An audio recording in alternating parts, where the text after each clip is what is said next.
Thank you. Good morning. You're live with the Energy, Utilities, and Technology Committee. I am State Senator Mark Lawrence, the Senate Chair of the committee. I represent Southern York County, which is the towns of York, Kittery, Agunquit, Elliott, South Berwick, and Berwick, half of Berwick. And since this is close to being our last public hearing, I thought I'd entertain you all with I was thinking the other morning that, all of us kind of interact with our neighboring legislators, our regional legislators, mid-coast, things like that. For me, my neighboring legislators are actually New Hampshire legislators, who I interact with many times, 4 state senators from New Hampshire and many, many representatives on cross-border issues. And it provides a unique perspective on how things are run in Maine versus how things are run in New Hampshire. And I always say I'm much happier to be in Maine. And I always tell my legal clients, live free, but don't die in New Hampshire. Maine is a very, very nice place. So with that, I'll go around the virtual horseshoe and start introducing each other with the House Chair, Senator Berry, Representative Berry. Thank you, Senator, for the promotion. And my name is Seth Berry. I still am a representative, actually, and I represent House District 55, which is Bowdoin, Bodenham, almost all of Richmond, and Swan Island on the Kennebec. And we'll go to Representative Carlo. Good morning, Representative Nathan Carlo from House District 16, which is part of Buxton, Allapaulus, and a part of Saco. Good to be with you. And our House Republican lead, Representative Nathan Wadsworth. Good morning. I am Representative Nathan Wadsworth, and I represent 5 towns that go right up the New Hampshire border. And I too have had the privilege with interacting with my counterparts across the border. It's definitely it's very interesting and informative. It is. Representative Kessler. Good morning. I'm Chris Kessler, representing District 32, which is a part of South Portland and a little smidgen of Cape Elizabeth. And even though I don't border New Hampshire, I also do interact with the New Hampshire state legislature, particularly around trying to change the clocks. They're good folks. They are. Senator Vitelli. Good morning. I'm Senator Eloise Vitelli. I represent District 23, which is all of Saginaw County and the town of Dresden in Lincoln County, and I reside in the island community of Arousik. Representative Ziegler. Good morning. I'm Representative Paige Ziegler from District 96 in Waldo County, the 7 towns of Belmont, Liberty, Lincolnville, Montville, Morrill, Palermo, and Searsmont. And I often interact with the good people of Knox County and sometimes with the Kennebec County too. They're nice people. They're good. That's like going to a foreign country, isn't it, Paige? To go to Knox County? Yeah. Yes. Yeah. Representative Cuddy. Good morning. My name is Scott Cuddy. I represent House District 98, which is Winterport, Frankport, Searsport, and Swanville. I live in Winterport, and I'm currently parked, but will be listening to the testimony this morning while I am driving home from Augusta. Great. Thank you. One of the interesting things, if you ever go visit the New Hampshire House, it's the largest state legislative body in the country. I think they have 400 House members. And if you go in, it's almost like a movie theater. You don't have desks, you just have seats with a arm rest, and that has your voting button on it. And that's how the New Hampshire legislature deals with having 400 different people in their legislature. They also don't have the advantage, which I always thought was great, that Maine does, of having joint standing committees. So we're able to work out a lot of differences between the House and the Senate in the committee process rather than after bills come out of committee.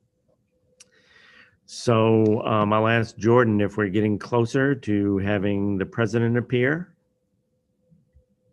As far as I know, he's still in taxation, but hopefully should be wrapping up shortly. Okay. So I'll do the presentation on the hearing process. And then hopefully President Jackson will be with us. So you're with the Joint Standing Committee on Energy, Utilities, and Technology. And the committee today is electronically assembled for the purposes of inviting public comment on legislation. Before we get started, I want to share some information related to the fact that this meeting is being conducted using an electronic format. And I probably will go over this again as we do Representative Berry's bill, because I think we will have a large number joining us then. This meeting is currently being streamed on the committee's YouTube channel. This means that anyone who is participating in the meeting via Zoom can be seen and also heard if their microphone is unmuted. People on the Zoom meeting waiting to testify cannot be seen or heard until they are called upon to speak, which will be done by the person chairing this meeting. This meeting will be recorded and available to view on the committee's YouTube channel soon after the meeting has concluded. In a moment, well, I've already gone through having the committee members introduce themselves, but I want to remind committee members to keep your mics muted until I recognize you for the purposes of asking a question. If the name on your Zoom square is not the name you use to register to testify, it may be a bit of a challenge for us to identify you. For example, if you registered as John Smith or Mary Jones and your Zoom screen says iPhone 6 or Dad's laptop, it may take an extra effort to get our virtual podium and get you to that virtual podium. Please be patient. You should also know that it may momentarily appear as though you have been dropped from the meeting when you are called upon to speak. It takes a second or two, excuse me, for us to, and as we refer to on this committee, to beam you across from the attendees list to the participants list. But rest assured, you will reappear as a participant and you will then be able to provide your testimony. This format is relatively new to all of us, although we have become quite experienced in it as this session has progressed. And we expect that there will be unforeseen glitches occasionally and mistakes. So we ask you to please be patient with us. We are doing our best and we will learn as we go along and hopefully improve along the way. A reminder to members of the committee about the use of Zoom chat function. This function is not to be used for any substantive discussion by anyone on the committee. You should know that the chat window can be viewed by any person taking part in this meeting as a participant. Participants include members of the committee, staff, and any members of the public during the time they have been promoted to participant for the purposes of providing testimony to the committee. All questions of people testifying will be made through the chair. So if you do have a question for somebody, simply you will either virtually or physically raise your hand and ask the chair for the privilege of posing a question to somebody. For each bill being heard today, I or whoever is chairing this meeting will call on sponsors and co-sponsors to speak first. We then call upon attendees and people wishing to testify to be promoted from the attendee list to participant. After presentation by the sponsors and co-sponsors, we will call on members of the public based upon how they are registered to testify. If they're testified for the bill, we'll go to them first, against the bill second, and neither for nor against, but wishing to provide the committee with additional information, we will go to that category first. When you are called upon, I will ask you to state your name and your place of residence and the organization you represent, if any. And the purpose of that is if you're here testifying on behalf of anyone else, that information should be made public during the presentation of the public hearing. After you are done speaking and there are no more questions from members, I or whoever is chairing will return you to the attendee list. And we call that process beaming you back over to the other side. And we will call upon the next person registered to testify. When you are called upon, please make sure that your microphone is not on mute. And after you present your testimony, there will be an opportunity for committee members to ask you questions. It would be greatly appreciated if when you are done offering testimony to this committee on the bills you are scheduled for today, you exit the Zoom meeting. And that means to leave the attendees list. You may continue to watch the Zoom hearing on the committee's YouTube channel, so you will be able to continue to watch the proceedings. If you need to exit the meeting before being called upon to testify, please be aware that you may submit written testimony at any time by accessing the legislature's testimony submission page at www.legislature.maine.gov. Some final reminders. This meeting is being broadcast and recorded on YouTube. You can also be heard over the legislature's audio broadcast system, and any testimony you submit and is public and may be posted on the legislature's website. And just a couple of rules of protocol. When you get up to testify, we do ask you to limit your testimony to 3 minutes. And the reason for doing that is we have so many people who need to testify on our bills that it's impossible for us without limits to allow people to get through all this testimony. This 3-minute limit does not apply to legislators, but most legislators have come to realize in their experience, if you can't say it in 3 minutes or less, then it's probably not worth saying because people have probably stopped listening to you at that point. So legislators have learned over time to be brief. After you've presented your 3-minute testimony, and during that 3-minute testimony, if you've submitted written testimony, and I encourage you not to read the entire length of your written testimony, but simply summarize the points you want to direct the committee's attention to. This is a committee that does spend a lot of time going over the written testimony. So you should submit written testimony, and that will be read by the committee periodically throughout this process. We will come back to it. We will refer to it in work session.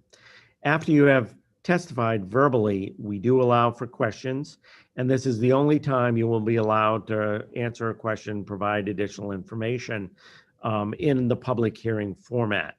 When you are sent back over to the attendees room and when you're watching on YouTube, you will not be able to get back to pose a question to somebody else testifying or answer a question that has been posed to another speaker. If there is additional information after you've testified that you want to submit to the committee, please do so in writing, post it to our web page, and we will see that response to those questions, and it will be shared with the public and with everyone on the committee. Following the public hearings, we're going to be having work sessions on these bills, and that is a time for the committee members only to work on the bills, discuss them, debate them, and decide what we're going to do. At that time, you are welcome to watch on our YouTube, and you are also welcome to ask to be in the attendees list. Occasionally, there are times people, while we're working on a bill, a legislator will want to pose a question to somebody who appeared at the hearing or is interested in this bill, and we will move them over from the attendees list so they can answer those questions only during the work session, and they're only questions posed by the committee members, and then we will move them back over to the attendees list after that presentation. It looks like we do have the Senate President joining us shortly, so we'll pause for a minute and wait for the Senate President to be beamed into our meeting.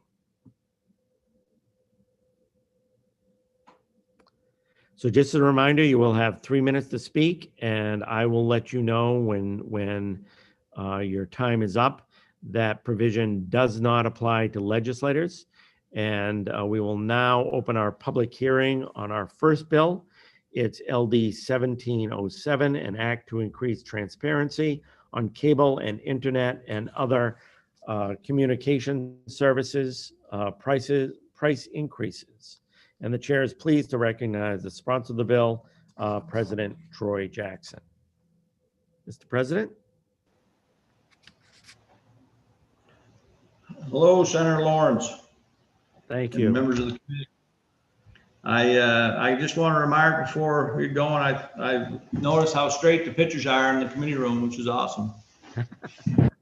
Thank you. I just straightened them. This is my first time being in the committee room in nearly 16 months. So I had a chance to straighten the pictures. That's awesome. Well, it's good to have you in the committee room. Senator Lawrence, Representative Barry, and members of the Joint Standing Committee on Energy, Utilities, Technology. My name is Troy Jackson, and I represent the people in Northern Aroostook County in Senate District 1. I'm here today to present LD 1707, an act to increase transparency on cable and internet and other communication services price increases. Over the past several years, there's been an increasing frustration with the lack of good faith and straightforward pricing by internet and cable companies for monthly service. Earlier this week, I heard from yet another constituent who was told that one monthly rate up front, only to find that the company in question sent them a larger bill without warning. Unfortunately, customers forced with this unexpected increase often have to work hard just to get an explanation, let alone have the price marked down to the original promised rate. In 2019, Consumer Reports released a report titled, "How Cable Companies Use Hidden Fees to Raise Prices and Disguise the True Cost of Service." That same year, the issue got attention from the federal government, and in 2019, Congress passed the Television and Viewer Protection Act that aimed to address surprise fees that were intentionally hiding the true price of the product consumers were signing up for.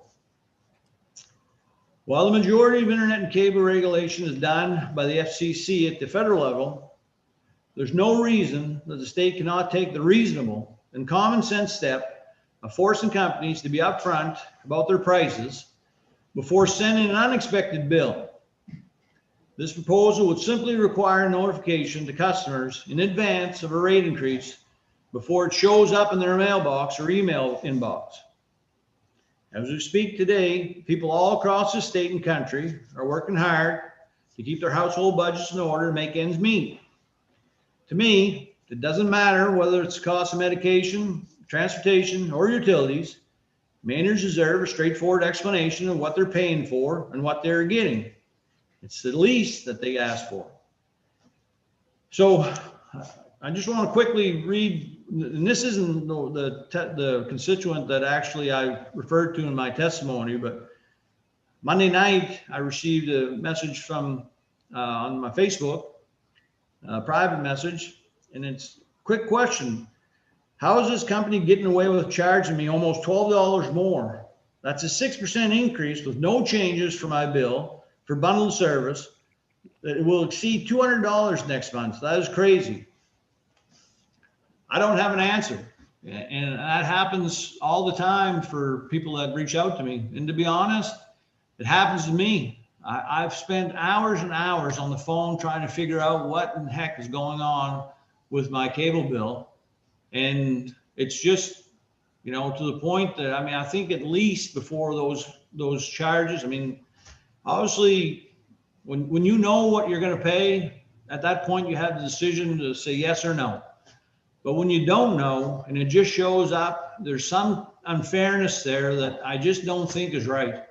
And so that's why, after a lot of frustration for me and my constituents over this, I certainly depend on the cable companies to provide good internet and service, but I would like to know what I'm paying for and when the rate increases are coming before I'm saddled with those costs. So that's why we put the bill in. That's why I'm glad to be here, and I'll certainly take any questions. Thank you. Are there any questions from the committee for President Jackson?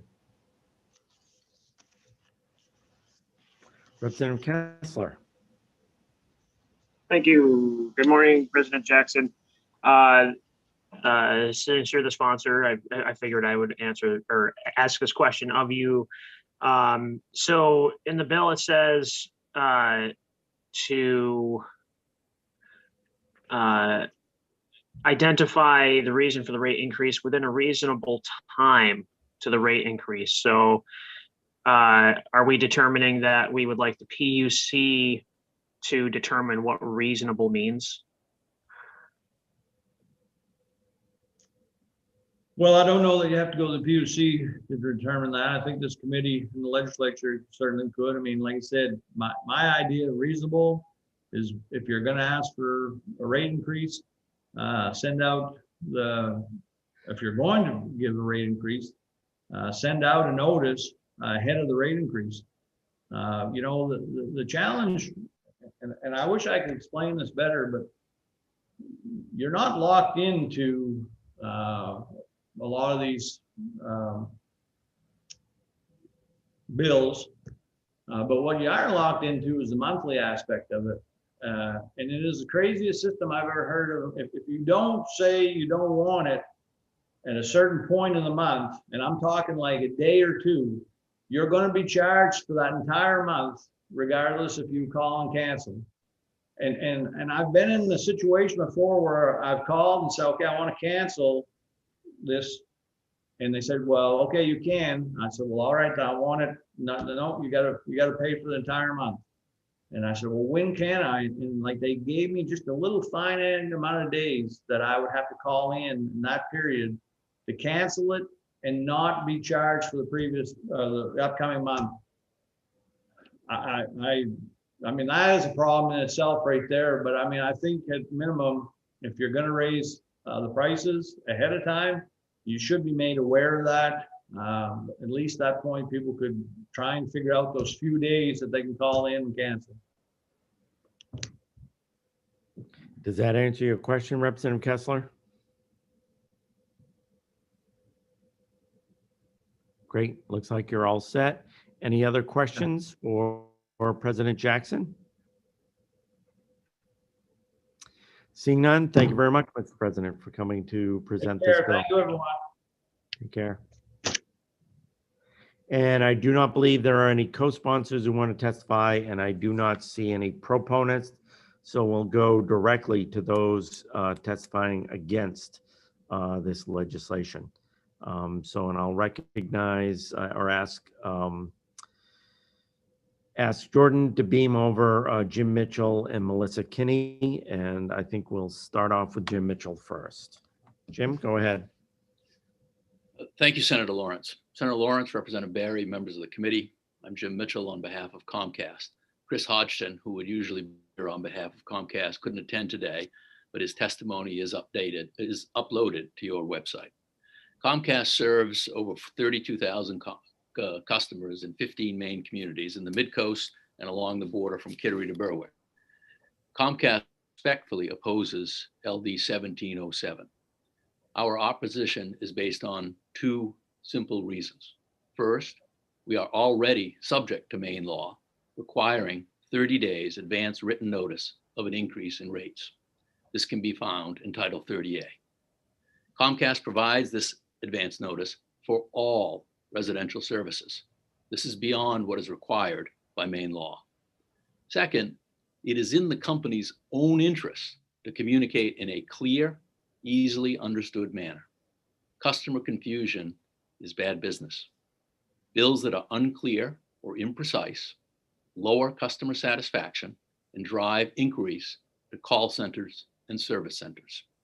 That harms our ability to effectively serve customers, and it takes away the opportunity to educate customers on maximizing their enjoyment of the services Comcast offers. Importantly, Comcast provides many different services for residential customers. These services, under law, have a range of taxes and fees, so bill customization is absolutely essential. We have no doubt that should this bill pass, the PUC will seek clear communications from all providers. But nonetheless, because providers vary in the services they provide, we may have a one or two size fits all approach. We are enormously concerned that more regulation of billing communications may well increase and not reduce confusion. Thank you for considering our remarks. I'd be pleased to try to answer any questions, but candidly, I'll probably write them down and have Mr. Hodgson reply in writing for work session. Thank you. Are there any questions from the committee for Mr. Mitchell? Representative Foster. Thank you, Mr. Chair, and thank you, Mr. Mitchell, for being here. I'm wondering, would you think it unreasonable that if a customer is going to see, say, a 5 to a 10% increase in their bill from one month to the next, that they be notified ahead of time of that? Of course, that's what the law requires. That's what we do. In fact, we do it on services that the law doesn't even touch because we believe that customers want and deserve that information in a timely fashion. Any follow-up, Representative Foster? No, thanks. Okay. Any other questions for Mr. Mitchell?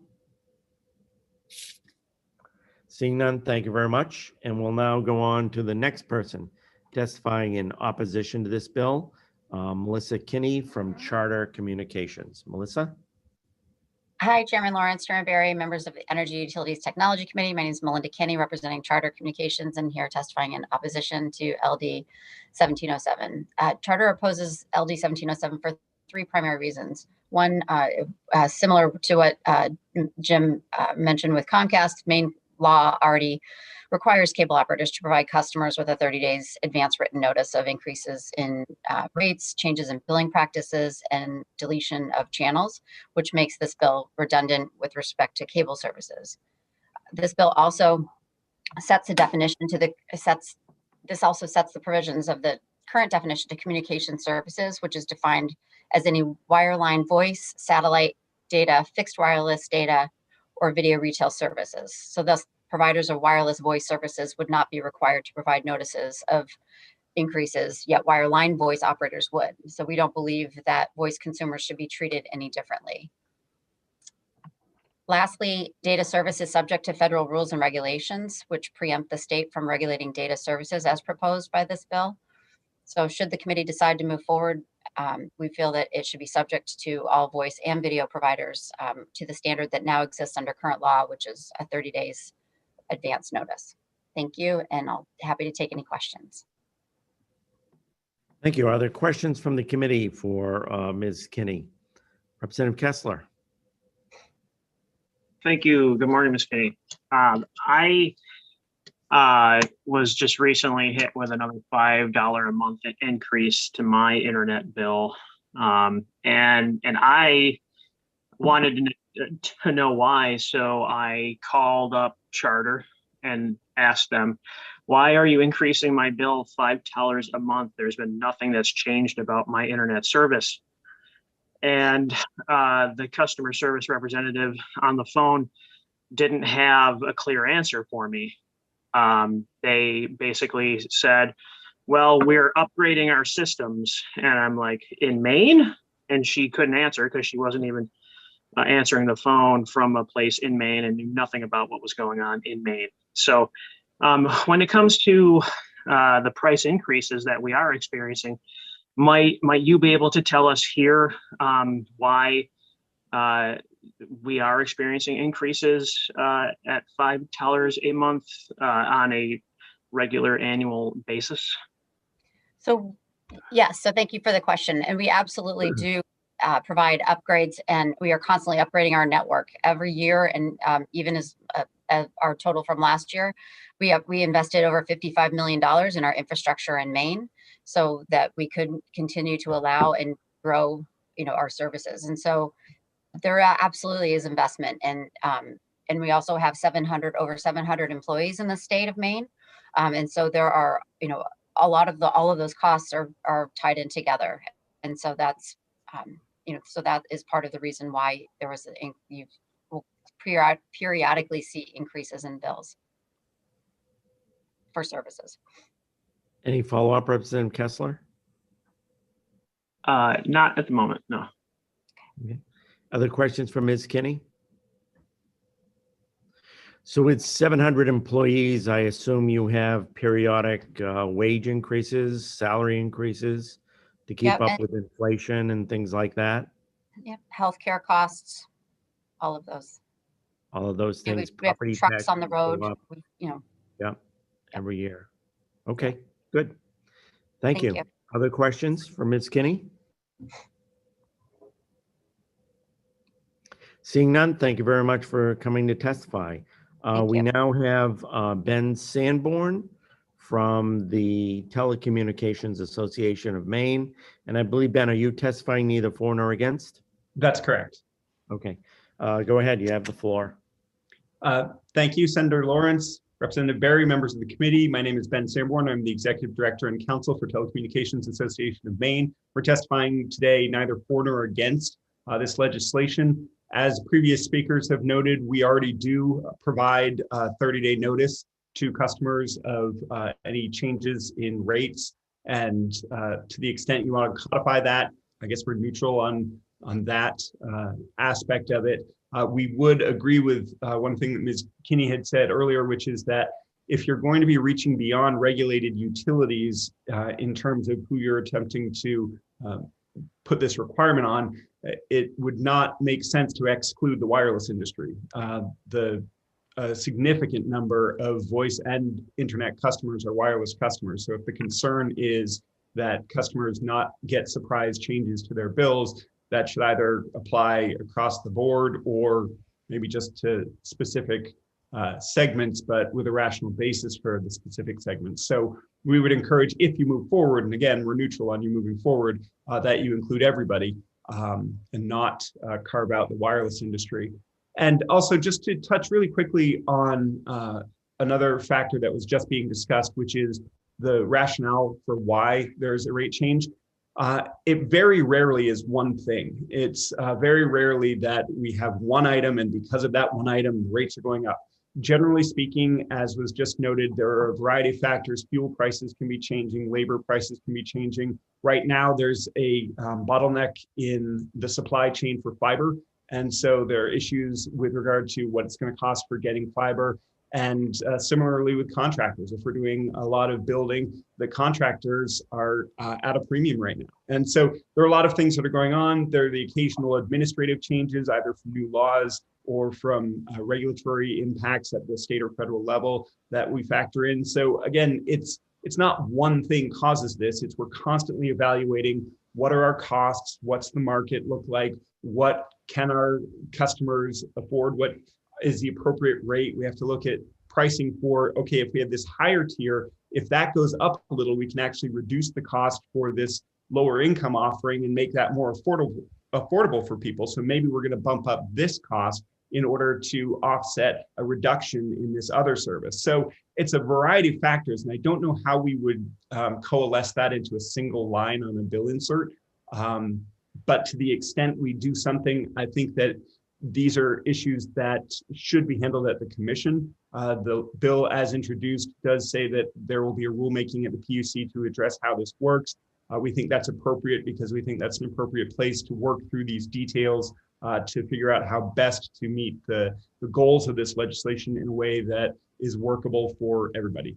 So with that, I'm happy to answer any questions. Thank you. Thank you. Are there questions from the committee for Mr. Sanborn? Seeing none, thank you. Thanks. And we will now continue with people speaking neither for nor against. We'll go on to Garrett Corbin from the Public Utilities Commission. Garrett. Thank you. Good morning, Senator Lawrence, Representative Barry, and honorable members of the committee. My name is Garrett Corbin. I'm testifying neither for nor against LD 1707 on behalf of the Maine Public Utilities Commission. I'll get right to my point with the testimony on this act, which is that straightforward as the legislation may be, it puts the commission in a position of regulating utilities that are not currently within the PUC's jurisdiction. Removing the third sentence of this 3-sentence act would remove this concern of the commission. A few more notes regarding the commission's jurisdiction, resources, and the rulemaking proposal. First, the commission currently has limited jurisdiction over wireline telephone services and almost completely lacks jurisdiction to regulate wireless phone services, cable TV, and internet. These utilities are generally regulated at the federal level by the FCC, and therefore there are issues regarding preemption of the state regulation. The commission doesn't have expertise in cable law, but as we've testified on another bill, it's possible the commission would not have authority to resolve consumer complaints regarding the rates of nearly all service providers covered in this act. There's also a concern that a considerable amount of staff resources could be devoted to issues the commission, because of these jurisdictional limits, is unable to resolve. Even though it's difficult to anticipate the number of franchisees or subscribers who would seek relief through the commission, given the numbers of customer in Maine that would be covered, which again is virtually all phone, TV, and internet consumers. The commission expects the volume of questions could be more than those received concerning the electric industry. And so for that reason, implementing the bill as drafted could require substantial new resources for the commission to implement. So just to clarify, even though the act is directed at notices, we anticipate that customers would bring questions related to the rates themselves to the commission too. So at a minimum, additional clarity would be needed regarding which ratepayers bear the cost of expanding commission jurisdiction into these potentially preempted areas. Alternatively, the committee might specify that the main office of the Attorney General, which of course generally handles consumer protection matters, would be responsible for enforcement. And finally, to sort of reiterate, the commission's unclear on why it would be required to undertake a rulemaking here, what the purpose would be. The aims could likely be achieved for this legislation alone, again, simply without the third sentence of the bill. I welcome any questions and will be available for the work session. Thank you. Are there questions from the committee for Mr. Corbin? Representative Foster. Thank you, Mr. Chair. Thank you, Mr. Corbin. I'm curious as to your thoughts on, certainly there must be complaints that come into somebody now, even without this legislation, when it comes to people getting their bills and not knowing that there's going to be a rate increase or why they have it. Do you know if that would normally have gone to the Attorney General's office or the Public Advocate's office or the PUC under current statute? Sure. Thanks for the question, Representative Foster. I think the answer is sort of a combination of all of the above, a potpourri, but really, generally speaking, commercial consumer protection matters go to the Attorney General's office. And from what I understand, the Office of the Public Advocate does receive a lot of ratepayer related questions and ones related sometimes to utilities that are, as I said, generally regulated at the federal level. If I could follow up, Mr. Chair. Yes, go ahead, Representative. Thank you, Mr. Corbin. Just to be clear, from what from your testimony here this morning, it seems that if the PUC would feel that if we remove the language referring to the commission and adopting technical rules, that would be preferable to you. And also, if we were to identify what the reasonable time period would be prior to the rate increase, and possibly what type of information would have to be included to explain the reasons for the rate increase, that you would feel that would take care of what the bill looks to the PUC to do. Is that correct? Thanks again, Representative. I think the question, without commenting on the merits of the policy proposal, it's just it seems to us that policy could be achieved without the PUC rulemaking that's required. So yeah, in regarding a notice, upfront notice about a rate increase, we just raised sort of the hypothetical questions that could come up, how much notice should be given and what the means or manner of notice should be. And I think I heard Representative Kessler ask the same or a similar question. And I think I also heard the sponsor acknowledge that, that could be addressed by the legislature without the PUC. So that sort of gets to the question we raise is we're just unclear as to whether this this proposal needs the commission involvement. It might be able to stand on its own 2 feet without rulemaking. Any follow-up, Representative Foster? Great. Any other questions from the committee for Mr. Corbin? Seeing none, thank you very much. I believe, Jordan, this concludes the people wishing to testify on this legislation. That is correct. Okay, great. Thank you. I'll declare the public hearing on LD 1707 to be closed. And we're now going on to the public hearing on our next bill, which is going to be the final bill, and I imagine will consume most of the rest of the day.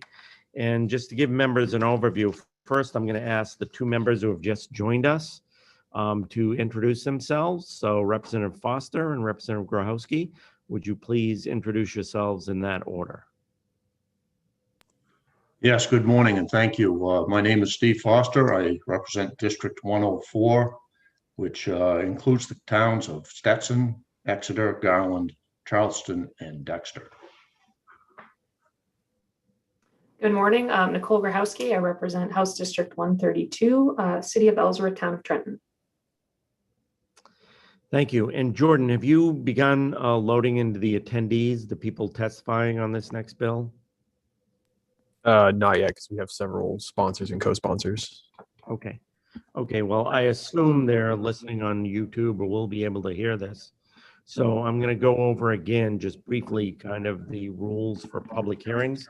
Since so many of the people testifying on this bill, I think it'll be a first time for them to testify. Public hearings are a time for us as legislators to hear directly from the public their thoughts on proposed legislation. And we ask you to submit your comments in writing, but also to orally testify if you would like. And we ask you to limit that to 3 minutes in your testimony. That allows us to get a sense of where you are coming from on this bill, but also it gives you a chance to summarize what's in your written testimony. And we ask you to limit it to 3 minutes in your testimony. And the reason why is we have so many people who wish to testify on bills that it would take us forever if we did not impose some kind of limits. We have at least 90 people who are going to be testifying on this next piece of legislation. So assuming 3 minutes to each person, that is going to be 4.5 hours of testimony alone on this legislation. So we want to give everybody an equal opportunity to be heard on this very important bill. So what we are going to do and how I'm going to conduct the hearings today is we're going to allow the sponsor and the co-sponsors and any other legislators to testify first. They are not limited on their time because they are legislators and we can't really restrict the speech of each other. But we do understand that legislators always understand that if it takes more than 3 minutes for you to say something, it's probably not worth saying because people may have stopped listening to you at that point. After we go through co-sponsors, sponsors, legislators, we will turn to proponents and then opponents and then neither for nor against. Because there are so many people signed up on this legislation to treat everybody fairly, what I'm going to do is go half an hour on proponents, half an hour on opponents, half an hour on neither for nor against, and then back to proponents to opponents and neither for nor against until we begin to winnow down the list and reach the end of all our testimony. We ask you to be clear, concise in your testimony, and if all you want to say is, I'm here just to show my support for this bill, that's satisfactory. This is a committee that does read written testimony. So if you have written testimony, you have submitted it, this committee will review it and we will review it at the work session. We ask that you recognize that you are being broadcast live over the legislative broadcasting system, but also across YouTube. So you use appropriate language and treat others with respect in how you talk to them. And you not have anything behind you that would be inappropriate or as a political campaign sign or anything like that. These are the rules we apply in the committee room when people come in and testify, and they are also our rules for virtual, so that you do not have demonstrations behind you and things like that of support for the legislation. With that, I just ask you to be as respectful of the process as possible. You will be asked questions, if any, by committee members, and you will have a chance to respond to them. And then once you have completed answering your questions, you'll be put back into the attendees list. Once you're back in the attendees list and you have testified, we would ask that you leave the Zoom meeting, and that will allow us to see in the attendees list who's left to testify. You can then continue to watch the hearing on YouTube. Once you have testified in the public hearing, you would not normally, and on any circumstance, be allowed back in to answer any questions or anything like that. Your testimony is done, so there's no harm in leaving the Zoom at that point. If you do hear something said during the public hearing that you want to respond to, simply do it by submitting additional written testimony to the committee. And as a reminder, all that written testimony is available to the public. It's on our legislative website, and you can submit written testimony up to and through the time period that we're working on this bill. We will have work sessions on bills, and work sessions are the time for the committee members to work only among themselves in debating, discussing, deciding what they want to do with the bill. We do periodically invite people to come back and provide additional information or pose questions to them. And if you are invited back, we'll let you know, and you'll be brought in as an attendee and then in as a participant to provide those answers during work session. And with that, we will go on immediately to this bill, but I want to give you an idea of the schedule today, since it's going to be a very long day. I'm pretty strict on giving the committee breaks from Zoom, breaks from the computer, breaks to take care of other things during the day. So since we started at 9:30, we will be breaking at 11 for a brief break. It will be for 15 minutes, and then we will be back with the public hearing. We will go on for another hour and a half, and then we will break for a lunch break. So hour and 15 or hour and 45 minutes. So we'll be breaking for lunchtime at 12:45. Then we will take 45 minutes for lunch. So that will bring us up to 1:30. We'll be back into public hearing. We will go for an hour and a half at that point. We'll be breaking at 3 for 15 minutes for the committee to just take a break away from the technology. And then we will be coming back to the public hearing for another hour and a half, hour and 45 minutes. If it looks like we're going into the evening, I'll give people a supper break sometime around 5 o'clock, and then we will come back and complete our testimony at that point. If it appears that we're going to be going well into the evening, I may put the testimony into tomorrow so that we can complete this hearing.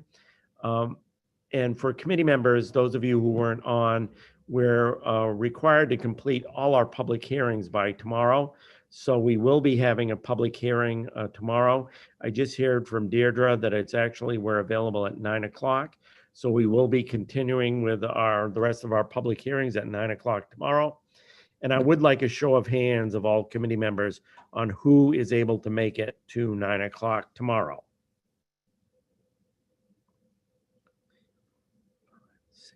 I believe I've got 6 so far, and I don't see Representative Kessler, Wadsworth, or Ziegler, but I saw Cuddy, and I assume one of them is going to be able to join us, and that will give us a quorum to start up at 9 o'clock tomorrow morning.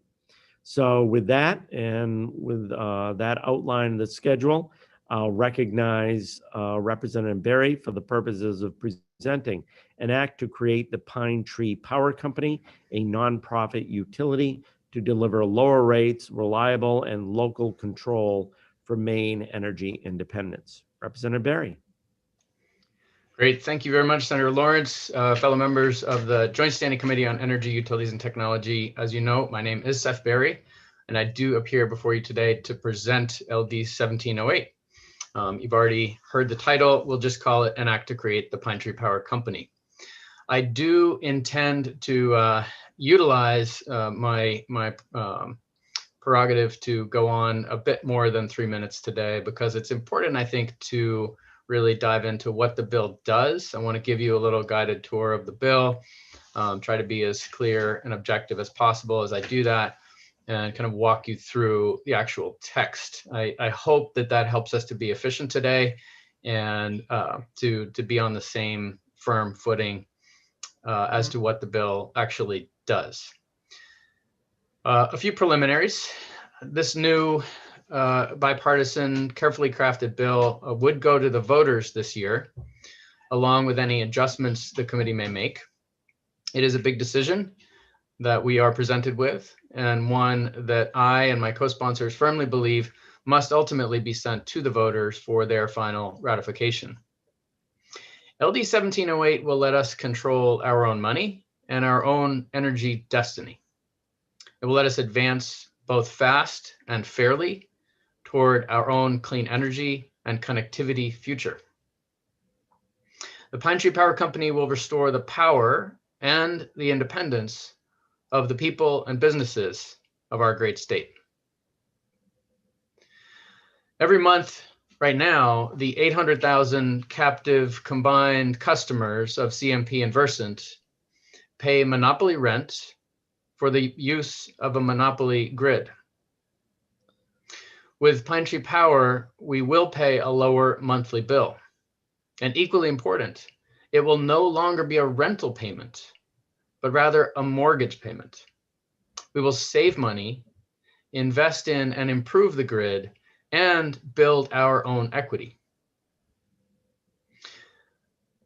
Now, this is not magical reasoning, this is math. The revenue bond market is about $2.4 trillion. If you have a pension, you own revenue bonds, and utilities and turnpike authorities and other entities routinely borrow against the future revenue of their customers. That is how this financing works, and it's why we can go from paying 8% on everything that our grid requires to paying 2 or 3%. That is where the savings will originate. We stand at a historic crossroads. If we are to succeed in decarbonizing, then we are about to depend entirely on a single monopoly system of poles and wires. So this is the fundamental question before us. What is the right business model to depend on? And based on the 140-year history of electrical utilities, what is the right path for the next 140 years? We know that Chevy's fleet is going all electric, and that just yesterday, Ford rolled out its new line of all-electric F-150s. What does that mean? It means that if we are successful, if we do leave a livable planet for our children, then our entire energy economy will depend on the electrical grid. The implications of this are staggering. Maine's success, as well as the moral example we establish for others, are in our hands today. Right now, only 7% of Maine's emissions come from electricity. To address the other 93%, we must subject ourselves to a total, unabridged dependence on this single set of poles and wires. And on this single set of quote unquote public poles and wires, and the business model we choose for these quote unquote public utilities depends the children and the grandchildren that we leave behind. I wonder who here can name the first 6 American communities that reached 100% renewable electricity.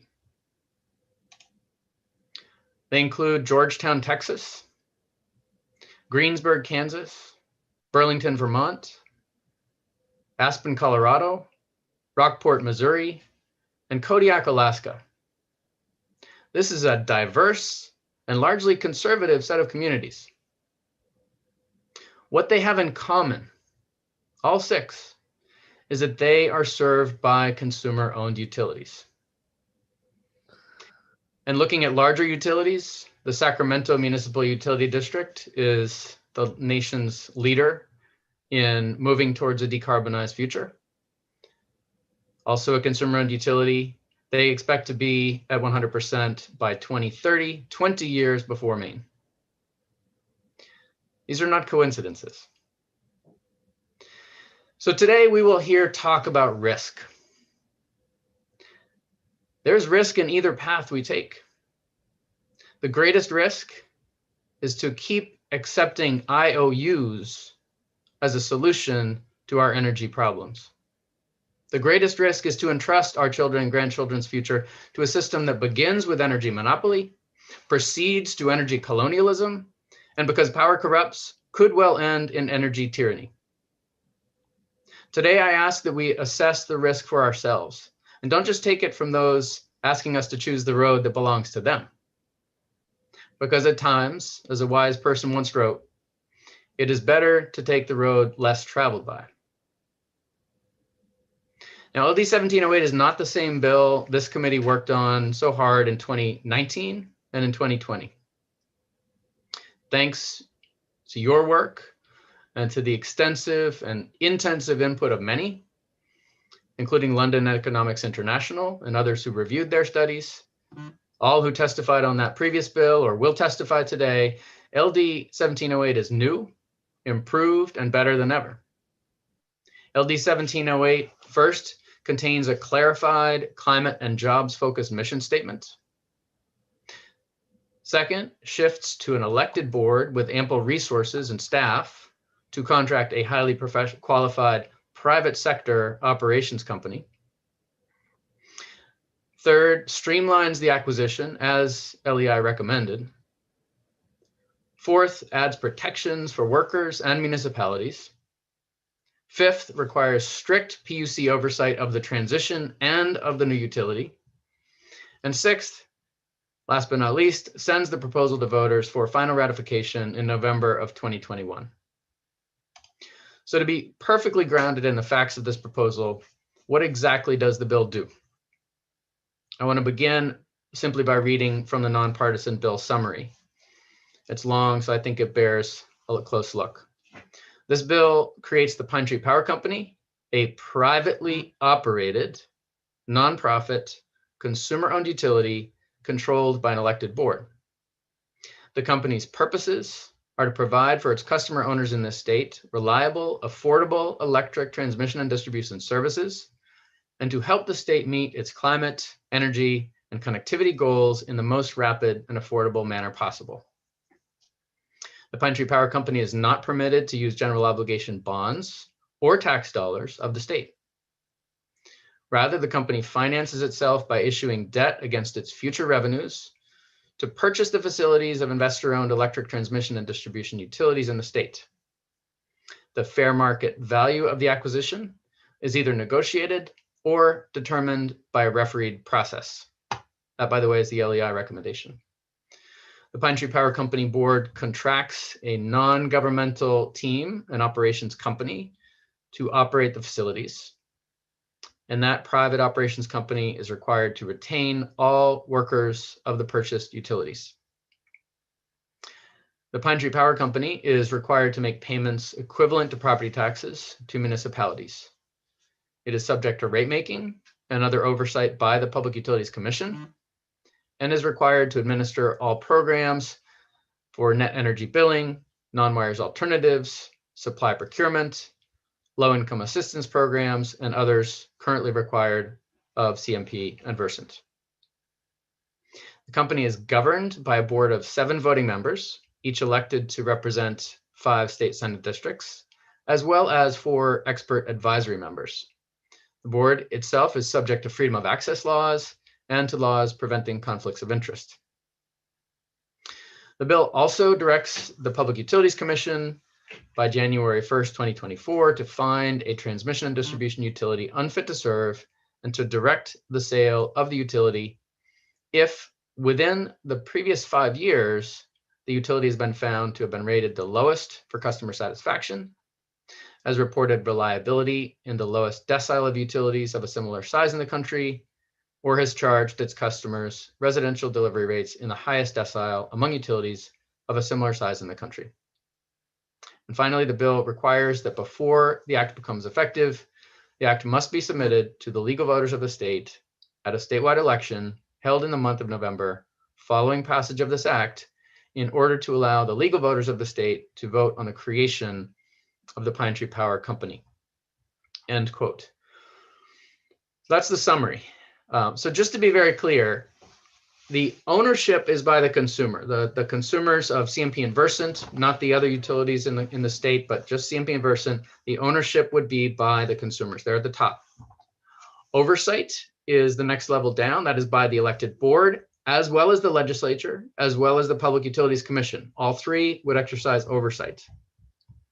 And at the next tier down, operations are by the private operating company or companies. Those are the boots on the ground. Those are the people making the day-to-day decisions. It is not Seth Berry who's making the decisions. Don't worry about that.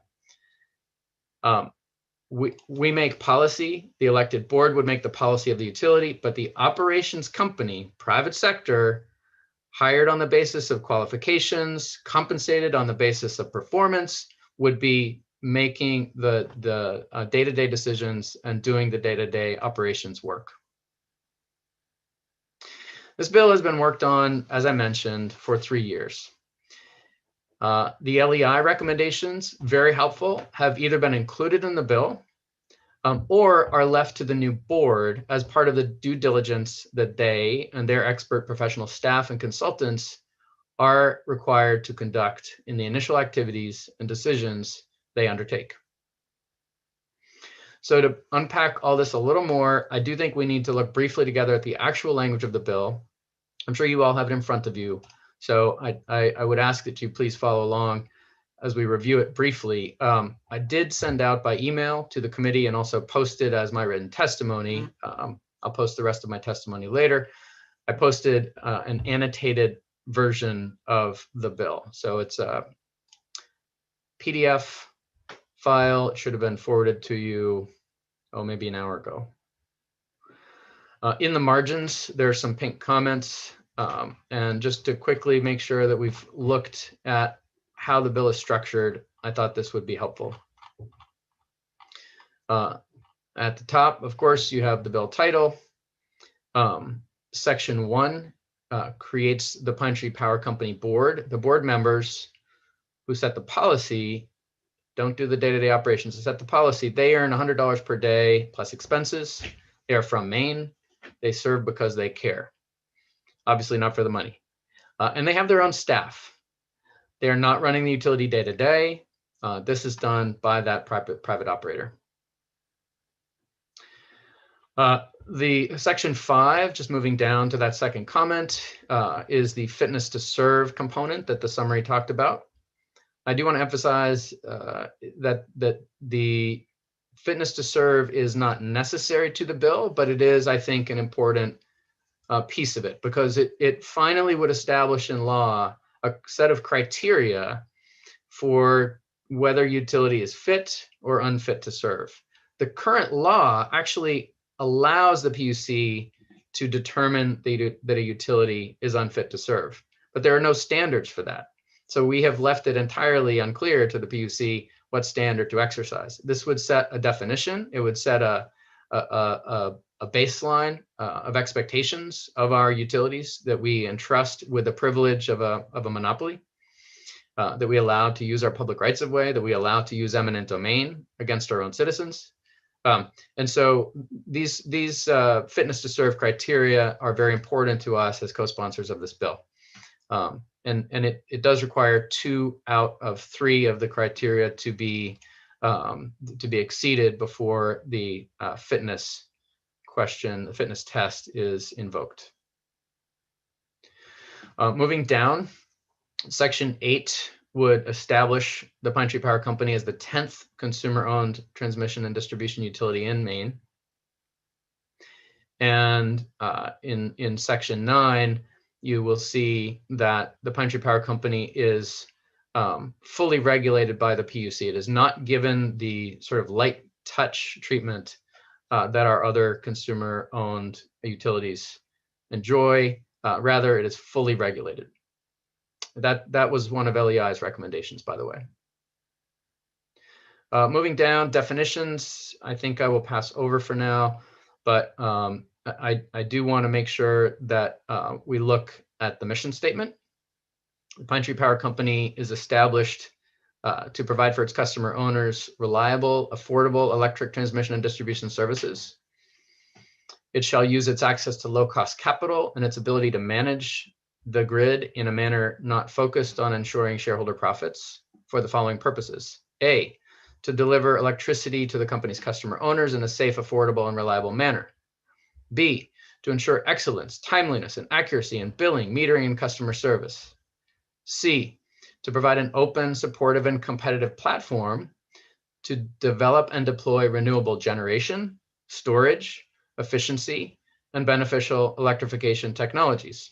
Remember, whoever controls and owns the poles and wires is the platform to which, the network to which all other technologies must connect, whether they are end users or producers of supply.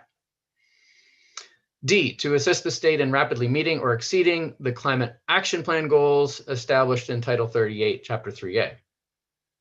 E, to improve the state's internet connectivity through more affordable access to utility poles and other infrastructure in unserved or underserved areas of the state. Bring down the cost of the poles and you can pass on some of those savings. F, to advance economic, environmental, and social justice and to benefit company workers and all communities in the state. G, to provide for transparent and accountable governance, and H, to support, secure, and sustain economic growth and benefits for the state. That's the mission statement. By the way, these are not empty words. The utility is required to report back to our committee every year on its progress towards those goals in measurable ways. Governance is the next section, and I won't go into a lot of detail except to say that the 7 elected members each represent an equal portion of the state. Those who served by consumer-owned utilities also get to participate in choosing these board members because this, although they will not be customers, those voters do also have a vested interest. This will be a major piece of our state's economy, and in all likelihood, the relationship between those smaller utilities and the large one will be very important. Many of them currently take wholesale service from the larger IOUs. The 7 members choose 4 expert advisory members to help them who may have higher qualifications and expertise in specific areas. Those are enumerated.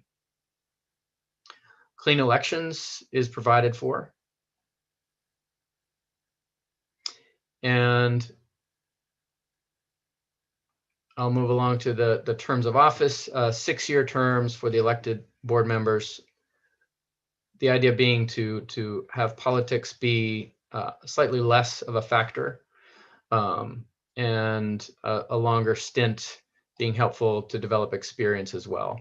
I think these board members would be drawn in large measure, and partly because of the pay, from our very highly qualified retiree community in Maine. We have incredible depth of expertise, and I know a number of people intending to testify today would be very happy to serve on this board, either as an elected or an expert advisory member.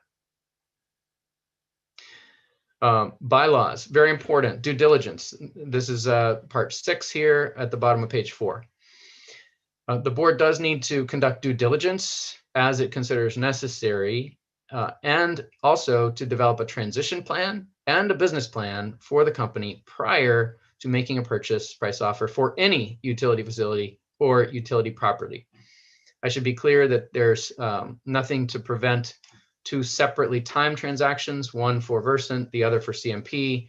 This is not a must do simultaneously sort of thing. But due diligence is critical.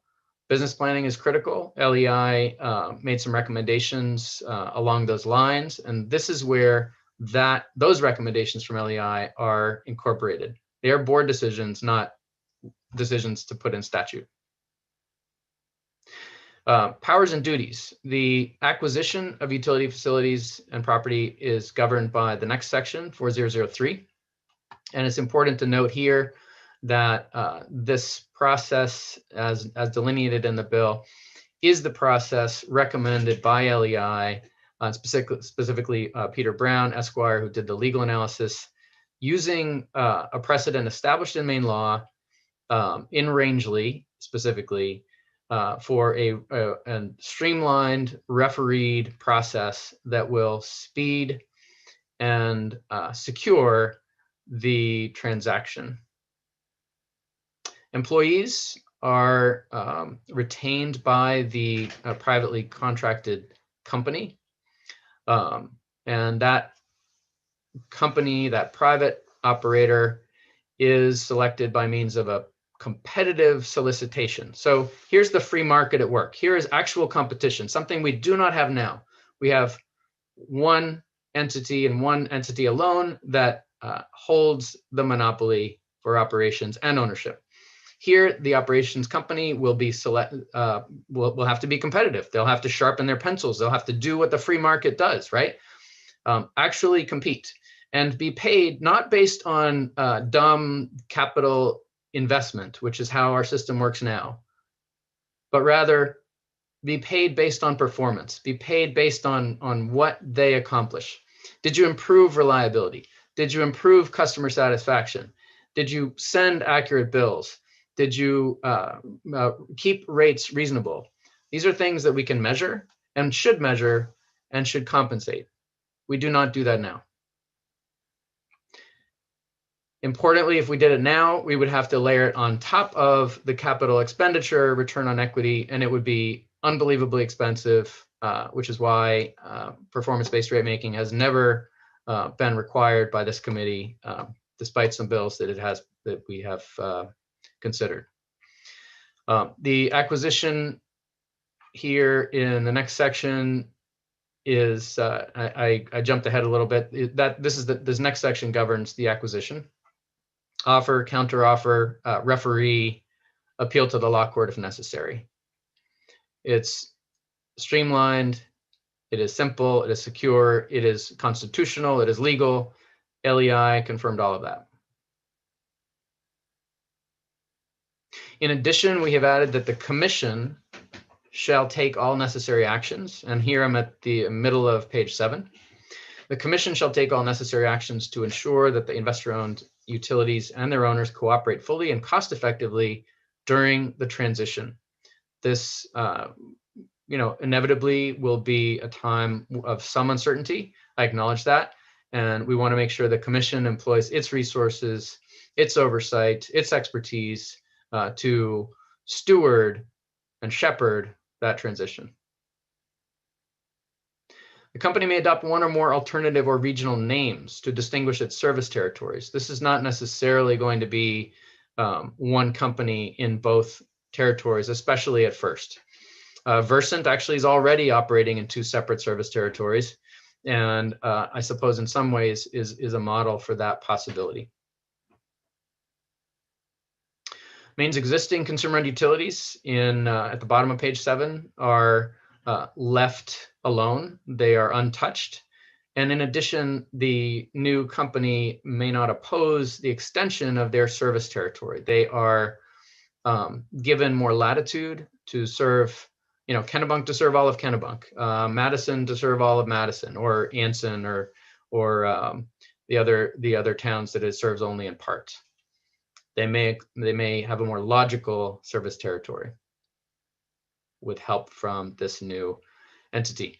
And importantly, very importantly, I think, at the top of page 8, there is a notwithstanding section, which is, there's a lot in that, and it's very important to understand. Notwithstanding any other provision of this chapter or any other provision of law to the contrary, the company is subject to section 310, 3104, 3132, etc. What that is doing is saying that all programs required of CMP Versant are required of Pine Tree Power Company. This was also recommended as part for clarification by the PUC, by the LEI study. It is in there, and I feel very strongly that that should stay. The board in the next section is allowed to and given the resources needed to hire their own director, manager, professional support staff, legal counsel. They will not be, doing the day-to-day work on their own. They'll be setting policy and choosing good staff, similar to the board of the Efficiency of Maine Trust, for example, right now, or other boards in state government. They will be assisted by the Officer of the Treasurer of State, who has submitted written testimony. I encourage you to read it today. The Office of the Attorney General, Maine Municipal Bond Bank, Finance Authority of Maine, the Office of the Public Advocate, very important voice in all of this, and others. Cost of service rates, no use of state funds or tax dollars. There is a prohibition on this new entity using taxes or having any access to the debt or liability of the state. This is talked about in the treasurer's testimony. There is no risk to the state's credit rating. This is a separately financed off of its own revenues. It's not part of the state's budget. Payments in lieu of taxes to municipalities are very important. They will replace any taxation on the for-profit companies. By the way, we pay for those taxes already in our rates. That's baked into rate making, but they're important revenue streams for the municipalities. And so we provide an important clarification. Last year's bill somehow had a drafting error, which, excuse me, the 2019 bill had a drafting error, which left a little room for interpretation there. And we needed the language to be tighter. It is tighter, and I'll leave you to read that for yourself, but shall make payments in lieu of taxes. And it is on both current and future property of the utility. There's some additional provisions to separate debt and liability of the company, make very clear that that is not related to the state in any way.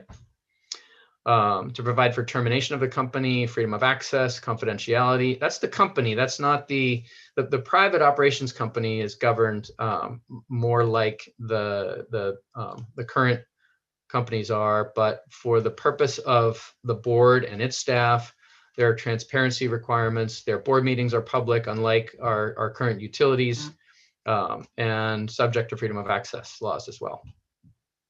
There's an annual reporting requirement. As I mentioned, the progress towards the goals required by the mission need to be reported upon. And there's also a 5-year plan, which is to be submitted to the commission for approval, and which also deals with progress and planning towards the goals established in the mission statement I read earlier. There's a review of laws and report by the PUC. Inevitably, there will need to be some updating of laws relating to regulation.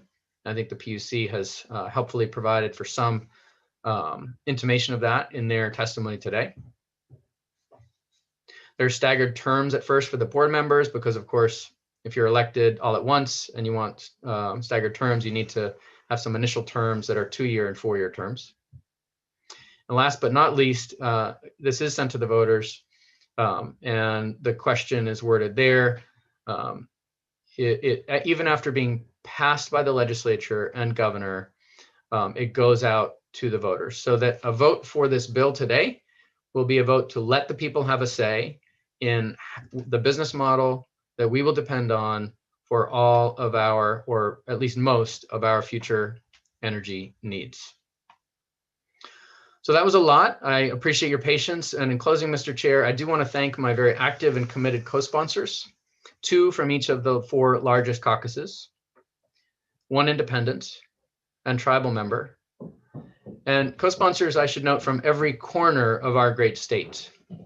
They include Senator Bennett, Republican of Oxford, Senator Brenner, Democrat of Cumberland, Senator Woodsum, Republican of York, President Jackson, Democrat of Aroostook, Representatives Carlo, Republican of Buxton, Poirier, Republican of Skowhegan, Grahowski, Democrat of Ellsworth, and Newell of the Passamaquoddy tribe.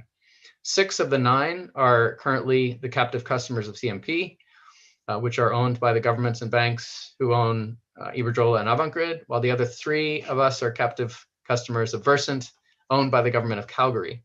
You will hear from some of these sponsors today. I do also want to extend my apology to some legislators who requested co-sponsorship, but who I did not have room for on the bill jacket. Collectively, we wish to take back our power, not because we are Democrats or independents or Republicans, but because we are Maine. We're proud of our heritage. We're proud of our work ethic and ingenuity and community spirit. We are proud of our strong tradition of self-governance and self-reliance. We wish to hold up and lift up every corner of our state.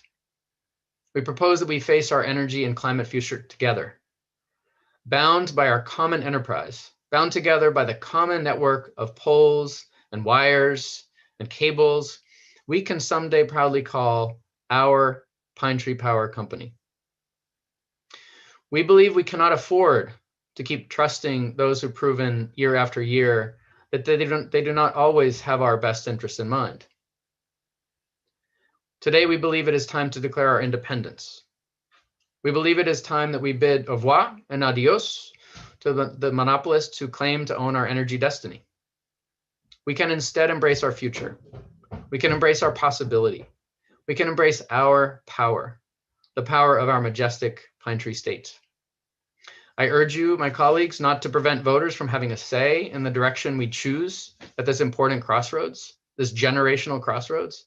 I urge you to send this question to the voters and to report out LD 1708 ought to pass. Thank you, and I'm happy to try to answer any questions. Thank you, Representative Berry. Before we go to questions for Representative Berry, we are going to have our morning break. We will be breaking now and coming back at 11:25. And I know Representative Berry will still be with us and be available to answer questions. So I just ask you to formulate your questions during the break. Please mute your microphone and turn off your video and be back with us at 11:25. Thank you.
Okay, we are back with the Energy, Utilities, and Technology Committee.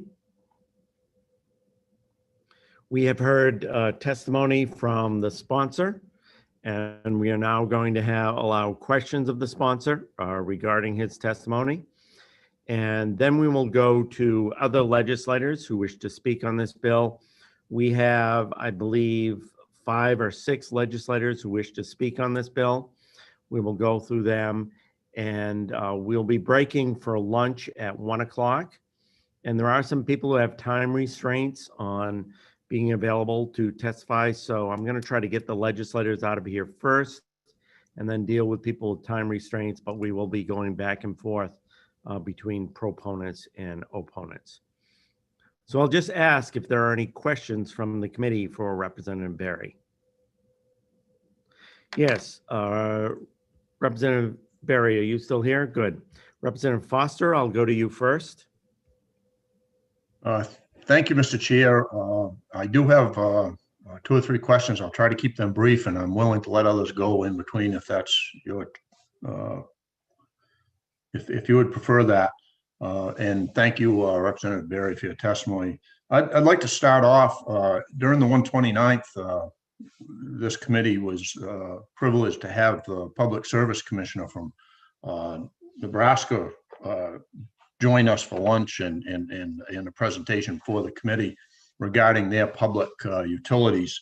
And one of the concerns that she raised, as I recall, was that with an elected board, one of their issues was because people want to keep getting elected, they were very hesitant to raise rates, which resulted in not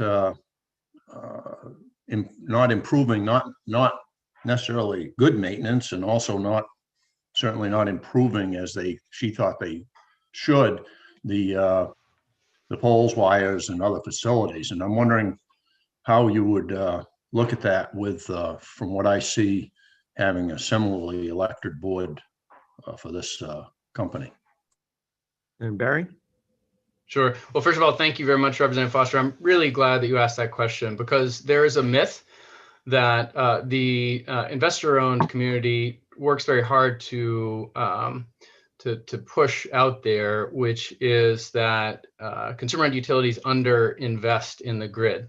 As with any myths, there's a grain of salt or a grain of sand, but the myth is very simply debunked. If, in fact, consumer-owned utilities underinvested, then they would not have reliability, which is twice as good. Reliability, keeping the lights on, is the #1 thing that we ask of our utilities. The other thing, of course, is keeping the bills low. And our investor-owned utilities are incentivized under our current US regulatory system, and it's only in the US, because of Supreme Court jurisprudence, Hope and Bluefield specifically. They are incentivized to overinvest, to gold plate the grid. The way they make their money is on capital expenditures. So it is natural for those utilities to seek more investment, and that can have very distorting impacts in how the grid is built out, where it is built out, and so on. So it's a common trope to hear in the industry that there's underinvestment. But if that were the case, you would certainly not see reliability that is twice as good. I think the newly elected board member that we heard from, who represented an urban part of the Nebraska Public Utilities Commission, was really primarily concerned about wanting to see more investment in that very conservative state, which is, naturally, because it's an integrated utility and they have a lot of coal. It has naturally burned coal in the past. It has relied on nuclear, and she really wants them to make new investments to move off of that. And I think, that's obviously apples and oranges to us. We have a deregulated system here, or restructured is a better term, I think. And in Maine, we just do not have that particular set of questions. This bill here, unlike Nebraska, only applies to the monopoly poles and wires. But I think, again, Nebraska, the facts speak for themselves. They have the best reliability in the nation, bar none. And that's despite 60 tornadoes a year, right? So with 60 tornadoes, having the best reliability is pretty good.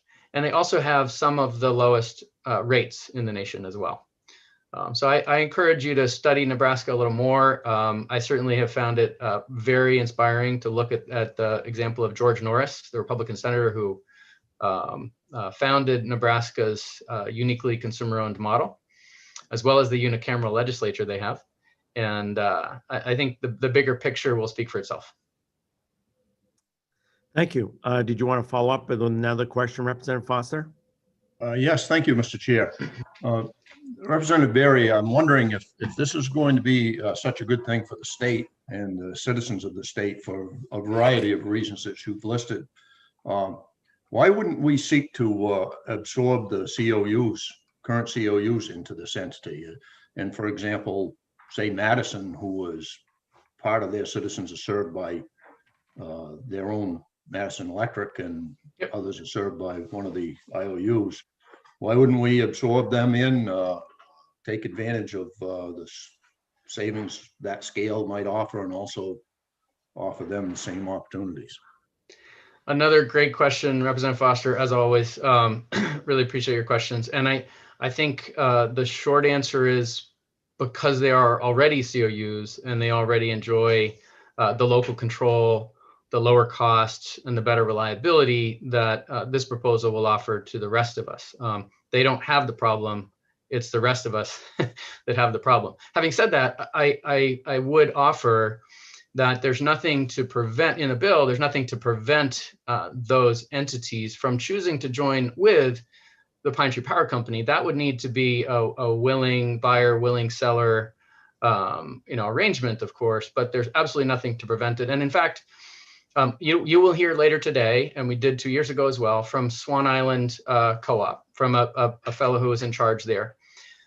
There are times when it is beneficial, especially if you're an offshore island, to become part of a larger grid. And there are economies of scale. So if Fox Islands, because of their economies of scale, wanted to join with us, it would not surprise me at all. There are even times when a smaller COU might want to join a larger IOU, simply because of the economies of scale. That is what happened in the Swan Island situation. But it wasn't about business model in that instance. It was about the economics and the ability to socialize the cost across a much larger, less expensive to serve rate base. Representative Foster, do you want to continue? Yes, one last question, if I might, Representative Berry. So with cost savings in mind, you've laid out in your bill and spoke to it a bit on how current employees of the IOUs would have the opportunity to transfer to this new company. I'm wondering, with the idea of trying to save the ratepayers as much as possible, if it wouldn't be wise to look at a couple of things. Number one is certainly would we want to have this be a union represented unit or not? In other words, would we go through a process of establishing giving the employees an opportunity to decide whether they want to be union or non-union, or would it be beneficial to make them all state employees? A municipal water district, for instance, those are usually municipal employees. That would offer us an economy of scale when you think about the size of our current state employees association.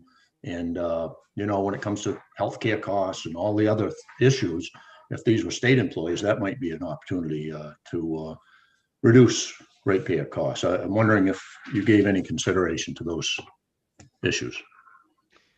Thank you. And I did. I certainly gave that a lot of thought. And where I keep coming down is that we want to have more free market competition in our energy systems than we do now. As I mentioned before, we have zero competition. This is a monopoly. It is not a free market. So there's no sharpening of the pencil. There's no, profit that is based on performance. There's only blind and dumb investment in capital infrastructure, which produces, as long as it's not proven to be imprudent, it produces guaranteed profits. So I don't, this is not about going towards a more public system with respect to operations. This is about introducing competition and performance incentives. I think that, I work for a private sector business. I believe in the free market. I believe in competition, and the lack of competition in the current system is really what drives me. As to what's better for the workers, I think that they also prefer to remain in the private sector, and you may hear that from them later on. Certainly in my conversations, that has been the case. I want the workers to be treated well as part of this. I think that we depend on the line workers, the customer service, billing agents, others for this entire transition to clean energy. And they are important, and we need them to be treated well by their own management, which is not always the case at present. Representative Foster, do you want to continue with any questions? Okay. No, thank you, Mr. Chair. If you want to later, I'll come back to you. Representative Cuddy. Thank you very much, Mr. Chair. And thank you, Representative Berry, for your thorough presentation of the bill. And I'm actually going to build off of Representative Foster's question. I know he was referring to sort of possible outcomes for the employees. And of course, anytime any unionized place of employment wants to, they can hold a decertification vote and choose to no longer be a union. So that's an option for them at any point in time. But does the bill envision that these employees would be private or would be public? Is this a choice they'll be able to make? Is it stating which way this will go? Thank you for that great question. And this is very clearly a private sector company. The guarantees that are in place are statutory, and they are for the protection of the workers during that transition.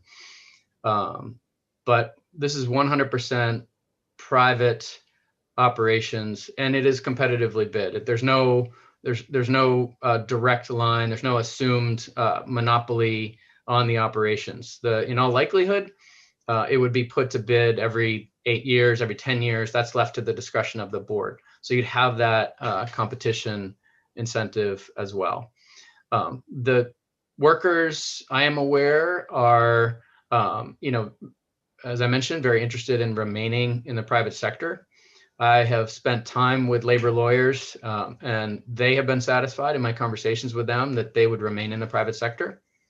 I am aware that CMP has gone out and asked a team of their own lawyers to come up with a plausible argument to suggest otherwise. I would just ask you to keep in mind where that's coming from and to really interrogate that argument, because the labor lawyers that I've spoken with who have the best interests of labor in mind are saying, no, this is clearly private sector. That was certainly the case in Long Island when a similarly hybrid model was adopted. With both the previous operator and the current operator, the workforce in the Long Island situation has remained private sector, and that includes their unions as well. Any follow-up, Representative Cuddy? No, thank you. Thank you for the answer, Representative Berry. Are there other questions from the committee for Representative Berry? Seeing none, thank you very much, Representative Berry. And I'm going to ask Jordan to bring over a couple of the co-sponsors to testify on this bill. Or if there are not two, then bring over any legislators.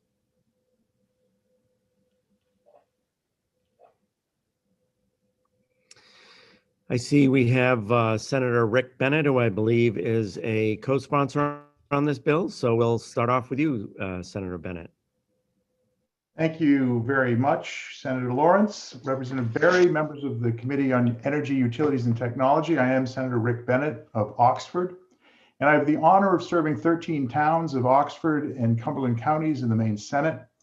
And I am very pleased to be the lead Senate co-sponsor of LD 1708, an act to create the Pine Tree Power Company.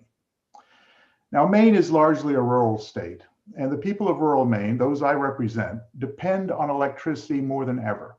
In Western Maine, our future depends on jobs and small businesses that rely on the poles and lines that bring us power and internet services too.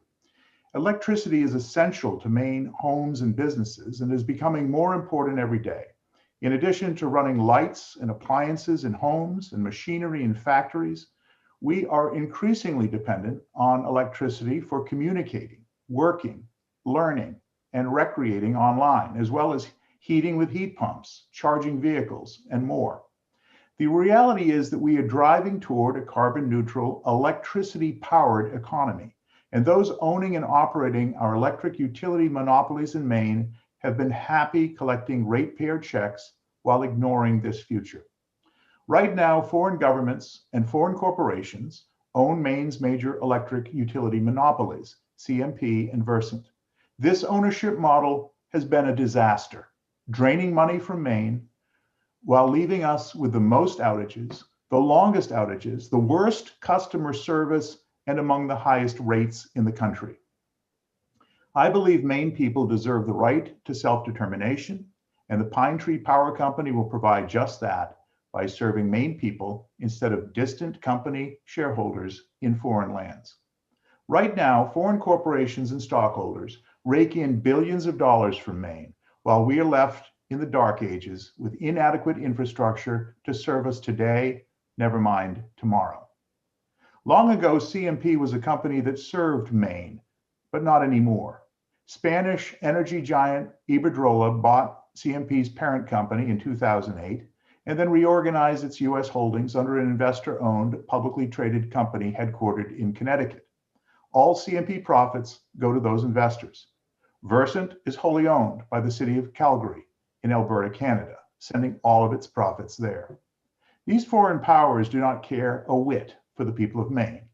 In fact, they have sued the people of Maine to deny us the right to determine our own future.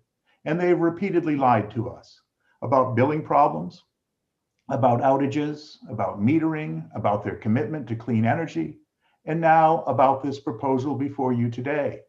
Through their ratepayer-funded million-dollar megaphones, we have already heard blatant falsehoods, mendacious mischaracterizations, and bold-faced lies as these foreign interests try to cling to their monopoly franchises.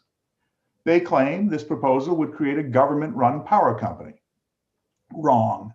Pine Tree Power will be a consumer-owned nonprofit operated in the private sector, managed on behalf of Mainers and accountable only to us. They claim taxpayers will be on the hook for the new Pine Tree Power Company. Wrong. To make needed investments, Pine Tree Power will be able to float its own bonds at extremely low interest rates and no need for profit. It will not use state bonds or state tax dollars. They claim that politicians will run our new entity.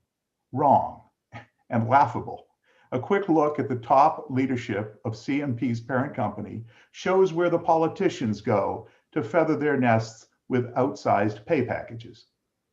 Pine Tree Power will be operated by a professional management team, overseen by an 11-member board, including 7 directors independently elected by Maine ratepayers, and 4 advisory members selected for their specific expertise and experience. Maine deserves a utility that puts Maine people and local small businesses first, not profits for huge foreign corporations. We need a utility that serves the people, not itself. We deserve infrastructure to serve us well now and in the coming decades that will allow rural Maine to prosper. That's why I support working together to create the Pine Tree Power Company, our best shot to achieve lower cost, reliable power under local control, managed on behalf of Mainers and accountable only to us.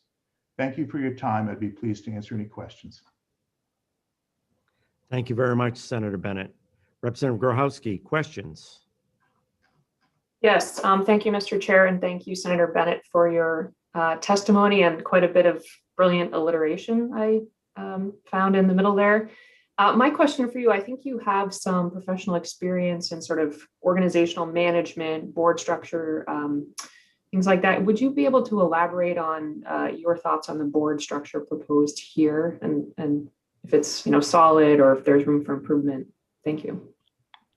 Yes, governance of any corporation, any entity should be fit for purpose. And thank you for recognizing my private sector work, which for the last 25 years has been in the area of corporate governance and working with institutional investors to make sure their investments are protected and that they have the means to hold accountable the people who manage the assets for them.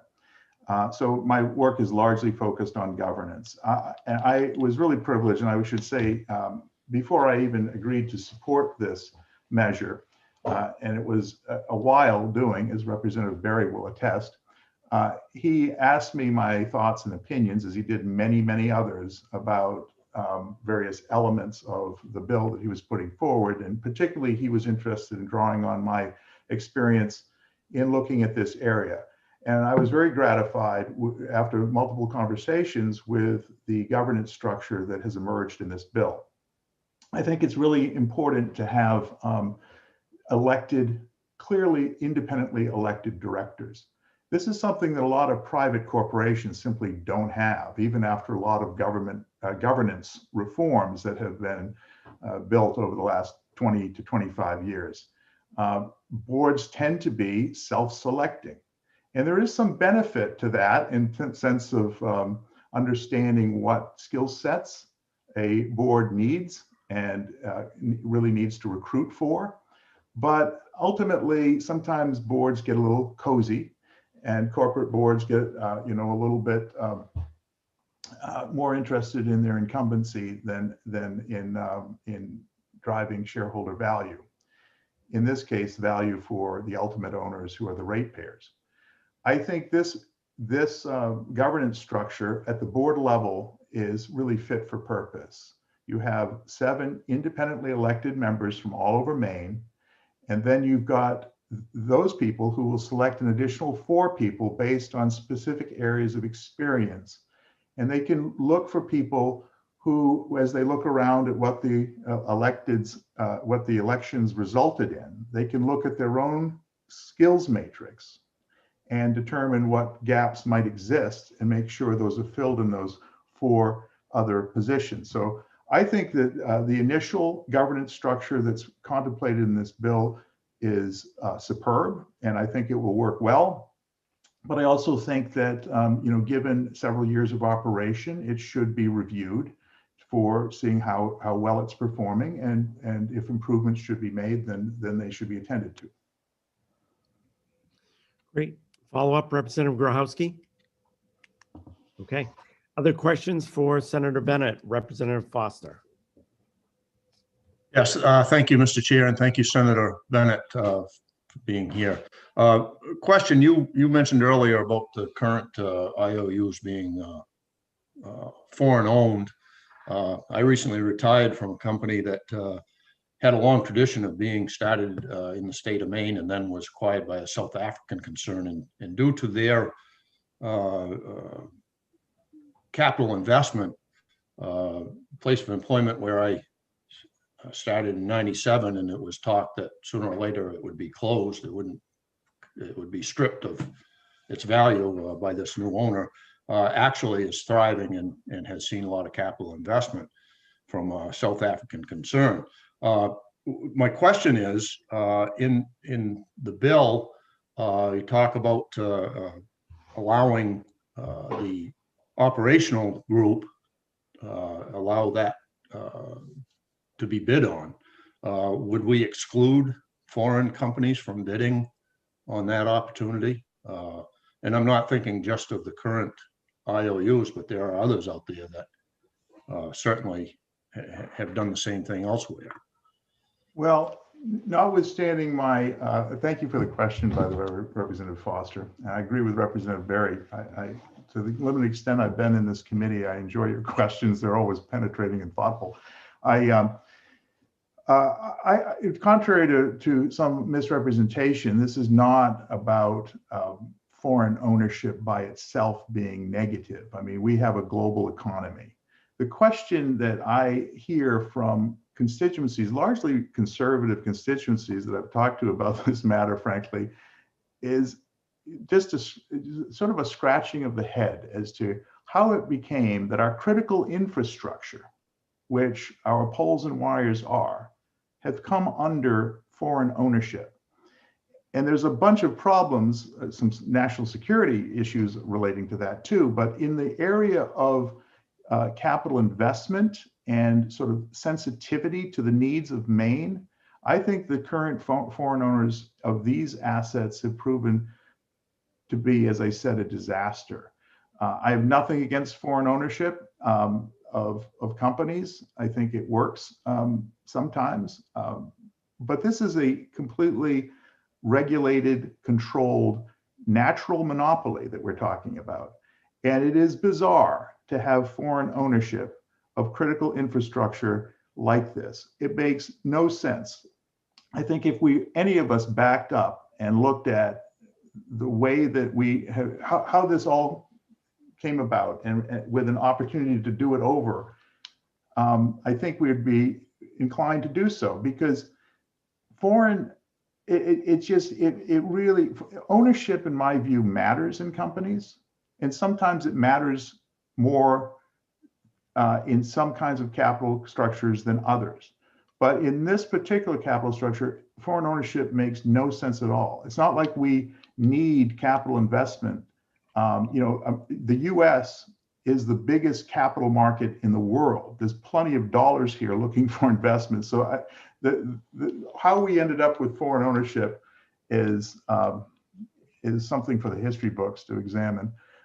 With respect to your narrow question on the management company, I have no objection to anybody bidding on that, but I do think that it would more logically go to a professional management team that knows the market, is familiar with this corner of the world, and I know that there's plenty of able talent available here in the U.S. So it's something for the board to look at, but I wouldn't exclude a group of managers from applying. Any follow-up questions? No, thank you. You're all set. Any other questions from the committee? Seeing none, thank you very much, Senator Bennett, for Joy coming to be testify. with you as ever. Thank you. Thank you. We'll go next to Senator Stacy Brenner.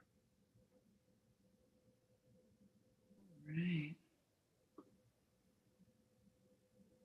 Hi, everyone. Senator Welcome. Lawrence, Representative Berry, and honorable colleagues of the Energy, Utilities, and Technology Committee. I'm Senator Stacy Brenner. I represent all of the residents of Senate District 30, which encompasses the towns of Gorham, part of Buxton, and most of Scarborough, including the ecologically significant Scarborough Marsh. I'm here today as a proud co-sponsor of LD 1708. This proposal is a game changer. It is the kind of bold initiative that sparks a transformation of how the public engages with their utility and how a society recaptures the value of its own resources. There are many folks coming after me that will speak to the importance of the value of Pine Tree Power Company. There are experts and citizens ready to tell you why a consumer-owned utility is of paramount importance for the people of Maine. Reasons include lower rates, the negative implications of a foreign-owned utility, and the profit motive that drives customer service to the bottom of the list. I make my living as a farmer. Reliable power and transparent engagement with my energy provider is a principal concern for business solvency. Like many farmers, we've been working diligently to convert the power sources on our farm to electric. Farming is an exercise in controlling nature and harnessing power to affect temperatures. Whether it's heating our ceiling greenhouses in the late winter and spring, to running our walk-in coolers, to keep products fresh and quality high, affordable and reliable power is essential to all of these basic farm business needs. Power is second to labor in expenses for our farm. Daily engagement with the natural world over the course of my 20-year career as a farmer has given me a deep awareness of how climate change affects the agricultural sector. Between the arrival of never before seen pest species to extreme weather events, the repercussions of climate change for farmers can be a financial devastation season after season.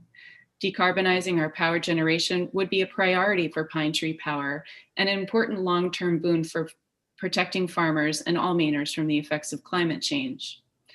Every spring when I plant seeds, there's so much hope in every seed. And like magic, with a little warmth to the soil and water to soften the seed coat, they germinate. And I'm grateful to Representative Berry, who in this metaphor is the farmer who planted the seed of an idea for a consumer-owned utility, and now we are all watching it grow. Let's control our energy future and take our power back. I have faith in the ability of Maine people to make the decision at the voting booth about controlling our power. It's democratic and direct.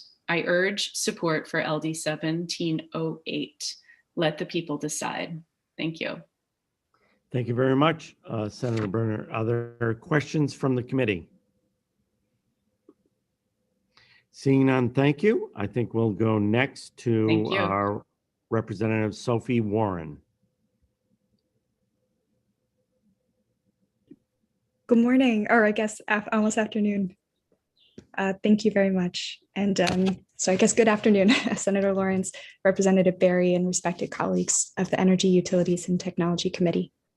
It's not always the case that the moral decision, the decision to address climate change in the most effective and sustainable way, is also the most cost-effective and evidence-based and safe and more sustainable and stable than the status quo.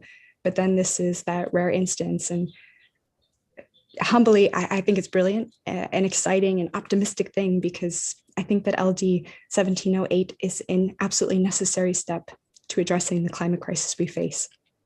As an independent legislator, as a young Mainer who grew up in Scarborough, Maine, the hometown I now represent, I feel a big responsibility to support such an absolutely common sense step to getting this state to 100% renewable electricity by 2050. If we are bound to monopolistic utilities gold plating the grid, how do we get to performance-based profit or the solar investment we need? What I want to close by is in emphasizing here that I am grateful this bill comes before you today, and for all who've worked on it over the years, and that it is here just in time. Because I cannot stress enough that we are out of time on climate change. We have no more time to waste. We have immense energy resources in this state, but we do not have the resource of continuing to wait. I urge you vote ought to pass for my generation and all who come after me. I appreciate your time, consideration, and I'd be happy to take any questions you'd have for me today. Thank you. Thank you. Are there questions for Representative Warren? Seeing none, thank you very much, Representative. We'll go on to a former member of this committee, Senator Dave Miramont. Dave? Thank you, Mr. Chair. And I'm not sure that I can support video, so I'm going to leave that off and just talk to you. So Senator Lawrence, Representative Berry, and distinguished members of the Energy, Utilities, and Technology Committee. I am Senator Dave Miramont, representing Senate District 12, which is Knox County, except for the town of Washington. And I do support this bill strongly, as I supported the previous versions and hopefully never have to support another version. Before my short testimony, because I know you'll be here all day, I signed up for a solar farm after you remember how hard I worked for solar farms while I was on the Energy Committee. I had the opportunity, I signed up, the farm was ready, but it won't be online till possibly September because CMP has not developed the ability to bring them online. And ours is in the lead. So others that have come behind are going to have to wait even longer. So the point that has been made already, and I think will be made for the rest of your long day, is that it doesn't work for us. So quickly, for too long, we've watched as for-profit companies based in other countries use our utility laws against the people of Maine. I also have no problem with for-profits, but not with utility laws that were not meant for that purpose. We've had steady increases in rates along with eroding reliability in our grid and unacceptable customer service. These issues have been raised repeatedly in this committee and they need to be corrected. The chance to have a nonprofit, locally run utility is exciting. This will bring accountability and make sure the money spent here stays here. It would require the management to keep the grid ready for strong storms that cut off service when the grid is not prepared. The current grid is also behind in connecting clean, renewable sources of power that need to be part of our environmental commitment to address the changes that have been ignored for too long. The amount of money that can be saved will be documented by others who specialize in that, and it is significant since we won't be paying for the stockholder profits. Thanks for your consideration, and I'm sure you would get better answers to questions from other people, but I am available. Thank you. Are there questions from the committee for Senator Miramont? Representative Barry. Not a question. Just want to say it's good to see you, Senator, and we do miss you on the committee. Thanks for joining us. I thoroughly enjoyed my time there, and it's really good to see you guys today. Thank you very much. Thank you. Jordan, are there any other representatives or senators left to come over to testify? I believe Representative Carlo had signed up to testify. Okay, so I'll recognize Representative Carlo.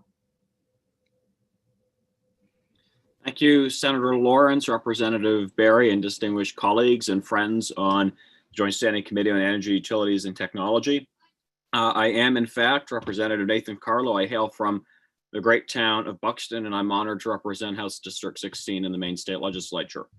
I'm before the committee today in strong support of LD 1708, and in a few moments I will share how and why I finally agreed to co-sponsor this bill. But before I do, I want to express dismay in the deceitful statements that have been made by the political arms of those in opposition to this bill. These lies and half-truths will not thwart a rigorous public debate on the merits of this subject, and they will certainly not conceal the atrocious record of Maine's investor-owned utilities. This bill proposes consumer ownership of our power grid. And while some would have you believe that this is a radical government takeover, the reality couldn't be further from the truth. This is not a new idea. 1 in 3 US households are served by a COU. The entire state of Nebraska is served by a COU, and 97 towns all over Maine are served by a COU. Unlike politicians, data is pretty hard to argue with, and the facts are clear. COUs are less costly to operate, they tend to be more reliable, and since they are not for profit, investment goes to where it's needed, not into the pockets of foreign companies and foreign governments. I've heard many times that government shouldn't own our power grid, and on this point, I agree wholeheartedly. What the lobby wants you to forget is that government already owns our power grid. The city of Calgary in Alberta, Canada has 100% ownership of Versant Power. And Avangrid's parent company, Iberdrola, is owned by foreign governments all around the globe, including Qatar, Norway, and Spain. Monopolies that the state shields from competition should be held to a high standard. But we've been ranked worst nationally in terms of reliability and customer service, and to add insult to injury, we have among the highest rates. Time and again, we've given our IOUs time to get caught up to speed. And now my constituents are tired of giving our IOUs third, fourth, and fifth chances. It's time to take seriously our obligation to protect ratepayers by establishing Pine Tree Power, a consumer-owned utility working for Maine people, not foreign investors in other parts of the world. I thank my colleagues for their consideration of this testimony. I would be delighted to answer any questions if they have any.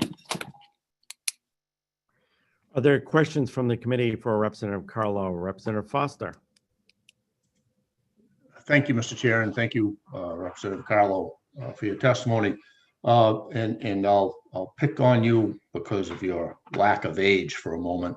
We've heard testimony, and we'll hear more about the current IOUs and they're addressing the need for renewable energy versus what this new company would offer.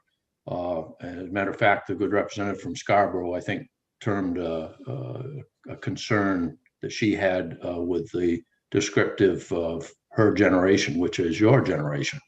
And I'm wondering, I know during the 129th, when bills came before the Committee for Green Energy, there were, I don't recall any IOU testimony against any of those bills. As a matter of fact, I think in most cases they testified for them. I'm wondering during your time here on the 130th on EUT, if you have found the same to be true, that in fact the IOUs have not been opposed to renewable energy and expansion of it in Maine. Thanks. Thank you, Representative Foster, for your question. I appreciate your taking the time to ask that. I have not really found that to be the case. I have also only been in this committee for a few months, and it's been a rather unusual time for us all. So you can pick on me for my lack of experience, but my lack of experience is probably what is going to be the driving force behind this question, so to speak. So I have found that there has not been a reluctance that I have seen from IOUs in terms of trying to convert to more sustainable energy, but that's also not exactly what or the sole purpose for introducing this bill has been. You know, you mentioned that I am young, and this generation, as Representative Warren's generation, is trying to move forward and looking in a future direction for our state. And there's a lot of data that reflects that it's more costly to keep the path that we're on right now than it is to making the switch now. So that's one of the reasons why I'm supporting this bill, in addition to the sovereignty aspect. But I just wanted to highlight that for you as well. And Representative Carlo, I too look forward to be picked upon by Representative Foster for my lack of age at some time in the future. Representative Wadsworth. Thank you, Mr. Chair. Representative Carlo, say we pass the bill as is and it goes out to the voter and they pass it. What do you tell your constituents? Because I assume there's going to be a really really tough 5 to 10 year legal battle that'll take place. And I wouldn't assume that there's going to be a smooth transition. And what do you tell your constituents then? Well, there's a lot of unsureties out there with a transition. Yeah, and I appreciate that question too. Thank you, Representative Wadsworth. I first mentioned that the board has tremendous latitude in making these sort of decisions moving forward. And also, I have been very disappointed to see that these lies that the political action committees of CMP and others have been pushing this narrative that this is against people, or it's putting politicians in charge of our power. The PUC will have total ability to regulate this industry. That was one of the questions I asked Representative Berry before I decided to co-sponsor this bill, is whether or not the regulatory structure that we have in place currently was going to be sustained moving forward. And I was happy to hear that was the case. To threaten the people of Maine with lawsuits after they have made a decision that this is where we want to go is totally absurd in my opinion. And it really fortifies my belief in the purpose of this bill. And I'm happy to talk with any legislator offline or answer any questions that we have during this meeting to represent that. Thank you. Is there a follow-up question, Representative Wadsworth? Any other questions for Representative Carlo? Seeing none, I think we have one more legislator who's interested in testifying, and that's Representative Poirier or Poirier. Representative Poirier. Poirier, thank you. And I'm not going to read my entire testimony because you've got a lot of people after me, and I will submit my written testimony later on today if you would like to read the whole thing. Senator Lawrence, Representative Berry, and members of the Energy Utilities and Technology Committee. My name is Jennifer Poirier. I live in Skowhegan and represent the good people of District 107, which is all of Skowhegan and part of Madison. I'm proud to co-sponsor LD 1708, working collaboratively with legislators of both parties. Hundreds of Mainers are still struggling to pay their electricity bills from over a year ago, and they've still not received any real explanation to why their bills skyrocketed from under $100 per month to upwards of over $400 or more. Things have gotten worse, in fact, much worse, since foreign owners took over CMP and Versant many years ago. Being owned by foreign corporations, it's just not working out for Maine people. These utilities have made broken promises several times. In recent years, CMP's claimed that their #1 priority is better customer service. They wanted to regain the people of Maine's trust and make things better. Things aren't getting any better. The profit-driven utilities, CMP and Versant, both ranked dead last in customer satisfaction, according to J.D. Power's 2020 Utility Customer Satisfaction Survey. And if that's not bad enough, they ranked near the top in terms of high prices too. Mainers deserve a better utility, and Pine Tree Power Company has been designed to provide one. A utility serving Maine and Maine alone that listens to Maine people and serves us well.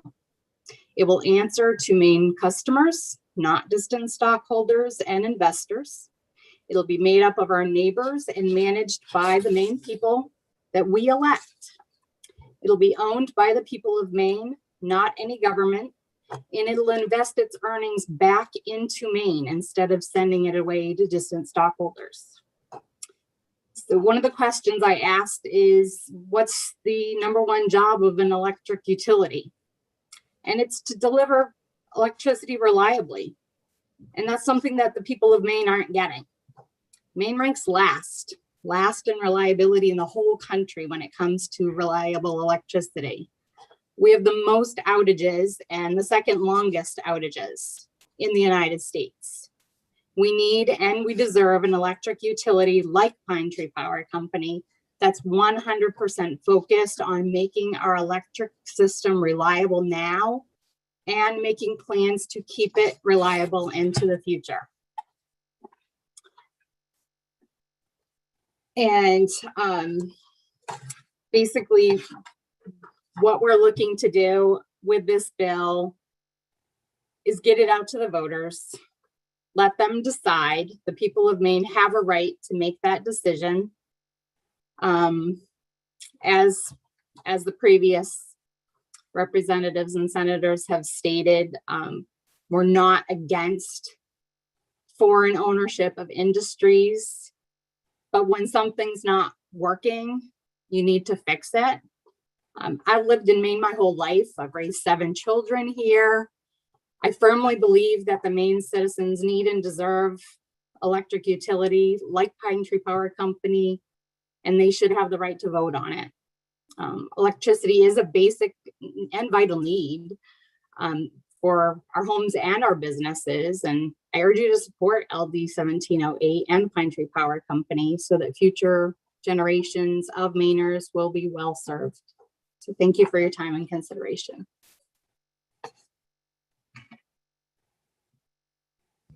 Thank you, Representative. Other questions from the committee? And Representative Poirier, I'm sure as your political career expands and maybe goes further up Route 202, I'd suggest you embrace Poirier as a potential version of your name as you get close to the Quebec border. Thank you. Well, I'm married into that name. My maiden name is Pilot. So Great. Thank you very much for coming. And we're going to go briefly to proponents and then over to opponents, but I do see we're joined by Representative Wood, and I just ask her to introduce herself. Thank you, Mr. Chair. I apologize. I am in other meetings and back and forth, but I am Barb Wood and I represent House District 38, which is the western end of the peninsula in Portland. Thank you, Representative. That's a good segue to mention that there are members who you will see coming in and coming out of our Zoom session. And it's not for lack of interest in this legislation. It's because we all serve, many of us serve on multiple committees and have bills to present in other committees in the legislature. So we accommodate legislative schedules as much as we can. We just completed all the legislators interested in testifying on this bill. And to try to equally balance things, I'm going to go through 4 proponents and ask them to testify, and then I'll go to opponents and give them approximately a half an hour of testimony. So I will go on to first. I think I'd ask for Jordan to beam across Faith Woodman and Emily Rochford.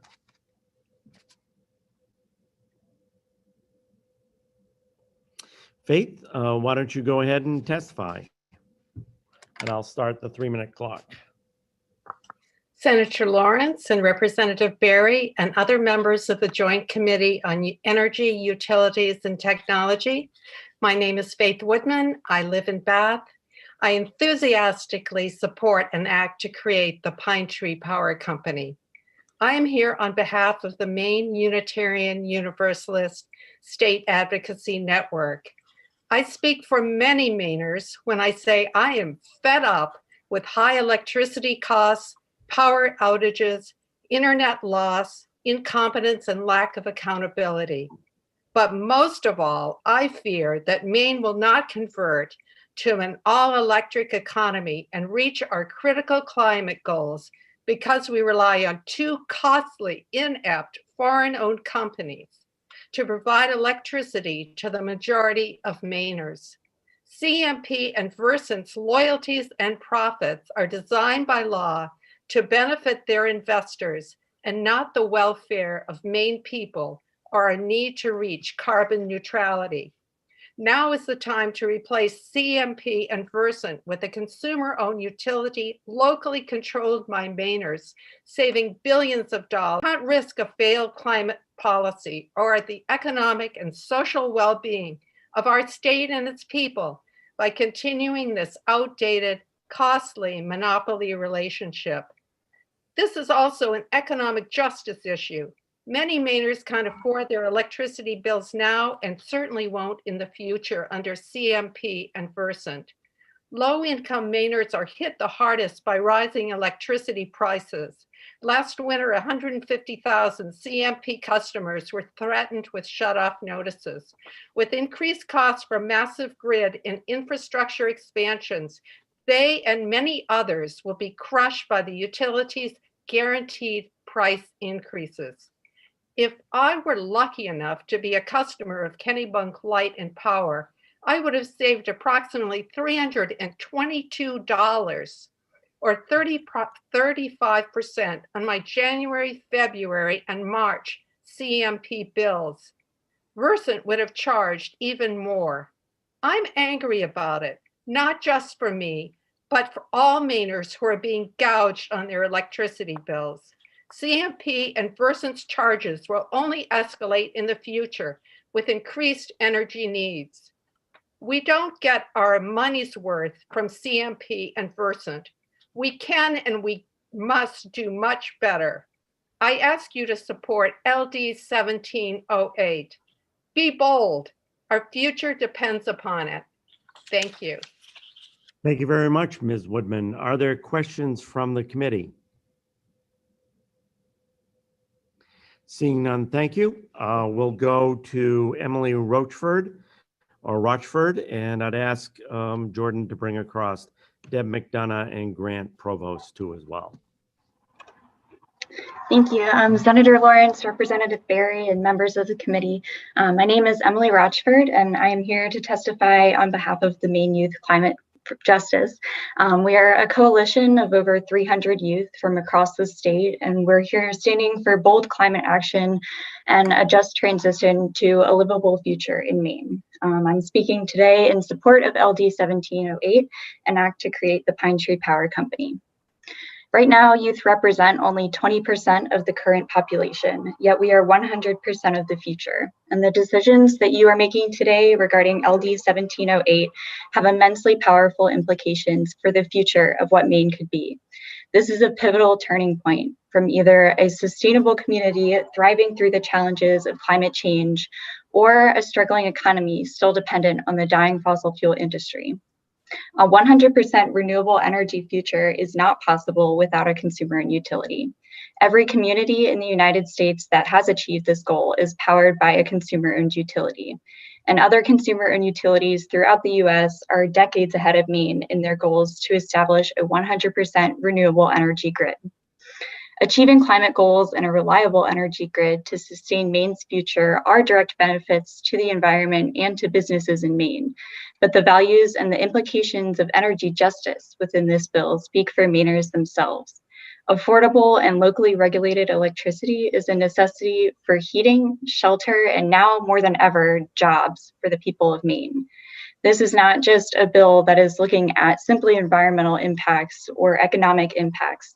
This is something that affects Mainers' lives and something that affects each and every one of us personally, as all of us are ratepayers and all of us are affected by these utilities. An electric utility that consistently ranks the lowest in reliability and satisfaction in the country cannot be trusted to support or uphold the means to these necessities. Establishing a consumer-owned utility cannot worsen the reliability, service, or affordability of electricity, as these values are clearly not being held by the current investor-owned utilities. As Representative Berry had mentioned earlier, currently CMP and Versant nationally are ranking the lowest for reliability as well as service. Improving access to and quality of energy is also a key implication of energy justice, as mentioned, through this consumer-owned utility. Energy justice includes affordable rates and equitable policies that seek to help Mainers control their own electricity grid and not suffer the consequences of this disconnected foreign ownership. As the future generation of Mainers, we urge you to consider independence and justice for the people of Maine, as well as protecting the ideal of a sustainable future, and to therefore pass LD 1708 and create the Pine Tree Power Company. Thank you for this opportunity to testify. Thank you very much. Are there questions from the committee for Ms. Rochford? Seeing none, thank you. We'll go next to Deborah McDonough testifying in favor. Deborah? Hi, my name is Deborah McDonough. I'm a 20-year resident of Scarborough and appreciate this opportunity to testify in support of LD 1708. I moved to Scarborough in 2001 from my childhood hometown of Longmont, Colorado, where we've been electing the board of Longmont Power and Light since 1912. On arrival in Maine, I was startled to learn that electricity prices were nearly double what I'd been paying in Longmont, and even more startled by the regular power cuts. You see, I carry an indelible memory of a grade school power cut. It probably lasted 20 minutes, but it was such a big deal that I carried a flashlight for well over a year and can recall the event 40 years later as if it were yesterday. I'm as certain as I can be that it only happened once, and I don't recall any power cuts during the 6 years I lived there as an adult. In Scarborough, the power fails frequently enough and long enough that I eventually bought a generator so my fish don't die and the radiant floors don't freeze and destroy the building. While LD 1708 addresses only electricity service, you'll hear about opportunities to provide low-cost pole access in order to expedite broadband access. In 2014, Longmont Power and Light took this one step further, changing its name to Longmont Power and Communications.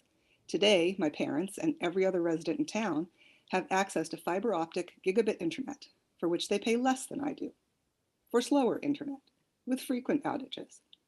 I've come to the conclusion that unfettered capitalism just isn't that good at infrastructure. I also acknowledge that government doesn't always pull off big projects in the way that I would prefer. This bill establishes a consumer-owned nonprofit with an elected board. Experiences around the country and in pockets of Maine provide substantial evidence that this structure is very good at providing responsible, reliable, responsive, and lower cost infrastructure services. We all deserve better than the service CMP has been providing in Scarborough. We deserve Pine Tree Power, and I encourage each of you to vote in support of LD 1708. Thank you very much, Ms. McDonough. Are there questions from the committee?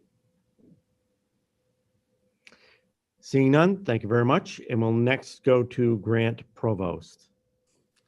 Thank you. Good morning, Senator Lawrence, Representative Berry, and members of the Energy, Utilities, and Technology Committee. My name is Grant Provost. I'm the Business Agent for Ironworkers Local 7. I rise in favor of LD 1708, an act to create the Pine Tree Company, a nonprofit utility to deliver lower rates, reliability, and control for Maine energy independence. When I was a kid, every night on public access, at least once, I would see the same commercial with the famous quote, "No line is safe to touch ever." A thick Maine accent for a Maine utility. The Maine part spaked right into the name of the power company. I felt like the guy lived around the corner from me. Turns out he did. Those days are gone, but it doesn't have to be for good. Our power company is no longer ours. Maine electrical bills are lining the pockets of a multinational conglomerate. With this bill, we can start making sure Mainers' hard-earned money stays in Maine and helps the company that Mainers have a say in. When Mainers have their say, the rates will go down and the service will improve. This is part of the whole nonprofit thing. Money flows into running the business and everything above and beyond goes into infrastructure or back to the ratepayers. Back to Mainers' pockets and savings, not corporate board on the other side of the Atlantic Ocean. When the money above corporate costs is reinvested into infrastructure, the reliability of the grid improves as the ratepayers make timely improvements instead of waiting for failure, or simply the cash flows into ratepayers' pockets. Either situation is good for Mainers trying to make every dollar count. With the transition away from fossil fuels, a Mainer-run utility can put Mainers first in all aspects. When Mainers own their own energy independence, they hire local, they pay well, and do not sub-work to companies from Mississippi who bring out-of-state workforce to undercut wages while not hiring locally. When there is no corporate planes or high CO salaries to pour profits into, ratepayers safe. Let's not forget the fact that when Mainers own their own power, they don't have to worry about who's going to purchase the power company next. Monsanto was purchased by a German company who, in order to satisfy regulators, started selling assets that were quickly purchased by Chinese government-owned corporations. These people do not care about Mainers. They care about money. How horrible would it be to see our at one time local company sold from Spaniards to Chinese for the sole reason of satisfying regulators in a merger of massive international corporations? That doesn't happen when Mainers run the show, and that is what this bill is about. At this moment, we have an unprecedented obligation to use this transition in a way that will benefit Mainers for generations to come. In the next few years, Mainers will decide what that transition from fossil fuels to a more electric future looks like. With heat pumps soon to be in nearly every home, wind and solar at multi-megawatt capacities, Mainers need to control the narrative. If we don't, Maine's working families are going to be pushed aside in the name of corporate profits. In an almost completely electric future, large utility corporations become larger and more powerful. In no way does that benefit Mainers. This is one of the many reasons I urge this committee to vote ought to pass on this piece of legislation. Thank you. Thank you very much. Are there questions from the committee for Mr. Provost? Seeing none, thank you. We've gone on since about 10:30 with proponents. I'm going to switch over to opponents for about a half an hour before we break for lunch at 1 o'clock. And I'll recognize John Flynn, the CEO of Versant Power. John. Good morning and thank you. Can everyone hear me okay? We can hear you fine. Excellent, thank you. Senator Lawrence, Representative Berry, and members of the Energy, Utilities, and Technology Committee. My name is John Flynn, and I am here today in opposition to LD 1708 on behalf of Versant Power. Whether or not you have agreed with our policy positions in recent months, we hope you will acknowledge that Versant Power is working hard to change the paradigm of how our company performs and is perceived here in Maine. In addition to the work we have done towards interconnecting and facilitating the deployment of renewable energy, during this legislative session, we have enthusiastically supported the deployment of energy storage technology, the procurement of grid-scale renewable energy, the integration of electric vehicle infrastructure, and a number of other climate-related proposals, all while we strive to protect the interest of our customers every step of the way. We have participated in advancing the discussions around grid modernization, Northern Maine transmission, and have collaborated with this committee's NEB subcommittee work. We are walking the walk when it comes to transitioning our own fleet of vehicles to electric vehicles. We have and continue to partner with groups like A Climate to Thrive, supporting them on a number of innovative projects. We were actually the first company to meet Maine's net benefit standard for utility reorganizations, and we have successfully met ambitious reliability metrics that were established by the PUC in our first year as Versant Power.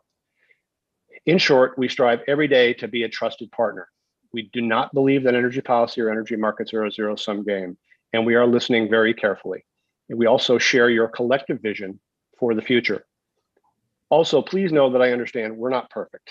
We can and will continue to improve and make progress. The Legislature and Public Utilities Committee can and should hold utilities accountable for the obligations they have to their customers and more broadly to the state of Maine. In June of 2019, Governor Mills signed LD 1679 into law. The law was widely supported in the Maine legislature and, among other things, memorialized Maine's climate goals into law. Under this new law, Maine must reduce its greenhouse gas emissions to 45% below 1990 levels by 2030 and 80% below 1990 levels by 2050. That first milestone is less than 9 years away. The good news is that so much progress is already being made, from the work of the Maine Climate Council and Maine legislature to countless efforts being undertaken by private industry, municipalities, nonprofits, and so many others. We are off to a good start. None of this is easy, but we in Maine are accustomed to rolling up our sleeves and doing the hard work, and we will continue to do so. And we would hate to see that progress undermined by efforts to place our customers at the front line in terms of the financial and environmental risks associated with climate change. The idea that the government may force divestiture of Maine's 2 privately owned transmission and distribution utilities is perhaps the single largest variable in terms of disruption to that progress. To achieve our climate and grid modernization objectives, we need everyone working together. We have neither the time nor the money to waste on polarizing fights. We need an electric grid, poles and wires, that can facilitate decarbonization. We need an experienced operator to ensure that planning is being done strategically and that technical. Just about at your 3 minutes. Okay, I thought I timed it better than that, Senator. So I will stop and turn it over for anybody that might have questions. It always expands quicker than you think. So thank you very much. And I assume you've submitted written testimony too as well. We have, Senator. Review. And then questions from the committee, Representative Foster. Thank you, Mr. Chair, and thank you, Mr. Flynn, for your testimony. You mentioned earlier your ownership, and I'm wondering if the ownership group, if they weren't to go along with this, should this bill pass, handing over their assets willingly, I'm wondering if they would, what their position would be on continuing to invest in the company and in the infrastructure while possibly involved in litigation for some period of time. Well, is that something that you could speak to? Thank you. Certainly, Representative Foster. I can honestly say we have not had those conversations. We continue to work with our ownership, NMAX, around ensuring that we continue to do the things we need to do to be a trusted partner. But it is hard to see, quite honestly, how we would continue to invest if there was significant litigation going on. I think the answer is we will continue to invest to the extent we can. Obviously, litigation is what it is. As I said in my comments, and I can assure you the folks from NMAX feel strongly that we need to continue to try to make progress. We've not had those conversations. Would things potentially change if we were in a litigation environment? Certainly they may change. I think on my part, that would be speculation to guess. I can tell you my commitment, our commitment as Versant Power and NMAX's commitment as it stands today, but I really can't speculate about the future. So I apologize to not be able to address that in more detail. Thank you. Any follow-up, Representative Foster? Representative Cuddy. Thank you, Senator. Thank you, Mr. Flynn, for being here today and for your testimony. Mr. Flynn, you're owned by a parent company, which I believe is a foreign-owned parent company. And you pay to them then a dividend each year for the profits that the company makes. What roughly is that number? The number varies, Representative Cuddy. Last year, I believe we paid something under $20 million. I can tell you this year, the plan is that we will pay roughly a $25 to $30 million payment to our parent company.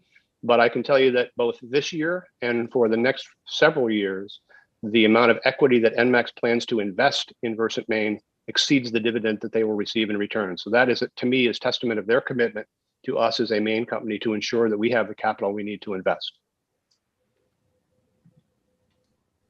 Thank you. Representative Cuddy, any follow-up? Yes, please. You mentioned the name Amex, and I apologize for my ignorance on these things, but is that a privately owned company, or is that a public government entity? What is that? NMAX is a utility that is owned by the city of Calgary. Thank you. Any other questions for Mr. Flynn? Thank you very much for coming, and please do submit any additional written testimony you may want to do. We'll now go on to David Littell. Thank you, Senator Lawrence, Representative Berry, members of the committee. I'm David Littell. I'm an attorney with Bernstein Sure, and I'm here for Versant Power, but want to make it clear that this testimony is my own, hasn't been approved by them. For those that know me, I've worked on decarbonization now for several decades. I was the environmental commissioner for Governor Baldacci. I served on the Maine Public Utilities Commission, and I've worked for this state on a number of decarbonization initiatives and have worked on utility sector reform and grid modernization in 20 states and 5 Canadian provinces since. And my message is clear. And by the way, you just heard from the proponents from some members of my church, and many of the people that are in favor of this bill are folks I usually work with. So just want to recognize that opinions vary, but on this one, I can't support this bill. I can't because it is clear this is a government takings. This is not a government agency where you're having a vote to take it over. This is going to be an extensive legal fight in state and federal courts, in front of the PUC and in front of FERC. If this happens, someone can't show up and tell you they're going to pay half the value of your house and have you say, yes, that sounds fine to me, I'm going to take it. And as was observed by one of the questions, it'll last 5 to 10 years. During that interim, our attention will be distracted. We will not be focused on grid modernization, beneficial electrification, enacting the grid improvements we need to integrate things like electric pickup trucks, which are just coming on the market and will be big in Maine, and to work on heating and other things. And in that regard, I would mention when I served on the PUC, it was Versant's predecessor, Emera, that actually piloted in a large-scale pilot electric source heat pumps in Maine and proved that they can meet and that they can work here. They were subsequently picked up by the Efficiency Maine Trust after the utility showed that they could work. But there is a strong and important role for utilities in decarbonization. We don't have that time to lose in fights, not to mention the probability, or at least the strong likelihood that this won't play out the way that it's planned. Some of the cost projections you've seen strike me as incredibly unrealistic. The timing is unrealistic. And again, I've worked with over 100 utilities. The structure here is not an independent board. It sounds like some people disagree on this, but it's clearly a politically elected board. When I served, most of the commissioners in the US who serve on public utility commissions are appointed and then confirmed by the Senate. But a number are elected, and those that are elected act differently. They're politicians. Sometimes they're good, sometimes they're perhaps not so good, but they're politicians, and this is a politically controlled board. And what happens when you have that type of structure, it's not a professional board, is that there's incredible pressure to keep rates low. You've already heard promise of low rates, but also pressure to do what constituencies want. And so what inevitably happens, and I can list a number of jurisdictions and international states where this has happened, is that you commit to do more than you can, and you borrow to make up the difference. And pretty quickly you're in financial straits. And that is what I would worry about. It's also clear we have public power from the Tennessee Valley Authority to Long Island Power to LIPA on Long Island, and to Los Angeles, where you have publicly owned utilities. Are you cutting me off? I can't hear you, Senator. Sorry, I muted it for a second. Yeah, I'm sorry, but you're at your 3 minutes. Happy to answer any questions you all might have. Are there questions from the committee? Seeing none, thank you very much. And now we'll go to Eric Stiniford from CMP. Thank you, Senator Lawrence. And Senator Lawrence, Representative Berry, members of the committee. My name is Eric Stiniford. I'm Vice President, Controller, and Treasurer of Central Maine Power Company, and I am here today testifying in opposition to LD 1708.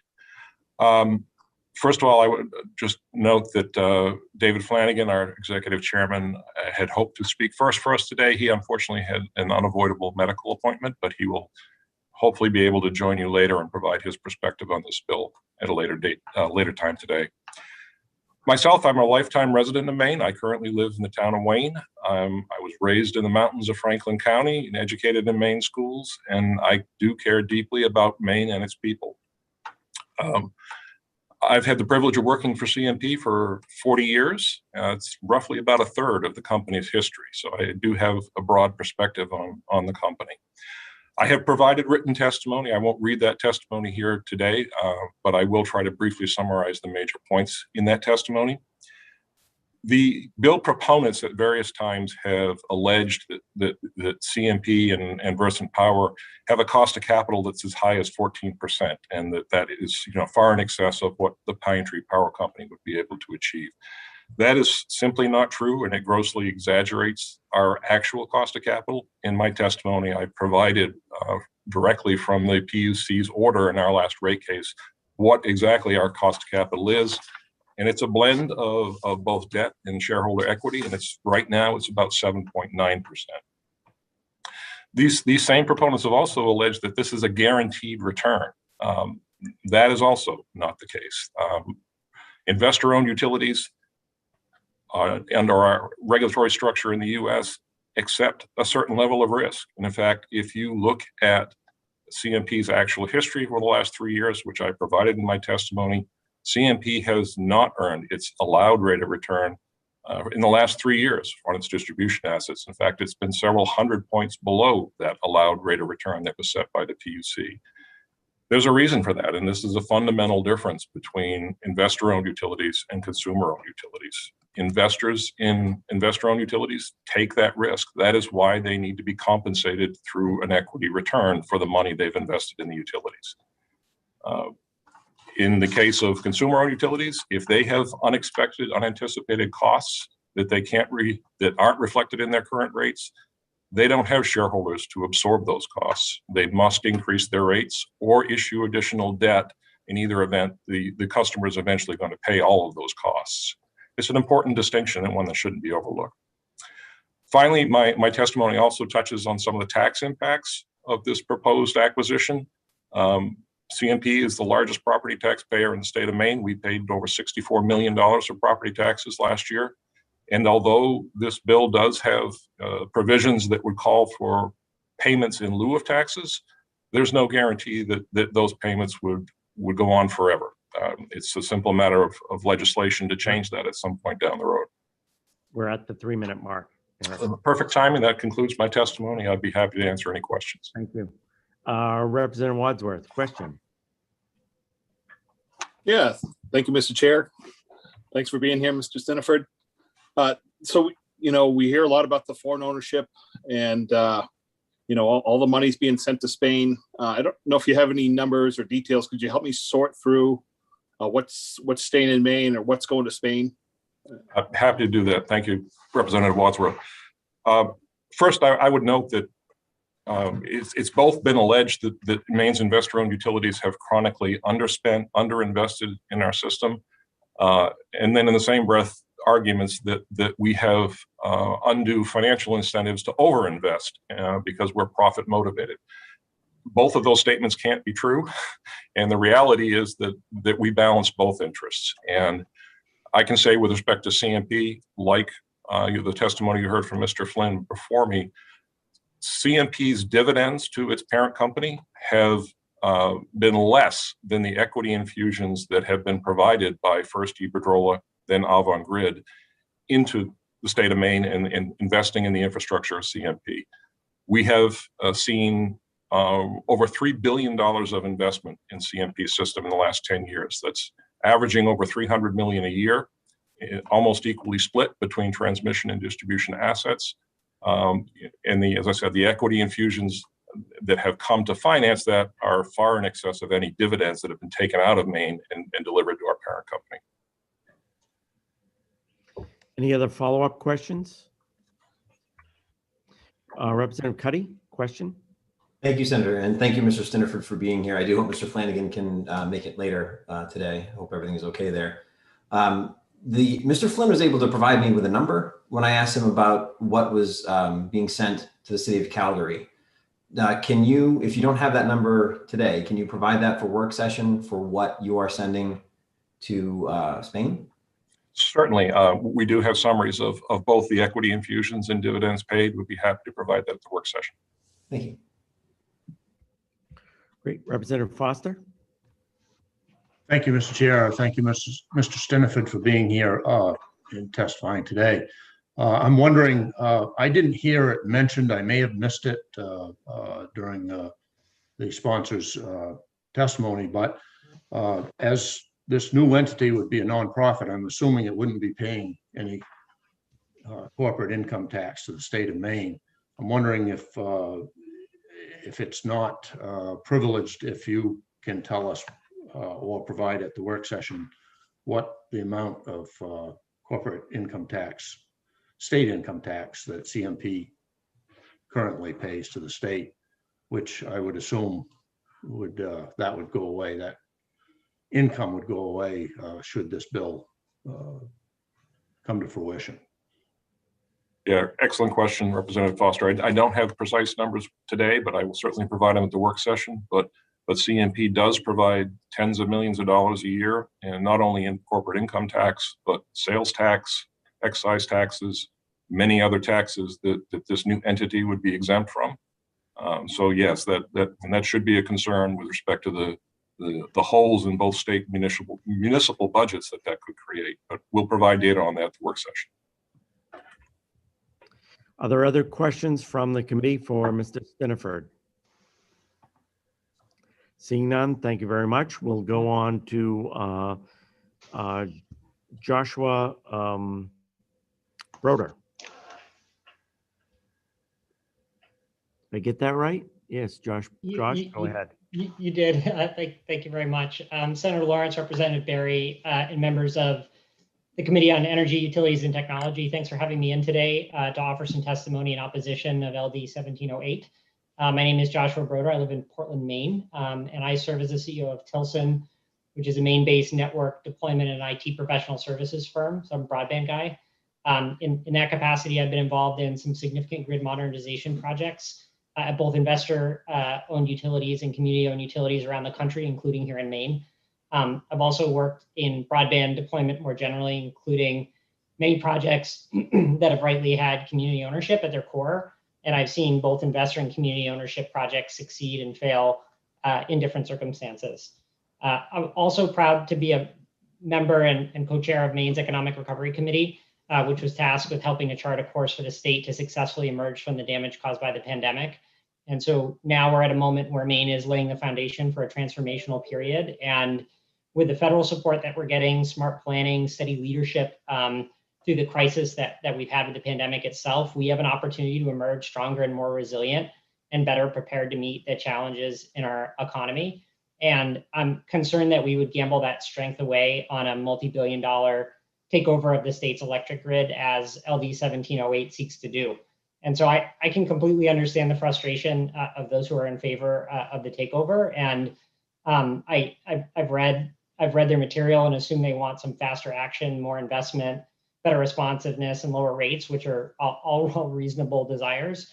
And I'm concerned that a forced buyout of the state's two major transmission and distribution companies guarantees years of turmoil and distraction. I think kind of echoing David Littell's comments there. So as we think about transitioning from the critical work done by the utilities to an untested governmental authority and the certainty of protracted litigation and delays that will come with it, will stall innovation, investment, and really detract from Maine's aggressive plan to move forward with electrification of our energy system and carbon reduction in the all-important short term. And so when I was at the ERC, we had an open, inclusive, and bipartisan process, and we came up with 8 recommendations to sustain and grow Maine's economy. Of those recommendations, 3 are directly at risk if there was a governmental takeover of the utilities occurred.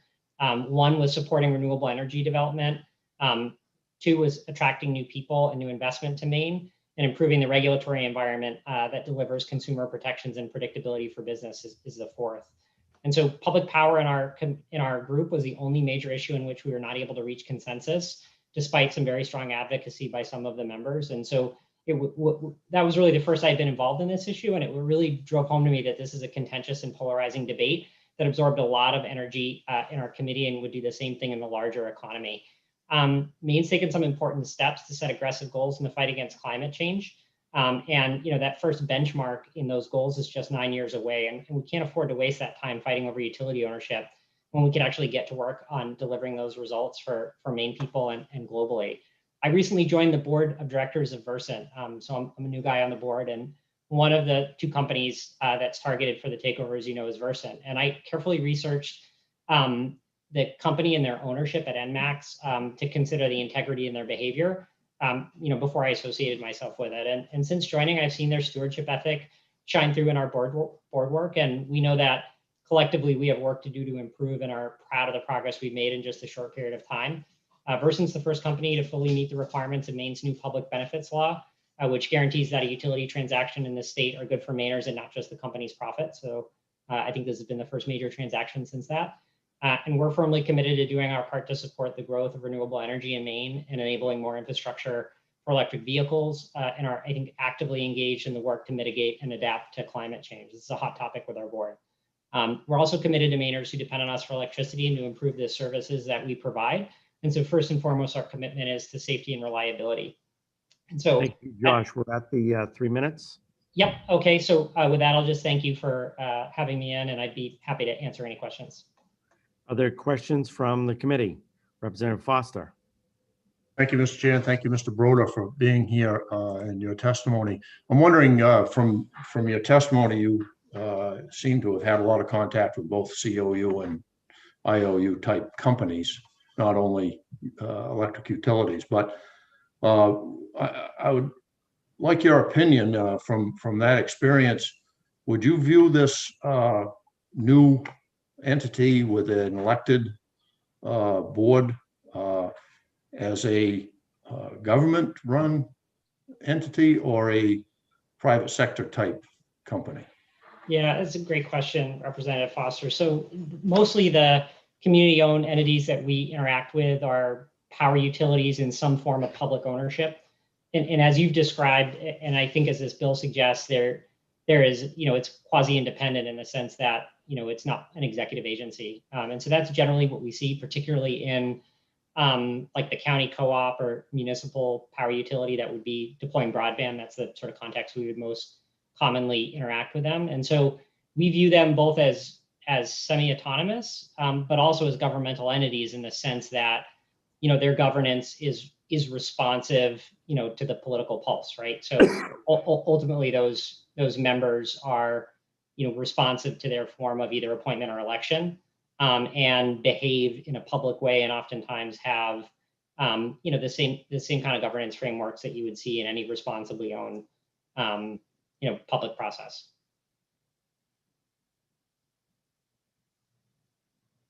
Any follow-up questions, Representative Foster? Oh, thank you, Mr. Chair. Representative Kessler.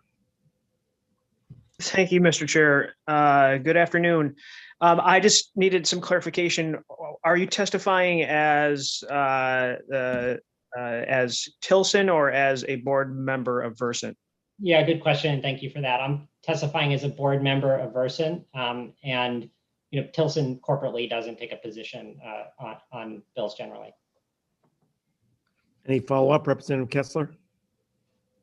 Thank you. Any other questions for Mr. Broder? Seeing none, thank you very much. We're going to go to Brad Viator, and Brad, apparently there are 2 devices with your name on it. You'll see the other one at the bottom of the screen. So if you could just log off that device, and hopefully we won't lose you. And then you can just start your testimony. You can actually do that after you testify. That would be great. Thanks. All right, sorry about that. And thank you, Senator Lawrence, for getting my name right. That never happened. So I appreciate that. Thank you, Senator Lawrence, Representative Berry, and committee members for giving me the opportunity. My name is Brad Viator. I'm Vice President of External Affairs at the Edison Electric Institute. I'm testifying in opposition to LD 1708. EEI is the association that represents all U.S. investor-owned electric companies. Our members provide electricity for more than 220 million Americans, operate in all 50 states, provide power for 72% of all Americans. EEI's members include both Central Maine Power and Versant Power. While EEI agrees with the level of service customers in Maine should be receiving, we fundamentally disagree with this approach for a few key reasons. The proposed legislation would allow for a government takeover of the IOUs in the state, costing customers billions of dollars through a long, risky, slow, and complex process with no guarantee that the service will improve. According to a London economics analysis of a similar bill, LD 1646, it was found that a government takeover would result in higher bills for Mainers while providing no assurance that customers would receive cleaner energy, better service, or improved reliability.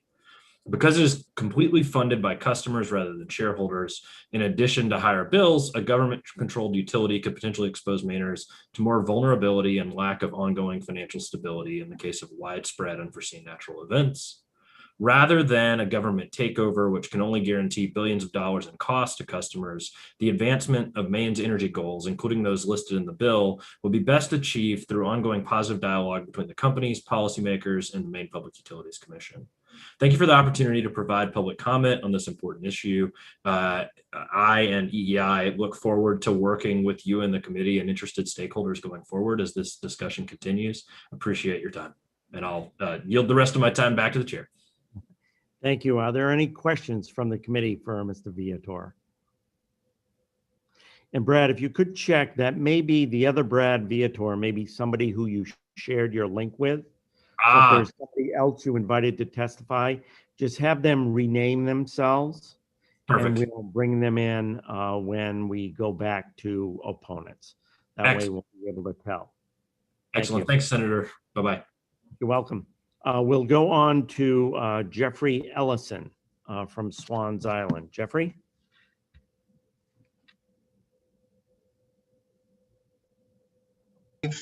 Okay. I'm Jeffrey Ellison. I live on Swans Island. I've spent my 45-year working career doing business turnarounds and evaluating mergers and acquisitions and solving cost problems. When I retired to Swans Island, I took the job of general manager of the Swans Island Electric Cooperative. Our rates were double what Emera's were at the time. We had a problem with economies of scale because we only had 550 meters, but costs commensurate with a much larger utility. PUC approved the rate increase, but stipulated that we look to merge with a larger entity, which we did with Emera. At the time, I warned residents that we would be at the end of the line for service. We were 6 miles off the coast of MDI, which meant we were an island off an island. After 3 years, I'm happy to report that our service has been exemplary from Emera and Versant. Maine may have the same economy of scale issues that Swans Island did, which could affect both service and cost. If you can just entertain the possibility that Maine has unique geography that affects costs and service. Our miles of wire and poles per customer, poles drilled into granite, which takes 6 hours versus 20 minutes for dirt. Spruce trees with shallow root systems growing on top of ledge, which blow over very easily. Our full state is hit by nor'easters versus perhaps tornadoes that may only cover a half-mile wide by 5-mile long area. Any reasonable company or entity who's about to buy another company would do an extensive due diligence to get to the root causes of service and cost detriments. I also don't see how this new company would, which would own 100% of the grid in Maine, is still not a monopoly. Another concern is about innovation and forward thinking. I would like to use the United States Postal Service as an example. When costs got high, the United States Postal Service cut service, closed shops, cut hours, and increased stamp rates. If the United States Postal Service was a private, for-profit stockholder, there would be no UPS or FedEx today. The UPS would have looked for ways to increase services and revenues and profits. I do not think it's in the best interest of Mainers to squelch innovation with monopolistic, bureaucratic, non-incentive solution. And that's why I oppose this bill. Thank you. Very much, Mr. Ellison. Is that the conclusion of your testimony? Yes, it is. Great, thank you. And just as a clarification, are you speaking on behalf of Swans Island Electrical Co-op? No, the Swans Island Electric Co-op was merged into Emera, now Versant, over 3 years ago. So I'm speaking as just a citizen. Okay. Just a citizen. Any other questions? And just a citizen is often the most important title. Okay, so we're at 1 o'clock. Thank you, Mr. Ellison. We're at 1 o'clock, so we're going to break for lunch. I'll give you an hour for lunch, and we're going to come back and continue with, go over to neither for nor against with, I believe, it's going to be Heather Bailey first and then Neil Goldberg. We'll spend a half an hour on neither for nor against. Then we'll go back to proponents for a half an hour and then to opponents for a half an hour. And that would take us up to 3:30 in our next break. So if you could turn off your video and turn off your microphone, that would be great. And we'll see you all at 2 o'clock.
Okay, let's see. Who do we have back here?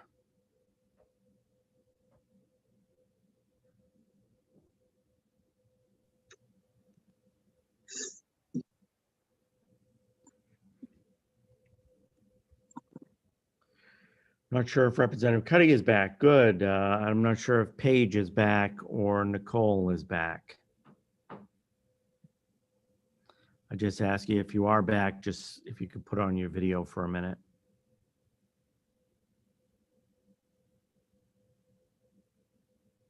And Representative Carlo, if you're back, if you could put on your video.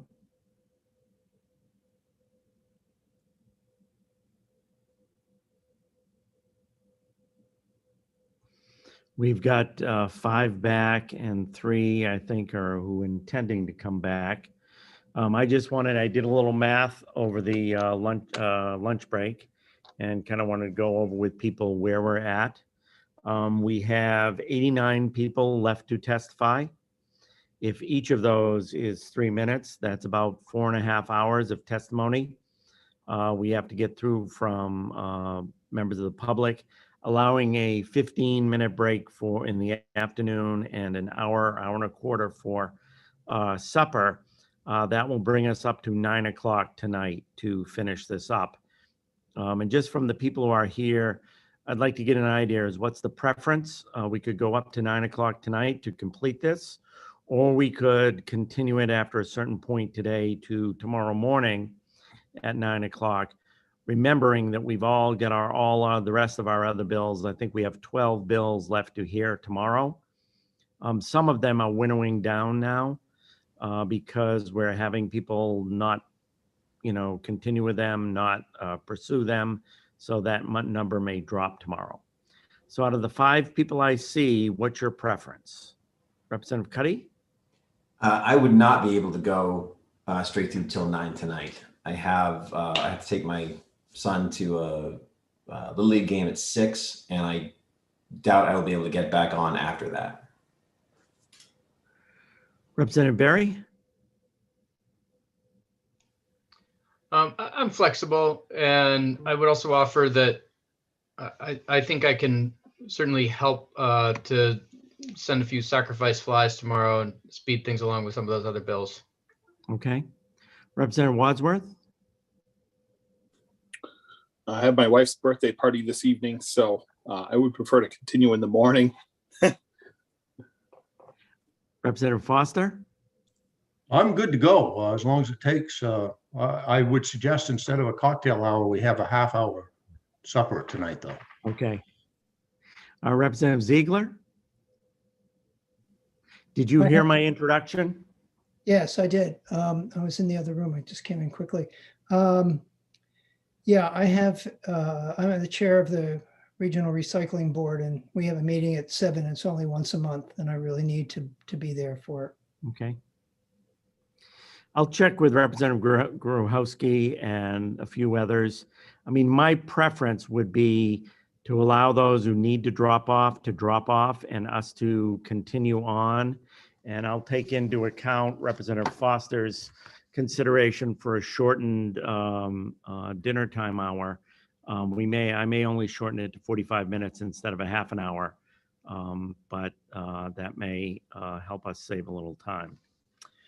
So without Representative Berry, did you have a question? I just wanted to relay that Representative Carlo has had something come up, so he will not be able to come back to us today, unfortunately. Okay. Hopefully he'll be able to come back to us in the future. Yes, it sounds like it's a car issue. Yeah. Okay. Sounds fine. Okay, so let's go back to the public hearing. We are on neither for nor against on LD 1708. And I will recognize Heather Bailey. Heather. And you just need to turn your microphone on, Heather.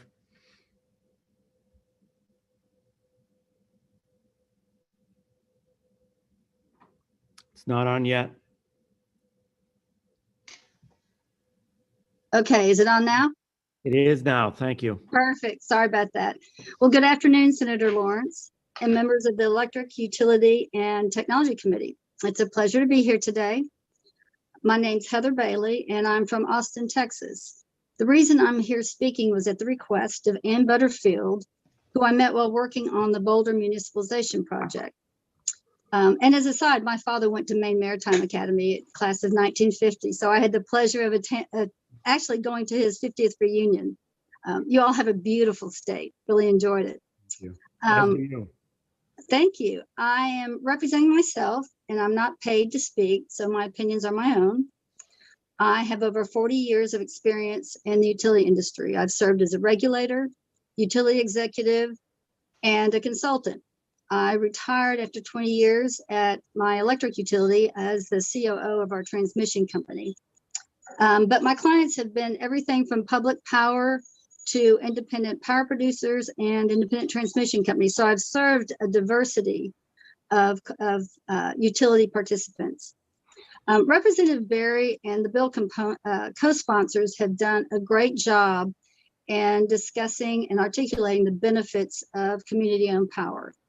And I think it's always important to take notice when you have ratepayers and community members actively concerned about the issues related to their utility. As someone who's represented all kinds, I think this is something to take notice of. A community-owned utility is a reflection of the values and priorities of their communities. As you've heard, some of the greenest, most reliable utilities are community-owned. And because these are priorities for them, they're willing to fund those priorities. I've heard and read some comments regarding the failure of the Boulder municipalization, and I actually would like to address a few of those, and then any questions you have, I'm open to discuss. Boulder voted 6 times to support becoming a community-owned utility. The final vote to enter into a franchise won by just 53%. The driving force behind the effort to form a community utility was a desire by Boulder to have 100% clean electricity, which was compounded by a utility that was not responsive to that need. So the citizens drove the initiative. The agreement that was ultimately entered into had a mix of results, mostly positive, but it gave Boulder some options. They were able to ultimately get Excel to agree to an 80% reduction in emissions by 2030 with the help of targets set by the state. This opened the door for Boulder to achieve its 100% clean energy goal by 2030. In addition, this agreement gave Boulder a seat at the table in grid planning and innovative opportunities to bring in new technologies. Lastly, Excel, if they didn't meet these goals, but Boulder could walk away from the franchise and resume the municipalization process where they left off, and ultimately acquire the utility at agreed upon price. So along the way, Boulder learned a lot. They didn't get everything they wanted. They didn't get control of the system, but they learned what was possible through working with other community-owned utilities. They also learned that the cost of procuring power and renewables could be lower and result in cost reductions ultimately to their customers.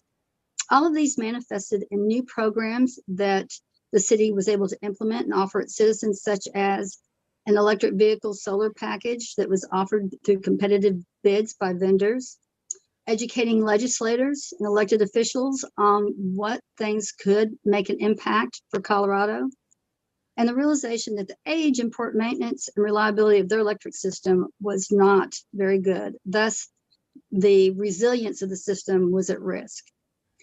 Community-owned utilities are value-based and an important utility structural option when the incumbent does not meet the needs of its ratepayers. And that's why this is an important consideration. And with that, I will yield my time and am open to questions. Great. Are there questions from the committee? Seeing none from the committee, I do have a question. Just given your location in Texas, and we all watched with a certain amount of horror what went on with the power outages in Texas. And I heard all kinds of rumors about there were consumer-owned utilities, there were investor-owned utilities, different things.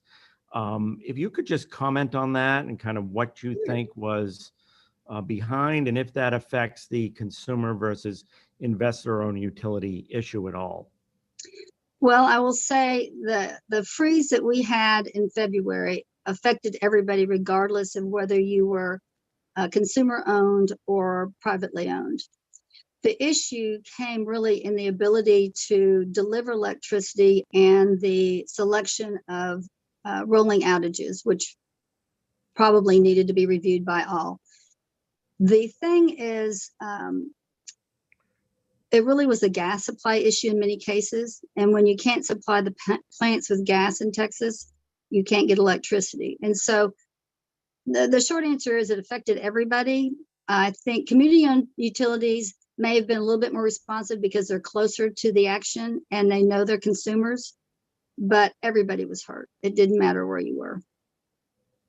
It was a power supply issue. That's very helpful to clarify kind of the rumors you hear and things like that. Any other questions, Representative Foster? Yes, thank you, Mr. Chair, and thank you, Ms. Bailey, for your testimony here today. That brings to mind, I too am an MMA grad and spent quite a bit of time in your fair state. As a matter of fact, I think it was the early 80s that the last large cold spell occurred. And my recollection is it was something over 30 days where that, in Houston at least, temperatures stayed below freezing. I know in the Port Arthur Beaumont area, there was no loss of electricity. And I think that's true for most of the state during that particular event. I'm not exactly sure of all of the differences in the energy generation facilities and what type of generation there was, but I think that predated a lot of the renewables. And I'm not sure if you probably aren't old enough to remember that, but. Oh, I was there.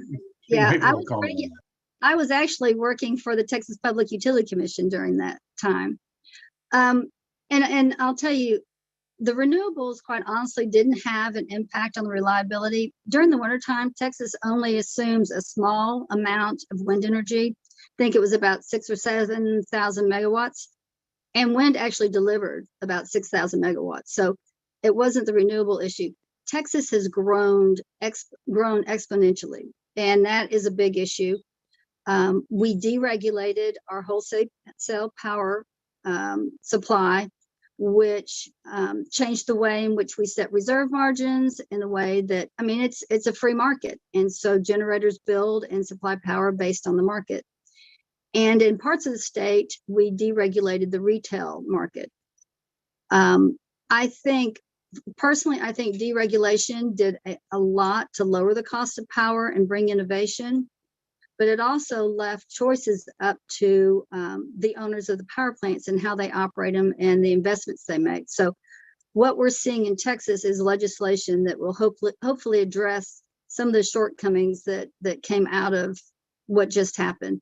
But you're right, we didn't have the kind of issues in the past. ERCOT was a different place. The state was different, industry was different. And so there's a whole lot of other factors there. Thank you. Sure. I apologize. Thank you. Other questions from the committee?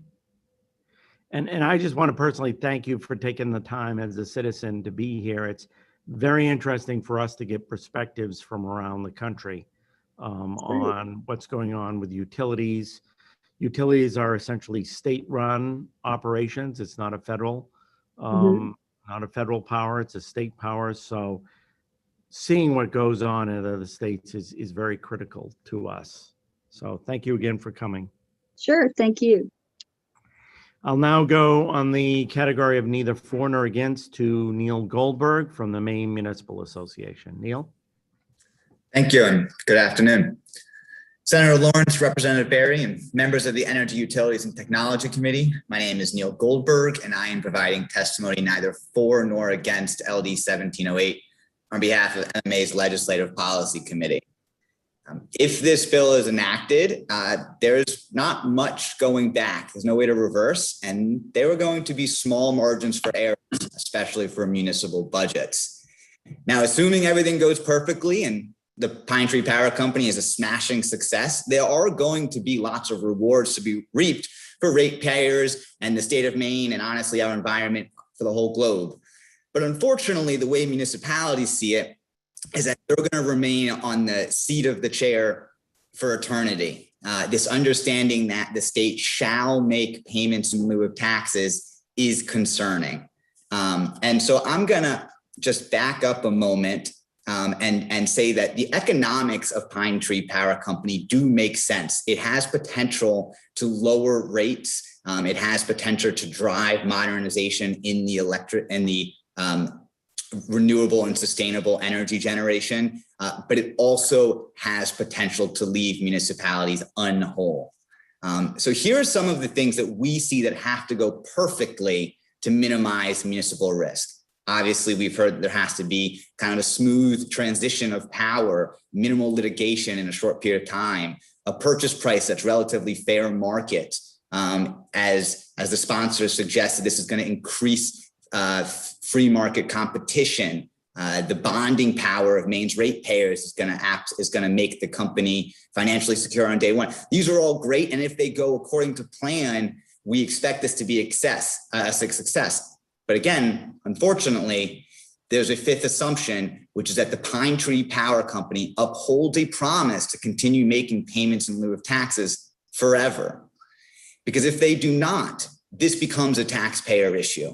I've heard it said that it's not about taxpayers, but if pilots aren't made on time or aren't made in whole, then who will make up that money? And it'll probably come on the backs of property taxpayers. So to give you some example, or to give you some idea of the extent of this concern, investor-owned utilities are currently paying $90 million in property tax commitments. MMA estimates that's 3% of all local property taxes collected, which are 75% of their operating budget. This extent is actually magnified for some communities. Houston, for instance, that portion is close to 10%, representing $4.5 million in revenue for the city.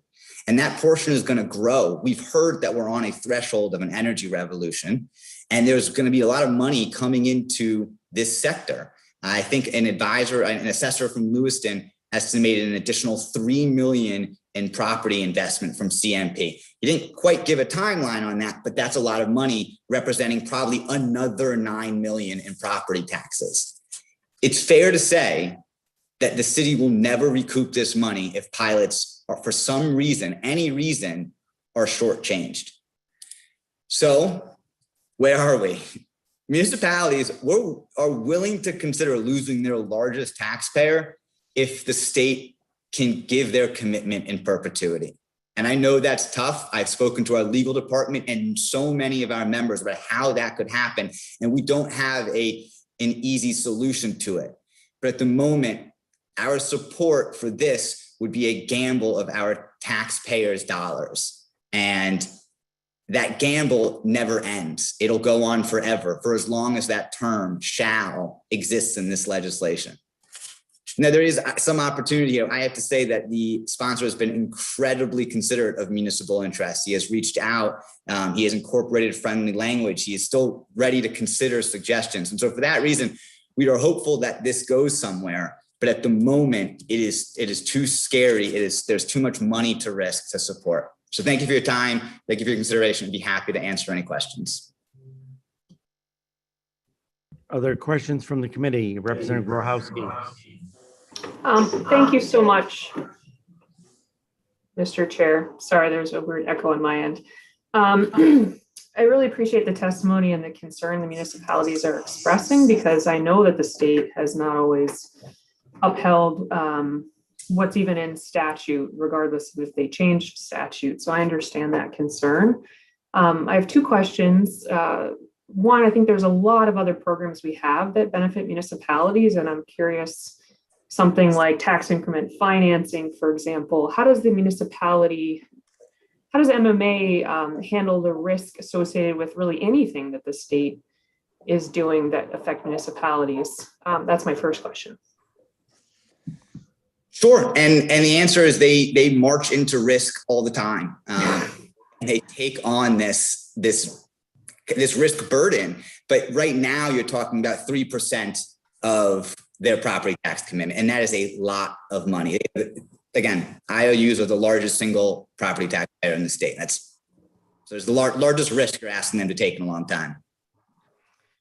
And I appreciate that perspective. Thank you. And my second question, and I don't know if you'd have the answer to this, and I wish that I was more seasoned and had the answer myself, but it occurs to me, and this could be wrong, that if a future legislature wanted to remove that provision, that would in a way be an unfunded mandate. It's not exactly a mandate to do, but it's a mandate to not receive. And I don't know, would that then trigger a 2/3 vote, something as strong as the threshold we have to meet to change the Constitution, for instance? And can you weigh in on that? Am I thinking about that correctly? And would that protect municipalities in a way?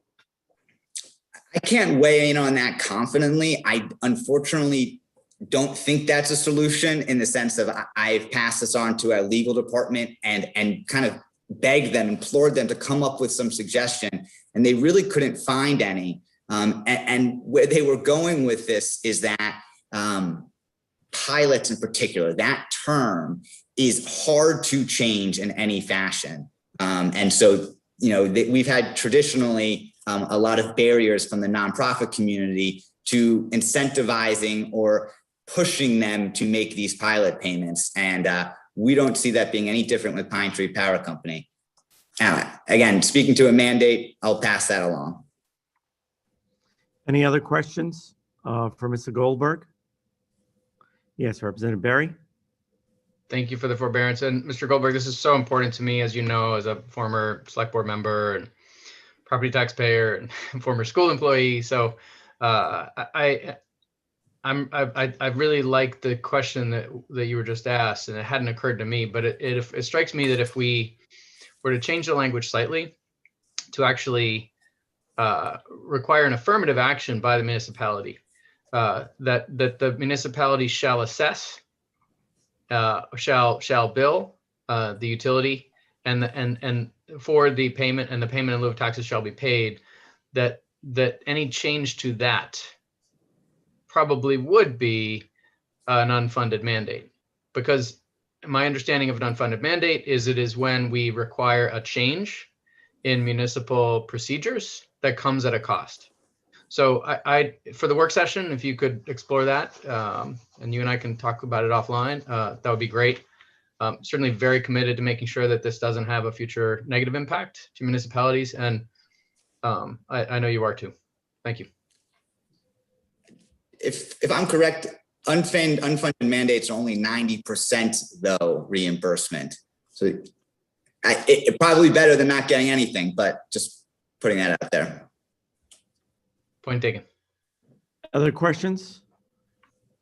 Mr. Goldberg, maybe you can answer this, or maybe it's something Representative Barry wants to answer for the work session. But what would be the obstacle to the legislature simply saying Pine Tree Power is not exempt from property taxes, that it must pay property taxes? Again, I'm not gonna try to take a stab at that. The legality, I'll leave to the experts, but that would be great if they were mandated to pay property taxes. Okay. Any other questions for Mr. Goldberg? Seeing none, thank you very much. We now have Garrett Corbin, who is, I'm sorry, Jeremy Payne, who has joined us. So Jeremy, why don't you proceed? Senator Lawrence, Representative Barry, members of the committee. My name is Jeremy Payne. I'm the Executive Director of the Maine Renewable Energy Association. Here to testify neither for nor against LD 1708. We know the sponsor of this bill has worked tirelessly, and we applaud his efforts to move the state toward a lower cost, higher reliability, and cleaner energy future. And we agree.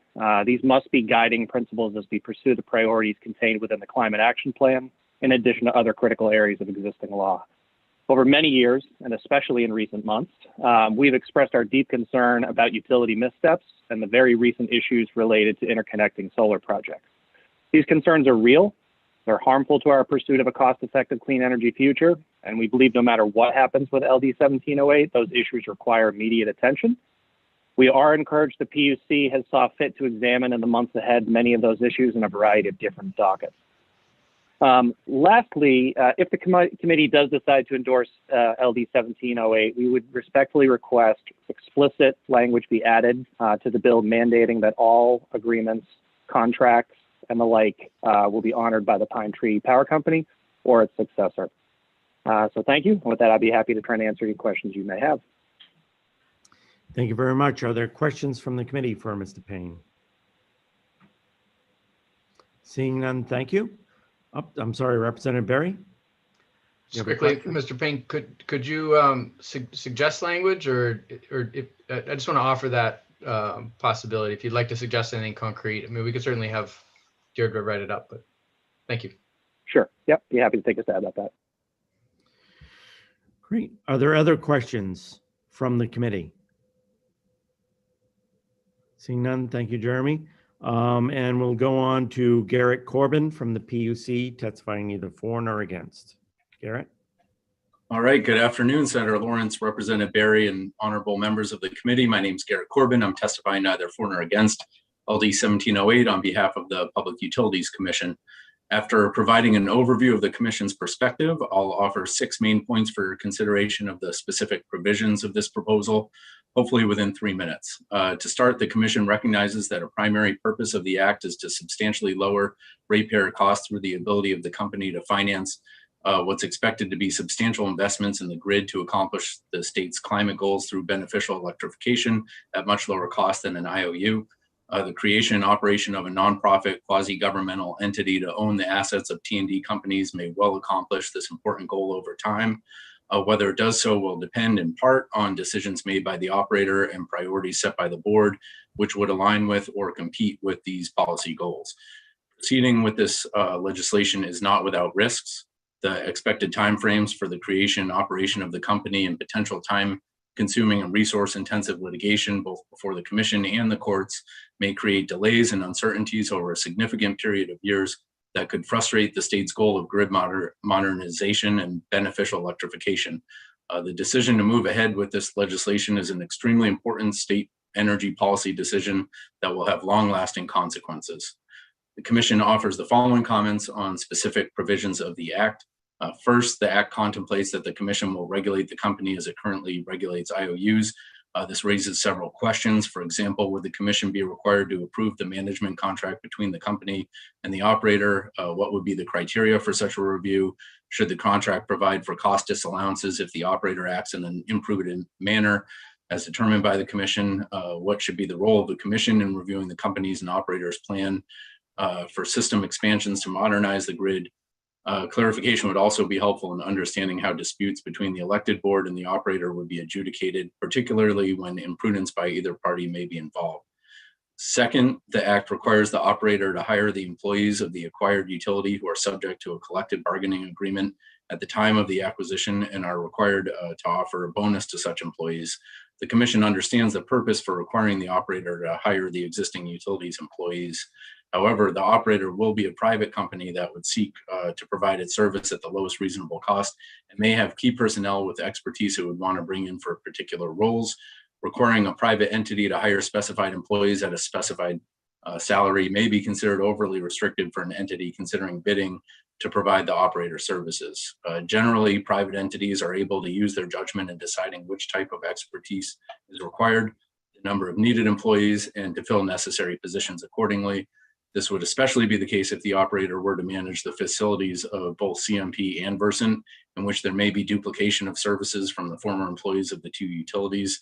So the Commission seeks clarification as to whether it would be expected to enforce the employee retention provision of the Act, including, for example, the authority to penalize the operator for violations. Third, the Commission suggests that the committee consider providing to the company the discretion to choose initially whether to acquire the facilities of only one IOU with the subsequent acquisition of the other. As the committee is aware, CMP and Versant have completely different systems in their operation of the grid and their back office system, billing systems and customer service functions, for instance. Requiring the selected operator to take over and manage the systems of two utilities at the same time may create significant complexities, costs, and delays for the operator. The committee might also consider specifically allowing the company's board to very well so far, but you are at your 3 minutes. So if you could submit the rest of it in writing, that would be great. And I'll just go to Representative Grochowski for questions. Thank you. My question is that it's so important to me that I hear the PUC's concerns because you will be overseeing such a transition. And if it's all right, I'd like to hear the rest of them.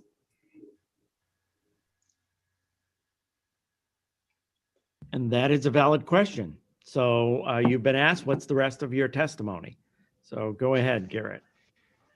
The short answer is it's 3 more points. The longer answer is the following. Thank you, Representative Grochowski and the rest of the committee for your indulgence. The committee might consider allowing the company's board to hire separate operators for the 2 utility service territories. That could ease the transition. Fourth, the act specifies that the company would have all the powers and duties of the IOUs. As the committee is aware, CMP and Versant have existing net energy billing agreements and long-term contract obligations. The committee may want to specify that all such existing obligations of the IOUs be transferred to the company and that the counterparties to the agreement must accept the assignment of the IOUs to the company. Fifth, the board composition is predominantly elected members rather than one made up largely of individuals with expertise. Campaign finance considerations may be worthy of consideration as special interests who stand to benefit from utility policies or practices could finance candidates. And our 6th and final point is that the act adds a new provision entitled Fitness to Serve. This provision appears unrelated to the creation of the Pine Tree Power Company. A firm requirement that a utility be sold based on the criteria contained in the act could be complex, costly, and time-consuming, given that a fair price would have to be determined and a transfer could take years to complete. Accordingly, the commission suggests that if that provision is included, the requirement for a sale be optional. The commission notes that it has broad existing authority to remedy inadequate service without requiring the sale of the utility. And with that, I am available to answer questions and will plan to attend any work sessions. Thank you. Are there any additional questions for Mr. Corbin? Representative Foster. Thank you, Mr. Chair. Thank you, Mr. Corbin, for your testimony here on this bill. You mentioned in your testimony that among the many items in regards to the structure of this board and the company itself, I'm wondering, the PUC now oversees IOUs, COUs, water districts, and I know, for instance, the water district in my town has a board that is elected. People run for the board or they're asked most usually because they can't find people to run. But still, I would certainly consider it as a government entity. I'm wondering how the PUC would look at this structure, and if they would consider, and maybe this is for the work session, but would you consider it to be a quasi-government entity, or is it strictly a company? As some would say that it would function. Thank you. Thanks, Representative Foster. I will follow up if I'm mistaken here for the work session, but I believe in our testimony, we did describe it as quasi-governmental, with the idea being, as I understand it, the company itself is private, but it's overseen by this board that would be 7 members elected, I believe, and 4 members appointed, in which case that board would be seen as arguably governmental. Company would be private.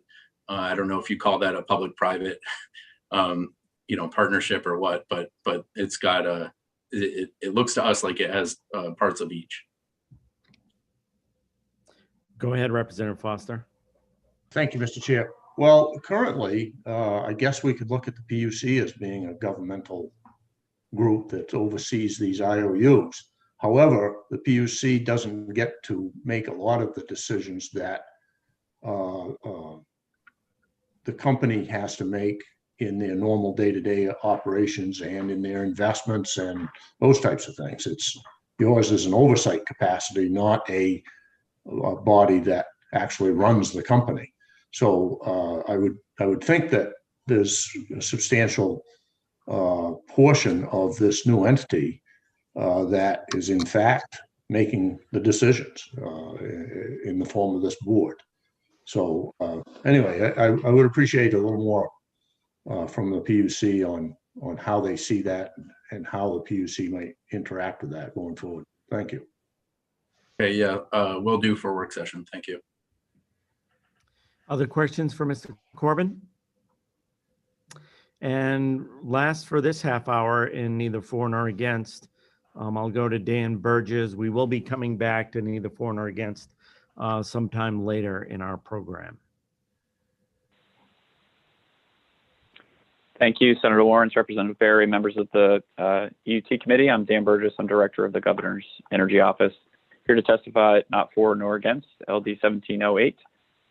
Since taking office, Governor Mills has prioritized the advancement of clean energy in Maine to mitigate the impacts of climate change, reduce Maine's dependence on imported fossil fuels, and grow Maine's economy.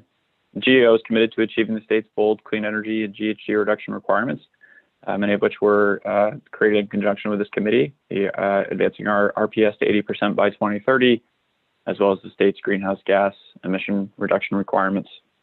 As we work to meet these requirements, the GEO is sought to ensure Maine residents and businesses have safe, reliable, clean, and affordable electricity. It is vital that customers, electricity providers are meeting high levels of service quality, appropriately investing in its workforce, and moving toward a more modern electric grid. This is of increasing importance as Maine residents and businesses pursue beneficial electrification in the building and transportation sectors, as has already been discussed today. To these ends, the GEO continues to pursue efforts to ensure utilities provide better service to customers and make forward-looking investments that move Maine toward a cleaner and smarter electric grid. For example, earlier this year, Governor Mills requested that the PUC open a review to ensure Maine's electric utilities have the systems and planning in place to accommodate the growth of renewable and distributed energy resources.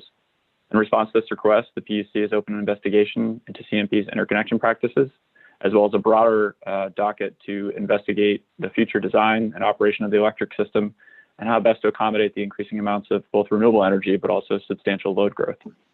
As you're also aware, the PUC has opened a proceeding to consider performance metrics for Maine's utility. The proposal being discussed today to create a new public entity to take control of Maine's T&D utilities is a significant endeavor, and any consideration of such a proposal should be done so cautiously and with clarity of impacts. As you were aware, as directed by the legislature, the PUC did retained LEI to evaluate the costs and benefits associated with the prior proposal. Following the release of that report and when they presented their findings to the committee, they recommended several additional studies of important topics that weren't within their initial scope, including some of the various tax issues that have come up some today, study of future capital expenditure needs of the T&D network, study of the design of the capital structure and of the competitive procurement process, and eventual optimal contractual agreement for the third-party administrator that would operate and maintain the system. As was discussed then and now, there were additional questions raised around process and costs and timelines that were to be considered. So the potential effects on Maine's climate, energy market, and economy, it is critical that Maine's residents and businesses have the fullest understanding possible of the potential risks, costs, and opportunities that would come from this proposal. This bill, printed or published just a few days ago, raises substantial and serious questions that deserve a great deal more examination and research by the legislature than is likely to be allowed during the current session. Examples of additional areas for further consideration include income and property tax impacts, as you've heard some from MMA today, the broad exercise of eminent domain, and the proposed governance structure of elected board members, which you have also discussed. So we remain committed to ensuring Maine's residents and businesses should have safe, reliable, and affordable electricity while achieving our clean energy and GHG reduction targets. Appreciate your consideration of the testimony, and I'm happy to answer questions now and be available at the work session. Thank you. Great. Are there questions from the committee for Mr. Burgess? Seeing none, thank you very much. We'll now go to proponents for approximately 30 minutes, and then we'll switch to opponents. So I will go to, I believe it's Nikki Rice. Ms. Rice, are you there? Yes, thank you. I just got to pull up my testimony real quick. Okay. Sorry about that. Okay, Senator Lawrence, Representative Berry, esteemed members of the Energy, Utility, and Technology Committee. My name is Mickey Rice, and I live in Freeman Township. I thank you for allowing me to testify today in support of LD 1708. When I first moved to Freeman about 12 years ago from the Lewiston, Auburn area, we would lose power on average about 2 to 3 times per winter. You know, each power outage would last only a couple hours, and it was when the weather was really bad. Now, moving from living between two hospitals in a city, I was naive and hadn't known that there were still a lot of places in Maine that lost power quite often. But I never would have imagined that 12 years later, that my power outages would be twice as bad and twice as long. I'm not joking when I tell you that within the past 2.5 months, I've lost power 6 times at my house. My kids have had to have school canceled at least twice because of not having power within the last 2 months as well. And you know, nationally and locally, consumer-owned utilities provide significantly more reliable power than investor-owned utilities. Even local consumer-owned utilities have fewer and shorter interruptions than our 2 investor-owned utility electric companies do. On average, COUs have cheaper rates for their ratepayers than investor-owned utilities do.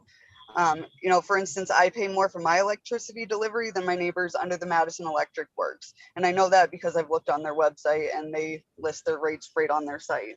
You know, we've given CMP and Versant long enough to try and fix their reliability issues, but they haven't, because they aren't in the business of making their customers happy. They're in the business of turning a profit for their shareholders.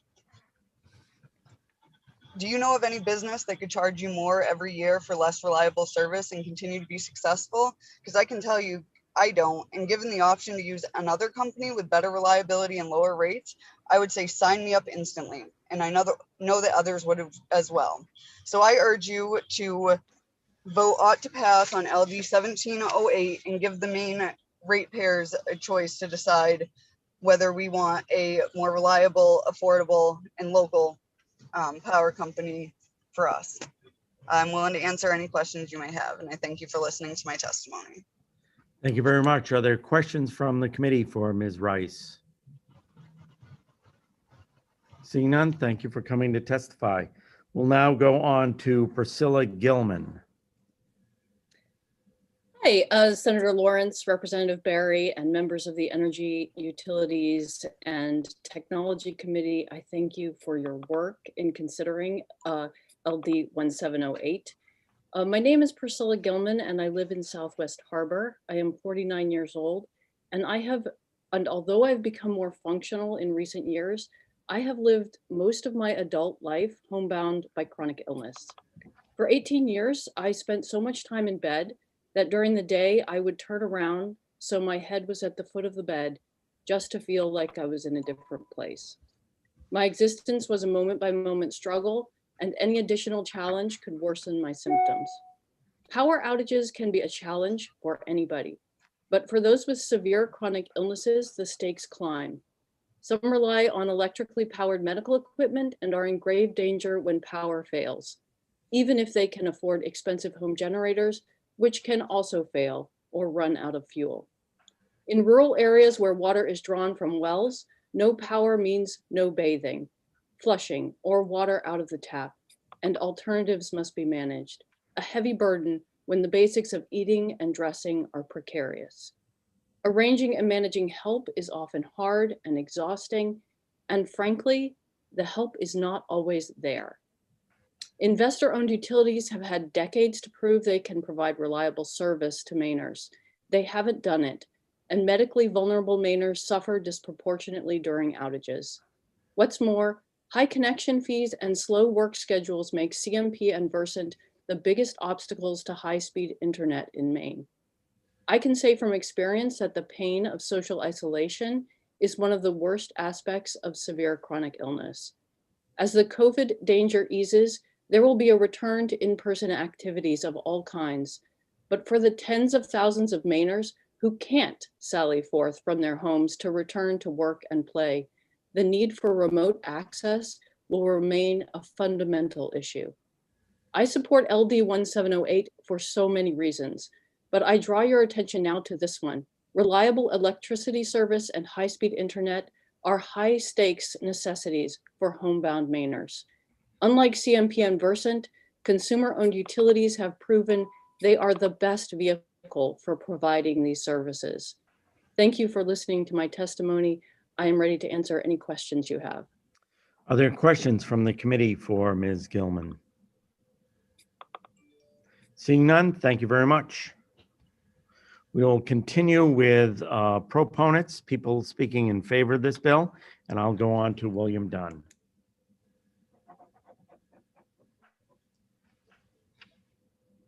You need to turn your mic on, Mr. Dunn. Please restart the clock.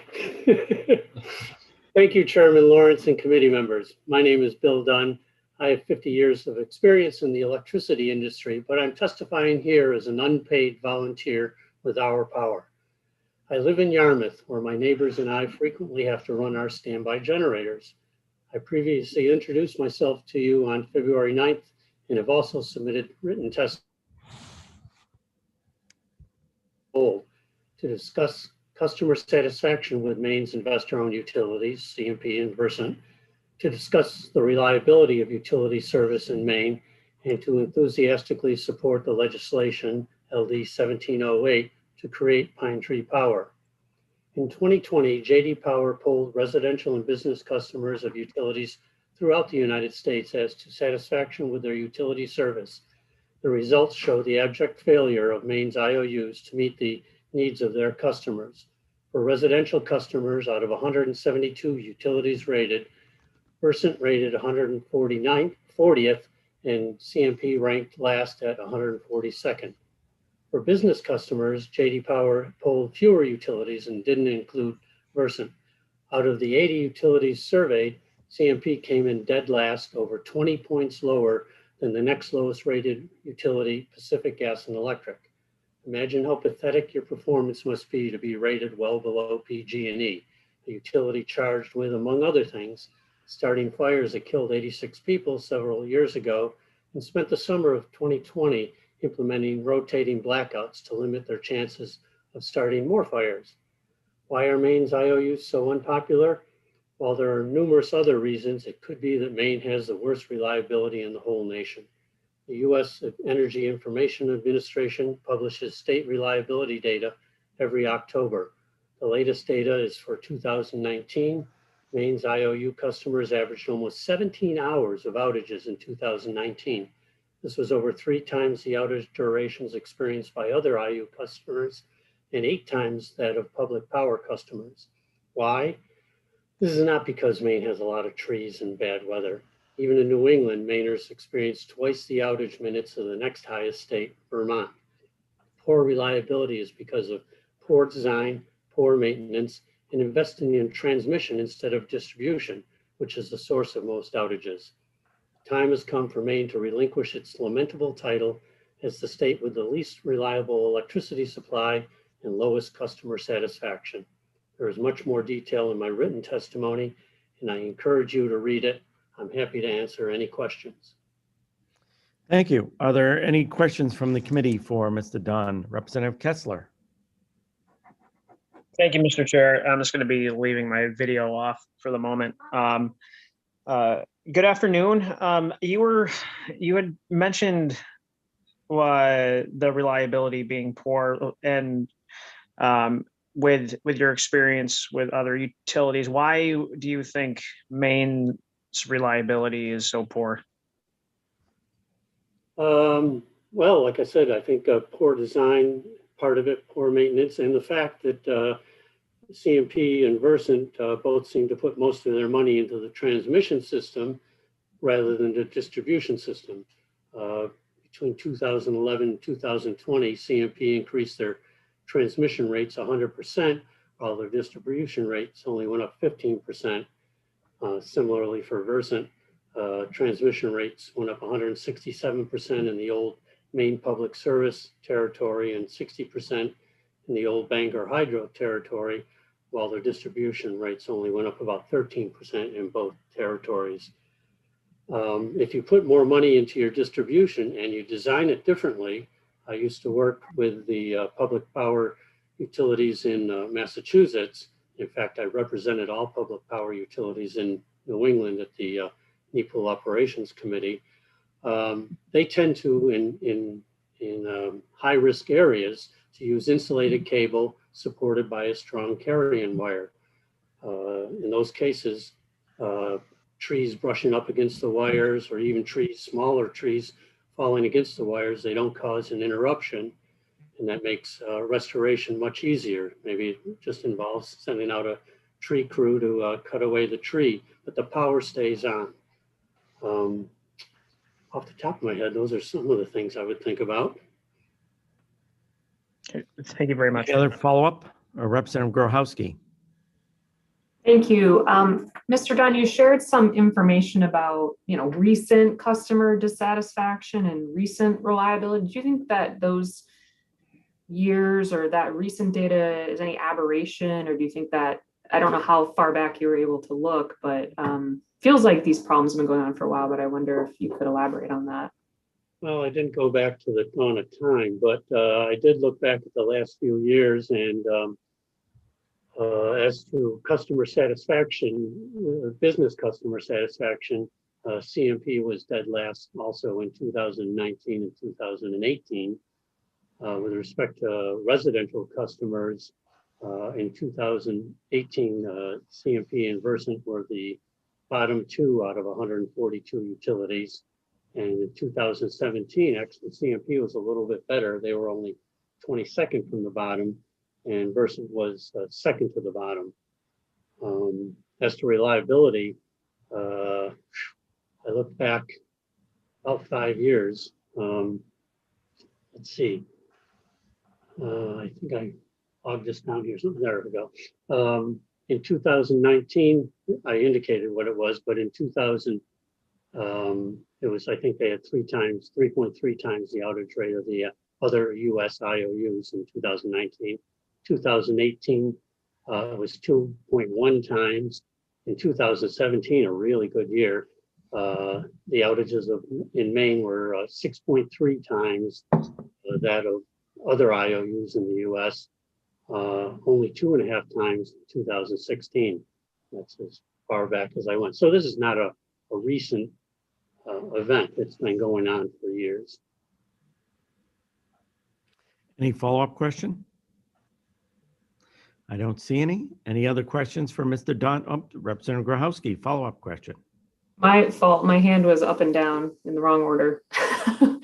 Mr. Dunn, I have a bold question for you. It seems that you are tracking what some of the issues are with these utilities, and you also have ideas for solutions. You also have a wealth of experience. Would you consider, putting your name in the hat for participating in this advisory board to the Pine Tree Power Company moving forward? Seems that you've spent as much time thinking about these issues as our current utilities, which are thinking about them maybe, but not solving them. I've been thinking about this here and all over the world for the last 50 years. Well, assuming my health holds up, I'm not a spring chicken. Yeah, I'd probably consider that. Thanks for putting me on the spot. That's my job. Yeah. Is there anybody else who wants to put Mr. Dunn on the spot? Seeing no other questions, thank you very much, Mr. Dunn, and we will continue with Larry Gilman. Larry, go ahead. Hi, my name is Larry Gilman, and I'm in support of the bill. I live in Southwest Harbor, and I'd like to thank all members of the committee for hearing all this testimony and my testimony. I make my living as a technical writer and editor, and home office entrepreneurs like me depend on power and data. So when the power goes down, our jobs go dark. But even when the internet is up, my bandwidth is on the screaming edge of what is functional for a modern online business. The fact that Maine is a marginal place for home-based businesses that rely on the internet is a recognized problem. And the owners of such businesses tend, unlike me, to be under 40. And that's the class of people that Maine, the most elderly state, needs to attract. But many will think twice about setting up shop or even staying in a state with frequent outages and the 5th slowest internet speed in the country. The PUC has been chasing the IOUs with sticks and carrots for many years, and it has simply not worked. Not only does Maine still have abysmal reliability, but CMP's and Versant's high make-ready and other fees have been identified as an obstacle to the growth of high-speed internet in Maine, which we need. In contrast, increasing reliability and opening the way for high-speed internet would be among the statutory missions of the COU proposed by LD 1708. I'd like to note that when CMP and Versant threaten us with legal pain if we take this step, they're not even pretending to argue the merits. It's pure bullying, unabashed hostage taking. And in my opinion, the mere fact that they're trying to scare us into submission should weigh heavily in favor of LD 1708. In conclusion, it will be a happy day for me when I can pay my first power bill to a company of which I'm part owner, whose board I help elect, and that has reliability and high-speed internet rather than profit maximization written into its DNA. Thank you for listening, and I'd be glad to answer any questions. Are there any questions from the committee for Mr. Gilman? Seeing none, thank you. We'll go on to David Wadstrup. David? Hi, Senator Lawrence and Representative Berry, and the distinguished members of the Energy, Utilities, and Technology Committee. Thank you so much for allowing me the opportunity to speak in support of LD 1708. My name is David Wadstrup, and I live in Camden, and I'm here today because I'm very excited about what a consumer-owned utility can do for the people of Maine. The shortcomings of CMP and Versant are well known and have a long history. Poor customer service, costly rates, and frequent and lengthy outages are what their customers have come to expect. Additionally, CMP and Versant fall short in their vision of the future. They stand in the way of Maine's climate goals, they stand in the way of rural broadband development, and there's a good chance that the poor service they currently provide will only get worse. While excuses abound, I think the reasons for these failures are structural and therefore inevitable. Simply put, CMP and Versant are monopolistic, undemocratic, for-profit enterprises. Even with the oversight of the Public Utilities Commission, they are required by their investors to maximize profits, which means taking more out of the system than they put in. Phrased a little differently, in order to realize these profits, investor-owned utilities must charge its customers more while providing them with less. This is not the kind of logic that should govern the provision of such an essential public utility. The alternative is a utility that both serves and is owned by the community. Consumer-owned utilities are not-for-profit, are democratically managed, and by default put their customer owners first, not their investors. Because COUs don't have to extract profits from the system, they are able to offer lower rates and are able to more effectively maintain and upgrade the infrastructure Mainers depend on. Because COUs are democratically managed and not driven by short-term gain, and because they'll benefit from less costly financing, they are inherently better positioned to look towards the future. We're going to need more reliable, more robust grid to better provide for our growing electricity needs and to achieve the ambitious climate goals Maine has set for itself. A COU will get us there faster and will cost Mainers less. As far as I can tell, there simply is no reason to not jump at this chance to say yes to a consumer-owned utility. So I support LD 1708 because it would replace CMP and Versant, which are expensive, unreliable, and largely unaccountable, with a COU that is low cost, reliable, local, and democratic, all without raising taxes and costing Mainers their jobs. Thank you for allowing me to participate today. Thank you very much. Are there questions for Mr. Wadstrup? Seeing none, thank you. We will go to Christina Cato-Maris. Whoops, Christina's not. Sorry, We no. don't have her, Jordan. Yep, she's not in the Zoom currently, but if she comes back, I'll let you know. Then Ethan Bien or Bean. Senator Lawrence, Representative Berry, and members of the EUT committee, thank you for having me today and allowing me to speak in favor of LD 1708. My name is Ethan Bien. I was born in CMP country and I live in Versant country now in Lubec. Other speakers today have laid out the ways that CMP and Versant take money from us through hidden fees, rising rates, and poor service, and fail to plan for our future. Out of respect for all the people waiting to testify, I'll only add a point or two here now. One thing I want to emphasize, my introduction to this issue was through the NECC corridor project, which to me is a great example of what these for-profit power companies spend our money essentially on, not grid resiliency, not lowering our rates, not paying their own salaries. They are currently plowing ahead with the corridor project, corridor that we do not want, that we do not need. They're out there putting up poles right now, and that's because the corridor is a moneymaker for CMP. And CMP serves its shareholders, not its customers. And Versant is the same. And this is the fatal flaw with private ownership of a utility. And so frustrated by the corridor, I started looking into this. How did we end up in this situation? We granted these natural monopolies to CMP and Versant, as other people have mentioned today. We gave them control of our grid. And this was supposed to be in exchange for reliability, affordability, and availability. We're not getting any of these three, particularly here in rural Maine. So it is more than time to revisit our agreement, which is what LD 1708 proposes to do. I have heard arguments and even wondered myself if taking our power grid back from these companies might somehow be unfair. After all, as backwards as they are, as awful as they are, as their services rather, these companies have invested a lot of money in our electrical grid. Aren't they due some consideration? I would actually say no. At this point, I don't think so. They've spent a lot, but they've made a lot of money too, overcharging, under-delivering, and paying themselves all along. So personally, I believe we would be more than justified in taking back our grid outright. But Seth Berry's proposal isn't that. LD 1708 proposes to buy these profiteers out at market price, if I understand things correctly. And we can afford to be that generous because a ratepayer-owned power company can borrow money at less than half the rates the CMP and Versant get. As Sam May wrote in Working Waterfront last month, the Pine Tree Power Company could finance the purchase of both CMP and Versant, conduct normal operations, and build out its network all at a cost of less than half of what we pay on our power bills. To me, this is a no-brainer.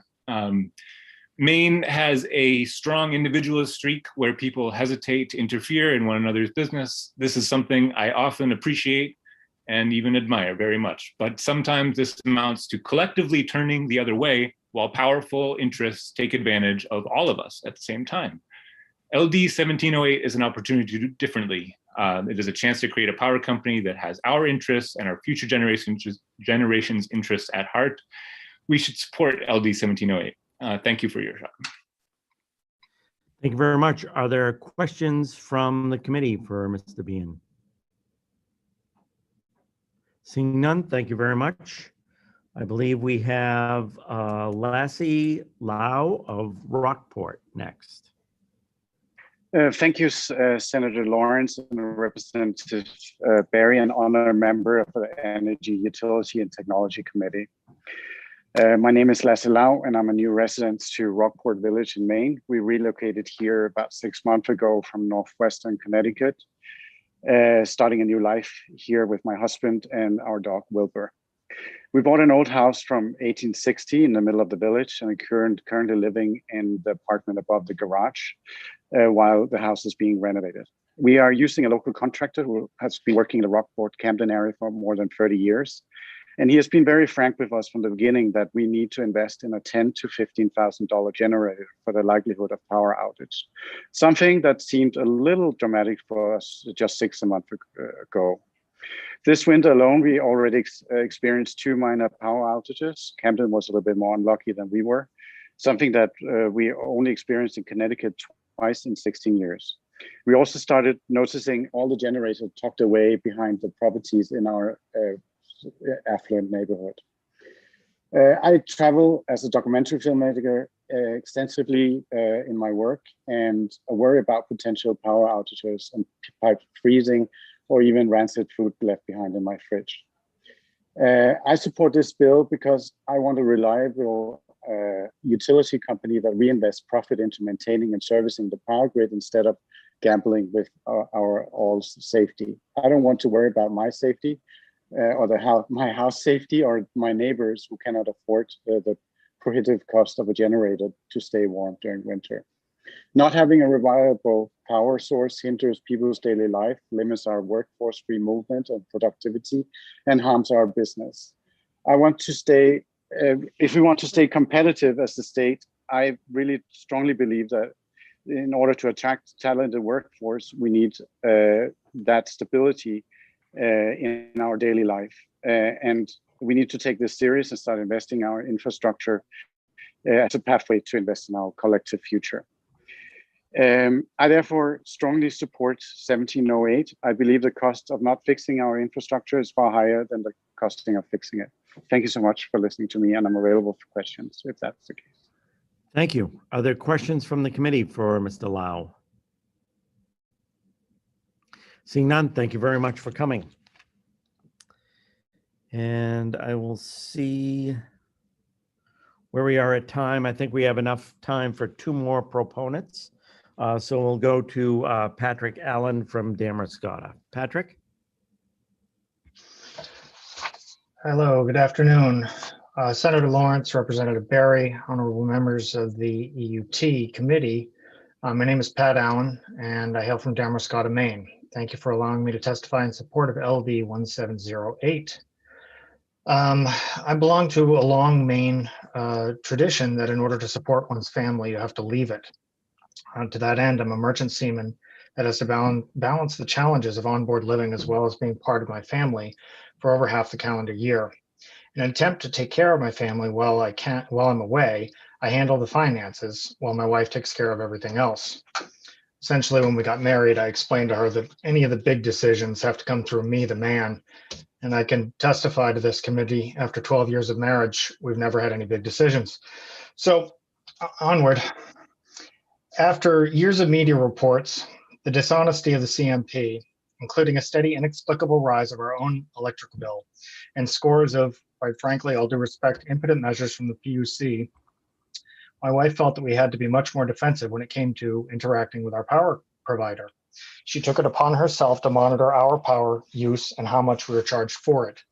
She has removed us from any auto payment and requested only paper bills. She's made herself familiar with all of the equipment that CMP uses. We're all shushed summarily whenever a story concerning CMP comes on at home. It's become a constant concern of hers.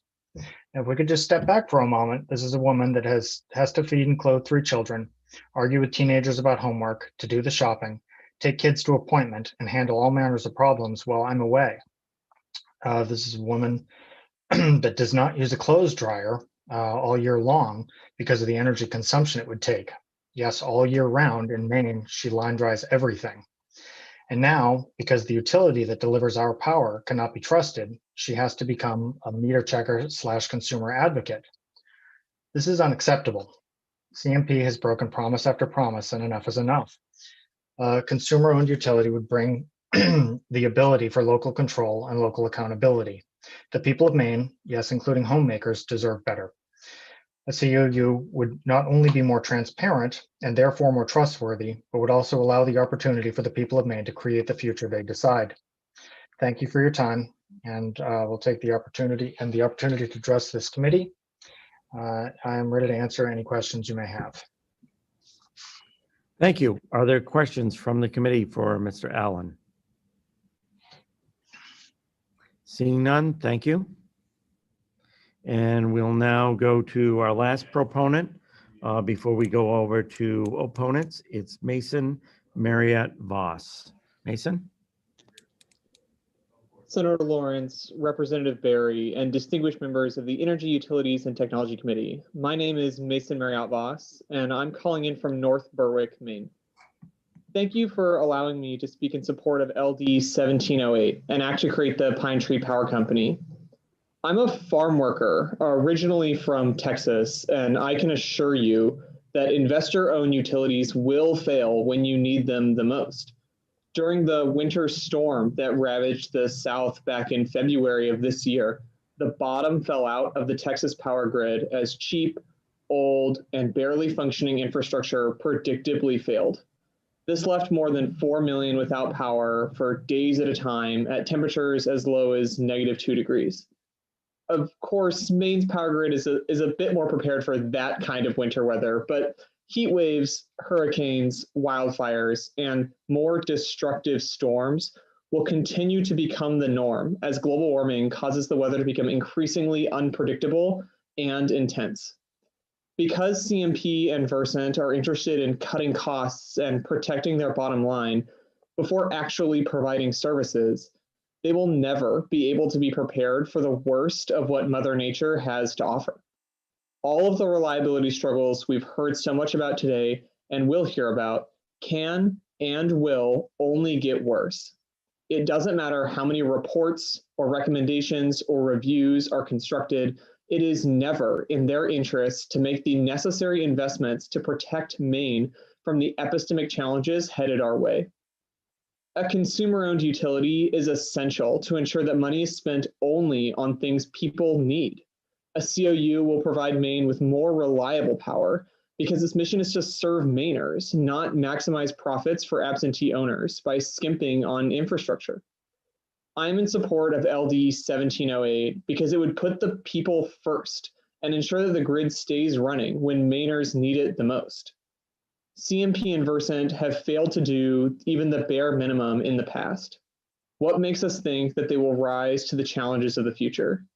Thank you for listening to my testimony today. I'm ready to answer any questions that you might have. Thank you. Are there questions from the committee for Mr. Marriott Voss?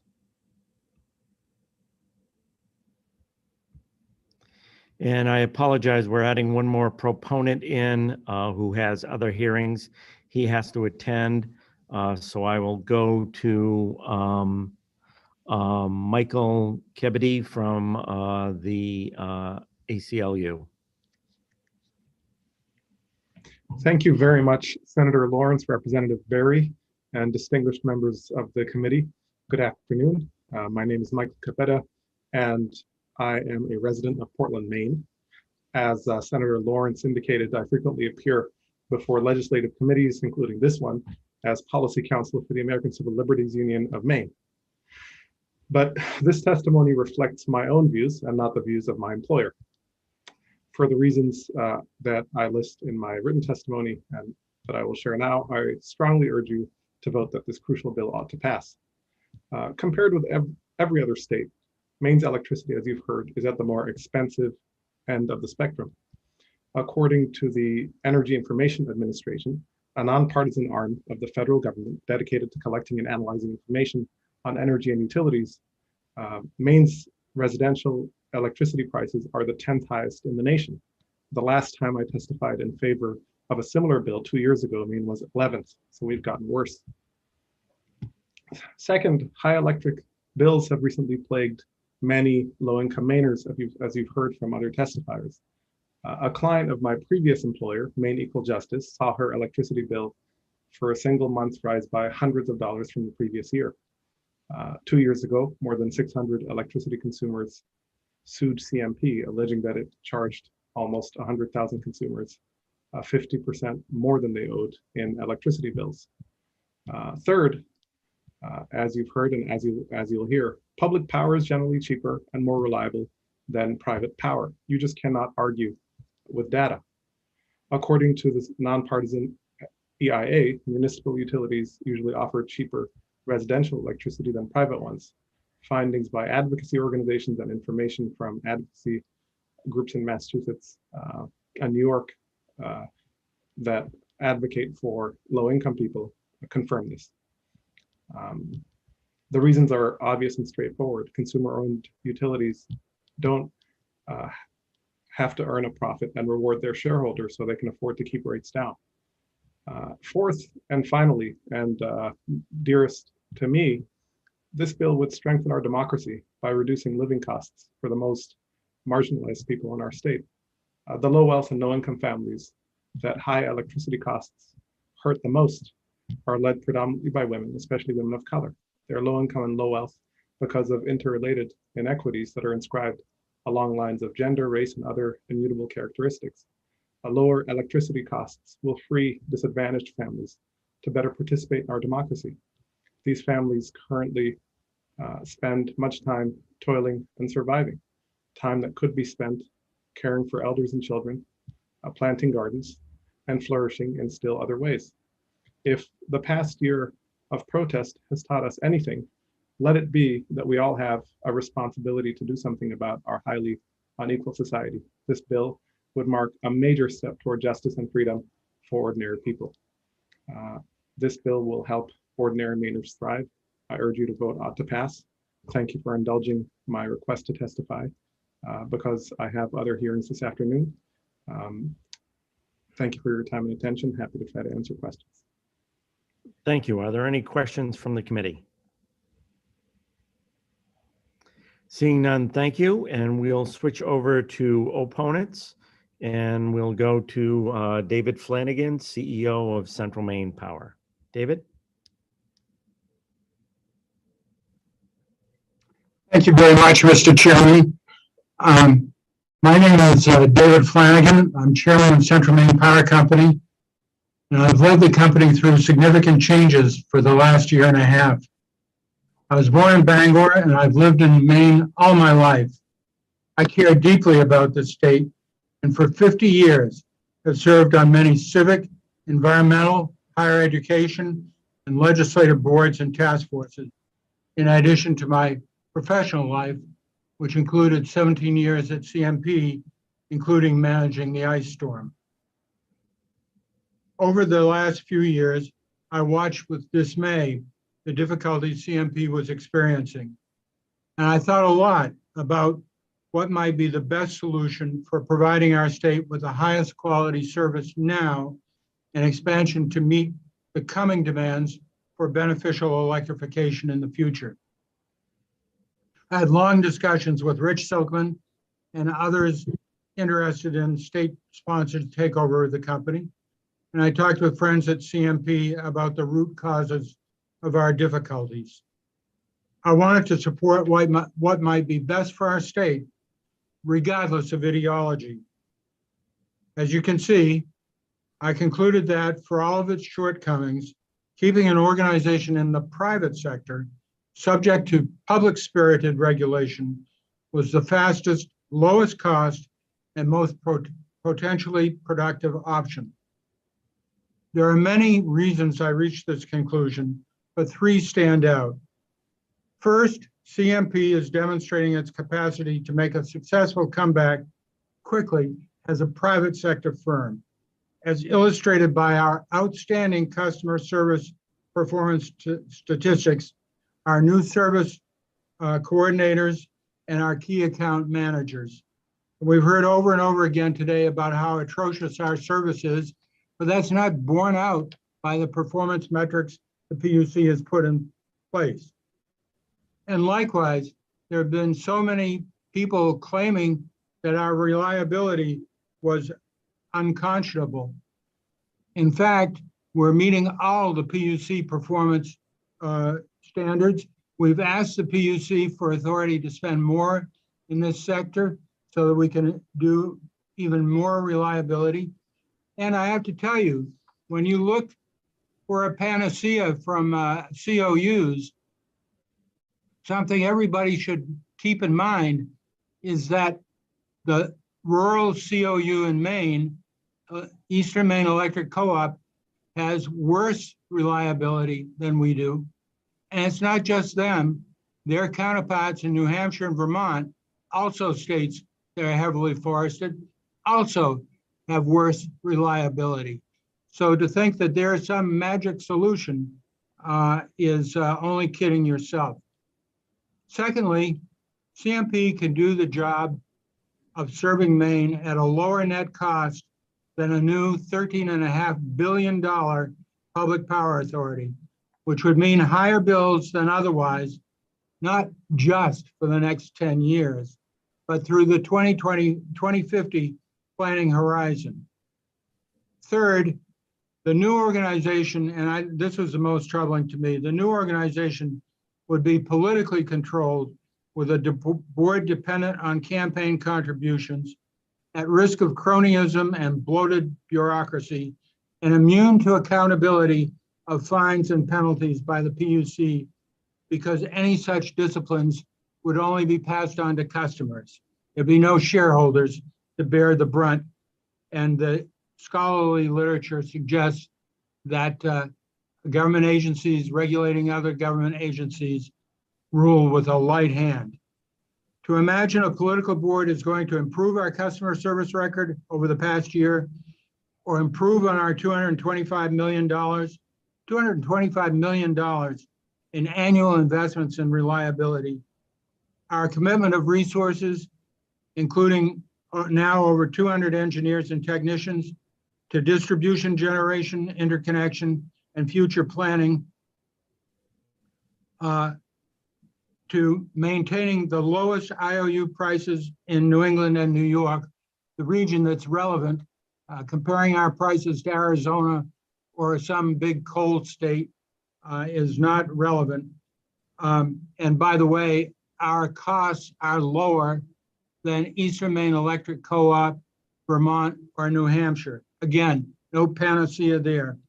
Our investments in cybersecurity or our back office economies of scale, just for starters, would be a challenge for anyone, let alone a startup operation run by a political board. Surely it would be risky for you to send such a complex, speculative venture out to the voters without some serious examination of these issues in advance, as was called for by the legislature in its session last year, rather than reliance on promises that are not supported by statistics or the example of the COUs otherwise. So I thank you for your consideration, and of course, I'd be happy to answer any questions here or in a work session. Thank you very much for your attention. Thank you very much, Mr. Flanagan. Are there questions from the committee?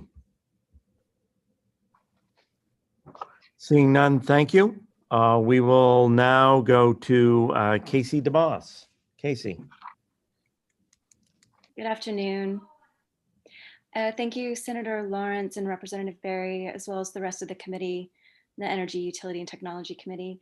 My name is Casey DeMoss. I'm with the Americans for Common Sense Energy Policies, which was formed to help educate ratepayers and policymakers about energy policies that impact average Americans. I've worked on behalf of ratepayers in Louisiana and across the Southeast for more than a decade. I've never accepted money from a utility. I work exclusively on behalf of ratepayers and also renewable energy providers. My group submitted a study that we did looking at the benefits of municipalization and privatization of utilities, particularly because utilities tend to get into these situations because of poor performance or other issues. And we wanted to see if this was a reasonable way to move forward with getting the kinds of things that ratepayers needed from their utility. So we submitted that, and I recommend that you read it. But I wanted to, I prepared a short statement just to touch on some highlights. I've been really impressed with a lot of the comments that I've heard today. And so as you consider the impacts of establishing the Pine Tree Power Company, I just want to highlight a couple of issues that you may not have thought about thoroughly. So one of them is just the amount of money that you have to use to buy the utility. I'm sorry, I talk with my hands and that's awkward on Zoom, so apologies. Tackling climate change is one of the primary drivers behind, it sounds like it's one of the primary drivers behind the utility change, and rightly so. You're also a coastal state like my own state of Louisiana, and the recent scientific studies are disturbing to say the least. We need to transition to a more efficient, cleaner grid as soon as possible and use every dollar to fuel that transition. Unfortunately, just purchasing CMP or the other utility will not decrease carbon emissions. So you're going to have to spend money to just transfer power that will not decrease one carbon emission. So besides fossil fuels, the other limited resource is money. And so if you're willing to spend $1 billion, why not use that in a different way? So you could invest in deep energy efficiency programs, go much deeper than just like cream skimming, which is like lights and other things, but actually do more insulation in floors and attics and things that actually cost a lot of money, but utility energy efficiency programs just aren't willing to do. Another thing is because you're a deregulated state, you could actually instead invest in renewable generation projects instead of just trying to purchase a transmission and distribution system. Additionally, the issue of reliability and the profit motive, that it's come up a lot today, and those are absolutely legitimate concerns. But there are other solutions that don't really cost that much money because you already have a functioning regulatory body. So the less expensive solution is better regulation. For instance, decoupling mechanisms. A decoupling mechanism is when you divorce a utility sales from its profit margin. And so what you do instead is you set metrics for Just performance. to let you know, we're over the 3-minute mark. I'm so sorry. Okay. Then I guess please let me know if you have any questions. I'm happy to answer them. Thank you. Are there questions from the committee? Seeing none, thank you very much. We will continue with Mark Brown.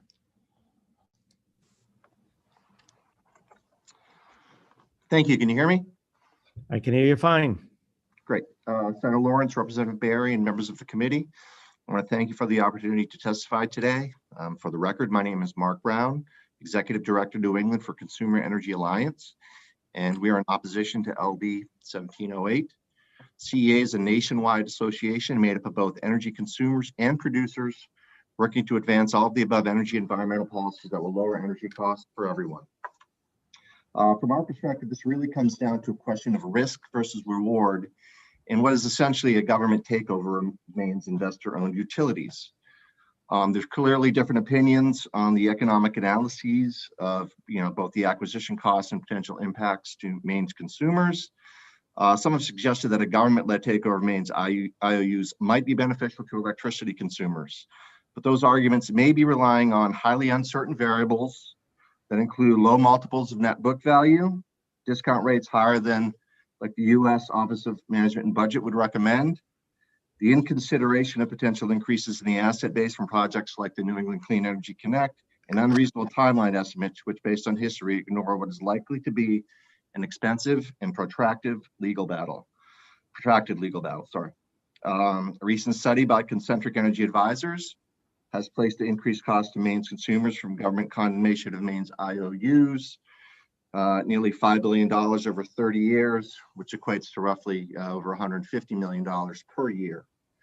I guess there are a number of questions that should be asked about the impacts of passing LD 1708.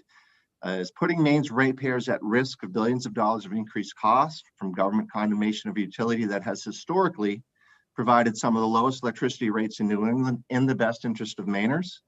How will the fixed and low-income communities be impacted by these cost increases? And I know there's been a lot of discussion about the PUC and its role in all of this, but wouldn't concerns expressed by customers of Versant and CMP be better addressed at the PUC with obvious input from the legislature? So while CEA certainly appreciates the sponsor's intent to improve the performance of electricity service in Maine, the risks of increased costs to consumers clearly dwarf any potential benefits and will be deleterious to Maine's consumers. For these reasons, we respectfully ask you to oppose LD 1708. With that, I'll be happy to take any questions. Thank you. Are there questions from the committee for Mr. Brown?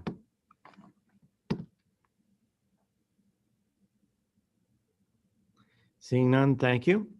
Thank you. And we will now continue with opponents. And I believe we'll have either Tom Welch or Josh Dunlap coming across.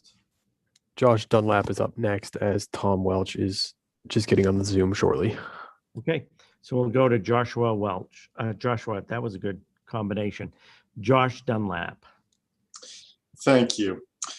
Chairman Lawrence, Chairman Barry, and members of the Energy, Utilities, and Technology Committee. My name is Joshua Dunlap.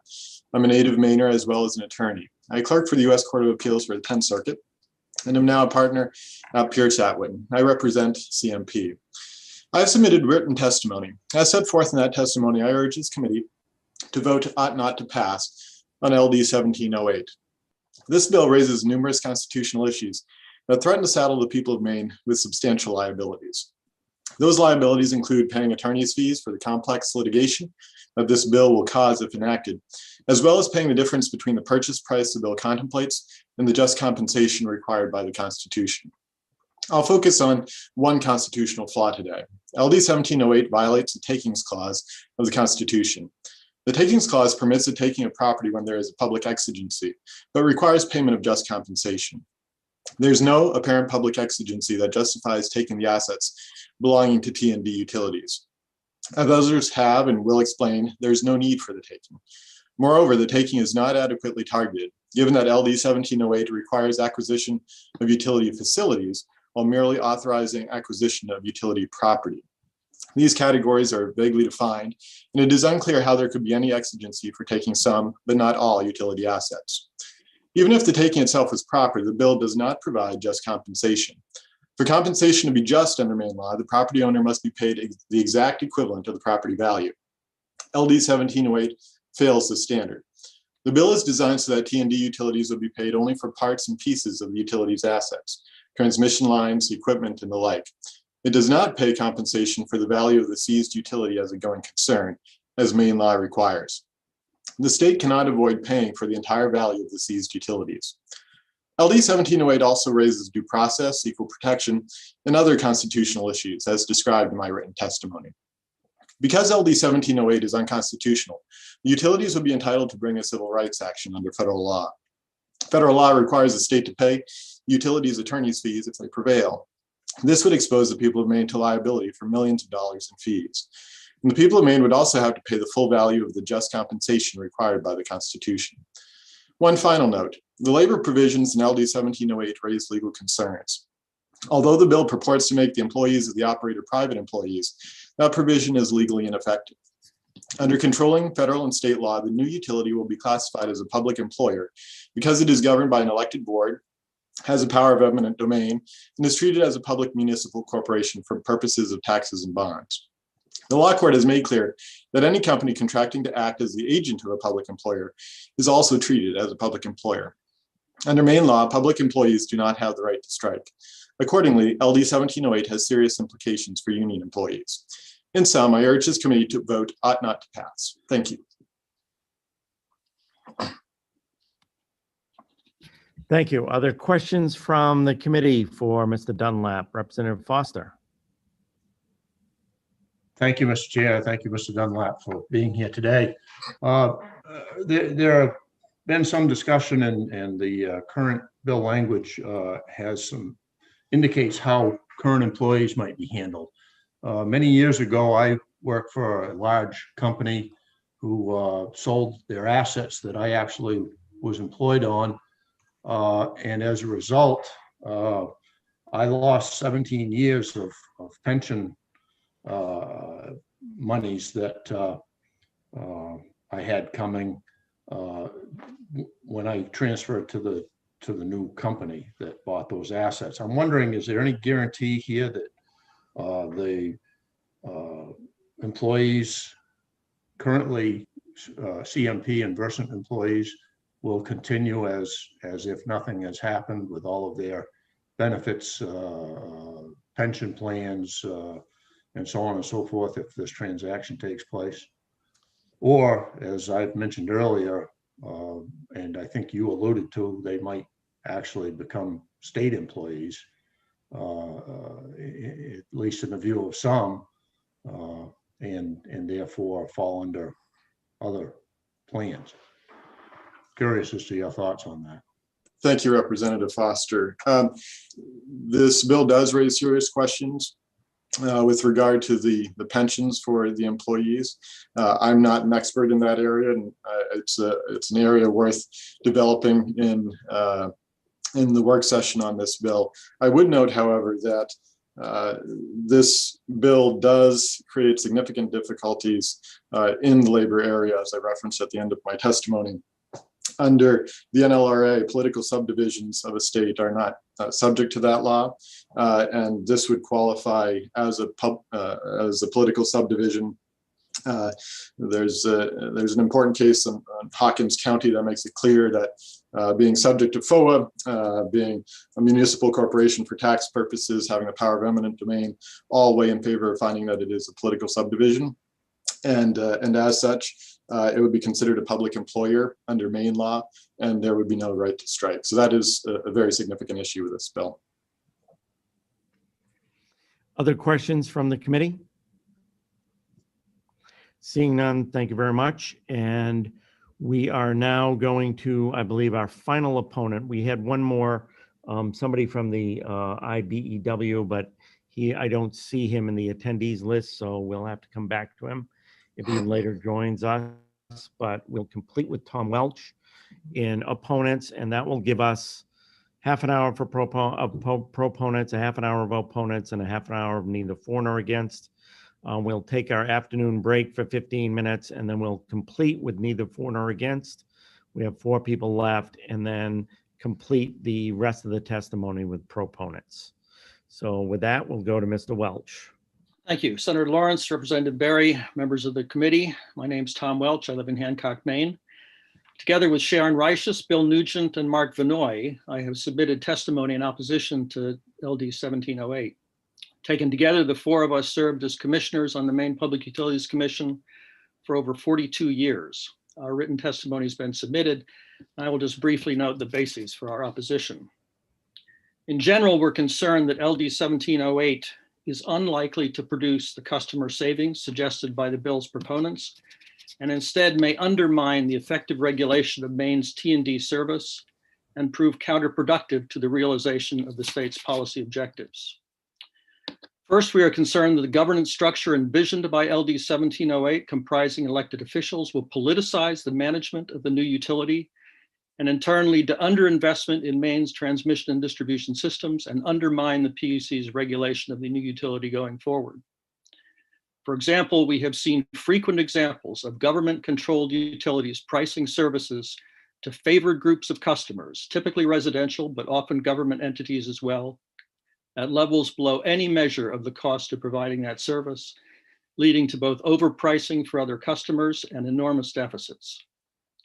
Second, Maine has aggressive renewable energy goals, and achieving those is likely to require substantial additional electric system infrastructure.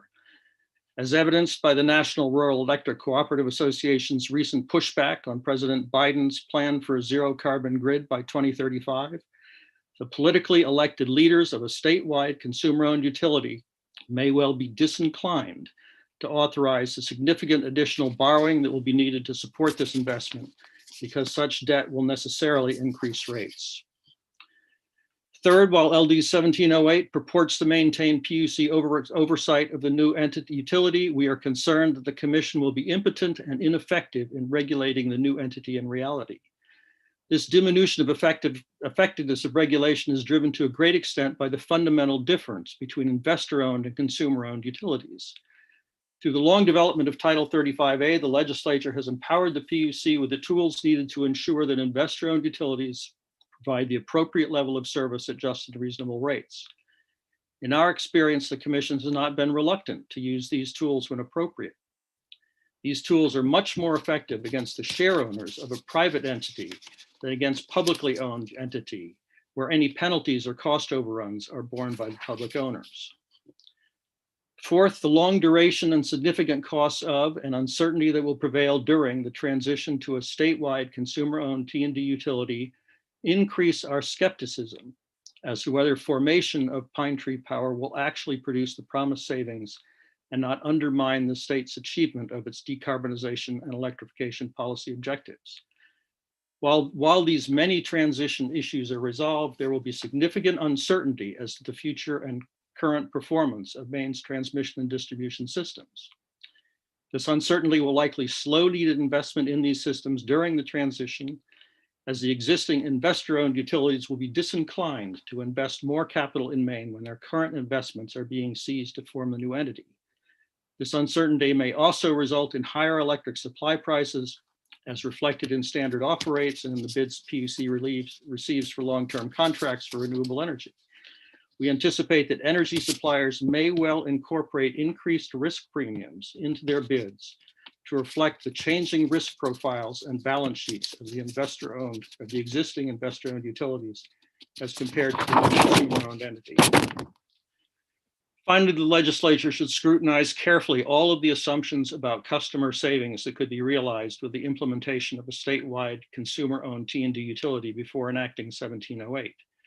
While on a conceptual basis, a consumer-owned utility may have lower capital costs than an investor-owned utility, it is not obvious that the different capital structure of Pine Tree Power, reflecting 100% debt, will actually produce material savings for customers in Maine, particularly where the amount of debt that would be needed may far exceed federal limits on tax-exempt financing. For these reasons, the four of us recommend that the committee vote ought not to pass on LD 1708. Questions?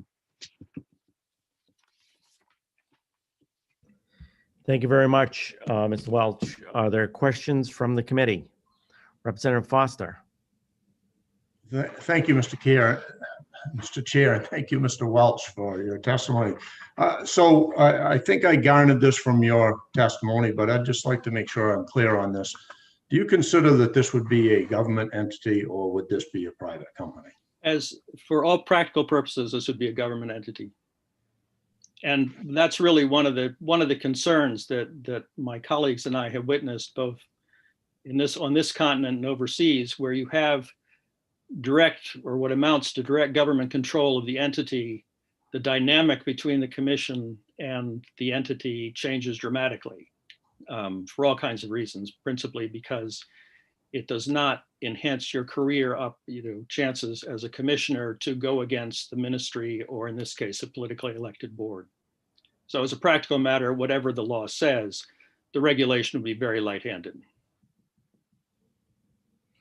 Other questions, Representative Foster?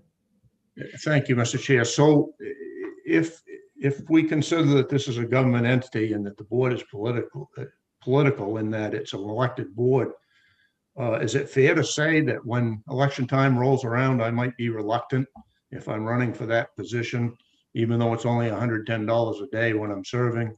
I might be a little bit reluctant to increase rates for better reliability or maintenance that may be needed. Well, that is certainly an observed phenomenon. I mean, it is characteristic that the closer you get to the politics with respect to utilities and utility management, the more tendency there is to defer expenses and keep rates artificially low. And that has led to a great many problems as close to us as New Brunswick and throughout Eastern Europe. If I may, Mr. Chair. Continue, please. One final follow-up question to that. Would you consider our current structure here with the PUC that they have the capacity and the ability to manage and oversee the IOUs and the COUs in our state without as significant a political influence? Thank you. The short answer is yes. I mean, I think the structure of the Maine PUC is typical of independent regulatory agencies. They are insulated to some significant degree to the day-to-day politics. I view that as considerable advantage because this is an industry in which you really want the longer term thinking to prevail. Political thinking, for better or worse, tends to be rather short term. And therefore, I think that the tools that are available to the PUC are and can be effective, and in the past have been effective. Other questions, Representative Foster? Yes, one last question, I promise. And Mr. Welch, is it not true that because our PUC is dictated by statute, and as administrations come and go and legislators come and go, if the statute remains the same, that they are, even though they are politically appointed, that they are dictated by statute to follow those directives? Yeah, very much so. I mean, the commission is the creature of the legislature. In Maine, there has been a long tradition of relatively apolitical commissions. I was actually appointed by 3 different parties to the commission. So I think that there is, and again, to me, that's a value. I mean, there's a value in long-term thinking. There's a value in consistency. The commission will absolutely do what the legislature tells it to do because the commission is a creature of the legislature and has the powers the legislature gives it. And in my view, those powers can and have been very effective.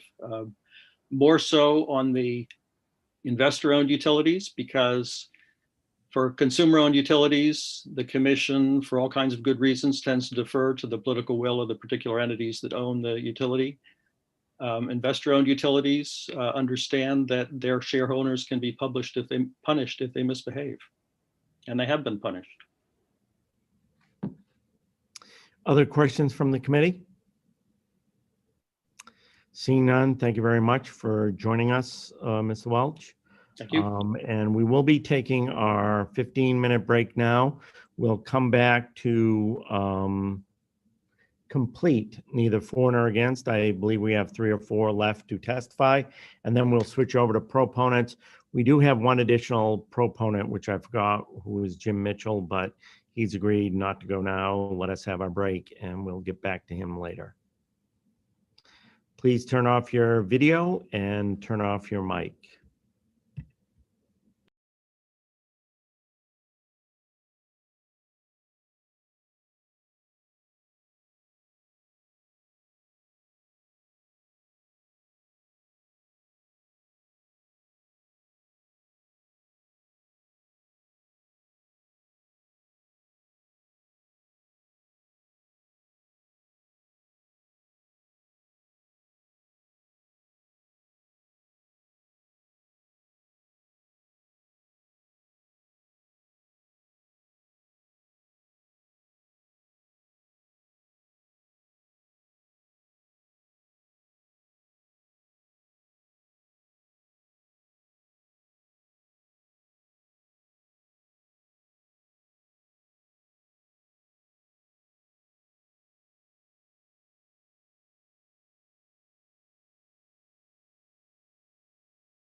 Okay, we are back with the EUT committee, back after our break. We're going to go to the people neither for nor against, complete that list. We are then going to do approximately a half an hour on proponents.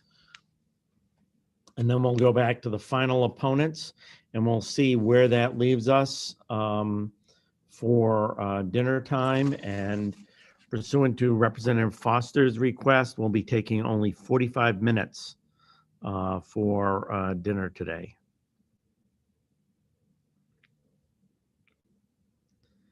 And I would ask, Trey, are you on? I am, yes. Yeah, I'm on the Senator road Trey today, Stewart. so my connection is not fantastic, but I am sporadically in and out. Why don't you go ahead and introduce yourself to our committee, to the Sure. audience? Thank you very much, Mr. Chair. I'm Trey Stewart, State Senator in District 2, which includes 51 communities in Southern Aroostook and Northern Penobscot counties, including my hometown of Presque Isle. Thank you. And we want to know if you have completed all your law school exams. So I have, and I have this really awesome summer break, and then my summer classes start on Monday. Good. That's great. All the weekend. Great. Okay. So Jordan, why don't you bring over our next two people, neither for nor against?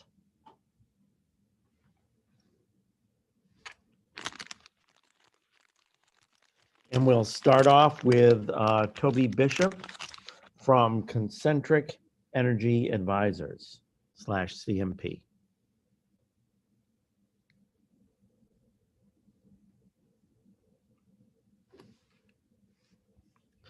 Toby, you there? I am here. Can you see me? Can you hear me? No, we can't see you, but we can hear you. Okay. Hang on, let me start that. Oh, there we go. Good afternoon, Chairman Lawrence, Representative Berry, and committee members. My name is Toby Bishop. I'm a Senior Vice President at Concentric Energy Advisors in Marlborough, Massachusetts. I have over 25 years of energy consulting experience, including significant regulatory and litigation experience, as well as experience with prior municipalization initiatives. My comments today here are neither for nor against LD 1708. I will summarize an independent financial analysis that my firm Concentric conducted at the request of Avangrid. All the opinions and findings of our analysis are solely those of Concentric. Specifically, we evaluated the cost of a consumer-controlled utility previously conducted by the LEI, as well as a separate analysis by the independent economist, Dr. Silkman. We found that changing 4 key assumptions in these prior analyses with reasonable market-driven assumptions significantly alters the cost-benefit analysis for Maine customers.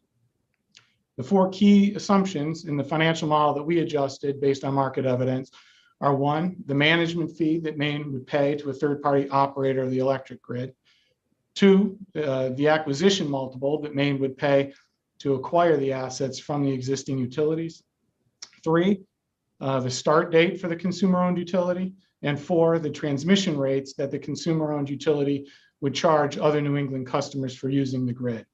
This last assumption, the transmission rates, was the largest financial driver of the 4.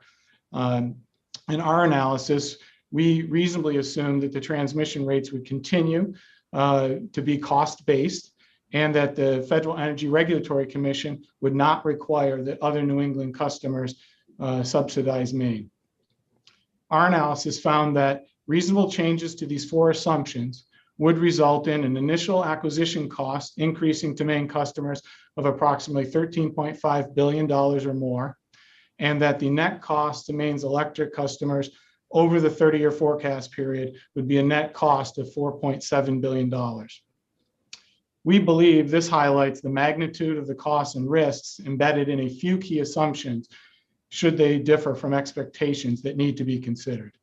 In conclusion, it's our view that it's important that Maine customers have the opportunity to review balanced analyses that consider multiple scenarios using market-oriented assumptions to evaluate the potential outcome of a consumer-controlled utility. And as has been referenced by others today, we think it's important for parties to understand that the risks under the current model would be different than the risks under the new model, where today those risks are shared between shareholders and customers, while in the future, if this were to go forward, those would be solely allocated risks to the customer. Very few takeovers of IOUs have occurred in the past 20 years due to the significant uncertainty, cost, and time. Ultimately, parties have found more effective and efficient ways to resolve their differences. Thank you for your time today, and I would urge you to review the concentric white paper as part of your deliberations. Thank you very much. Are there any questions from the committee? Representative Grochowski. Thank you, Mr. Chair. Mr. Bishop, I may have missed it, but I'm sure Concentric didn't do the white paper because it was just really interested in uncovering its own versions of what's happening here. Who funded the research? As it says in the white paper, we were retained by Avangrid. Thank you. And I'm also curious, I remember when we spent about $500,000 for London Economics to do their report, they reported to us how many hours it took, and I calculated it was somewhere between $300 and $400 an hour we paid for their analysis. And I'm just curious if you're able to tell us what your hourly rate is, since you appear to be presenting a superior product. Maybe we could figure out if we can afford you next time.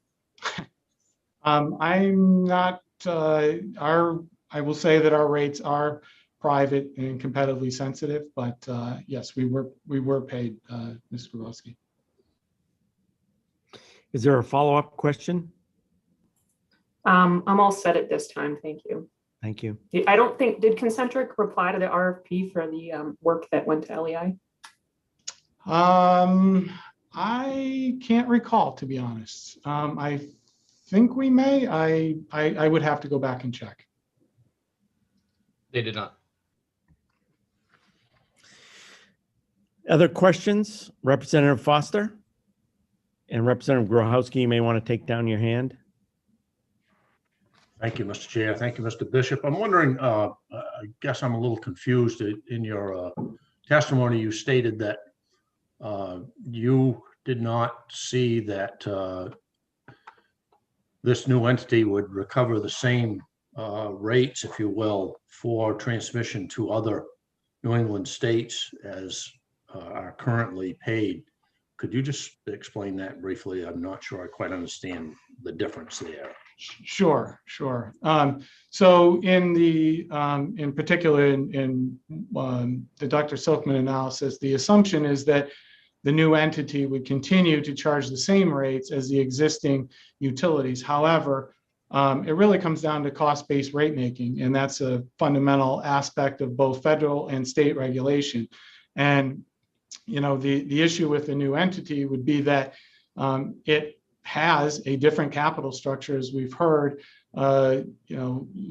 zero to de minimis amount of equity and largely debt, and therefore it has a completely different capital structure. Those different pieces of capital, components of capital, have different costs, and also that it assumes the existing utilities recover income taxes within that return, and none of those would be applicable to the new entity. So we just don't believe that that's a reasonable way to make that assumption that existing transmission rates would continue, even though the new entity has a completely different capital structure and does not pay taxes, and therefore should, all else being equal, have lower transmission rates. And so that difference between the existing utility transmission rates and the new entity, we just don't see that as being a benefit that would produce cash for the new entity. Representative Barry. Thank you, Mr. Chair. Mr. Bishop, on that specific point, are you familiar with the FERC decision in 2005 called City of Vernon? Yes, I have not reviewed it in a while, but I have reviewed that in the past. Yes, okay. And there are other. So I recognize Dr. Silkman had suggested that as one precedent, but there are other precedents as well that we'd be happy to share for those that are interested. Thank you. If you could do that for the work session, that would be great. Sure. Other questions for Mr. Bishop? Seeing none, thank you very much. We'll go on to Forrest Small.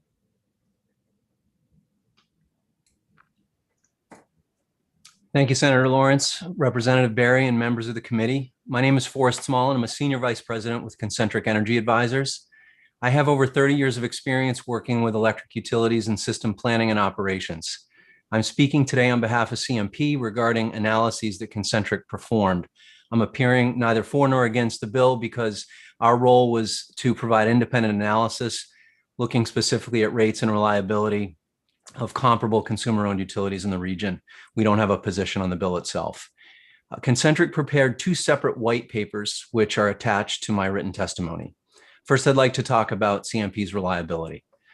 Standard electric reliability metrics reported by utilities to the U.S. Energy Information Administration show that electricity customers in states with higher proportion of forest coverage experience higher average interruption time than customers in states with lower forest coverage. The EIA data also shows that utility service territories with lower customer density tend to have longer outage duration. CMP serves more than 640,000 customers spread across 11,000 square miles of the most heavily forested state in the US. Tree contact accounts for 87% of the outage time experienced by CMP's customers, and over 80% of those tree-related outages are due to trees growing outside the rights-of-way where CMP isn't allowed to trim or remove danger trees. Concentric compared CMP's reliability with the three largest consumer-owned utilities in northern New England: Eastern Maine Electric Cooperative, New Hampshire Electric Cooperative, and Vermont Electric Cooperative. These are really the only comparable consumer-owned utilities for comparing reliability with CMP. Maine's other consumer-owned utilities serve these areas. They're much smaller and more compact than CMP's.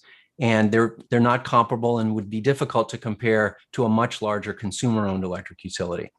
So with that as a backdrop, we found that over the most recent 5 years of data that's available, excluding major events, CMP's customers experienced both less frequent outages and shorter outage durations on average than the three largest consumer-owned utilities in northern New England.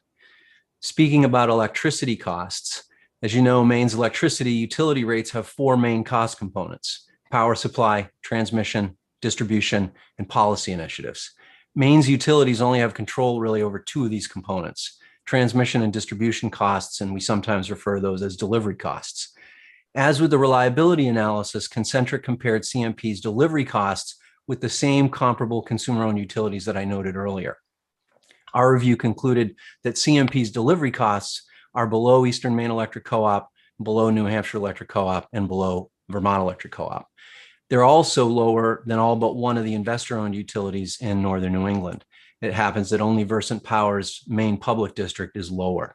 So to summarize, what we found was that compared to comparable consumer-owned utilities, CMP's reliability performance was better and CMP's delivery rates were lower. Thanks for the time, and I'd be happy to entertain any questions now. Are there questions from the committee? Representative Grochowski. Thank you, Mr. Chair. This is sort of tricky because obviously CMP hired you to do this research, but the proposal does affect customers in CMP and Versant territory. And what I noticed living in Versant territory is that EMEC, which is immediately adjacent to where I live and more rural, has lower rates. So it seems like although CMP hired you, a more valid assessment would have looked at the entirety of the proposal of both IOUs that are being proposed and do a comparison of those. Is that something that you considered doing? Did you just run out of time, money, interest? It's like a half-baked analysis of the proposal in front of us. I'm not aware that we looked at that, no. Is there any follow-up, Representative Grochowski? Okay. Other questions from the committee? Seeing none, we'll go on to Kenneth Colburn from Bar Harbor. Kenneth? Hi, can you see me and hear me okay? We can do both. Great, thank you, Senator Lawrence and Representative Barry and members of the committee. It's nice to be with you again. As you know, I'm a resident of Bar Harbor. I retired last year after a career both as a regulator and then advising regulators, energy and environmental regulators throughout the country. on policy issues. I've had the good fortune to serve here in Maine on the Maine Climate Council, co-chairing the Energy Working Group, and now courtesy of you all, also serve on the Efficiency Maine Board. Unbeknownst to you, perhaps, is I also have a 45-year history as a member and a director of consumer-owned utility organizations, COUs. So I appear today neither for nor against LD 1708 because I see very strong reasons to support the bill, but I also have a few concerns. The reasons to support the bill are that citizens have far more say in a consumer-owned utility.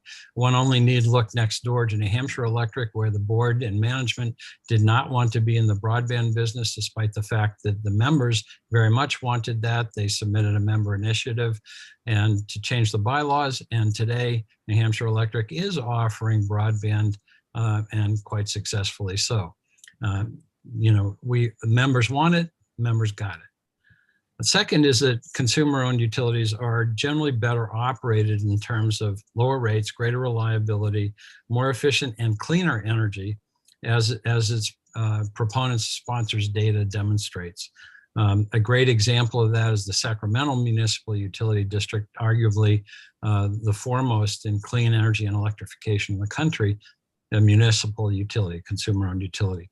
Third reason to support this measure is to look at the social license of the public utility. A regulated monopoly investor-owned utility is essentially a compact with the public to invest and operate in the public interest. With high rates, demonstrated tardiness or even resistance to renewable energy, significant debacles like billing systems, interconnection nightmares, and major outages, and a worst in the nation customer service ranking, some of our utilities have not held up their end of that bargain, which calls into question whether their social license should be withdrawn or renewed. I do have some concerns, as I mentioned. COUs are not a panacea. I'm aware of COUs where elected directors have so abused their roles that they've not only been indicted, but actually criminally convicted as well. There can also be good IOUs. Green Mountain Power is a good example. Now it's a B Corp, but it is nevertheless a leading a utility, and it's an investor owned. A second concern is that I have concern about litigation delays. For the past 35 years, we have squandered the time available to act constructively on climate change, and now we face a climate emergency requiring immediate action. Will we have immediate action if 1708 is passed? I hope so, but the risk of litigation delays could present a problem in achieving emission reductions. And then finally, there's a Versant situation. Calgary-based NMAX acquired Emera Maine a year ago, giving rise to Versant. NMAX itself is a publicly owned utility, albeit a Canadian one. And Versant has indicated its intent to move rapidly to meet customer demands for clean, efficient energy at reasonable costs. I think Versant deserves the opportunity to deliver on its promises, so it may be appropriate to stagger the provisions of 1708 to provide such an opportunity. Thank you so much for the opportunity to share these thoughts with you, and I wish you well in consideration of 1708. Thank you. Great. Are there questions from the committee? Seeing none, we'll go to our final person testifying neither for nor against, Ursula Schreiber. Thank you, Senator Lawrence, Representative Berry, and members of the committee. My name is Ursula Schreiber. I'm the Vice President of Strategic Member Engagement and Education with the American Public Power Association, based outside of Washington, D.C. My comments are neither for nor against LD 1708, primarily because APPA doesn't weigh in on decisions made by individual communities. We're here as a resource and think each community needs to make a decision that's right for itself. APPA is a trade association representing the interests of not-for-profit community-owned electric utilities before the federal government. We advocate and advise on electricity policy, technology, trends, training, and operations. In terms of municipalization, like I said, we believe it's important that communities have all the information on the benefits of public power, the process, the impacts to the community to make an informed decision for their community or their region. We can serve as a resource from a national perspective, including municipalization trends, the process, hurdles we typically see related to municipalization efforts, and obviously talk about public power and successful public power examples. To provide a national perspective, there are 2011 public power utilities in the US serving 49 million Americans in 49 states and 5 territories. Public power utilities serve many large cities that you've heard today, like Sacramento, Los Angeles, Seattle, San Antonio. But the vast majority of public power utilities do serve small communities, with about 50% serving communities of 5,000 or fewer, similar to the public power utilities in Maine. Over the last several years, we have seen an increase in the number of communities exploring the public power option, though interest has honestly been very consistent over the last several decades. Dozens of communities contact APPA for information on public power and on the municipalization process every year. And the reasons differ. In recent years, it has really been driven by the desire for more renewable energy options, more environmentally friendly options, or increased economic development. But rates and reliability are often common driving factors. There's often interest after a storm when the incumbent utility responds poorly. In terms of actual numbers of new public power utilities formed, 88 have formed since 1973, and 20 new public power utilities have formed in the last 20 years. Several of these were greenfield developments where a new utility was created in the service territory of an investor-owned utility, but some are complete transitions from an investor-owned utility to a public power utility as well. While there are a lot of ongoing discussions, changes in utility ownership are rare, like you've heard previously. Often once these discussions begin, the incumbent utility either fights the effort with expensive PR campaigns, with legal battles, and often they will offer concessions to encourage the community to end the initiative, which in some cases may be in the best interest of the community. Once again, that's a local decision. Overall, I would just wrap up with saying that, we do think it's very important that you look at this very closely.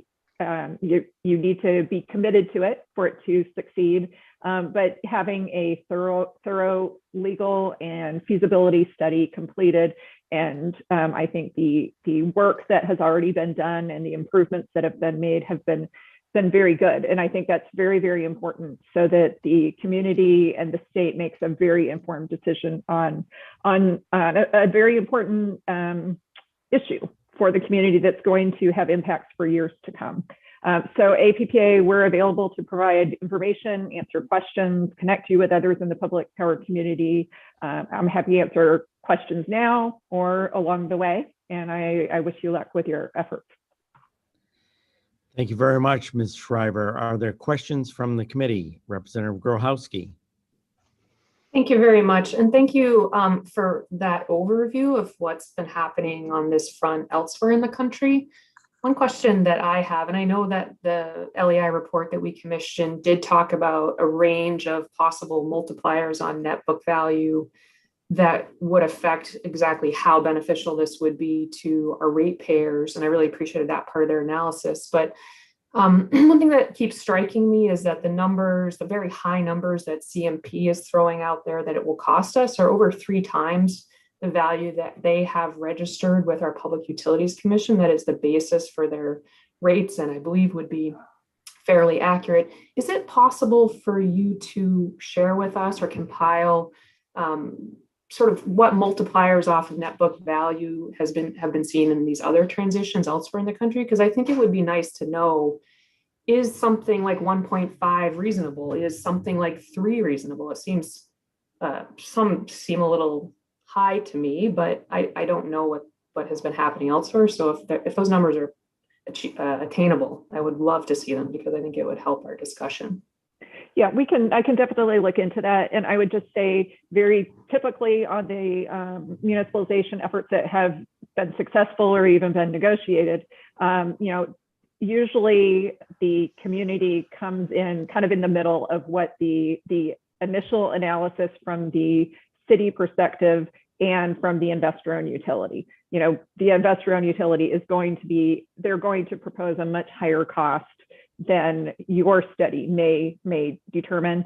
And, you know, it does usually balance somewhere in the middle, just because, you know, part of the process, those legal battles and the PR campaigns, they can get very expensive. So you have to determine how much you want to spend on fighting that and how much you want to negotiate.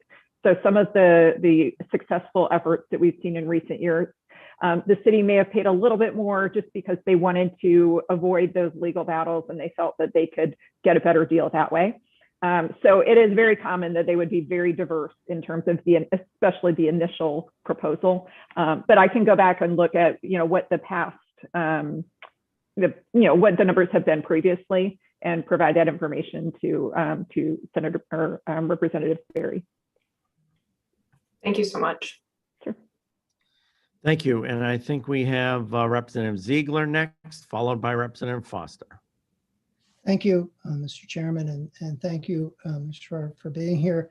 I just have, no, there's no such thing as a quick question, but I have one question. We've been hearing all day about the boards that run a COU and the boards that run IOU, and they make the boards, because they're elected for a public entity, sound like they're playing politics. But, you know, boards that are appointed are really controlled by usually the chair and the CEO of the company, and they're just looking at quarterlies. So is there really any truth to the fact that if you were to have this elected board, have you seen this, that it would be only going towards appeasing the ratepayers so they could stay on a board, which they're probably not earning that much on the board? Great. Well, so within the public power community, there are several different methods of governance or oversight. A lot of the smaller communities have a city council that oversees the utility, but then there are elected and appointed utility boards. Honestly, we at APPA generally would recommend, especially for a larger utility, that some sort of utility board that can really focus on the decisions that are important to the electric utility industry, because the city council would have a lot of different issues that they need to cover. And the electric utility industry is a complex industry that needs to be devoted to.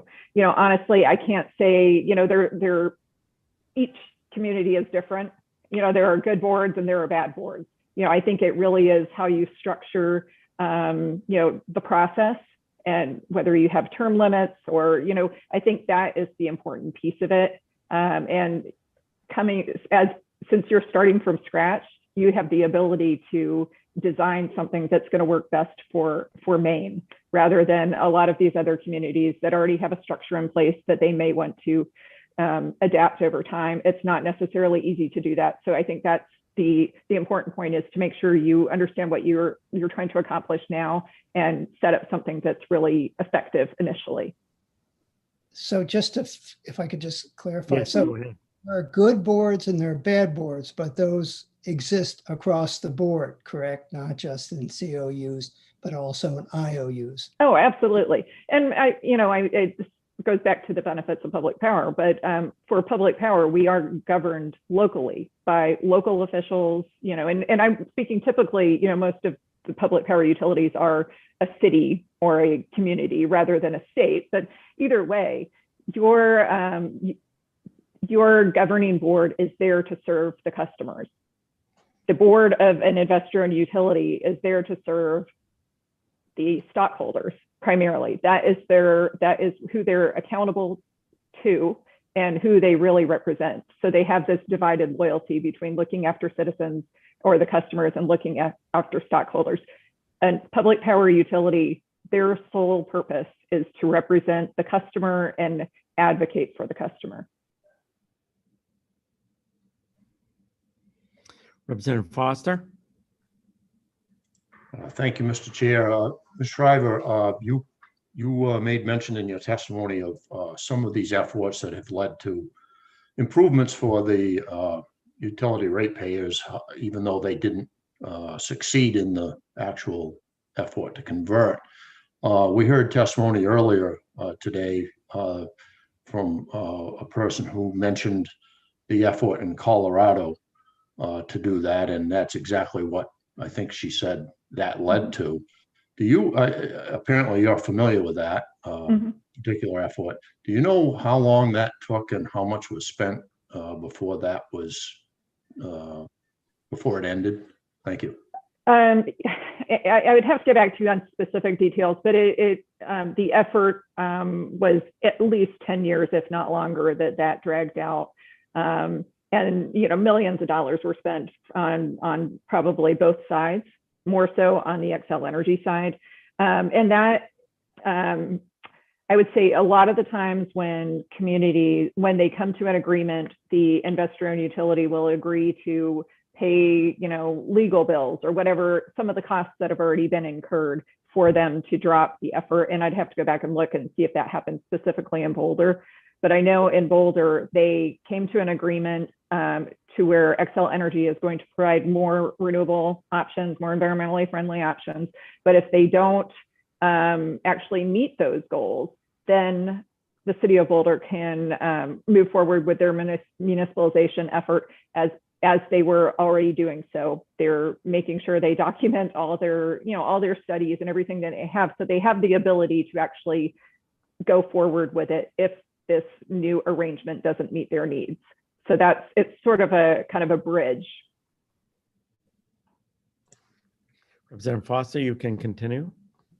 Thank you. Just to follow up, I don't know if this has happened or not, but if this effort should take place and the IOUs prevail in the end, would the ratepayers or the I guess it would ultimately be ratepayers or the group that, in this case, the state, if we pass this legislation and it failed, would we be liable for the IOU expenses incurred in being successful, if you will, in fighting that effort? I can't really speak to that. I wouldn't think so, but I think that's an issue that, you should probably, look into a little bit further, but I wouldn't think that you would be. I mean, that they're making the decisions to, spend money and fight the effort on, that's their own decision that they're choosing to make as an organization. So I would be surprised if that were the case. Okay, thank you. Sure. Other questions from the committee? Seeing none, thank you very much.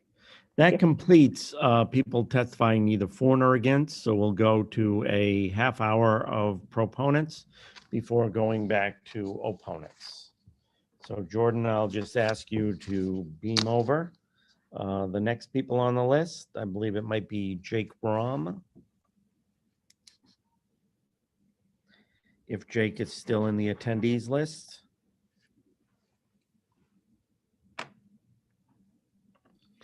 Okay, Jake, looks like you successfully beamed over.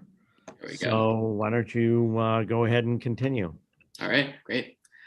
Senator Lawrence, Representative Berry, and committee members, thank you for allowing me to speak in support of LD 1708. My name is Jake Rom and I live in Harpswell, Maine. As the committee knows, climate change is here, and we are only just beginning to feel its effects.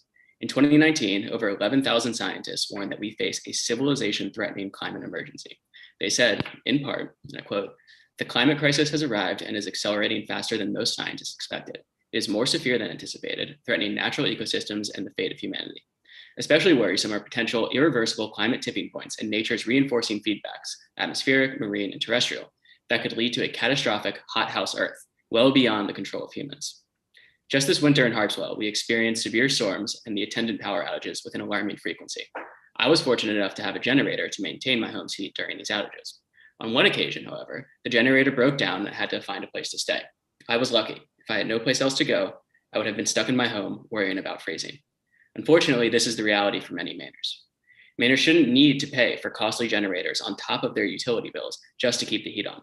What's more, severe and unpredictable weather events are only likely to increase as the climate crisis advances, and Maine's for-profit utilities are clearly ill-equipped to handle the weather. Not only is our current for-profit power grid not equipped to meet the challenges posed by the climate crisis, it is actively contributing to it. Despite scientific warnings of catastrophic risk, Maine's for-profit utilities have done little or nothing to help Maine shift to high-end use efficiency, electrified heating and transport, distributed solar and wind generation, and a smart grid bolstered by energy storage. measures that would not only fight climate change, but benefit Mainers in the near term through lower costs, increased reliability, and energy independence. I also want to address an earlier point. A prior speaker said that the money going to purchase the utility could instead be used to help transition to clean energy. But that is precisely what this bill does. It puts the decision to create a grid which can support clean energy in the hands of Mainers, instead of trusting and hoping that a group of foreign investors who are responsible for nothing more than generating a profit will suddenly wake up and do the right thing. The climate crisis is here, and we simply cannot wait for corporations to grow a conscience. I support LD 1708 because it would replace CMP and Versant, which are foreign-owned, unreliable, and expensive, with a consumer-owned utility that is local, reliable, low-cost, capable of addressing the climate crisis, and most of all, responsive to the needs of the people instead of the demands of profit. Thank you for listening to my testimony today. Thank you. Are there questions from the committee? Representative Barry. Thank you for your testimony. And I was just, I have to ask, because you were so focused on climate, are you any relation to Joseph Romm, who writes about climate? No, I'm not, but but his name always appears when, I published some articles in a different field, and his name. You get that question a lot. Okay. Yes. Yeah. All right. Thank you. Yep. Next, we'll go on to Devin Ingleson. Devin? Senator Lawrence, Representative Barry, and distinguished members of the Energy, Utilities, and Technology Committee. Thank you for allowing me to speak in support of LD number 1708, an act to create the Pine Tree Power Company. My name is Devin Ingleson. I'll try to be brief. I'm an engineering student at UMaine and a brand new resident to the Pine Tree State. As a student, it's incredibly frustrating and difficult to lose power in internet randomly on a weekly basis. In fact, I lost power while writing this very testimony, and it was a perfectly clear day.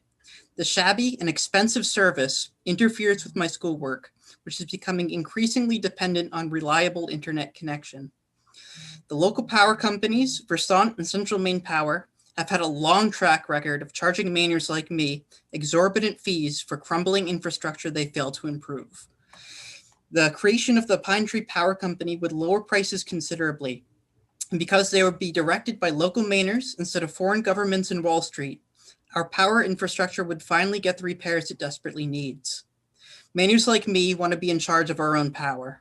We want better reliability and lower costs. And COUs, like in other states and even in northern Maine, have proven time and again to be the best solution. If you are unconvinced by today's testimony, which I hope is not the case, put the bill to referendum and the Maine voters will agree with us in November. For the Maine people, please pass LD 1708. Thank you very much for your time and consideration. I yield my time. Thank you. Are there any questions for Mr. Ingleson from the committee? Seeing none, thank you. And now we have Tessa Rosenberry. Hello, Senator Lawrence and Representative Barry and members of the EUT. Thank you for hosting this public hearing. My name is Tessa Rosenberry. I'm calling in from Rockland to express my support of LD 1708. I believe that establishing a COU would facilitate a brighter future for Mainers and this beautiful state we call home. My partner and I moved home to Maine after college for a number of reasons: to be closer to family, to connect with this extraordinary land and landscape that we have here, and to start a small environmentally focused business. We hope that this community would share our values and our goals around reducing waste and building up local soils and food systems and mitigating the impacts of climate change as best we could. And we were not disappointed. We discovered again and again that Mainers are deeply connected to this place and are deeply passionate about building a future where a good life here in Maine can be sustained for many generations to come. And yet, most Mainers have little to no say in the way that their energy systems are helping to shape that future. Not only have Maine's existing investor-owned utilities failed to facilitate a transition to renewable energy, there is evidence to suggest that they have been actively investing in its obstruction. When such crucial public utilities are owned and operated by private interests, the public suffers. But as a starry-eyed young optimist, I can still envision a future where Mainers are instrumental in turning the tide of this climate crisis, where the disastrous effects of sea level rise and ocean warming and drought and loss of biodiversity and extreme weather events where all of these threats are met head on by good, thoughtful systems, by resilient communities, and by statewide efforts dedicated to putting the people and their futures first. I can see a future where Maine's climate goals aren't only met, but exceeded, where the previously underrepresented and underserved are not only benefactors, but leaders in building this better future. And this future isn't so far out of reach, but we won't reach it, I believe, when far off private interests are the ones at the wheel. A COU is a vital and meaningful step in the right direction. Placing control of our utilities in our own hands will allow us to align its operations with our values, to reinvest revenues in necessary infrastructure and labor, and to ensure that it serves us today and continues to serve us into the future. Thank you very much for your time and your thoughtful consideration of this issue. Thank you very much. Are there questions from the committee? Seeing none, we'll go on to Christina Booten. Good afternoon, Senator Lawrence, Representative Berry, and the members of the Energy, Utilities, and Technology Committee. My name is Christina Booten, and I'm calling in from Portland, Maine, to express support for LD 1708. I don't want to take too much of your time, and I already submitted written testimony, so I'll try and be brief. I just want to highlight the fact that high electricity costs disproportionately affect people who are already at an economic disadvantage. As you have heard from other testimonies, for some, losing power unexpectedly can be an inconvenience, while for many others, this can lead to serious consequences, such as not having access to medical equipment. When people are already in an insecure economic situation, they can't afford to spend extra to work around these problems when they arise. So what I'm trying to say is, this burden is not distributed evenly. For example, 37% of Black or African American Mainers live below the poverty level compared to 11% of white Mainers, and thus they heavily bear the burden of energy poverty. It makes no sense to put more of a burden on the people that are already struggling, when we could have a consumer-owned utility that would be more reliable and equitable for all Mainers, since it will be managed by elected officials who are accountable to their constituents rather than purely based on profit. We already know that consumer-owned utilities work. CMP and Versant have argued that a COU would be risky and unknown territory, yet 49 million Americans, about 1 in 7, are already served by COUs. So let's make this a reality in our state so that we can enable low-income Mainers to get out of energy poverty rather than widening the gap of inequality. Thank you for listening and for devoting your time and energy to this important issue. Thank you. Are there questions from the committee? Seeing none, thank you. We will continue with people testifying in favor of this legislation, and we'll go on to John Coyle from Washington.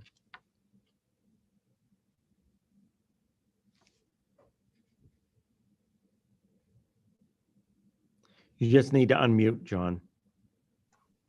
There it is. Thank you. Sorry. Slow on the technological uptake there. Senator Lawrence, Representative Berry, members of the committee. My name is John Coyle. I live in Silver Spring, Maryland. I work in Washington, D.C. I'm speaking today in support of LD 1708 and urge the committee to report the bill with a recommendation ought to pass. With about 33 and a half years experience in representing consumer-owned utilities in various forums, I personally advised in the successful formation of 2 consumer-owned utilities, the city of Clyde, Ohio, and Electric District number 3 in Pinal County, Arizona. And I've advised many more, including the city of Boulder, Colorado, where the community ultimately decided to take another course. I'm speaking today as an uncompensated volunteer. I've submitted written testimony and will therefore try to be brief, as hard as that is for a lawyer to do. I provided with my written testimony a copy of then Governor Franklin Roosevelt's 1932 Portland speech. In that speech, then Governor Roosevelt describes the right of a state to modify its consent to a utility monopoly and enter into the utility business itself as, quote, a birch rod, unquote, to be used to discipline a public utility that fails in its obligation to provide safe and reliable service at a reasonable rate. And my friend Bill Dunn provided you with some information earlier in his testimony, where you will note that in the J.D. Power consumer satisfaction surveys, the two investor-owned utilities that serve the state of Maine rank behind the Pacific Gas and Electric Company. I want you to think about that. The two investor-owned utilities that serve your state are less popular with their customers than a utility that has burned down substantial portions of its state, that has been in Chapter 11 bankruptcy twice in the last 20 years, that remains under federal criminal probation for manslaughter due to the San Bruno pipeline explosion in 2010, and is famous for its use of rolling blackouts as a means of mitigating wildfire risk caused by its own poor maintenance practices. So you really have a couple of achievers in your state. I've spent enough professional time in both Maine and California to recognize that Maine's utility customers are not sissies. They're not weak, and I think that adds something important to the customer satisfaction information. Section 13 of LD 1708 requires a referendum on the enacted law. That places the decision whether or not to use the birch rod in the hands of Maine's electricity consumers where it belongs. I'd like next to speak about the money issues. You've heard testimony earlier today from Mr. Moss and CMP's lawyer, Mr. Dunlap, and also Mr. Bishop from Concentric Energy Associate Advisors. The economics in front of you involve changing the flow of Maine dollars in the form of return on utility investment, primarily in transmission, because that receives a substantially above market return. With Pine Tree Power, the business proposition is that you could spend today and realize substantially greater value for Maine's utility consumers than they currently receive. Mr. Dunlap and others raised the specter of lengthy and expensive legal challenges and adverse outcomes to eminent domain proceedings under LD 1708. I would suggest to the committee that the going concern value of a public utility is a function of its regulated return on common equity, which in that rate of return an excellent candidate for a discount rate when you're determining the net present value of the business. If you use that calculation, the cost of eminent domain awards inevitably and correctly resolves at the depreciated original cost of the facilities at issue. That ought not to pose an obstacle to what LD 1708 seeks to achieve. Mr. Bishop's analysis overlooked the fact that the consumer-owned utility default equity under the ISO New England open access transmission tariff is 8% on gross plant, which gives you a substantial margin even at that level between the cost of debt and what your return would be. The Federal Energy Regulatory Commission has long recognized that consumer-owned utilities are entitled to earn a margin on their investment, and has also upheld, as Representative Berry was pointing out in his colloquy with Mr. Bishop, that you can use the investor-owned utilities rate of return as a proxy for what that return, what that margin ought to be for consumer-owned utilities. The threat of litigation I find astonishing, frankly, and I'd offer two short points in response. LD 1708 provides for an expedited form of eminent domain proceeding that Maine's law court has previously found to be constitutional in the context of the Rangeley case. That satisfies the requirements of due process, and so the opportunities for delay are rather limited under LD 1708. And your law court has many times demonstrated that it is capable of moving quickly when the public interest demands that. Two, the bill only takes effect after a referendum vote. You have to ask yourself why, after the public has spoken directly to what is in its interest, corporations whose services the public has decided it no longer requires would want to force that service with all its faults on the public. Don't be cowed by threats. Have faith in yourself and the wisdom of your state's institutions. Finally, opponents raise a accusation against government ownership. You already have government ownership in Maine's investor-owned utilities. Versant, as you've heard, is owned by the city of Calgary, Canada. And Avangrid is owned by Iberdrola, which in turn is owned to a substantial extent by the governments of Spain, Qatar, and Norway. The real issue here is whether the electric utilities that serve this state are owned by a government that is responsive to the people they serve, or by governments that are indifferent to the interests of Maine consumers and primarily interested in extracting above market above market returns from those consumers. That concludes my remarks. If I have any time left, I yield it back, and I'd be happy to answer any questions that you might have. Great. Great. Are there any questions for Mr. Coyle? Representative Barry? Just quickly, Mr. Coyle, you packed a lot in. Is that testimony submitted in writing as well, or will it be? Yeah, not the same. Okay. I'm sorry. I did submit written testimony. It does include Roosevelt's Portland speech, which everybody should read, as well as an article by Dr. Lon Peters on the pernicious effects of above market transmission rate of return for New England ratepayers generally. The basic comments are all the same, but I was taking this opportunity to respond to some things I'd heard that I hadn't touched on in the written testimony. Sorry. Thank you. Feel free to send additional information through our committee clerk if you like, if you want to sure. Put in writing some of those additional thoughts. My guess is that Ms. Shriver will be back to me on what the markups are. So she graciously volunteered to do that, but I am often a resource for her, so we'll see. Got it. Thank you so much. Great. We'll go to Vaughn Woodruff and then Ed Geis. Great. Thank you, Senator Lawrence, Representative Barry, and distinguished members of the committee. My name is Vaughn Woodruff. I'm here today. I'm in front of you in many different hats from time to time. Today, I'm here as a citizen of Maine. Obviously, I've got a background in renewable energy and have spent a lot of time with various players who are at the table in this discussion. I'm here on my own behalf so we can speak plainly today about the circumstances around this bill. First off, I want to just talk on Mr. Coyle's point that I think is very important for us to realize. I've submitted written testimony. Everything I'm going to talk about has been footnoted, so you can see all the stuff that a lot of folks have made claims on to be substantiated.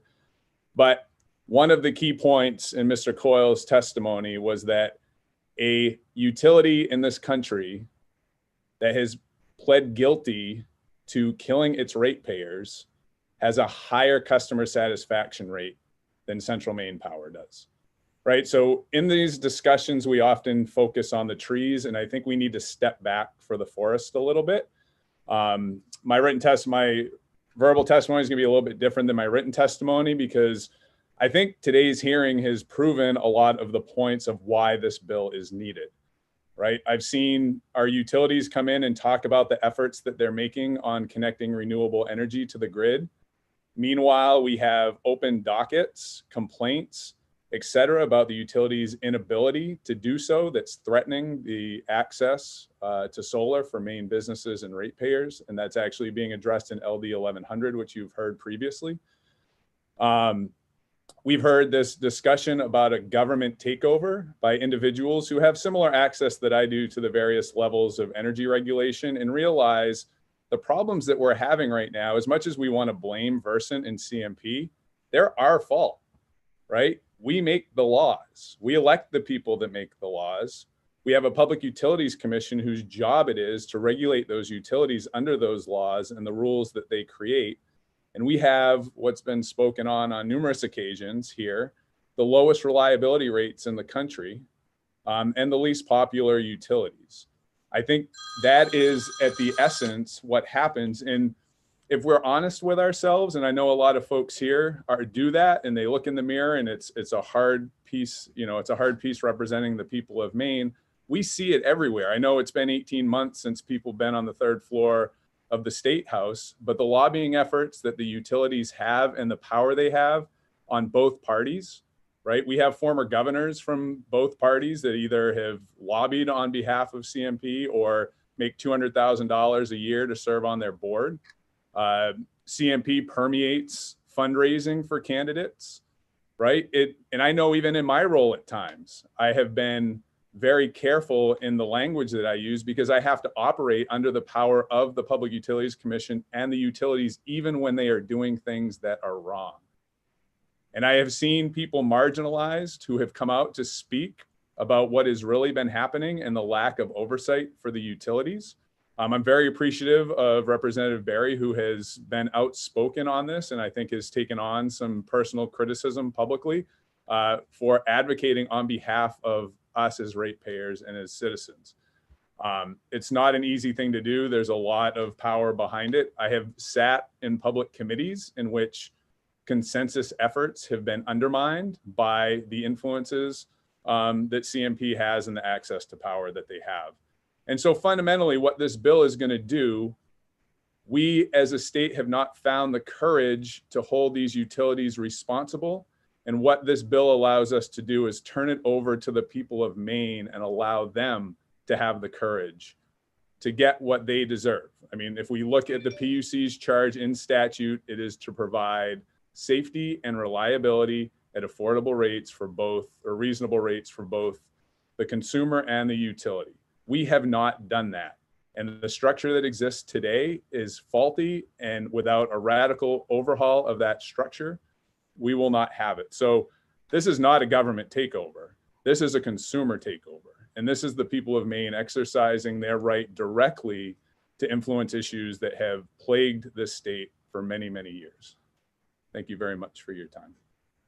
Great. Other questions from the committee? Representative Cuddy. Thank you very much, Senator. Thank you for being here, Mr. Woodruff, and for your testimony, both written and verbal today.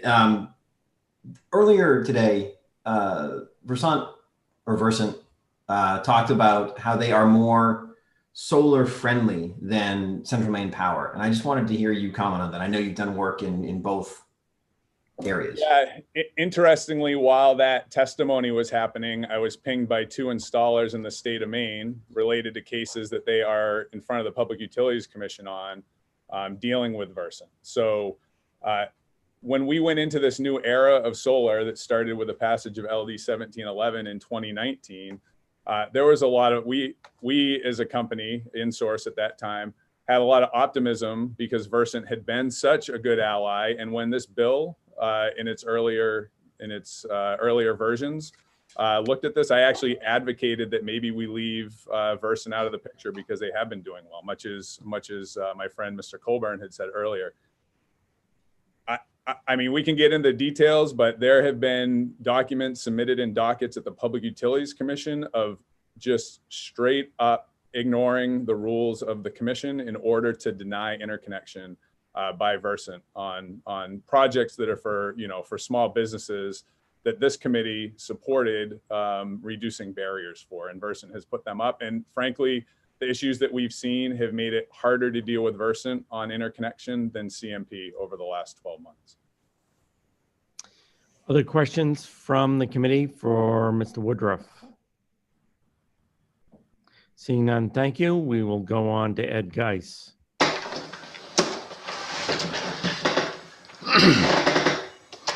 Everybody hear me okay?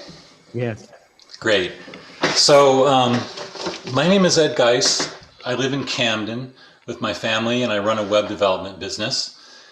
I'd like to thank the committee for the opportunity to share my thoughts on LD 1708. And I'm going to give you my perspective as a business entrepreneur trying to support a family in rural Maine and ensure a secure future for my children and for future generations. So my business depends entirely on electricity. When the power is out, I'm out.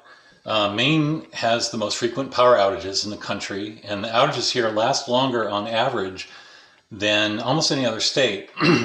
For me and business owners like myself, this means lost revenue and also means potential delays on time-sensitive projects.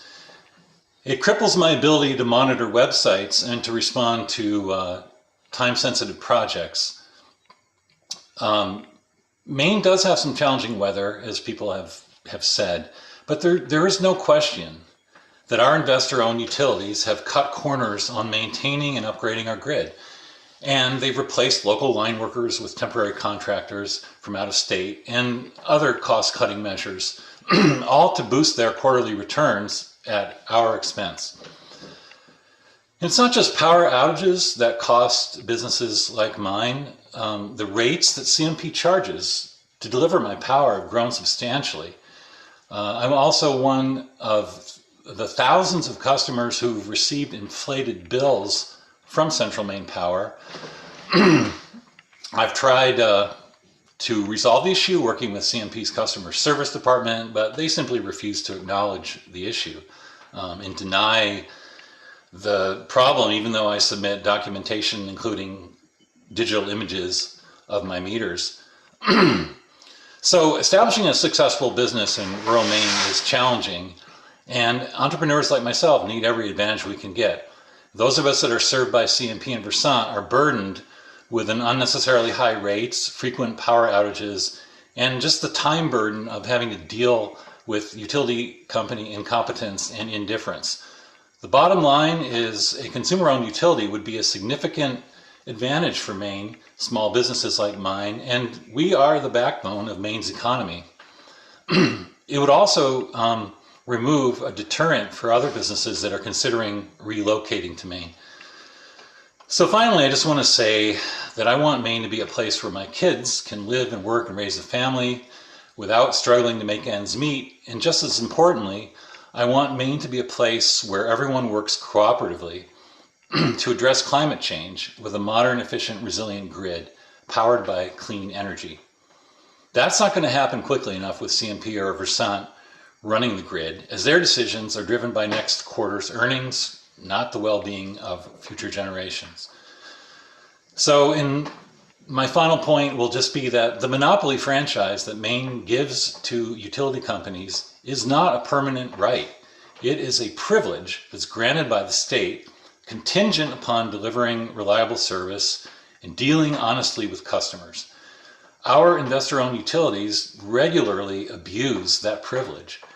So if they're not holding up their end of the bargain, it is time to revoke the franchise and let the Maine ratepayers own and control the grid through Pine Tree Power. So I thank the committee for allowing me to testify today, and I thank you for your public service and all your work devoted to these important issues. And I ask you to please move LD 1708 forward and let the Maine citizens. We're beyond the 3 minutes. Thank you. Thank you. Any questions for Mr. Geis? Thank you. We'll now go on to Jim Mitchell. Thank you, Mr. Chairman. Senator Lawrence, Representative Barry, members of the committee, Jim Mitchell on behalf of CMP. Your committee deals, I think, with the most difficult subject matter at the State House. It's complicated, it's confusing, it's complex. There are a lot of nuance and difficulties to master the information. And I think that I have, over more than 2.5 decades, surprisingly enough, been consistently impressed with the diligence of the members of the committee to plow through mountains of information, sift the evidence, analyze the arguments, separate fact from fiction, in order to make an informed judgment about what the public interest really is. And that's why when I read LD 1708, I was a little taken aback by Section 13, which is the referendum vote. And I was trying to figure out the reasoning behind that. And perhaps there are numerous examples, dozens that the sponsor and the proponents of the bill can find, where the legislature is in essence, with the citizenry, co-making law. I could not remember in my 30 years at the State House even one instance of such a matter, but my memory is shoddy, and perhaps the proponents have dozens and dozens of these. But I then sought to try to figure out, well, what's the rationale for doing this? Is it because of the enormity of the undertaking that the citizenry should endorse it through a positive vote? And I thought, well, that could be a rationale. And so I looked back and tried to figure out, well, what are the times in Maine's history where there were examples where there was a transformational effort at the State House to dramatically change Maine's future. 1969 might be a pretty good example. Governor Ken Curtis had been elected in 1966, and with his colleagues, his Republican colleagues who dominated the legislature, they radically streamlined and changed state government in Maine, restructured it totally because it was bloated, inefficient, and unable to fulfill its mission to serve the citizenry adequately. But after that reformation of state government, Curtis and the majority leader, the Republican majority leader in the state Senate, Harry Richardson, really determined that for Maine to meet its obligations to its citizenry, it could not rely on the statewide sales tax. It's a fairly volatile source of revenue, only enacted in 1951. And so they determined they would impose an income tax. And that was a radical idea at the time in Maine. Senator Richardson wrote that bill, and he and Ken Curtis and President of the Senate McLeod and Speaker of the House David Kennedy cajoled and corralled sufficient votes to pass that legislation. They did not include a provision, even with that radical change, to have the citizenry co-make what was a dramatic change in how revenues would come into the state. I looked at another example. Back in the 30s, Maine had a fair amount of tourism. You're at your 3 minutes Already? already. I believe so, unless I am mistaken. I can't believe you. I can't believe that We're I on could quite a roll, though. I love the historical perspective. Well, I appreciate your indulgence, Senator. I was just getting underway with how important it was for the committee to consider that co-making is very different than the people's veto. It's entirely different. That's how the citizens speak in Maine under our Constitution. If they disagree with the legislature, they can gather the signatures necessary and overturn the people's veto with the people's veto. Thank you, Senator. Thank you. Representative Foster, question. Yes, I just wanted to ask if Mr. Mitchell was finished with his testimony. Was too intrigued by it, although it's a painful reminder of how many of my fellow MMA alumni have left the state because of the actions of one of our fellow MMA alumni those many years ago.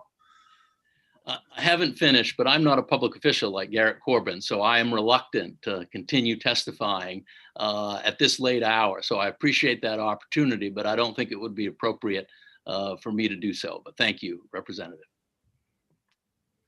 Other questions for Mr. Mitchell? Seeing none, thank you very much. Thank you. We'll go back to proponents, and I'll recognize Haley Arno. Good afternoon, Senator Lawrence, Representative Berry, and the members of the Joint Committee on Energies, Utilities, and Technology. My name is Hallie Arno. I'm a student at College of the Atlantic and a resident of Lincolnville. I chose to stay in Maine for college because I love the state and I love the people and I love the natural beauty. But I am worried about this natural beauty and my future as a Mainer being degraded by forces like climate change brought up by foreign developers and the increased cost of living. The Pine Tree Power Company is going to address all of these concerns. And I think we're all aware that climate change is the most pressing issue that my generation will face. The current investor-owned utilities in Maine are working against the shift to renewables for the name of profit. To combat this, we need local control and we need to be motivated by our values more than the bottom line for investors. The Pine Tree Power Company will put the grid into that local control that we need, and decisions will not be made behind closed doors of multinational corporations' conference rooms, but they'll be made by the people affected by those decisions. As a state with a reputation for being independent and self-sufficient, it's unfortunate that the decisions fundamentally affecting our day-to-day life, especially in the modern world with everything on Zoom and access to electricity needed at all times, these decisions are being made thousands of miles away by people who may have never been to Maine.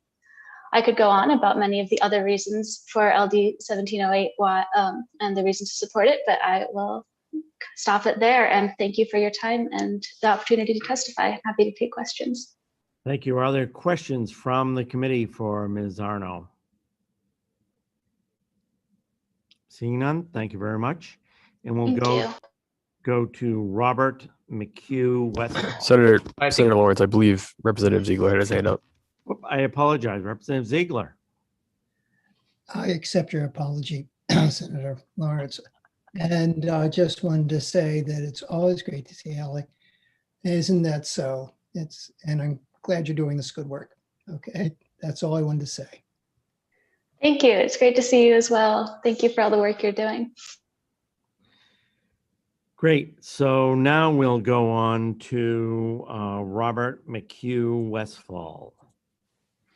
Hi, good afternoon, Senator Lawrence, Representative Berry, and members of the EUT committee. Thank you for allowing me to speak in support of LD 1708. My name is Bobby McHugh Westfall, and I live in Woolwich. I appreciate this opportunity to speak. I support this legislation for a lot of the reasons that have already been mentioned by other proponents today. But I want to speak specifically about the benefits that a consumer-owned utility will have for ratepayers. During the COVID-19 pandemic, many working people throughout the state have struggled to pay soaring electrical bills, unemployment, lockdown restrictions, and the increase in working from home over the last year have caused ratepayers to spend more time at home using electricity to keep their homes warm and lit, to cook, to run electronics, which is increasing their energy consumption during a time when many of these ratepayers could least afford it. In fact, CMP even requested approval for a rate hike of $26.5 million in April. The lower rates offered by a consumer-owned utility during that time would have helped to provide stability for many people who are struggling during the pandemic.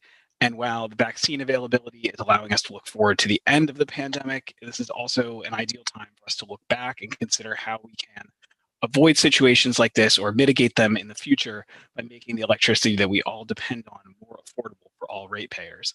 Now is really the time for Maine to move to replace the foreign investor-owned CMP and Versant with a consumer-owned utility, which would ensure that electricity is delivered at an affordable cost for all ratepayers. And on top of this, electricity use is likely to go up even further, putting an additional strain on ratepayers under the for-profit model of that CMP and Versant work under. We've heard a lot about the state's climate and clean energy goals, and this requires shifting to electricity from other sources of energy like gasoline and heating oil, with the move to heat pumps for heat and electric vehicles. And for this to succeed, the grid must be upgraded to distribute 3 times as much power as it does now at a cost of $10 to $15 billion over the next 30 years. A consumer-owned utility will save Maine ratepayers billions on these upgrades because as a nonprofit, it will borrow capital at about half the interest rate of for-profit utilities. So I support LD 1708 because it would replace CMP and Versant and which are foreign-owned, unreliable, and expensive, with a consumer-owned utility that is reliable and local and low cost. And I urge you to support this bill as well. Thanks for listening, and I am happy to take any questions. Are there questions from the committee? Representative Berry. Thank you, Mr. Chair. Mr. McHugh Westfall, thank you for your testimony. And I just wanted to say that I think I can guess which internet service provider you have, and I hope you have a faster, option soon someday. We're working on that as well. The connection was a little choppy, so at least for me. And so I just wanted to make sure, is your testimony also in writing? Yes, it is. Okay, that's great. Great. Thank you so much. Thanks. Next, we'll go to our last proponent before we break for dinner, and that's Wayne Jortner. Thank you. Good afternoon, Senator Lawrence, Representative Berry, and members of the committee. My name is Wayne Jortner, and I'm here to testify in support of LD 1708. I've had the fortune, or some would say the misfortune, of spending 25 years in the weeds of public utility regulation, principally as a utility consumer attorney with the Maine Public Advocate. During that time, my sole focus was the welfare of Maine's utility customers. As others attest in more detail, the most obvious benefit of a consumer-owned utility structure is the savings from eliminating monopoly profits that instantly leave our state as well as the cost advantage of a COU's access to low-cost debt financing. Both of those are huge sources of monetary savings. However, my focus today is about the broad benefit that will result from aligning the incentives of electric utility governance with the needs of utility customers. Unfortunately, it's necessary to dispel certain myths being perpetuated by those being paid by Versant and Iberdrola. LD 1708 is in no conceivable way a government takeover of private enterprise. Rather, customers become the owners of their electric utility, as is already the case in many parts of the US and in 8 main utility districts. Our current investor-owned electric utilities are monopolies that do not in any sense operate as participants in a free market. They're already government controlled, but in a very inefficient way. After my decades of PUC experience, I cannot take seriously the proposition that a COU's board of directors would be more political than what we have now. During my years, it was not at all unusual to watch utility lawyers and lobbyists enlist the assistance of politicians to influence the result of important cases. And as for the cumulative experience of former PUC commissioners, I'd remind the committee that they're among those who allowed us to get where we are today: poor service, insufficient progress toward renewables, and high rates. But even if it were to perform flawlessly, the Maine PUC's statutory mandate is to, quote, balance the interests of shareholders and ratepayers, unquote. So by law, the potential welfare to the people of Maine is inherently diluted by policies that equally look after the profits of the foreign and substantially foreign government owners of Central Maine Power and Versant. By contrast, under LD 1708, regulators like the PUC and FERC would no longer need to focus their regulatory resources on cost of equity litigation just to ensure that investors get a certain return on equity. And those regulators would not have to force managers to focus on serving their customers' needs. Over the last quarter century, I've observed that the current system is replete with inefficiency, perverse incentives, and power imbalances, which lead to the poor results that Maine has suffered for far too long.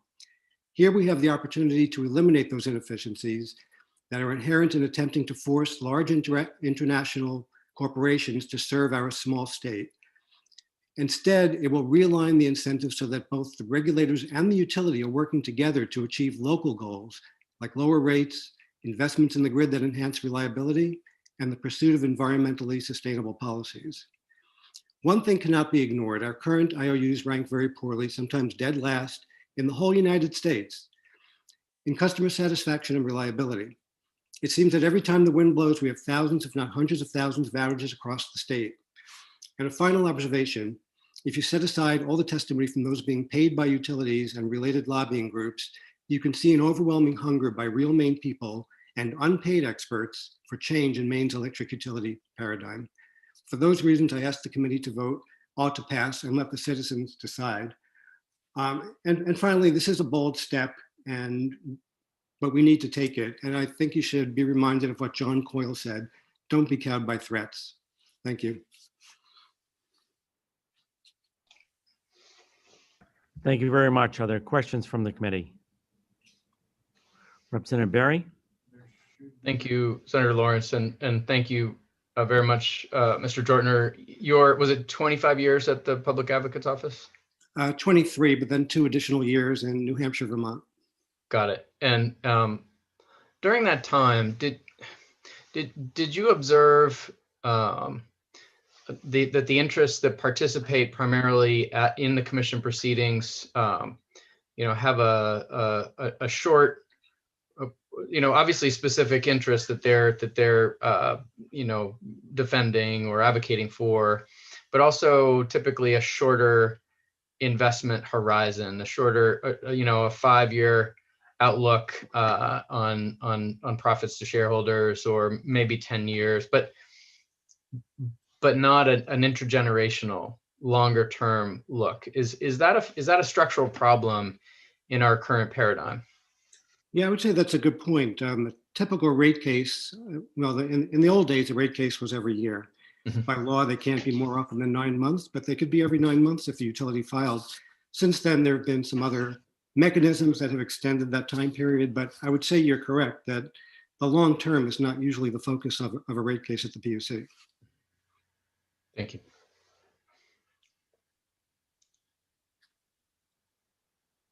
Any follow-up, Representative Barry? All set. Thank you. Representative Grochowski. Thank you, Mr. Chair. Thank you, Mr. Jortner, for coming and sharing some of your experience in public service to the state. I'm sure you were involved in many reorganizations, or I think that's the fancy term for when these companies change hands to farther and farther distant owners. And I wondered if you could talk about, being on the side of the consumer, what that PUC process looks like to approve those acquisitions. I don't know that they have ever not approved an acquisition. So it makes me wonder, how do the Maine people really have a say on something that's maybe not in their best interest?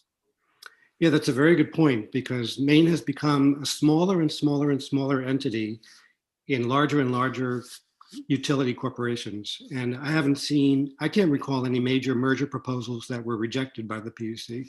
Now, during my time, the legal standard was just that it shouldn't be adverse to ratepayers. So you had to prove no benefits. You just had to prove essentially no harm. I just took a look and I saw that the law was amended since my time, and now net benefits are required. So going forward, there's a slightly higher bar to approve mergers and acquisitions. But every time there was a merger and acquisition, I think we were worse off. We became a smaller and smaller entity, and the corporate managers were able to care less and less about what happens in Maine. So a COU brings it right back down to the local level, which is the beauty of it, in my opinion. Any follow-up, Representative Grochowski? Representative Barry? Thank you. Just on that last point, the larger, more complex global structures are often touted as bringing economies of scale. And I'm wondering if you see an adverse impact in that these complex global structures bring more resources to the table in litigating rate cases, or even taking regulators to court if necessary.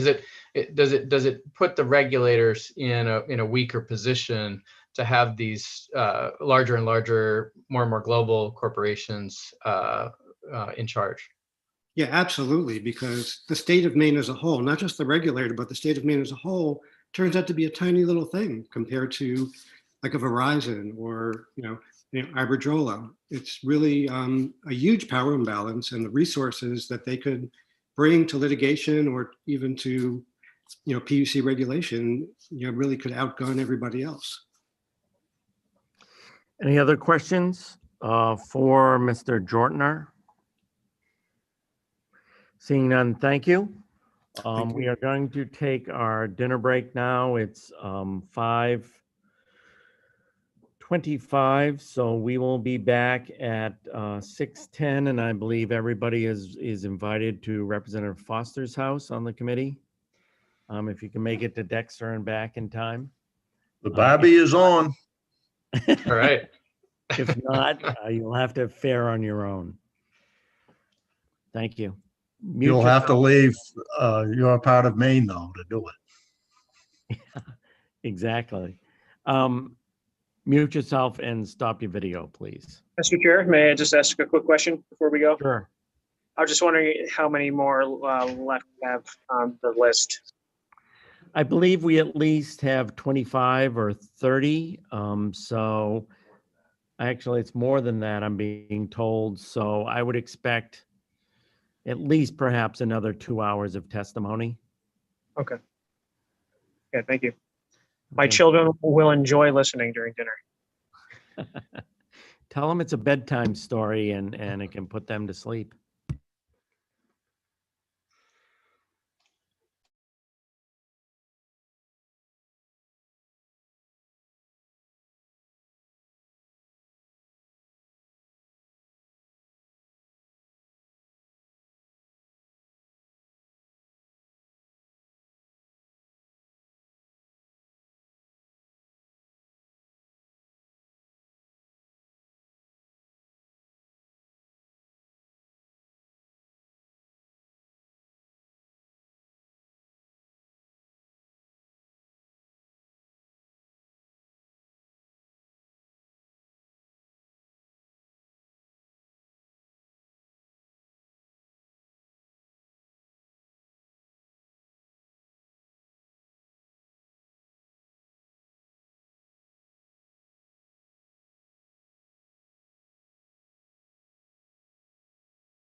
And who do we have back? We're starting back up now. Senator Lawrence, I'm here. Great. I apologize for being a few minutes late. I was caught in a traffic jam just as I was leaving downtown Dexter. So, okay. Now we know you're lying. What's that? I say, now we know you're lying. No traffic jams in Dexter. There were two moose crossing the street.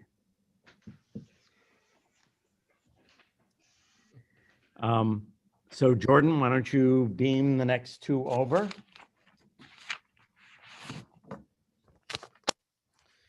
We're down finishing proponents, and I believe we have 37 people in the waiting room. I'm not sure if they're all going to be testifying, but we've had a number of requests for people to bump up to the top of the queue, and unfortunately at this point we can't really accommodate people without offending others, so we're just going to try to take them in the order that they have signed up. So we now have Eric McVeigh. Eric, why don't you go ahead? Hi, how you doing? This is Eric McVeigh, and I'm from Bangor, Maine.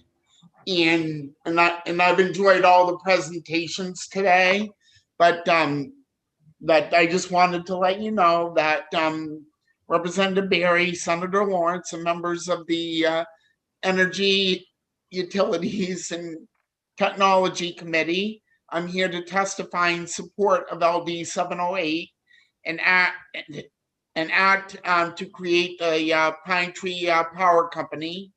And the thing of it is I believe that this is the right direction to go in. We have a failed system right now, and that failed system is because of deregulation and other matters. We've got right now, I can share this with you folks, but we have a situation that is very appalling, and I don't know how they can get away with it after numerous attempts to stop the CMP corridor project. They are still pressing forward with everything as if nothing, they don't really care about the ratepayers and the consumers. And the thing of it is we can put a stop to that by voting ought to pass on LD 1708, and that's to abolish the two power companies in the state, Versant Power and CMP, and create this new power, this new nonprofit power supply company. This new nonprofit power supply company that will really bring power to the people of Maine, because the ratepayers will own the company. And I feel like, it's really important. I did have a question for you folks on the panel, Representative Berry, and the question that I have is, have you been able to contact the governor's office about this and get her opinion? Because my only issue that I have is that we're doing something to dismantle CMP and create a consumer-run power company, but then she supports the corridor project, which is funded and put on by Central Maine Power.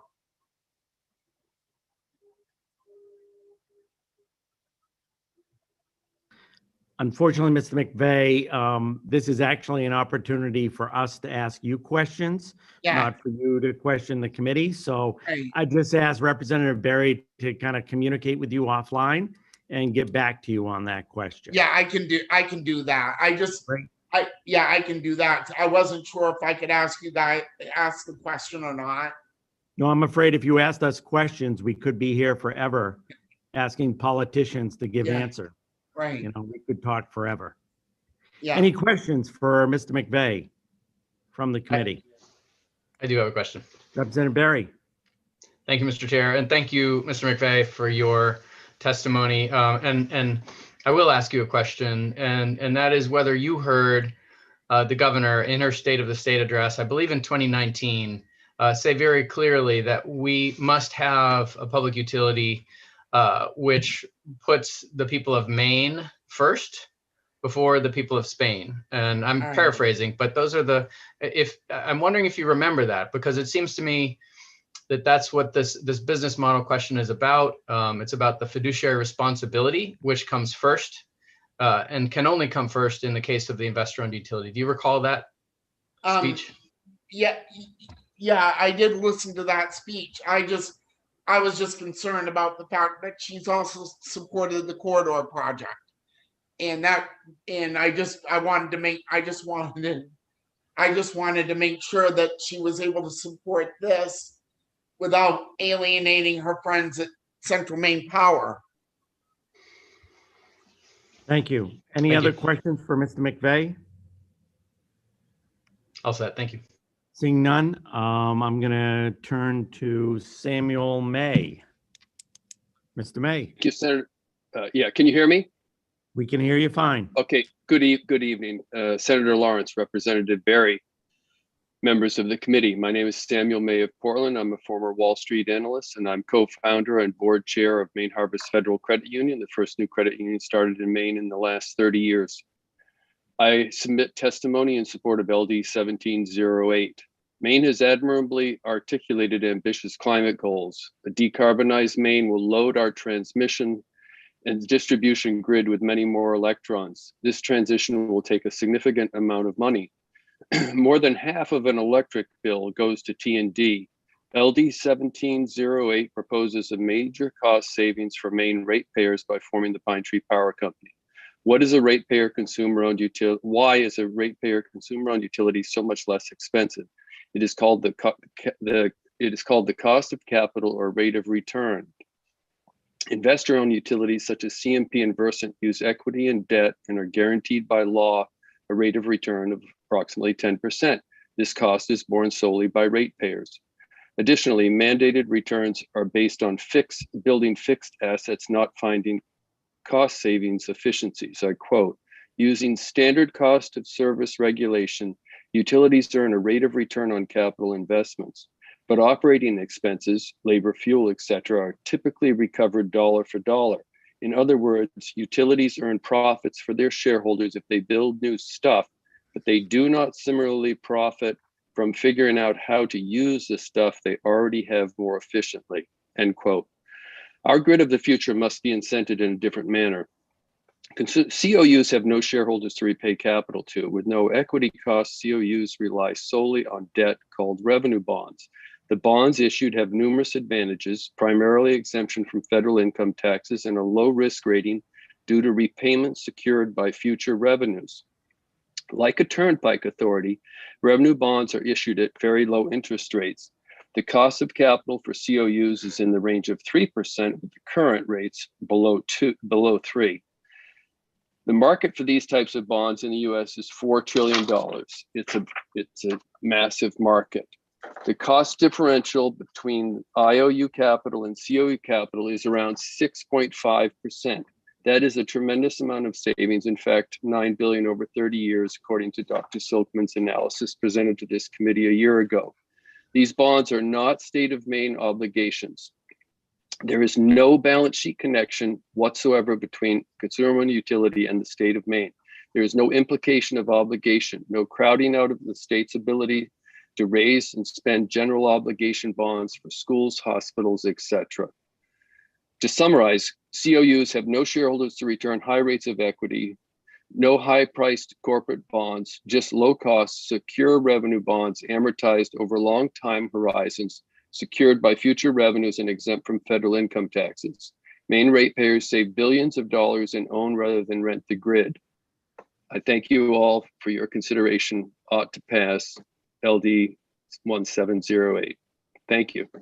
Thank you very much. Are there questions from the committee for Mr. May? Seeing none, thank you. Oops, Representative Berry, you have a question. Just a quick one. You may have said it, but the size of the revenue bond market, did I have the number correct at 2.4 trillion? Yeah, so there's 10 trillion in corporate bonds, 4 trillion in what are called municipal bonds, and of that 4 trillion, 2.4 trillion are revenue bonds. So it's a $14 trillion market of total bonds, and there are a lot of investors that have an appetite for a wide array. So there's no problem selling these bonds. Thank you very much. Any other questions for Mr. May? Seeing none, we will go on to Jerry Runty? I don't know. There we go. Runte, sorry. Runte, thank you. Yep. Yeah, Senator Lawrence, Representative Berry, and members of the committee. My name is Jerry Runte. I'm a constituent of Senator Lawrence and live in York. Thanks for the opportunity today. In the first 25 years of my career, I held management positions in electric utilities, both IOU and COU. And I've run a rate department and directed strategic planning for a 3 operating company, 2-state electric utility holding company while it was going through deregulation. So I'm familiar with how regulation works, as well as a bit about what the future system planning that will be necessary as we move forward with climate action planning. And in fact, I'm a member of York's Climate Action Plan Steering Committee. Maine's laid out its climate action goals for decarbonization of the economy. And much of that's going to rely on real-time electricity demand management and energy efficiency and a cost-effective multi-directional energy delivery network. And that's got to be regulated by a structure that incentivizes efficient performance, as well as the placement of distributed energy resources. But right now, Maine's energy delivery system operates like a one-directional unit under a regulatory structure that was never designed to cope with or incentivize the modern network that's necessary. Substantial investment is going to be necessary to both improve reliability to a level that Maine consumers deserve, but also reconfigure this distribution system so that it's brought into the 21st century. There's 2 ways I see of doing this. One would be a major comprehensive restructuring of Maine's regulatory structure and the PUC, a top-down approach, or compelling the utilities to embrace these concepts and make the required changes from the bottom up.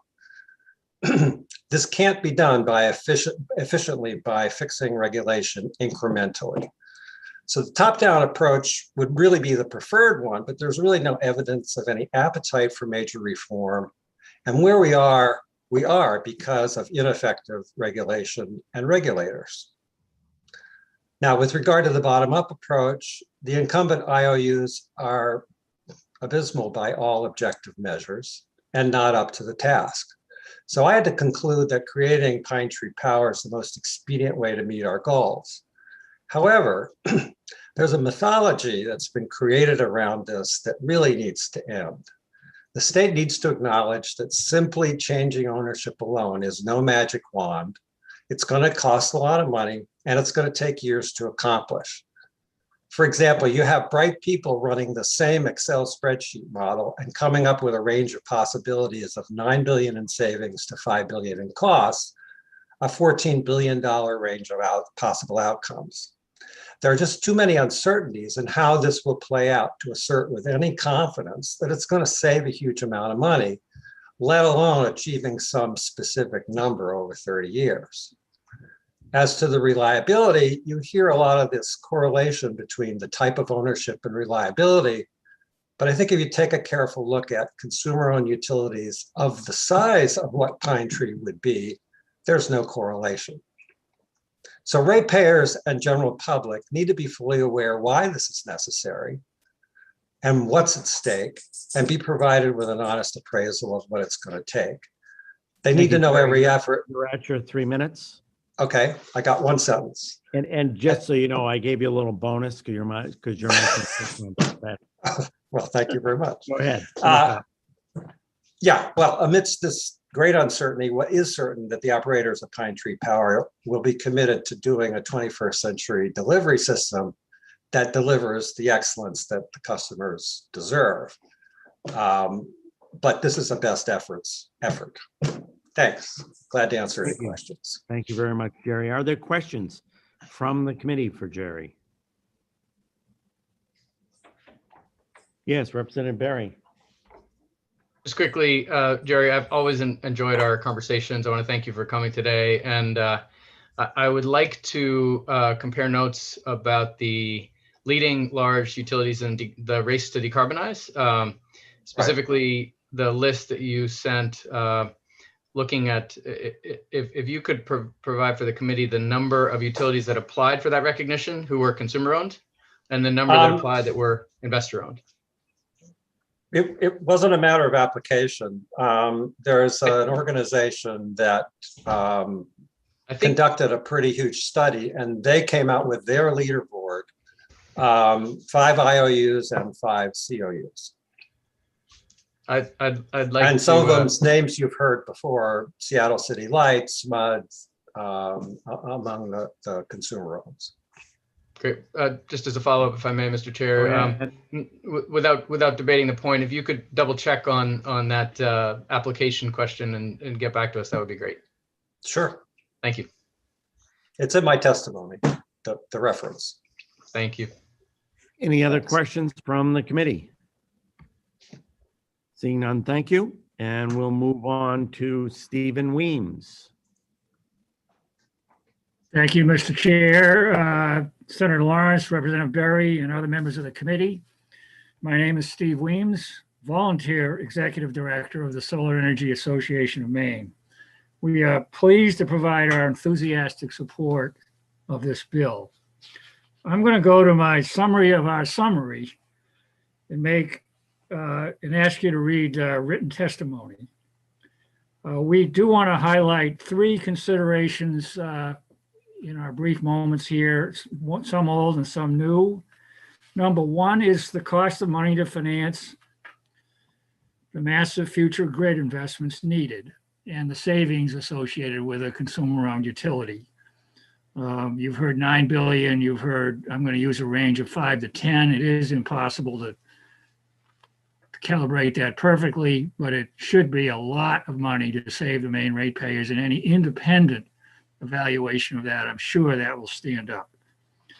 Secondly, there's a 50-year history of recurring unsatisfactory IOU performance in Maine, followed by legislative remedial action.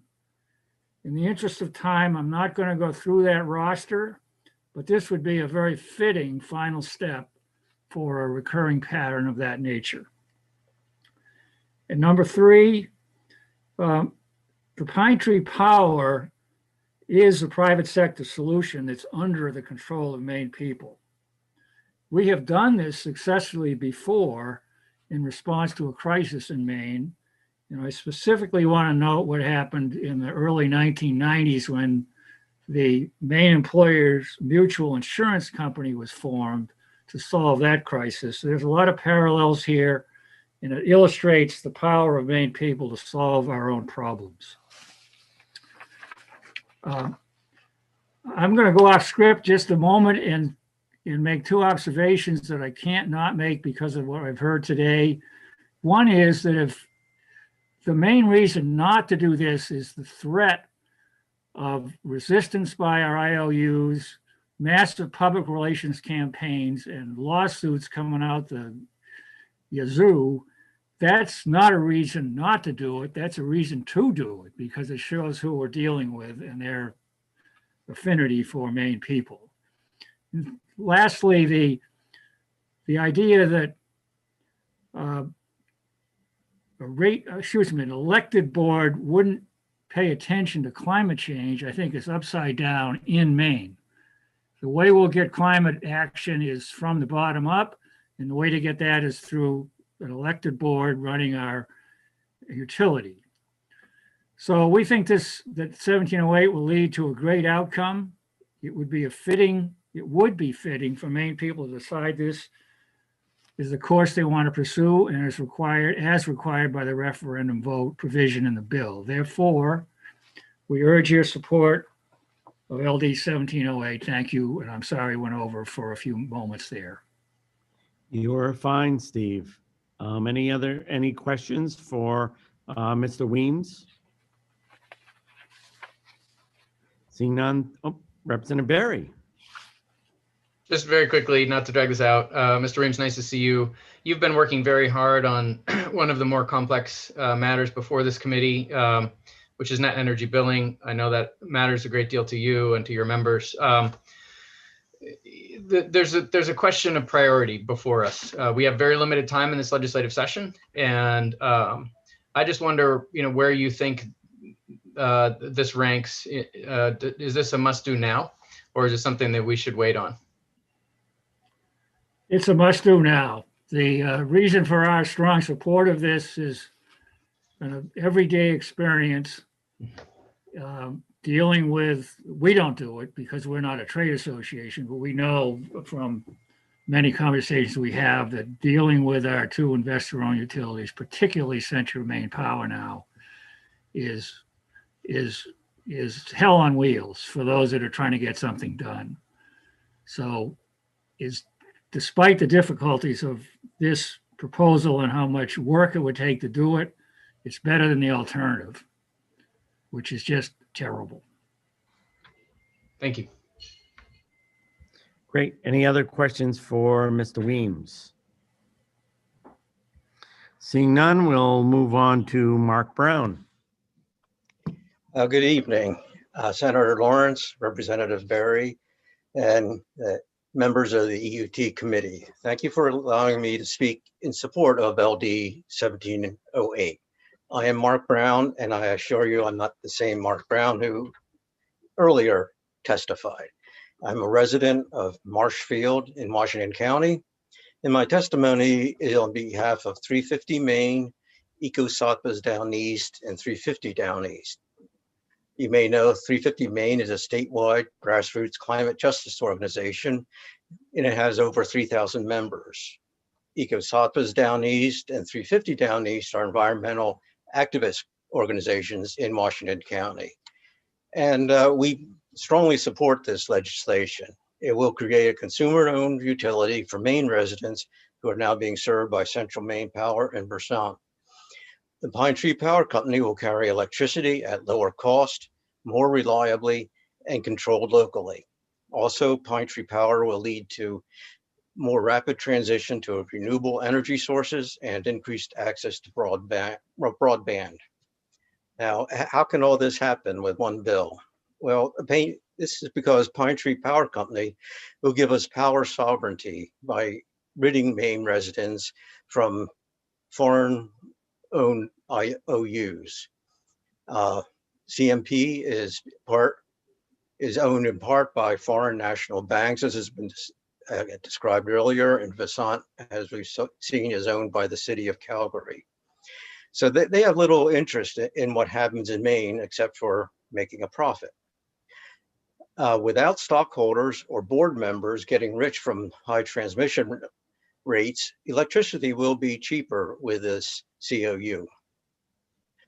Now, I go off my planned remarks because there was something said earlier that I may not completely understand, but I think it may have been presented so that it wasn't really clear what was going on. But it seemed like both CMP and Versant claim that they are getting more investment from their parent companies than they were in investments in the state of Maine, more money as investments than money that's being returned to those power companies. They both seem to say this. And if this is their corporate model, I don't think I'd be willing to invest in a situation like that. So to summarize, Maine needs the Pine Tree Power Company to meet our future needs. More dependable and reliable utility will attract more businesses and good paying jobs. The increased ability to incorporate renewable energy sources and access to broadband is critical to the ability of Maine to meet the goals set forth by the Maine Climate Council. So please allow the citizens of Maine to decide if they want to save money and have more reliable power in a referendum. Thank you, and I'd be glad to answer a question. Thank you. Are there questions from the committee for Mr. Brown? Seeing none, thank you. We'll go on to Jill Lizzie. Jill, is that Jill? Yes. Yep. Senator Lawrence, Representative Berry, and distinguished members of the committee. My name is Jill Lindsay. I live in New Harbor, and I'm here today on behalf of our statewide organization, the Maine Unitarian Universalist State Advocacy Network, also known as MUSON. I wish to express the wholehearted and enthusiastic support of our membership for LD 1708. MUSON represents a statewide network of 25 different churches and congregations that extend from Sanford in the south all the way north to Holton and Caribou.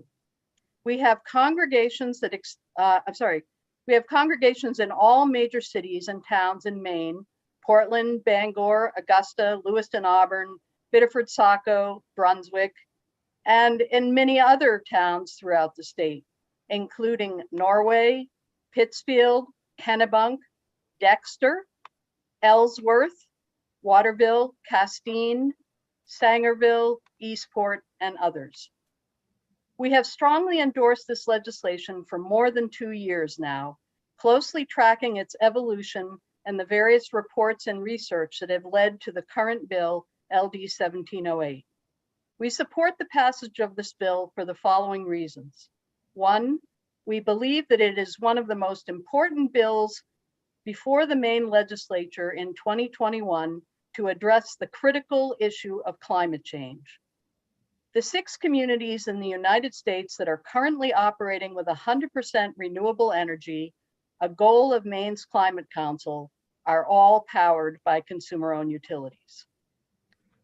CMP has been rated the worst utility in the nation. This is number 2 by its customers for 3 years in a row. Versant is 3rd worst. We need a better option for our future and a more responsible business plan for our state's utility, and LD 1708 provides that option. Number 3, as we become more dependent on electricity to power our future, we need a utility that we have more local control over.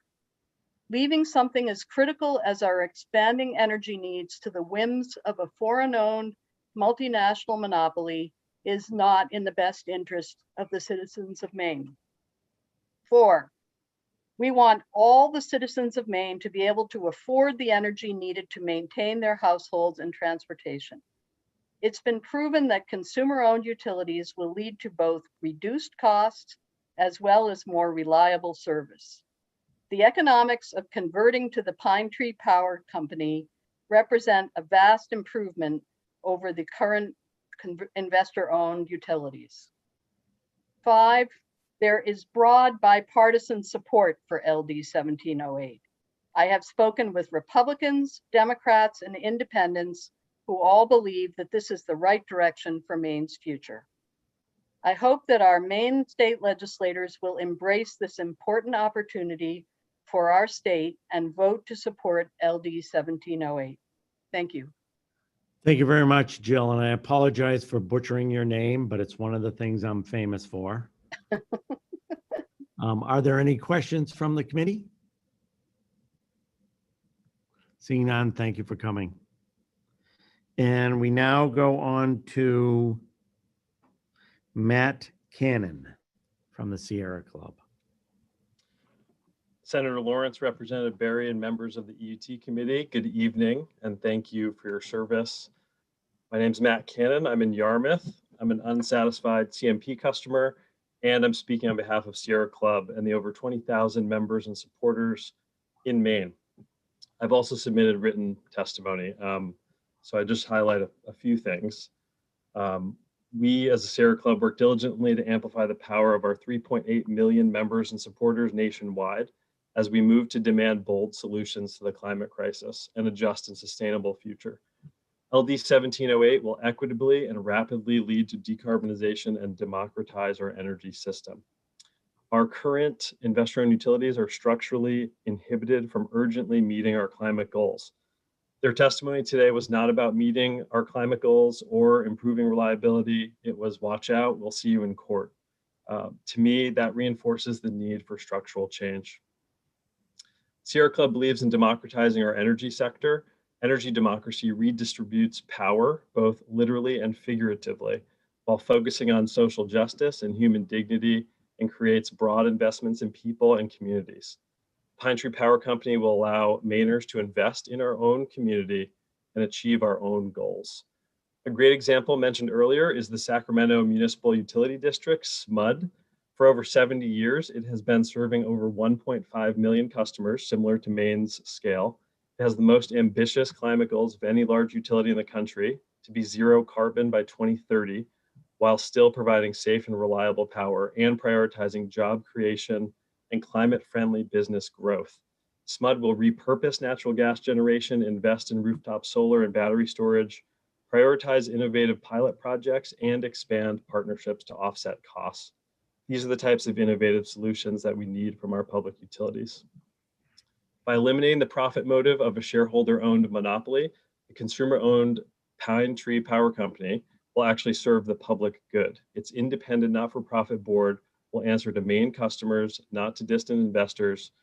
That's not politics, that's democracy. Notably, SMUD also has a 7-person elected board, and they are more innovative and responsive to the needs of the community and do not only focus on profits and maintaining the status quo. We urge you to pass LD 1708. Thank you for your time. I'm happy to answer any questions. Thank you. Are there any questions from the committee? Seeing none, thank you. Thank you. And we will go on to Jonathan Fulford. Hi there, Senator Lawrence, Representative Berry, and members of the Joint Standing Committee on Energy, Utilities, and Technology. My name is Jonathan Fulford. Today, I'm testifying as a private citizen, but I have been volunteering as a board member of our power because I am passionate about this issue. I've been a building contractor in Waldo County for 33 years.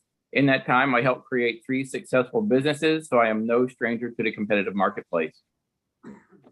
Imagine if no matter how poorly I built the homes and how inaccurately I billed my customers, I was given exclusive rights to construct every building in Waldo County. Now imagine I was guaranteed a 10% profit through no-bid government contracts, even if my customer satisfaction was rated the worst of any builder in the country. No one would think that this system was logical, fair, or even remotely related to free market capitalism. It is a monopoly, and this is how the investor-owned utilities operate now. CMP and Versant present themselves as effective local free market businesses being threatened by a government takeover. These claims are laughable. In reality, these investor-owned utilities are actually government-regulated monopolies that are subsidiaries of huge multinational corporations. There is no real incentive for investor-owned utilities to provide good services and lower costs to consumers. This is why we have such an expensive and unreliable electrical grid. If I operated my businesses with such disregard for quality and customer satisfaction, they would have failed in short order. A consumer-owned utility is the way to end this failed experiment and socialize costs and socialize risk for privatized profits. Consumer-owned model creates a utility that is owned by ratepayers and managed for, excuse me. The consumer-owned model creates a utility that's owned by ratepayers and managed for their benefit. The decisions will be made by Mainers, and the process will be transparent for all. This is not a government takeover. It is the ratepayers taking their utility back from a for-profit monopoly. Furthermore, I'd like to respond to the arguments we've heard today from both CMP and Versant about the important reason not to change to a COU is because they'll do everything they can to make an expensive and long legal fight and may not be willing to invest in properly managing their utilities and may slow down our transition to fossil fuels while in litigation. This is a threat of a bully. It is like saying, things are not great with us, but if you try to leave, we will make you pay. I find this extortion offensive. I urge you to vote ought to pass on LD 1708. Thank you. I'll take questions if you have any. Thank you. Are there questions from the committee? Seeing none, thank you. We'll go on to Ann Butterfield.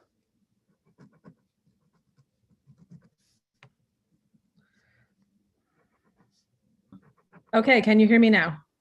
I can hear you now. We can't see you, but Okay, let's do that. How's that? Okay, we're on we have board. the technology. You do. Just need operators to get on it. Good evening, Senator Lawrence, Representative Barry, and members of the EUT committee. Thank you for your service. My name's Ann Bartol Butterfield. I live in Scarborough, where my husband and I moved recently, just last year, from Boulder, Colorado. I'm a fifth-generation Prout Snack Summer resident and descended from two longtime Maine families, including the 23rd governor of Maine, William Crosby. So I'm very proud to testify today on this topic, which I understand with a rare angle due to having lived in Boulder, where I was an opinion columnist for 7 years, focusing on energy policy. I was Excel's thorn in the side. I avidly supported Boulder's muni effort and also support 1708 now. I support transforming the 19th century utility sector by bringing big challenges to the difficult corporate entities that profit by it. My values also stem from being the daughter of a corporate attorney who wrote the employee stock ownership program for Matlack Trucking back in the 1960s. From him, I learned that there are good companies and bad, and improvement can come to a company through ownership by employees and other affected stakeholders. So I believe that where monopolies intrude in a free market, they either need to provide a non-essential service like Facebook, or they need to be heavily directed by the people affected. In short, if a monopoly exists, it needs to be directed by the people who pay the bills, not the people who rake the profits. Now, to Boulder's battle with Xcel Energy that led to a mixed result, including outstanding success. After 10 years, Boulder voted to pause this municipalization effort with a franchise with Xcel Energy in an agreement with 6 off-ramps for Boulder to resume separation where they left off if wanted. It's certainly not a wasted effort. Boulder did the impossible by moving this titanic, vertically integrated coal-burning utility to adopt carbon reductions of 80% by 2030 across 8 states and to get to zero emissions by 2050, with agreement to retire all Colorado coal plants by 2040. 2 authoritative voices credited Boulder's push for prodding Xcel in this direction. One was Ben Folk himself, CEO of Xcel, and the other was Francis Concia, a recent Colorado utility commissioner. Boulder's process was complicated by a lack of a set map on how to proceed, plus difficult borders of the proposed service territory. I believe Maine's quest is streamlined in many ways compared to Boulder. I suspect Maine's economic imperative to act boldly is more stark than Boulder's. Energy poverty needs to be relieved by getting folks off of oil heat and onto heat pumps fast as possible, possibly through financing, on-bill financing. An investor-owned utility can bring resources with resourceful legal attacks. Still, in the end, Xcel sought settlement. I think that shows Boulder's case was strong. In the end, Boulder's muni effort cost 15% less than one single year's worth of net profits that Xcel extracted out of the city. I think 1708's plan to have the people vote is paramount. Return power to the people on this huge part of Maine's economy and energy future. If the committee would like more particulars on the Boulder story, please ask me. I can make sure that you get them in additional testimony. Thank you for your time. Thank you very much. And are there any questions from the committee for Ms. Butterfield? Representative Barry and then Representative Grochowski. Thank you. Thank you, Ms. Butterfield. Appreciate your testimony. And I just wondered if who the best person to speak with about the legalities and the cost. I've had a number of conversations, but who you feel is the best person in Boulder to help us to further understand that. My understanding from the research I have done is that the legalities were very complicated. There were transmission and generation assets outside of city limits that were necessary, tied it up for a long time, and also that they needed to separate and isolate the grid, and that tripled the cost relative to what we're talking about here. So who would help to test those understandings? I want to make absolutely sure. 3 names come to mind. One is Steve Katanak, who is the recent executive director of the Energy Future program for the city of Boulder. He's now at eSource. He had previously been the utility director for Fort Collins. I think that information for you. Another would be Deborah Kalish. Another would be Kathy Haddock. They're both lawyers inside the city staff, and they know it intimately well. You're talking about, let's see, trying to annex certain households outside the explicit city boundaries. That was a controversy. Excel floated a ballot item called 310, where they're going to attempt to get a voting right from those people, 7,000 households, to go yes or no, we want to do things with this new utility entity. And there was no substrate in law at all for that to happen. The 310 went down like a bomb, and it was an embarrassment to Excel. But somehow the city managed to get around this problem of the 7,000 households. They redrew the map. As for the 3 times cost, I'm not convinced that's true. That's why you asked Steve Katnack, because he knew this very well. This is the condemnation topic.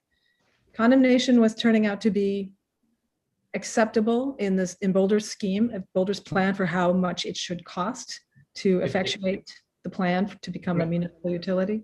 May I clarify the question? Pardon me? Do you mind if I just clarify the question? Yeah. This might help to save time.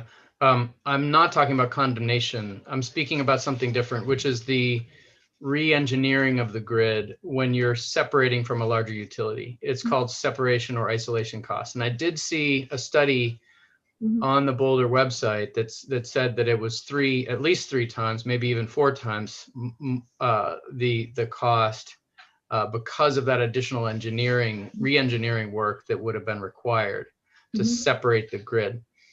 So maybe Steve Katnack and I can follow up. Yes, he will point out that there were redundancies that Excel required in the negotiations so far as they went. And none of these were ruled on by court. Thank you. Yeah. Thank you very and much. I'd love to get you in touch with, so do I do that through additional? We can reach you through our clerk. Thank you. That's great. Thank you very much. All right, thank you. Other questions from the committee? Seeing none, thank you very much. And we're now on to Louise Stevens. Thank you, Representative Barry, Senator Lawrence, members of the committee. Thank you for giving me the opportunity to speak with you today. My name is Louise Stevens, and I am the Director of Strategy at the Kennebunkport Climate Initiative, which is based in Kennebunkport, and I support this legislation. At KCI, our mission is to empower youth voices for climate action. I believe this bill and a consumer-owned utility is a step in the right direction in increasing renewable energy and storage and meeting the state's critical climate goals. Publicly owned utilities allow for a more equitable and just platform for energy. Thank you. Great. Are there any questions from the committee for Louise? Seeing none, thank you very much. And we're now going on to Senator Lawrence. Did you have a question? I did. I'm so sorry. Thank you, Louise. Thank you for your very brief testimony. That was great. And you all have a national footprint. Is that right? We do. Yes, we are in Maine and California and expanding to Texas, Louisiana, and Pennsylvania. And our education programs are throughout the country. It's very exciting. Thank you. Thanks. And we'll now go on to Clifford Krolik. Clifford? Need to turn your mic on. Thank you very much, Senator Lawrence and Representative Barry and members of the EUT committee. I appreciate the hard work in front of you and a lot of it behind you. My name is Clifford Krolik. I live in the town of Parsonsfield. I'm a member of a large forum group that represents 10 very rural towns in southwestern Maine. I'm here to fully support LD 1708, an act to create the nonprofit Maine consumer-owned Pine Tree Power Company. Faced with a present and future that demands the rapid conversion of our energy sector to beneficial, clean, and renewable electrification, CMP has more than enough ample time to prove its worthiness of the task, but it's failed.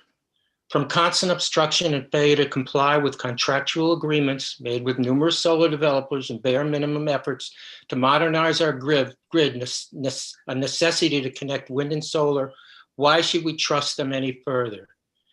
These are just the tip of the CMP iceberg of failures.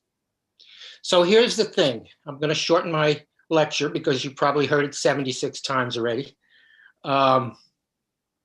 CMP is a partner and will remain a very serious partner with the corporate monopoly of dirty fossil fuel industries. I do not need to review this monster. Its history is very clear. Misinform and lie to the public about the serious damage that continued use of fossil fuels doing to our health and our planet. Even as I speak, and you've heard it once already, CMP is lying and pushing what they're calling the Maine Affordable Energy Coalition. This is nothing more than the same dirty tricks financed by the same wealthy fossil fuel Goliaths. And who are we? We're the Davids. Now they're using their megaphone to call the Pine Tree Power Company unconstitutional Maine government takeover of the grid. And as we know, that is false. In closing, studies by the leading economists, Professor Richard Silk and London Economics International, are clear. Pine Tree Power will save consumers $8 to $10 billion over a 25 to 30-year low-interest bond. It will put ownership of the grid back into Mainers' hands, not foreign interests who could care less. It will provide many more job opportunities for local, reliable companies, immediately reduce ratepayer electric costs, and speed grid modernization so Maine will reach its goal in time. So why would Maine consumers want to pay $8 billion to have this done, more than they need to? Thank you very much, and I would strongly urge you to support 1708. And I know personally that the people in the state of Maine won't accept no from legislators. Thank you. Thank you Other very much. questions from the committee for Mr. Krolik? Seeing none, thank you. Thank you. We'll now go on to, Nathan Davis from Rockland. Nathan? Hello, Senator Lawrence, Representative Berry, and members of the committee. My name is Nathan Davis. I serve on the Rockland City Council, and I testify in support of LD 1708. I wish to convey not only my own support, but also the support of the City of Rockland, whose City Council on May 10th unanimously passed a resolve that, quote, strongly urges the Maine legislature and governor to pass legislation to replace Central Maine Power and Versant with a locally controlled utility or utilities governed by a board elected directly by Maine people and focused entirely on reducing outages and rates while boosting our broadband access and energy independence, end quote. Having delivered that message of municipal support, I will now speak only for myself. I don't want to duplicate the excellent and salient points of the testimony of other supporters concerning pricing, fairness, efficiency, reliability, and climate change. Instead, I wish only to emphasize the manifest absurdity of allowing a foreign for-profit corporation to exert monopoly control over a large and vital component of the basic infrastructure of our civilization. LD 1708 seeks to remedy this obviously unsatisfactory situation, and I urge you to support it. I'll also just go off script for a moment and address the threat of litigation. I'll echo some of the previous speakers in observing that a threat of protracted and expensive litigation is a reason to pursue this, not to avoid it. If the opponents of the Pine Tree Power Company wish to initiate such litigation, let them show us what they're made of, and we will show them what we are made of. Thank you. Thank you. Are there questions from the committee for Mr. Davis? Seeing none, thank you. We'll go on to Judy Burke. Okay, I'm unmuted. Hello, Senator Lawrence, Representative Barry, and members of the committee. My name is Judy Burke. I live in Northport. I'm here today speaking in strong support of LD 1708 to allow Maine people to vote on the Pine Tree Power Company. If profit-driven CMP and Versant had not failed Maine so miserably, I would not have spent this beautiful spring day at a computer screen so I could listen in and testify. And I admire you guys too, of course. I've been a close observer of Maine's electric company since the 1970s when I worked at the Maine Office of Energy Resources, and I wrote a newspaper column called Power Play that appeared in 3 Maine weekly papers. Over the next decades, I watched from the sidelines as Bangor Hydro and CMP fought to block every proposal to help Maine people and businesses improve energy efficiency, use clean energy, save money on electric bills, unless the proposal happened to result in more electricity sales. It has only gotten worse as CMP got swallowed up by Iberdrola, a company based in Spain whose largest shareholders are government banks in Spain, Qatar, and Norway.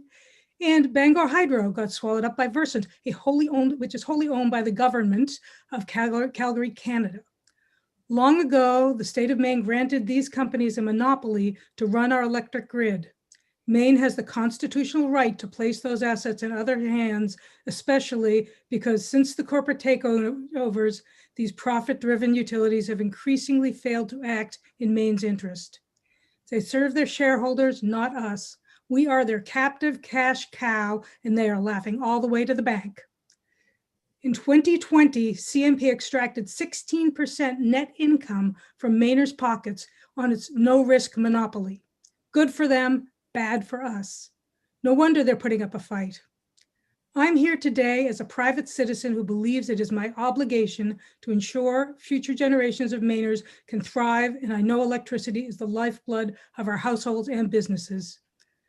Maine needs to prepare its grid for the future and dig ourselves out of a hole too. With a consumer-owned utility, what we'd save on profits, corporate salaries, bond rates, storm cleanups, and more can go towards keeping rates down while improving service and preparing for our electrified future. It doesn't take a rocket scientist to see that the investor-owned utilities with a monopoly to deliver power to Maine have failed us. As others have said, Maine has the worst and longest outages in the nation, period. Both CMP and Versant are at the very bottom of the entire nation for customer satisfaction. Despite this extremely poor service, Mainers pay the 10th highest rate in the whole country, sending hundreds of millions of hard-earned dollars to the owners of these companies. Versant, Maine's most expensive mainland utility, now seeks a 25% rate hike.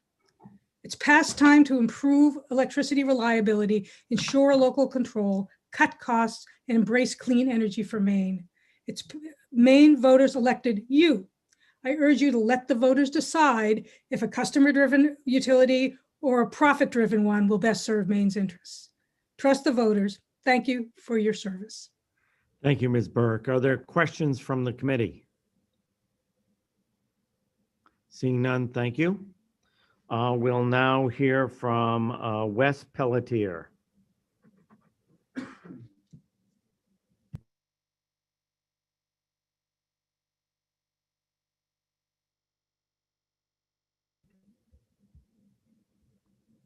Wes, are you there? Hey, yep, sorry. That's okay. I'm double zooming. 1 second. Hi, I'll just jump right in. Senator Lawrence, Representative Barry, and distinguished members of the Energy Utilities and Technology Committee, thank you for allowing me to speak in support of LD 1708. 1708, an act to create the Pine Tree Power Company. My name is Wes Pelletier and I live in Portland, Maine. I currently live in a hospital grid, so my power woes are now minimal, but I grew up in Richmond where our winters were filled with power outages as the infrastructure was poorly maintained, and our small community was at the end of the list for repairs. We listen to the Storm Center theme over the radio more often than the television. Most people in Maine live in spread out communities like Richmond, where the infrastructure reliability has, for being generous, stayed the same over the years. One fact that stuck out to me while researching this proposal was that Central Maine Power is owned by a Spanish corporation and Versant by a Canadian company. It doesn't strike me that sending our money to absentee corporations that don't reside in our country, let alone state, is going to result in the improvement of our infrastructure in either the near or long term.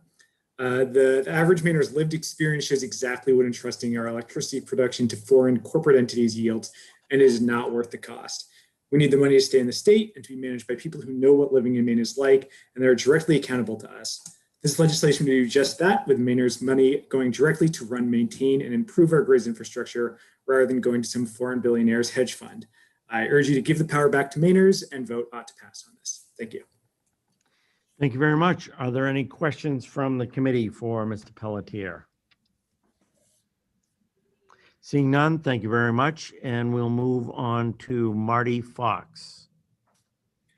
Well, thank you, Senator Lawrence, Representative Berry, and distinguished members of the Joint Standing Committee on Energy, Utilities, and Technology. My name is Marty Fox, and I live in Wiscasset, and CMP is my electric supplier. I'm writing in support of LD 1708. You could see my testimony. I have a link to JP Powers, but I'll just speak off the cuff here, which is my main interest. But I'd like to point out a little deception about the utilities. I went last night to look for the opposition to the bill, and I found the site Maine Affordable Energy. And I didn't click on anything, just surveyed what they were saying. It seemed pretty lame to me, their arguments. But I got a email at 2:13 p.m. There it is, saying, add your name, sign the petition today to support a strong grid that will further support the rapid growth of renewables. Nothing on their website said anything about supporting renewables. So it just shows you how deceptive the utilities are. Anyway, my main focus has been over the years renewable energy. And what I've seen, I've attended several committees meetings of yours in the past, supporting solar energy, and found out that CMP had no interest. They listed themselves as neither for or against, but their testimony was obviously against. So here again, a little more deception.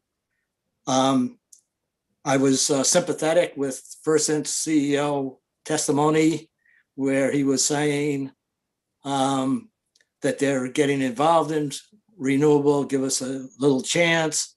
And then when I heard Vaughn Woodard's testimony saying that they have been slowing down interconnections, I lost faith in that also.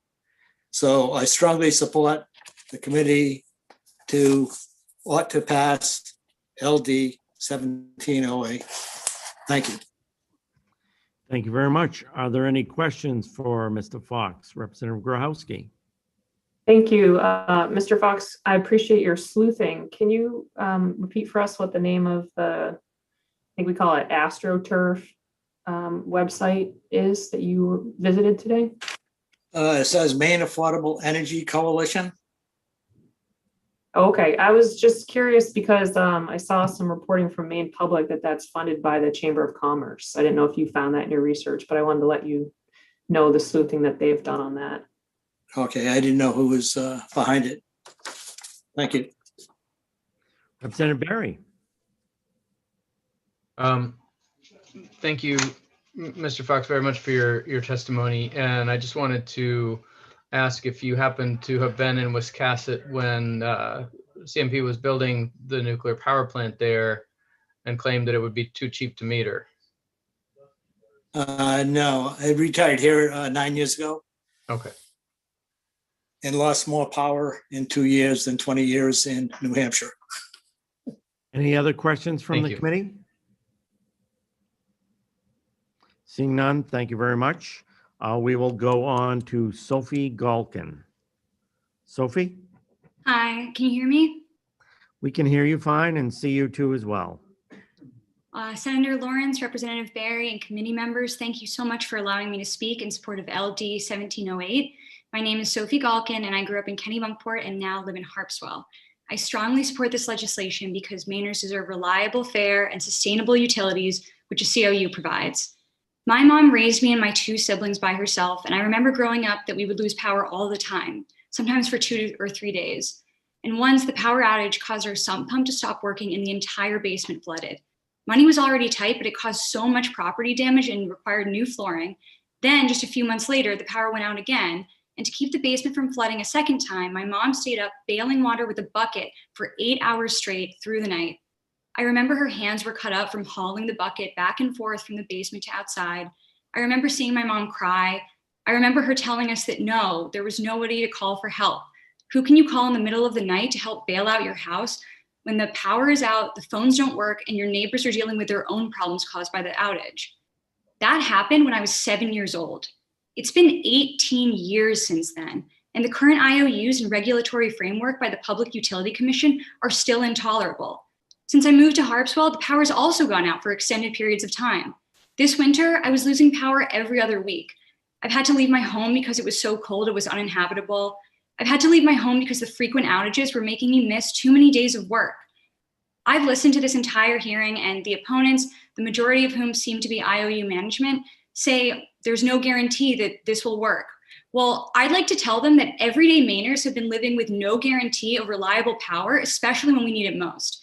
Frankly, the only guarantee is that these IOUs will continue to be unacceptably unreliable and bad for Maine.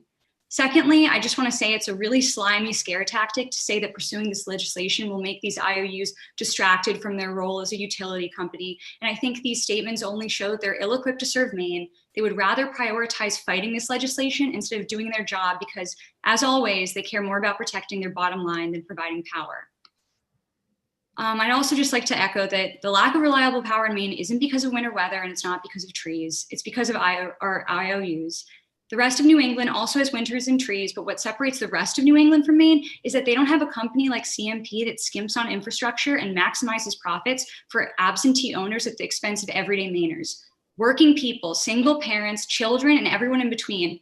While CMP's mission is to extract as much money from our state and from Mainers, a COU's statutory mission will be to serve the community in which it operates and provide the kind of service we would provide for our neighbors and ourselves, one that's reliable, sustainable, democratic, and fair.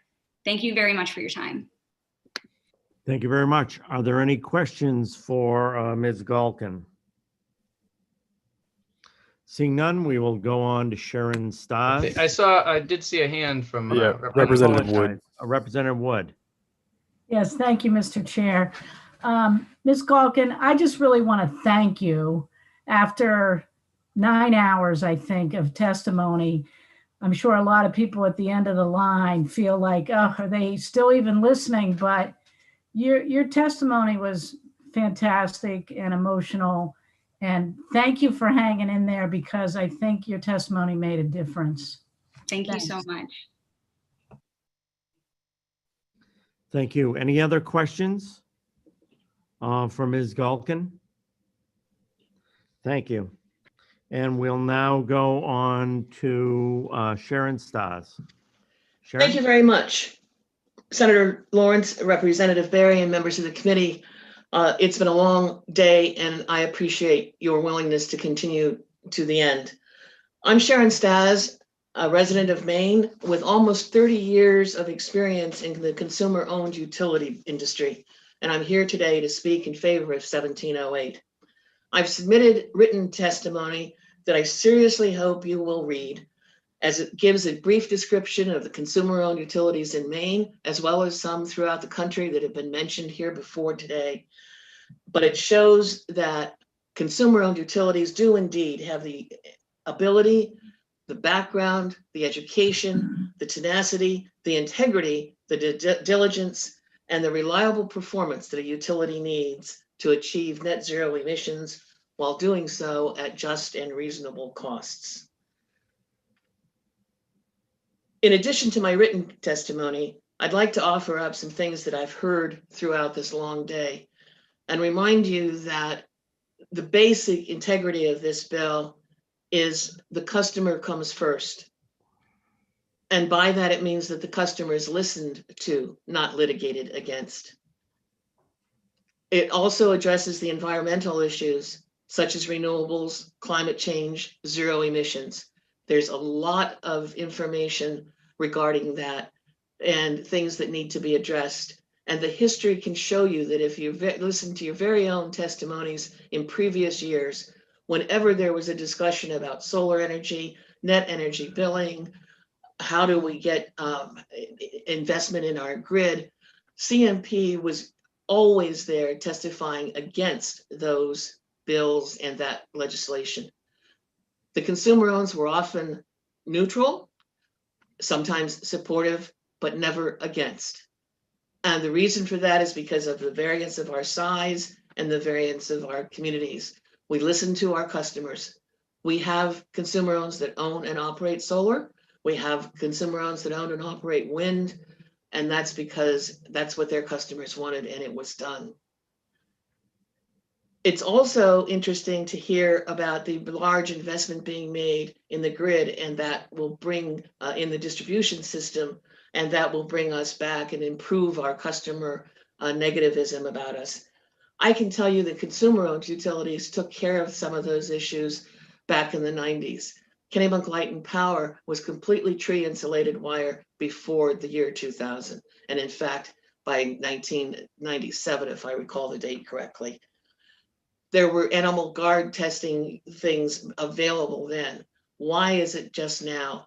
It's because of a lack of maintenance and a lack of initiative to keep reliable energy running, because that's what the customer wants. And why should we listen to the customer?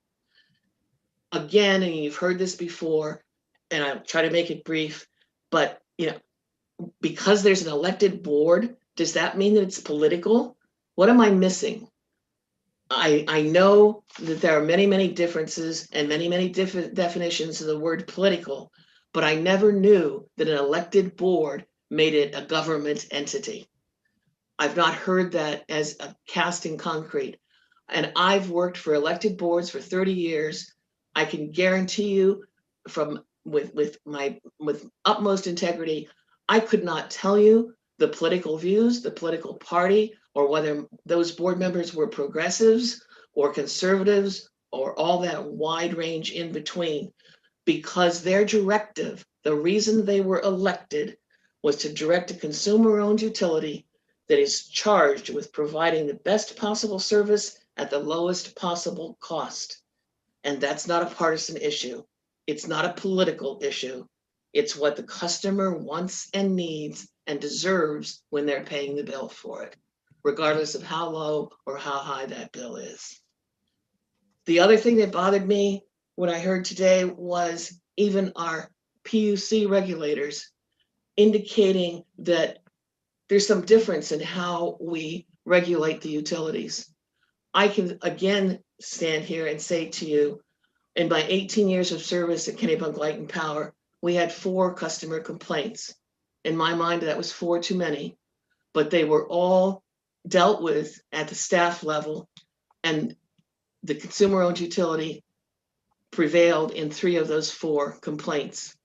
And the one that we didn't prevail on was a customer who was borderline, could have been served by either CMP or KLPD, got an estimate from CMP, came to KLPD, and our estimate to connect that customer was much lower. So he went back to CMP and said, I'm going to hook up with KLPD. CMP threatened him. They filed a complaint with the Public Utilities Commission. They said that Kennebunk had initiated that issue, which we had not.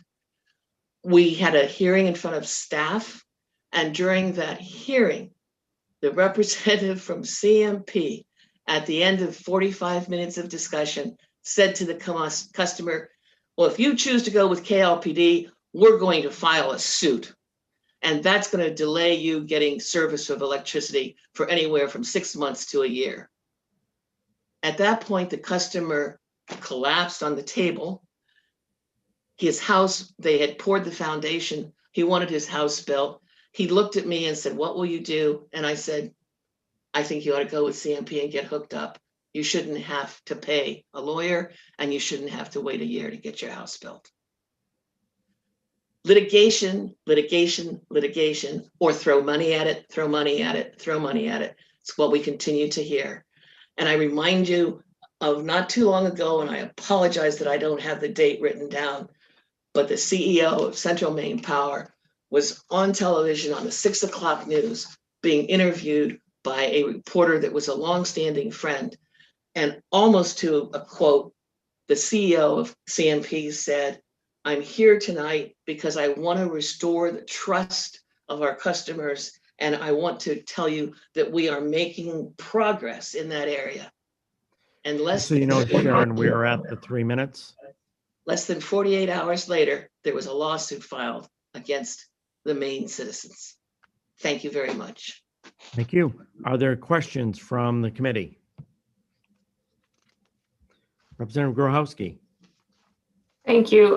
Ms. Taz, I just want to make sure I heard correctly that CMP was literally willing to sue one person for not wanting to be on their grid.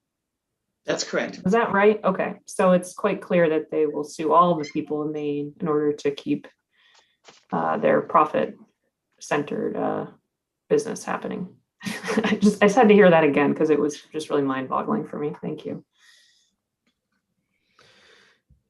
Any other questions for Ms. Stars? Representative Kessler? Thank you, Mr. Chair. Good evening. I was just wondering if there was anything else that you had heard from testimony today that had struck you that you felt that you could respond to given your experience. There's a lot, and I will send additional written testimony if that's acceptable. The things that bothered me when was this talk of this government takeover, and when one tries to follow the money, even the opponents of the bill, representatives from Versant and CMP, both said that, well, there's a flow of dollars and there's investor dollars coming from foreign countries into Maine, as well as our profits going back to those foreign countries. So follow the dollars, folks. They're coming from Versant and CMP, and they're going from and to foreign governments. When you follow the flow of money for LD 1708, it's clearly reinvested in the physical system to provide a state-of-the-art background for a reliable grid with performance enhancements that will take us into 21st, 22nd centuries, where we have to meet this electrical grid with renewable energy and reduce our carbon emissions, which means net zero. Any follow-up question? Any other questions? Representative Berry? Very quick one. Ms. Daz, you have many decades of experience managing utilities. If you were asked by the elected members of a Pine Tree Power Company board to serve as an expert advisory member, would you consider saying yes? Here we go again. I don't know if you noticed the color of my hair or not, but I thank you for the compliment. I thank you for that consideration. I certainly am not going to say no, and I would continue support of 1708, whether or not that was on the table. That's not anything that I am supporting this bill for. I'm supporting this bill because it's a better business model. It's going to give the customer the voice that they ought to have in how they are served by their utility, and it's going to provide us with more reliable service, because that's what a consumer-owned utility does. It's its mantra. I'll take that as a maybe. Thank you. Any other questions from the committee? Seeing none, thank you. We'll go on to Scott Vaughn.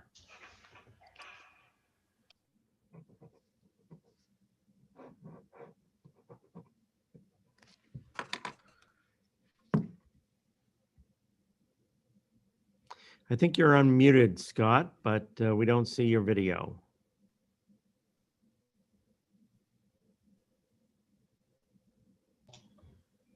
Can you hear us, Scott? Okay, I'm going to leave Scott in. Are you there, Scott? Yes.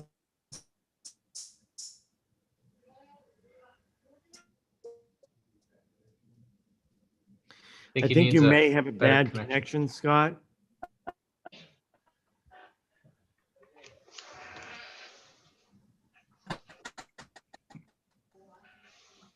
Because we can't hear you.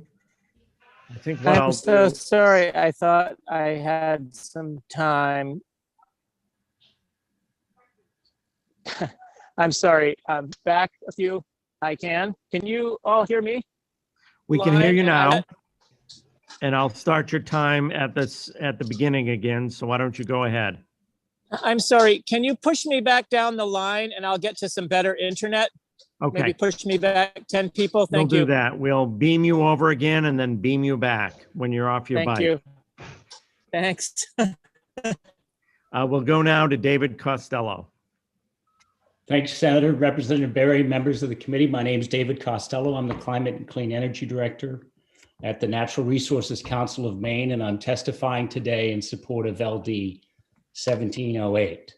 As we all know, Maine must decrease greenhouse gas emissions by 45% by 2030, 80% by 2050, and achieve carbon neutrality by 2045. Achieving this level of greenhouse gas emissions will require Maine to act swiftly, decisively, and boldly. LD 1708 requires policymakers to ask the fundamental question of whether Maine can achieve its required emissions reductions quickly and cost effectively with our current owned investor-owned utility system.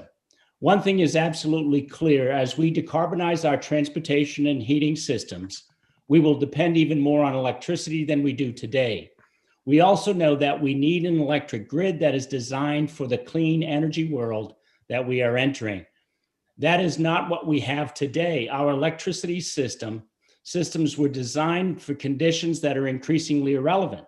Centralized power plants converting relatively cheap fossil fuels into electricity at 40% efficiency with little concern for carbon emissions.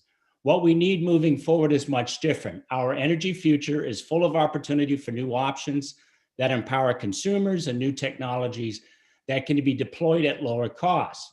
Tapping these benefits mean we must evolve and innovate, and our utilities must be nimble and assiduously engaged. Investor-owned utilities, however, tend to be conservative and risk-averse, a strategy that may have served us well in the past, but is hard to reconcile going forward. Going forward, consumers will play a more active role in investing in distributed energy and in managing their load. Our energy future is cleaner. And we need to integrate all of these resources in the coming decades. We need electric utilities that embrace change and plan for it. But that is not what we have today. More often than not, Maine's large investor-owned utilities have impeded and obstructed the movement toward a cleaner, more localized, and efficient energy system. Their interest in maximizing profits is too often unaligned with the public interest. This is particularly the case with CMP. The best option for Maine moving forward would be to establish a statewide consumer-owned utility, a not-for-profit, not government-run electric utility governed by an elected board regulated by the PUC and focused intently and transparently on meeting the affordability, reliability, and security needs of its customers and helping the state achieve its crucial climate, clean energy, and economic development plans. It's worth noting that some of our most important, best-run institutions in our society are not-for-profit hospitals, universities, research foundations, and water and electric utilities. LD 1708 would create the Pine Tree Power Company that, among other purposes, would utilize, as has been discussed infinitely today, low-cost capital and its ability to manage an electric system that is driven by the needs of customers, not the earnings requirements of its shareholders. This is what Maine people want and need, And we believe that a consumer-owned utility is the best way to get there. For these reasons, NRCM strongly supports LD 1708 and encourages you to approve this bill. And I thank you for your endurance and your consideration. And I'd be happy to answer any questions. Thank you very much. Any questions for Mr. Costello? Seeing none, thank you. We'll go on to Julie Rosenbach. Thank you, Senator Lawrence and Representative Berry and members of the Committee on Energy, Utilities, and Technology.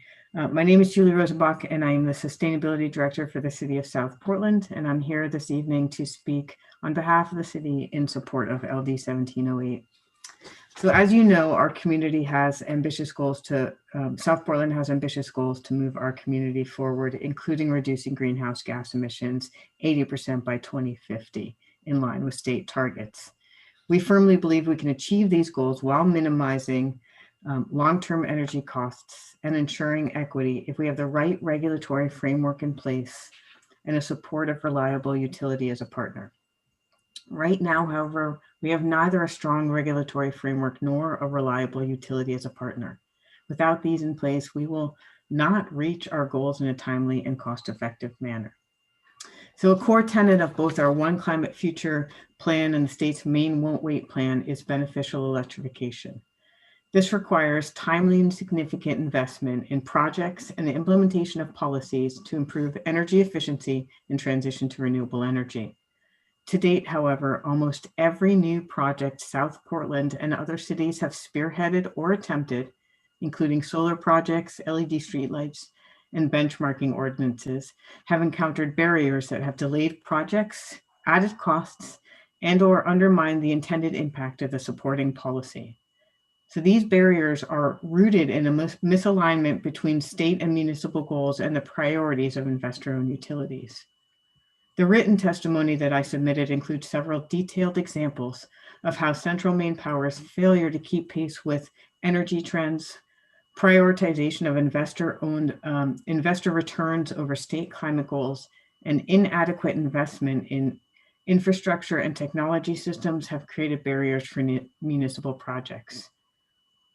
My testimony might sound a bit harsh, but it is supported by factual examples that speak to the inadequacy of CMP as an investor-owned utility to serve the needs of Maine.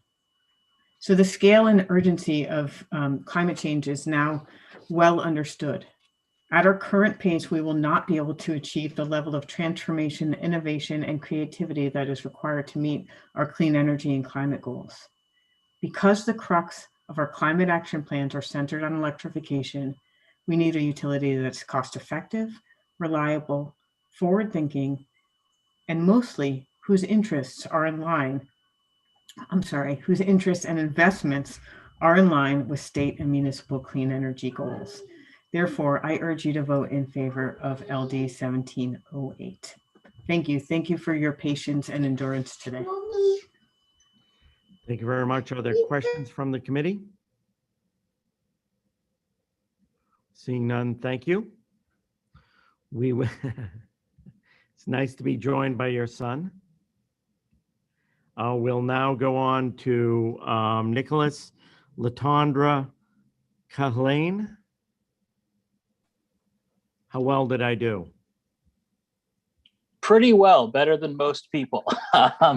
Senator Lawrence, Representative Berry, distinguished members of the Energy, Utilities, and Technology Committee, thank you for allowing me to speak in support of LD 1708. My name is Nico Latondra Cahlane. I live on Deer Isle. Maine families below the federal poverty line spend 24% of their income on energy. In addition to the crushing financial burden, much of this money is used on expensive fossil fuels for heat. We need to shift away from heating fuels and toward electric heat pumps, and we will need affordable and reliable electricity to power them. The democratically accountable COU will speed electrification at the lowest cost without concern for profit, while also delivering cheaper power. This will enable low-income Mainers to escape energy poverty. In addition to cost, one of my greatest concerns is the environment. I live on an island that depends on Maine's fisheries, specifically the lobster fisheries, and we're already seeing the effects of global warming. The Gulf of Maine is warming faster than 99% of the world's oceans. Shrimp, scallops, and cod populations have declined dramatically as the water heats up. We may be in a lobster boom right now, but what's good for lobstering in Maine now will not continue as the lobster populations are pushed further north. Without a serious change in carbon emissions, we are looking at an existential threat to the industry. A nonprofit COU with a mandate to seek out low carbon energy sources would be a key weapon in our shared fight against a rapidly approaching climate catastrophe. And I also just briefly wanted to respond to some of the people who were opposed to this legislation, because there was a lot of talk about how, oh, it's all very complex and people don't understand it. And I don't think it's that complex. And I think the people of Maine are smart enough to make this choice. Thank you for letting me speak on this. Please, please, please support LD 1708. Thank you. Thank you. Are there any questions from the committee? Representative Grochowski. Thank you, Mr. Chair. This isn't a question, but I just wanted to say I'm not sure that anyone yet has made the statement, or maybe I missed it, that the Maine people are competent to make a decision. I just want to thank you for recognizing that. And I've always hoped it's true, since somehow they chose me to do this job. And if they're not competent, then, well, we've got a real problem with the whole process. So thanks. Thank you for that vote of confidence. Thank you. Are there other questions for this witness? Seeing none, thank you. I didn't want to try to attempt your name twice because I'd be trying my luck at this time of night. I understand. I just spell it for most of the time. Okay. We'll go on to Terry Stevens. Terry? Hi, good evening. Senator Lawrence, Representative Berry, and committee members, thank you for allowing me to speak in support of LD 1708. My name is Alita Brown, and I'm presenting Terry Stevens' testimony on her behalf because of a prior conflict. My name is Terry Stevens, and I live in Kennebunk, Maine. I appreciate this opportunity to discuss what a consumer-owned utility can do for Maine. I feel well positioned to talk about the need for a consumer-owned utility for Maine. As a resident of Kennebunk, I have lived through two different utility regimes. One, CMP, for-profit, and one, Kennebunk Power and Light, not-for-profit and consumer-owned. Under CMP, loss of power was more frequent, and power outages lasted for extended periods of time.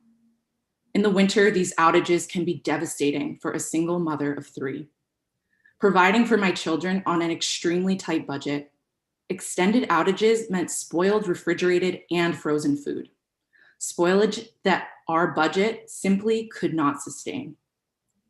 Since switching to Kennebunk Light and Power, however, my power has only gone out twice in 15 years, and on those rare occasions, only for a short period of time. It's truly a testament to the power of public ownership, because Kennebunk Light and Power is wholly owned by its consumers. Our utility is no longer beholden to out-of-state investors whose only interest, maximum profit, is necessarily opposed to the interests of the consumers.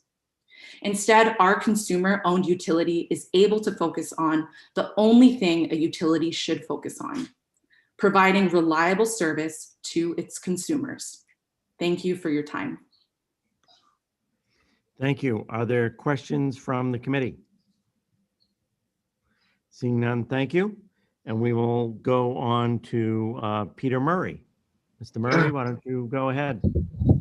Thank you, Mr. Chair, and thank you, members of the Utility Committee, for allowing me to appear and testify before you on support of LD 1708. My half-century of law practice in Maine has included public utility law, including many appearances before the Public Utilities Commission in a variety of electric power, communications, and transportation matters, including recent proceedings involving CMP's metering and billing snafu and winter disconnection notices. These oral remarks are an abridgment of my written testimony filed with the committee. In a competitive market, the exercise of choices by consumers incentivizes providers to maximize service and reduce price to the lowest sustainable level. However, in electric power transmission and distribution, there is no competition among providers. Electricity transmission and distribution service is what we call a natural monopoly.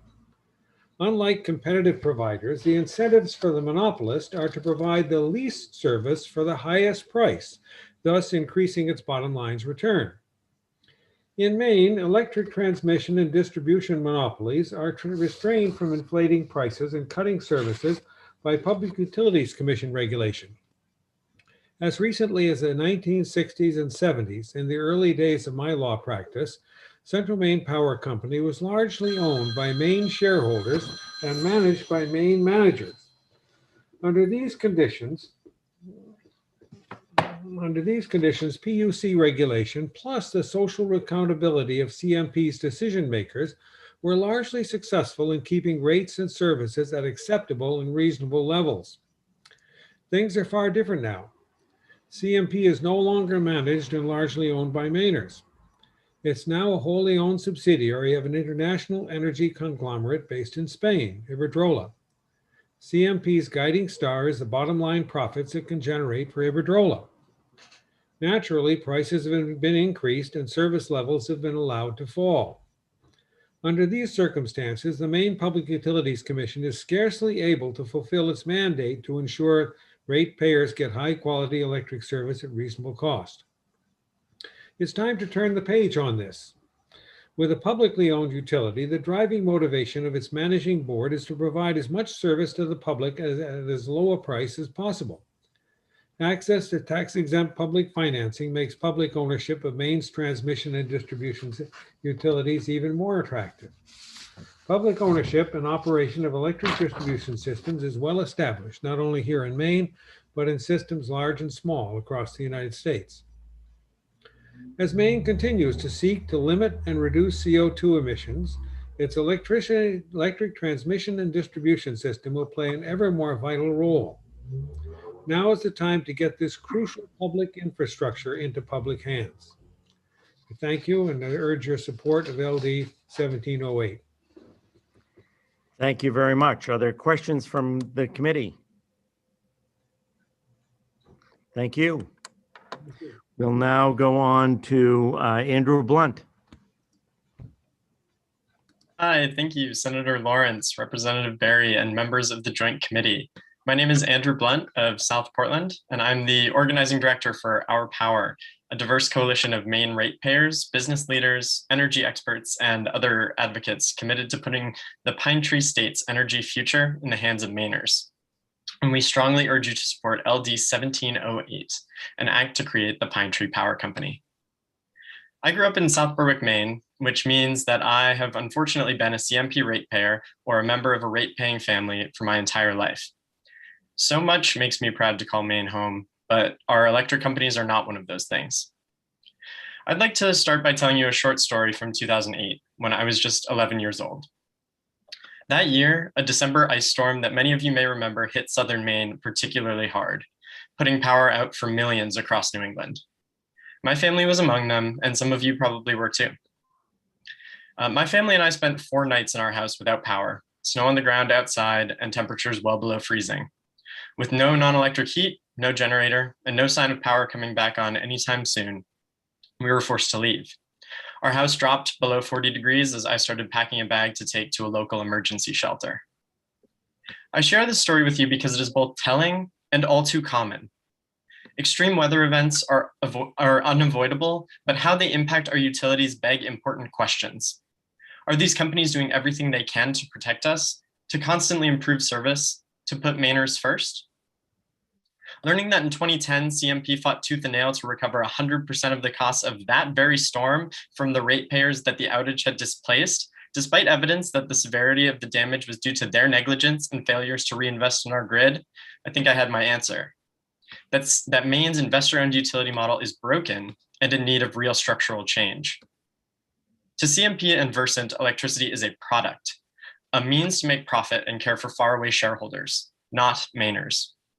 But for my family and for people all across Maine, electricity is an essential service, and its reliability is more than a statistic, and at its worst, can mean long winter nights and cold homes. Our Powers Coalition understands that and are unique in that amid the many voices identifying problems with our IOUs, we are offering a real solution. A tried and true consumer-owned business model based on self-determination, lower cost, and improved reliability. The Pine Tree Power Company will cost no taxpayer dollars and will help us build the grid of the future, one ready to decarbonize and electrify our economy. And even more, LD 1708 leaves the final decision up to Maine voters. As a young Mainer planning to make my life here, it is time to let us steer our own energy future and to leave my generation a utility model that cares for Mainers above all else and one that they can be proud of. We at Our Power urge you to vote ought to pass on LD 1708. Thank you for your consideration. I welcome any questions. Thank you. Are there any questions for Mr. Blunt? Seeing none, thank you very much. We'll go on to Gary Ridlin.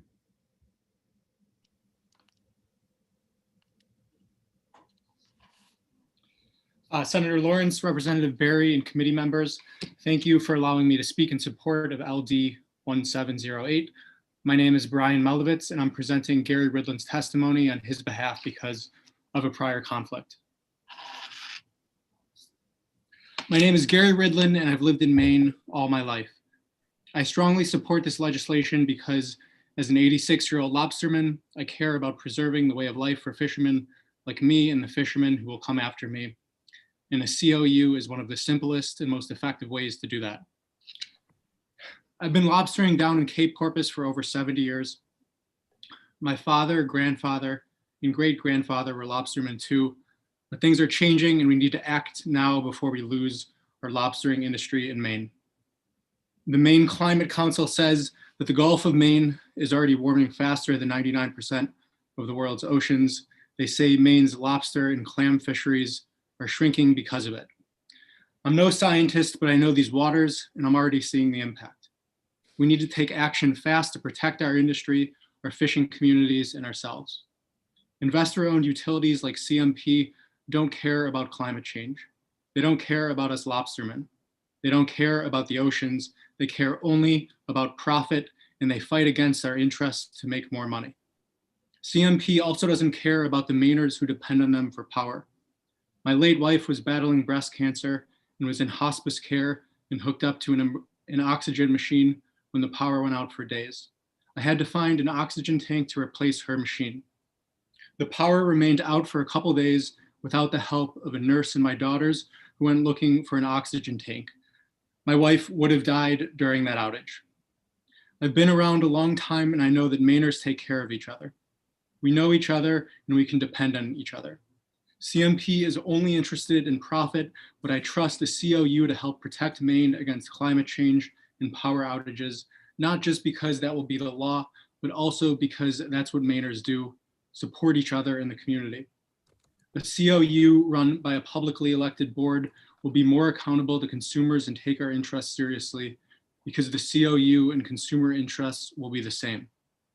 I support a COU to replace CMP and Versant because it will be more accountable, better for Mainers, better for the environment, and better for our Maine way of life. Thank you for your time. Thank you very much. Are there questions from the committee? Seeing none, thank you. Now I believe Mr. Vlon is off his bike. We hope you had a good bike ride and got some exercise tonight, and welcome again. Thank you so much. Good evening, Senator Lawrence, Representative Berry, and the esteemed members of this committee. It's nice to see you all again. And thank you so much for your essential service to our state and for your endurance in considering this bill today, and for waiting for me to park my electric cargo bike, which I was hauling 100 pounds of fertilizer on, and get to some internet. My name is Scott Vlon, and I'm the executive director of the Center for an Ecology-Based Economy in beautiful downtown Norway, Maine. And I speak today in strong support of LD 1708. This bill is crucial to Maine's quest for reliable, affordable, 100% clean, renewable energy. It would replace what is arguably the least reliable public utility in the United States with a utility that is owned by Mainers and that will work for Mainers and not to export millions in corporate profits abroad. For years now, Central Maine Power has fought hard against those of us working to transition Maine to renewable energy and is now failing miserably to fulfill the will of Maine's people to rapidly deploy solar power to the grid. For my organization, this has meant that our community solar project utilizing our local sealed landfill has been on hold for nearly 2 years with no connection agreement in sight. And frankly, we're reluctant to initiate more projects in our community, even though there seems to be demand for that. Instead of fighting the inevitable and essential renewable energy transition with lawyers, lobbyists, and disinformation campaigns, all to maintain a 19th century top-down model of power generation and distribution that puts profits before people and planet, CMP should have been fighting the climate and ecological crisis by gearing up for the clean energy future that the science demands if we are to leave a livable planet to our children. The transition to a 21st century smart grid of diverse and distributed renewable resources will require bold and decisive action. It will require innovation, a sense of urgency, and the moral imperative to meet the needs of Maine's people while reinventing the way we generate and distribute energy. If history is any indicator, this action will not come from the monopoly utilities that Maine is currently shackled with. It will come from a consumer-owned utility whose mission is to meet Maine's growing need for electricity and our ambitious emissions reduction targets. Enough is enough. The time is now for the Pine Tree Power Company. Please vote ought to pass on this critical legislation, and thank you so much for your time tonight. Thank you very much. Other question from the committee for Mr. Vallan. Representative Berry. Mr. Vallan, I just can't resist. How many miles per gallon does your electric cargo bike get? Infinite. It's solar powered. Impressive. I can charge it off grid at my home. Very cool. Yeah, it's good. Thank you. Thanks. Other questions? Great job, guys. Long day. Thank you very much. We'll now go on to Susan Inches.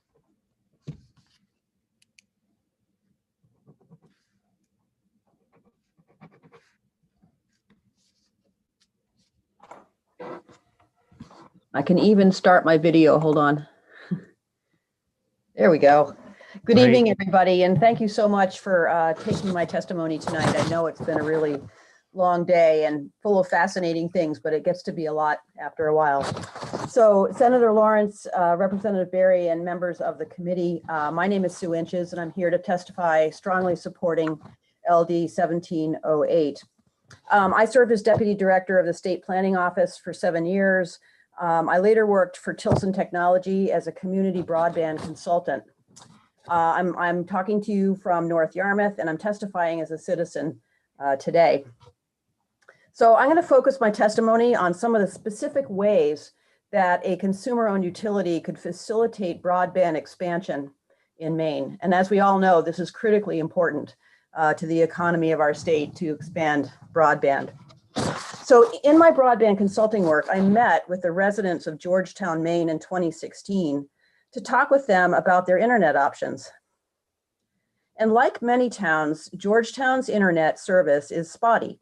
Some of the parts of town are served by cable television, but many other parts, especially off of the main road, have little or no internet access. 5 years later, Georgetown has just started working with Axiom, a main internet service provider, to install a town-wide fiber network. They have recently applied for leases on about 1,000 poles in town. The application process is cumbersome and lengthy, and it requires a separate paper application for each group of 200 poles. This means 5 separate applications have been filed for a total application fee of $50,000. Making matters worse, pole ownership is confusing. Some poles are owned by utilities, some by incumbent telephone providers, and some jointly owned by both. And worse yet, there is still no central or accessible database of utility poles, so determining the ownership of individual poles can add months to the process. Pine Tree Power, or a consumer-owned utility, could digitize and upgrade this application process and create a searchable inventory of poles. Pine Tree Power could make the process of installing municipal fiber more efficient, more timely, and less expensive. The case of Georgetown also shows how every town that wants to upgrade their internet service reinvents the wheel. It took 5 years from my first meeting in Georgetown for local volunteers to figure out a plan of action. And this is typical. In Orono and Old Town, it took 10 years to establish a fiber network. Islesboro, Ellsworth, Calais, Sanford, and Cranberry Islands are just a few of the towns that have been through this process and created their own municipal fiber networks. Dozens of towns are currently planning internet upgrades. Financing municipal broadband networks is also problematic. Most are financed with a combination of state and federal grants and municipal bonding. Volunteer broadband committees spend months and sometimes years convincing voters to support these projects. Just so you know, Susan, we're at the 3-minute mark. What's that? We are at the 3-minute mark. Oh my goodness, I hadn't gotten halfway through. Well, I'm happy to take your questions. Fast, but if you submit your written testimony, I guarantee you it will be read. Absolutely, I have submitted it and I'm happy to answer any questions you might have. Super, thank you. Are there questions from the committee? Representative Grochowski. Thank you, Mr. Chair. Ms. Inches, it seems that your testimony was starting by saying that something like a consumer and utility would help a community or a company or a public-private partnership attached to poles. But could you let us know, are there examples of electric utilities that they themselves offer broadband service? And do you think it makes it is it more likely that a consumer-owned utility would or investor-owned utility would? I just wonder what's happening elsewhere in the country. Yeah, absolutely. So there are many different ways that a consumer-owned utility can facilitate broadband. And one of them is actually to build their own infrastructure. And this has happened. There are a number of consumer-owned utilities nationally that have done this. Perhaps the most sort of famous example, if you will, is Chattanooga, Tennessee. And this city had a municipal electric utility. It was formed in 1935. And then in about 2005, the mayor of the city actually challenged the electric utility to step up and do more for the citizens. And so what they did was they created a fiber to the home network to every residence and business in the city. And they launched that in 2010. And now we're, 11 years later, it's been a tremendous success. In fact, they attribute $2.5 billion worth of economic development to having, they've got a gigabit network there, which is 1,000 kilobytes down and 1,000 kilobytes up. So it's very competitive in the country. And they were able to attract an Amazon warehouse. Volkswagen has an auto plant there that is based on that service. And a number of other companies have actually moved there because of their municipal internet service. And it was all based on a municipally owned electric utility. So there's an example where full out, there has been the connection between broadband and a consumer-owned utility. There are other examples as well. And there are lots of different ways that Pine Tree Power could facilitate broadband in Maine. Are there other questions from the committee? Seeing none, thank you very much. We'll go on to Janet Petzel now. Am I the last one? No, we actually have about 20 more. Oh, I'll go fast. Well, Senator Lawrence, Representative Berry, and members of the committee, thank you for the opportunity to speak in support of LD 1708. I'm Dr. Janice Petzel, a psychiatrist from Islesboro. I'm a board member of the Maine chapter of Physicians for Social Responsibility, PSR Maine, which has over 3,000 members statewide. PSR has advocated for the prevention of health-related impacts from climate change, toxic chemicals, and nuclear weapons for 40 years. LD 1708 and a consumer-owned utility represent an opportunity to move Maine's electric power supply in a healthy direction. So what does a power company have to do with the health of the people of Maine? Well, potentially quite a lot. First of all, you've heard the heartbreaking stories today of people depending on oxygen or other medical equipment that goes out during power outages. Maine citizens face the physical and mental health consequences of exposure to temperature extremes, spoiled food, and to lack of clean water during these power outages. Second, as physicians and medical providers, we at PSR Maine are only too aware of the social determinants of health, the health consequences related to poverty and to social inequities. People in Maine pay a disproportionate share of their limited incomes for power, leaving very little for food, medication, or other basic needs. And we've all seen the news reports of the impact of electricity shutoffs notices on the people of our state, and we know those things don't happen to wealthy people. It falls on poorer people in the state. Third is the risk to health from climate disruption. PSR Maine has long recognized the impact of climate disruption on the health and well-being of the people of Maine and the USA and the world. In my written testimony, I've provided you with the link to PSR Maine's groundbreaking report called Death by Degrees, which details these health consequences. To meet the challenges of climate change, which is an existential threat to human life, we need to rapidly transfigure Maine's power grid to accommodate renewable energy.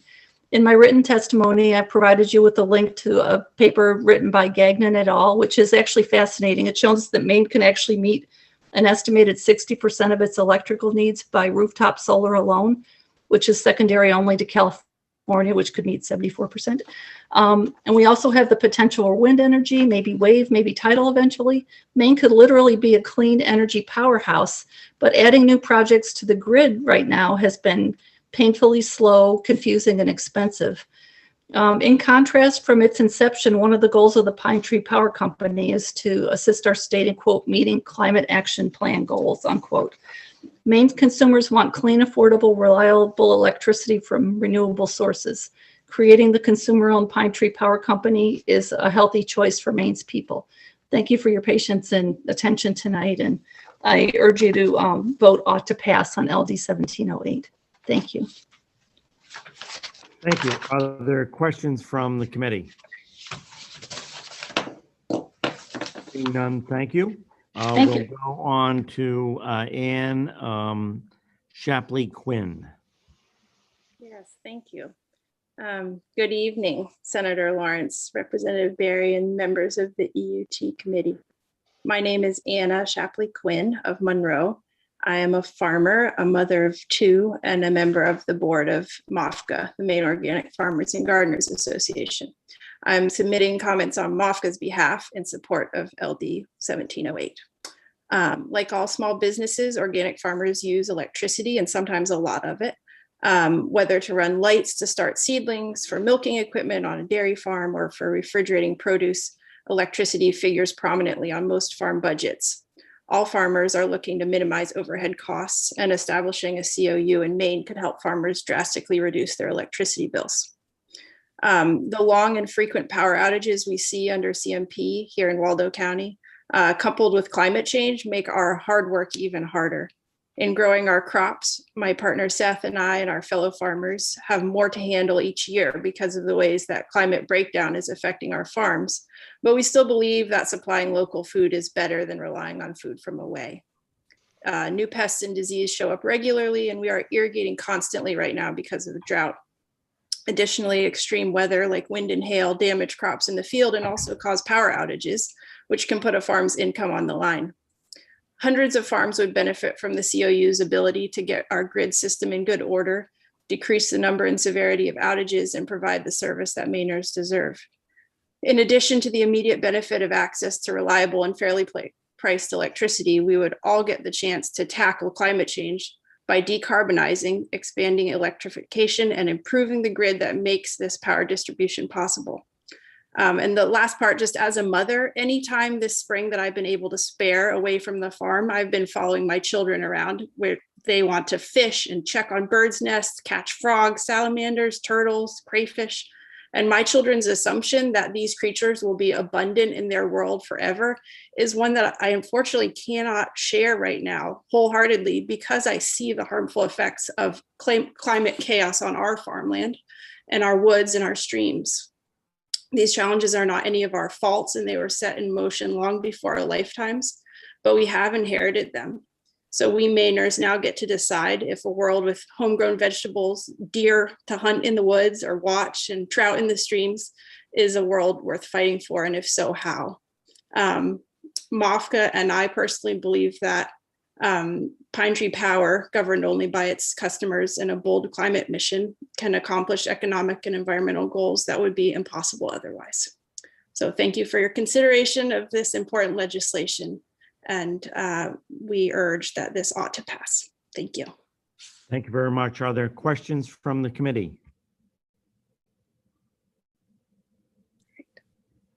Seeing none, I'll go on to Melina Dana. Thank you very much.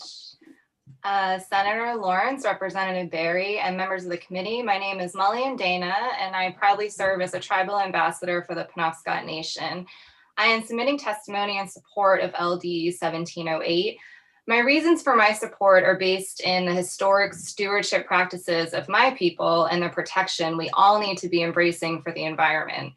The work we have done around the climate crisis is moving away from carbon as a central theme in all the work we're doing. And as we look to increase electric power as an alternative, we need to consider the source, methodology, economic ramifications, consumer service needs, and the need to create green energy.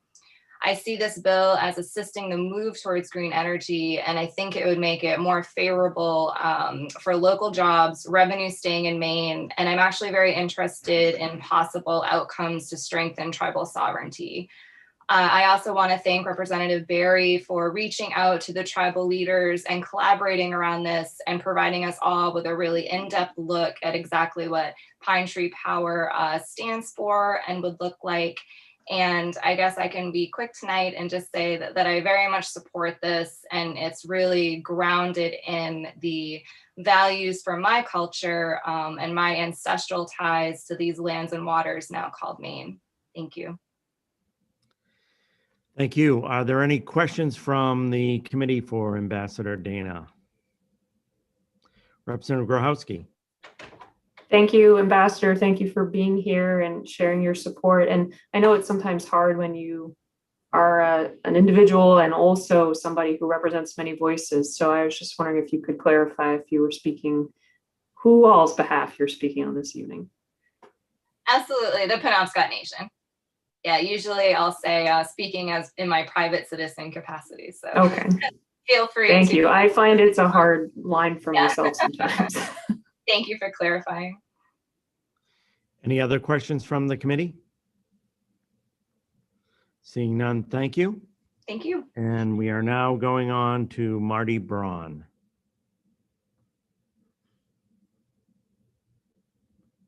Marty, you just need to turn your mic on. Did that work? It did. Okay, good. Good evening. Senator Lawrence, Representative Berry, and members of the Utilities, Energy Utilities and Technology Committee. Thank you for allowing me to speak in support of LD 1708. My name is Marty Braun. I live on Peaks Island, Maine. I have submitted my testimony in writing. For the many reasons explained in the testimony preceding me, more eloquently and passionately expressed than I might, I strongly urge you to support LD 1708, and I give up the rest of my time. Thank you for the opportunity to voice my opinion. Thank you. Are there questions from the committee for Mr. Braun? Seeing none, thank you. We will go on to Stephanie Clifford.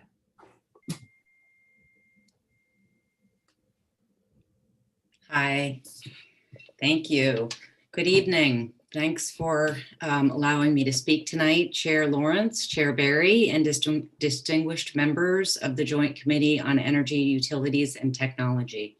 My name is Stephanie Clifford, and I'm the campaign manager for Our Power, a coalition of Maine ratepayers, business leaders, energy experts, youth, conservationists, and other advocates committed to putting our power back in our hands.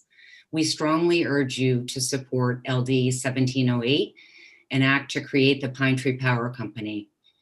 As background, I've lived in Maine for over 30 years and I've raised my 3 kids here. I come from a long line of women who've owned and operated businesses in Maine, from Madison to Kennebunkport for the last 100 years. Following in their footsteps, I've owned and operated my own business for the last 20 years. And I'm really excited and proud to be working on this project. Put simply, the Pine Tree Power Company will be transformational for our state because it will put us, the ratepayers, in control of our energy future. I've submitted written testimony, and that's where I'm going to stop reading my written testimony because it's been said, and I know it's been a very long day. You know, Maine has the worst reliability in the nation, the worst customer service in the nation, and the 10th highest rates in the nation. You know, our money is leaving Maine to pay shareholders and foreign governments of Canada, Qatar, Spain, and Norway. You know that consumer-owned utilities work in Maine, they work nationally, and they listen to their customers. I want to go back briefly to what Vaughn Woodruff from Revision Energy and Wayne Jortner, former Maine public advocates, said today when they testified in favor of LD 1708. They said it very plainly. There is a huge power imbalance right now, both today in terms of who testified for and who testified against LD 1708, and in terms of what's happening to our state right now, to us as Maine ratepayers. Today, CMP and Versant flexed their power, political power that is, and rolled out their highest paying lobbyists, lawyers, consultants all day long.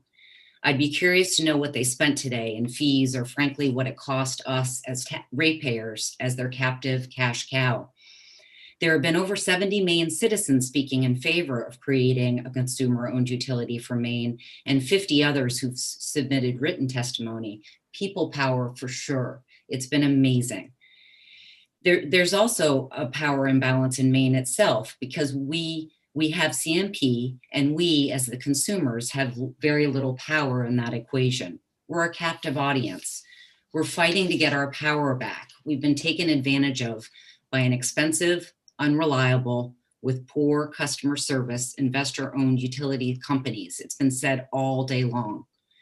We as ratepayers have very little power in this equation right now. We urge you to send this legislation out to the people, the ratepayers. We'll be outspent by millions. We will face strong political headwinds. The opponents will distort the facts. They've already set up an AstroTurf PAC to spread their mistruths. All of this will happen. But we know we have the people of Maine on our side, and we're confident we will get our power back. I urge you to pass LD 1708. And thank you very much for your time and hard work and your service. Thank you. Are there questions from the committee? Seeing none, thank you for coming. And we now go on to Daisy Braun. Hello. Good evening. Senator Lawrence, Representative Barry, and honored members of the Energy, Utilities, and Technology Committee, thank you for allowing me to speak in support of LD 1708. My name is Daisy Braun, and I live in Peaks Island, Maine, and I grew up here. I appreciate this opportunity to discuss why I believe a consumer-owned utility is needed in Maine. As a young person, the climate crisis weighs heavily on me. As I witness the effects of climate change already evident today, record-breaking wildfire and hurricane seasons last summer, accelerating global extinction rates, a rise in infectious diseases, I am extremely concerned about what the world will look like, say, 30 years from now. Maine's Climate Action Plan aims to decrease greenhouse gas emissions by 80% by 2050. Without a consumer-owned utility, Maine is unlikely to meet this goal. CMP and Versant, which are investor-owned, are not incentivized to fight climate change. Their bottom line is to make profits for their owners. This is reflected in their inaction on, and even obstruction of, integrating low-cost distributed renewables onto Maine's grid. In contrast, a COU will be committed by law to helping Maine meet and ideally exceed its climate goals. Versant and CMP have had decades to deliver more sustainable, reliable service to Maine and haven't done it. But even if Versant and CMP finally clean up their act, a COU is still a better deal for Maine. A nonprofit COU can borrow money for needed grid updates at half the cost of a for-profit utility, expediting Maine's shift to renewable energy and providing more reliable power for Mainers. A COU is the fiscally conservative, sustainable choice for Maine, regardless of whether Versant or CMP change their ways. I'm in support of LD 1708 because it would replace CMP and Versant, which are foreign-owned, unreliable, and expensive, with a consumer-owned utility that is local, accountable, reliable, and low cost. Thank you for listening. That's all. Thank you very much. Are there questions from the committee? Okay. Thank you. I am now going to go to, do we have Patty Kidder here? Go ahead, Patty. Thank you, Senator Lawrence, Representative Berry, and honorable members of the Committee on Energy, Utilities, and Technology. I thank you for the opportunity to speak to you today. My name is Patty Kidder, and I live in the village of Springvale. It's located in the city of Sanford, and I'm here in support of 1708. I'm a Unitarian Universalist and a member of the Sanford UU Church, and we believe in the interconnected web of all existence of which we are a part. We believe that we must be good stewards of our planet Earth, and we support Maine's goal of a zero carbon economy by 2045. We know the only way we will accomplish this is by converting our heating and transportation to renewable electricity, which is going to require a much stronger grid, and that truly concerns me. I am concerned that CMP will let us down in the service and will raise our rates sky high. That's what has happened in the past, and I have been a CMP customer for over 40 years. It's their MO, and I don't believe they're going to change now. But we can change. Passing LD 1708 would create Pine Tree Power Company, a nonprofit utility that would help keep our rates as low as possible. It would put Maine people in control of the grid for our state instead of being held hostage by a foreign-owned for-profit company more concerned with pleasing stockholders and CEO bonuses. I know I would feel more secure about our energy future needs, or our future energy needs, if we owned the grid, if it was our responsibility to improve, maintain, and protect it. I trust Maine people to invest in Maine power delivery system to fill our future needs. I don't trust CMP to do the same. Our storms year-round have become more severe, and with downed trees and limbs causing more and more power outages. After these big storms, CMP and Versant charged their customers to repair the damage. If we had a COU, it would receive federal help to offset the expense. Pine Tree Power will match what CMP or Versant is paying our municipalities. The workers will keep their jobs, contracts, seniority, and pensions, and we will be secure knowing we control our renewable electricity needs for the foreseeable future. Pine Tree Power will cut the costs of pole access and remove the delays for internet providers so that rural Maine will finally have affordable access to broadband. For these reasons and more, I ask you to please vote ought to pass on LD 1708. And I thank you very much for your time, and I'll answer any questions. You're muted, sir. Thank you. Are there questions from the committee for Ms. Kidder? Seeing none, thank you. And we'll go on to, I was looking for, hold on one second. We have Adam Zuckerman or Yoshka Winterling. I think Yoshka Winterling was up next. Sorry, I just had to ask Jordan a question. Okay, sorry.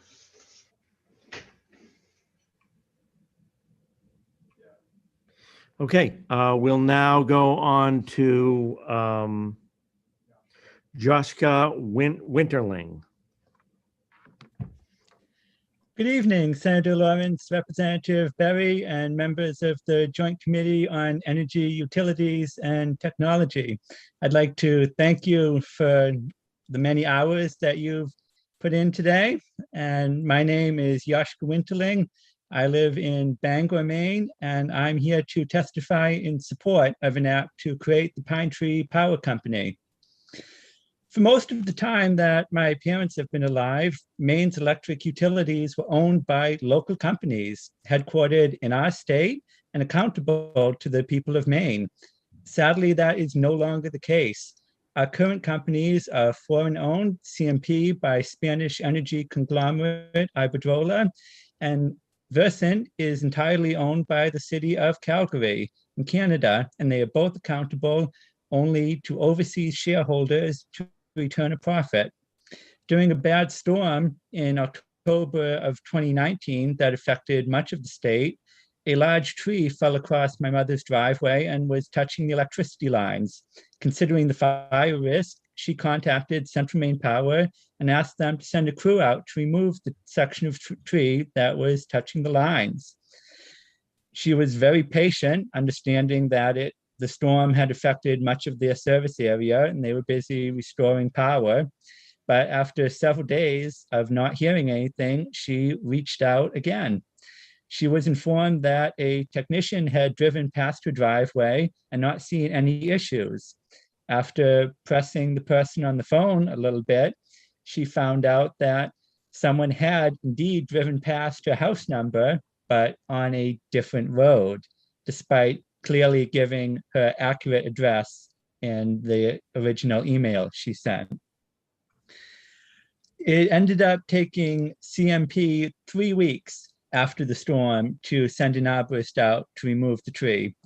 And unfortunately, as many of you have heard all throughout the day, my mother's experience is not uncommon. CMP was rated worst in the nation by its customers among all 142. That's the number, 142 large and mid-sized utilities in the nation.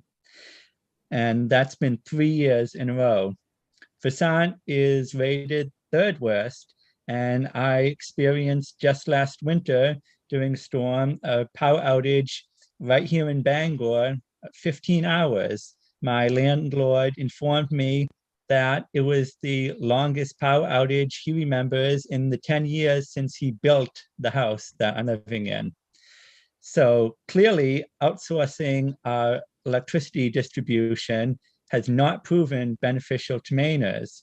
We don't entrust our other essential services like roads construction with foreign profiteers. So why should we do so with our electricity? So I'd like to thank you again for your time and appreciate you listening to my testimony. And I encourage you to vote in support of the Pine Tree Power Company. Thank you very much for your testimony. Are there questions from the committee? Seeing none, we'll now go on to Adam Zuckerman. Senator Lawrence, Representative Berry, and honorable members of the Joint Standing Committee on Energy, Utilities, and Technology. My name is Adam Zuckerman, and I'm the lobbyist for the Maine People's Alliance. Our 32,000 members stretch from Kittery to Fort Kent. We are committed to creating a state of Maine where everyone has what they need, everyone contributes what they can, and no one is left behind. I've testified on more bills than I can count this legislative session. I usually read off facts and figures about why the committee should pass or reject a given piece of legislation. Today, I'm not going to do that. I'm going to tell you my own story. I grew up here in Portland and graduated from Deering High School. When I moved into a new one-bedroom apartment in July of 2019, I noticed almost immediately that something was off. I started getting the highest electricity bills I had seen in my life. $170, $190, $210 a month for a one-bedroom apartment. I spent years working for environmental nonprofits, and I've always been careful about limiting my electricity use. That's why it's particularly surprising to see that, according to CMP, I was using an exorbitant amount of electricity. I called them up and was finally able to reach a manager. He told me that my electricity use was skyrocketing between the hours of 1 a.m. and 6 a.m. when I'm fast asleep and have everything but the refrigerator turned off. I had read how CMP's rushed rollout of its flawed smart meter system reportedly led to hundreds of thousands of customers being overcharged. So I asked them to measure my electricity manually instead, hoping that would address the issue. However, nothing changed. And on top of my still elevated rates, they're now charging me $16 every time someone comes to read my meter in order to go back to the old system. I'm not alone. According to a class action lawsuit, CMP has overcharged nearly 300,000 Mainers. This year was the third year in a row that CMP ranked worst in the nation in J.D. Power and Associates Customer Satisfaction Survey. The survey, measuring power quality and reliability, corporate citizenship, price, billing and payment, communications, and customer contact, ranked CMP dead last out of all major utilities in the nation. That's worse than California's PG&E, which went into bankruptcy after burning down massive swaths of the state. Think about that. CMP's performance is so historically abysmal that ratepayers rated CMP worse than a company that caused forest fires that killed 84 people. If that's not a wake-up call, I don't know what is. Regulators have done little to hold them accountable. In the same month that the Public Utilities Commission fined CMP $10 million for its mismanagement, it also raised rates, essentially giving CMP a raise for its negligence. Mainers deserve better. Pine Tree Power will be a Maine utility owned by Mainers that reinvests in Maine. It will be transparent and responsive to us, not to investment managers sitting in a distant corporate boardroom thinking about how they can take advantage of ratepayers like you and me here in Maine. I'm telling my story because I know that I'm not alone. There are literally hundreds of thousands of stories like mine. I'm here today to say enough is enough. We deserve better and we can do better. Thank you. And glad to answer any questions. Thank you. Are there any questions from the committee for Mr. Zuckerman? Representative Grochowski. Thank you. I can't help myself. I have a burning question. Those prices, those usages you said are just beyond unfathomable to me as a person with a much larger house than I probably should have. And, you know, I pay maybe $40 a month, even with the high rates of Versant. Did you ever get to the bottom of it? Yeah, unfortunately, I didn't. Tomorrow they're coming by to do another meter reading. They did one earlier, but unfortunately, you know, it's CMP that does the meter reading. So it's like the fox guarding the hen house. I spoke with the Public Utilities Commission, and they said that really my only option was to, after they looked at it, was to file a 10-person complaint. So the onus was on me to find 9 other people in the exact same situation. I'm sure there are many, but I'm at, you know, I work for a nonprofit. I don't have $200 extra a month to be spending on my electricity bill. And, you know, I'm lucky. There are a lot of people who are much lower income than I am who are dealing with similar issues. Thank you. Maybe you Any should other get your questions local from the legislator to committee? rattle the cage. Any other questions from the committee?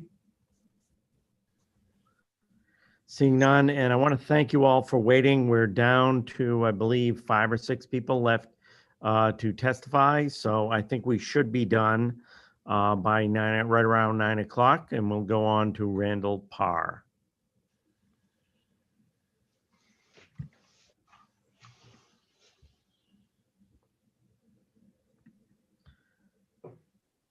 Chairman Lawrence, Chairman Yes. Berry, and members of the Energy, Utilities, and Technology Committee.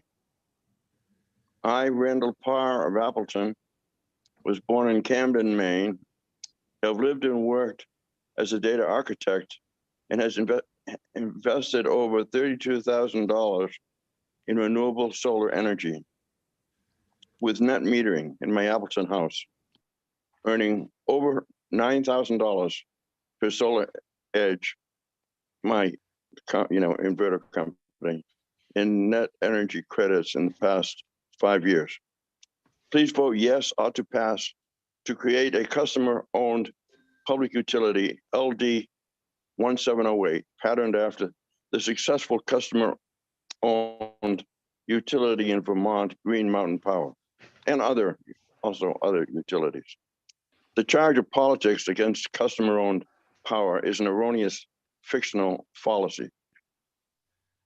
The purpose of LD 1708 is to increase reliability, reduce cost, allow local ownership, which would respond to local needs, and help speed the transition to zero emission, carbon negative society to stop climate change.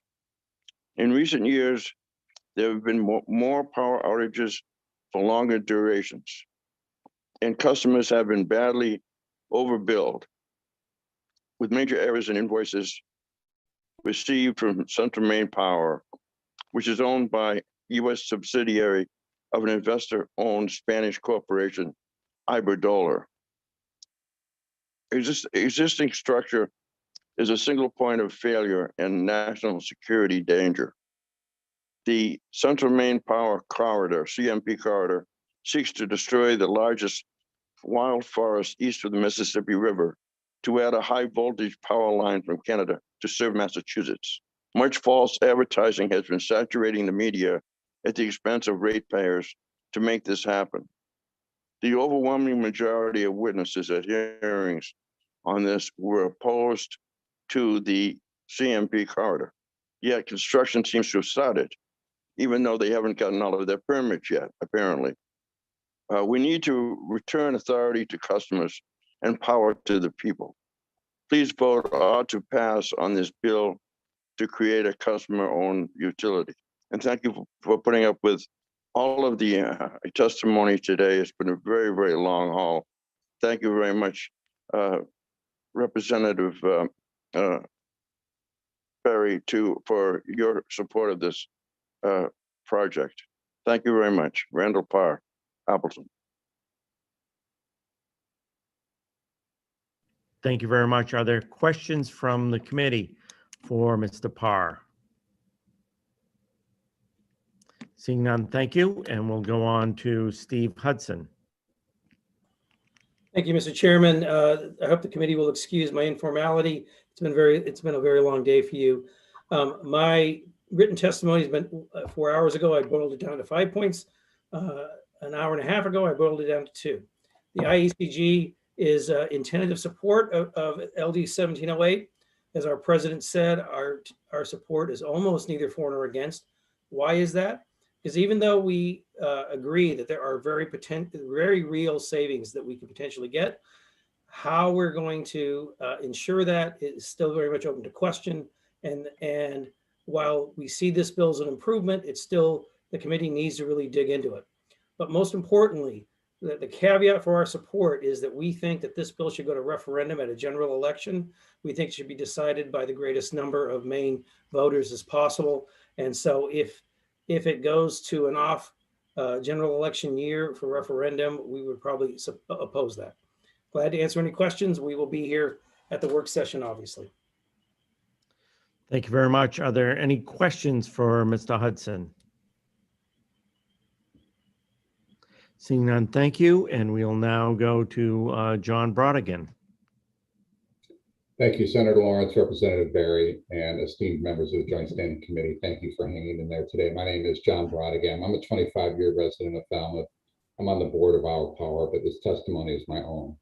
I also spent 2 years on this committee, and this is my first time testifying here this session. So I sent some chocolates to you virtually. Please enjoy them virtually.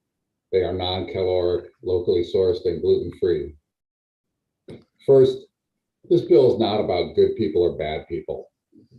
I trust that the opponents care about Maine just as do the proponents. This bill is about the structures, systems, and incentives created by public policy and how to design them to incentivize the quality, value, and service that Maine people deserve, and to adapt to the evolving public demands placed on the grid, which are very different from those of 100 years ago. I agree with Mr. Flynn of Versant, who said, we need to change the paradigm, or as Mr. Doyle said, changing the flow of Maine dollars, or as Vaughn said, it's our own fault, so we need a better system. We can change the paradigm with some courage. We heard of the threat of a 10-year legal battle to try to reverse the will of the Maine people. Should this bill be enacted, I think we should all hope that is not the strategy of anyone here. That attitude and the threat to slow walk renewable expansion would not reflect the true good faith commitment to the people of Maine.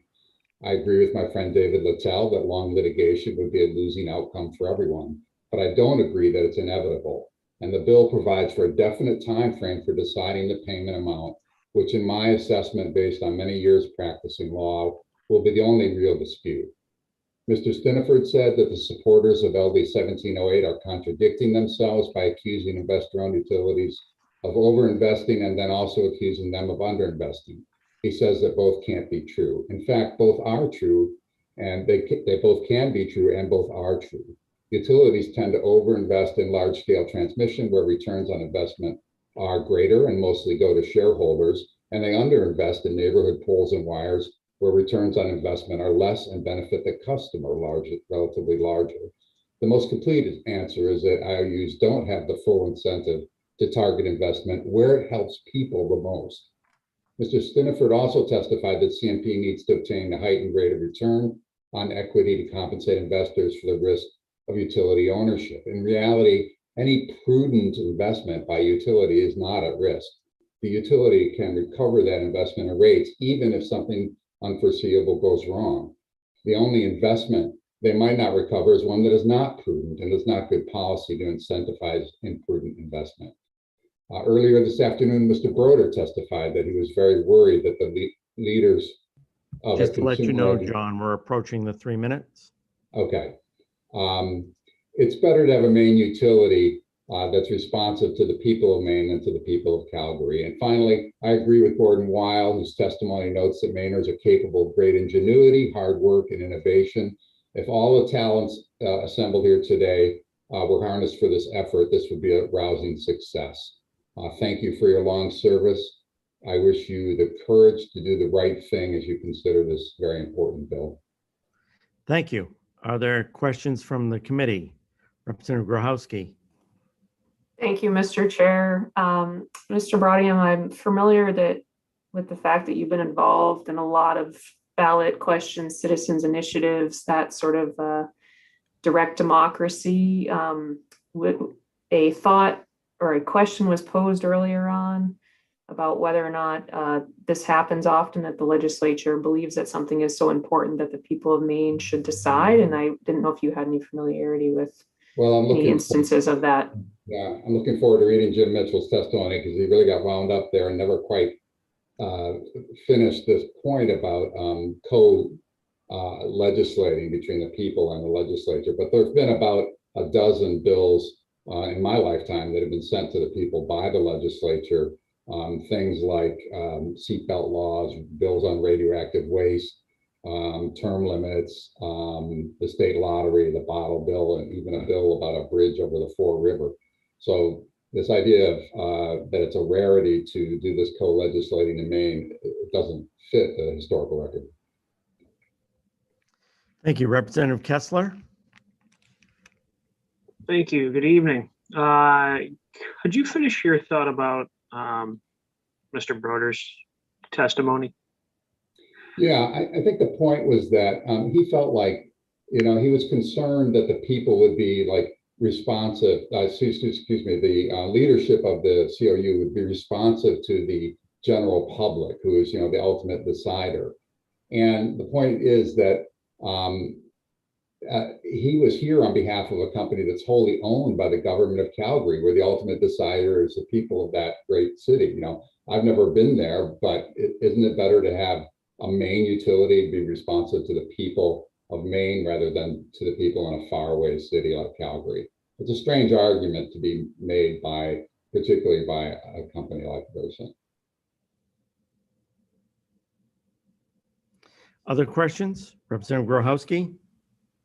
Thank you. And the second question, I know you work with the Maine Citizens for Clean Elections, and so I'm going to make the assumption that it matters to you that there not be a lot of influence on elections and from spending and things like that. And I wondered if you could talk about the way that this bill proposes to elect the board, and if you think there's some, assertions made that that would be a terrible way to pick people to be in charge of such a thing. But I wonder if you could just talk about that a little bit based on your experience.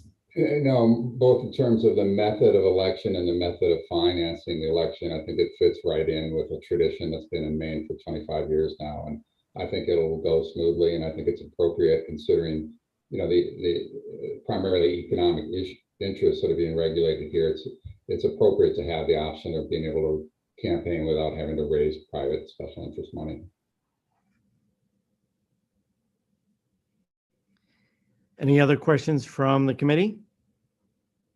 So, and again, Mr. Brodigan, thank you for the virtual chocolates. I know they are most appreciated by Representative Grochowski, whose supply was running short this evening.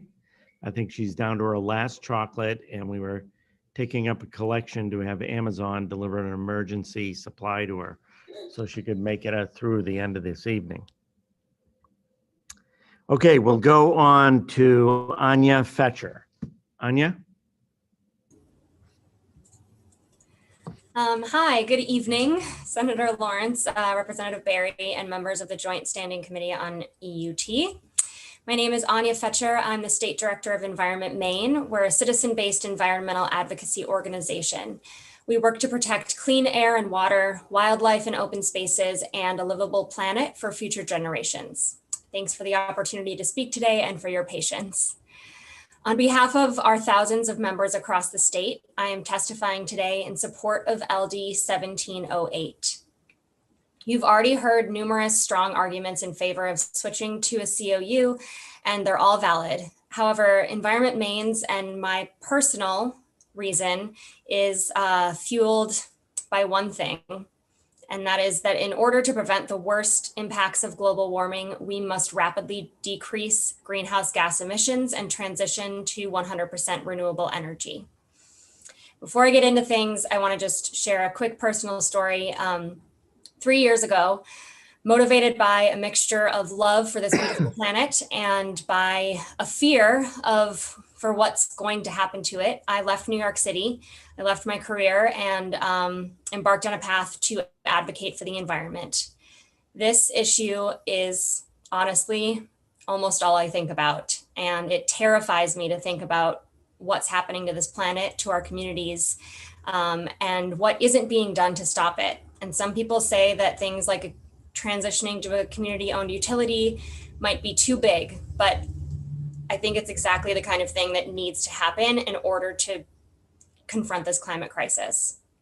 So fortunately, Maine has more than enough renewable energy potential to support all of our energy needs, and Maine's climate action plan provides some guidance on how to get there, but transitioning to an economy powered entirely by clean and renewable fuels will require us to find ways to tap more of that clean energy potential, to take advantage of advances in technology and to integrate clean energy thoughtfully into our energy system. So essentially, we need to accelerate the pace of change, and we need an electric grid and utility company that's up to the challenge. But that's not what we have. Maine's IOU, particularly CMP, have shown that they're more interested in maximizing profits than minimizing harm to the planet and communities. They've fought net energy billing. They've recently nullified interconnection agreement with solar companies, which not only threatens a lot of the clean energy development already in the works, but also sends signals to investors that Maine is too risky a bet for future projects. But with the Pine Tree Power Company proposed in 1708, Maine people would have greater control over the priorities of the company, and decisions would reflect the values and interests of the community, not the boardroom. It would also specifically provide supportive platform for renewable energy efficiency and storage and assist the state in rapidly meeting or exceeding the state's climate action goal. So to address the climate crisis, we must take bold actions. This is a bold action, and it's time for Maine to invest in a power grid that will support a clean energy future.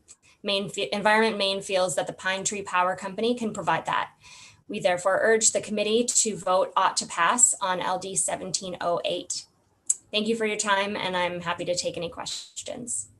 Thank you. Are there any questions for Anya? Seeing none, thank you very much. And we'll now go on to Jennifer Day. Good evening, Senator Lawrence, Representative Berry, and honorable and likely highly fatigued members of the committee. My name is Jennifer Day, and I'm a prior at-large counselor for the City of Augusta and a current planning board member for the City of Saco and a 25-year real estate broker serving Central and Southern Maine. And it's as the latter that I was inspired to speak before you this evening. It was not my intention to testify, although personally in favor of LD 1708, but it was prompted by an email I received at the end of my day from a real estate client. And if I may read to you. Hi, Jen. I'm sorry to involve you in this, but I was just wondering if you've ever heard of this happening and how I might fix it. I work very hard to keep my credit score in good standing, and I had it up over 800, which I was very proud of. But recently I had a credit report done to buy a vehicle, and it was now down below 700.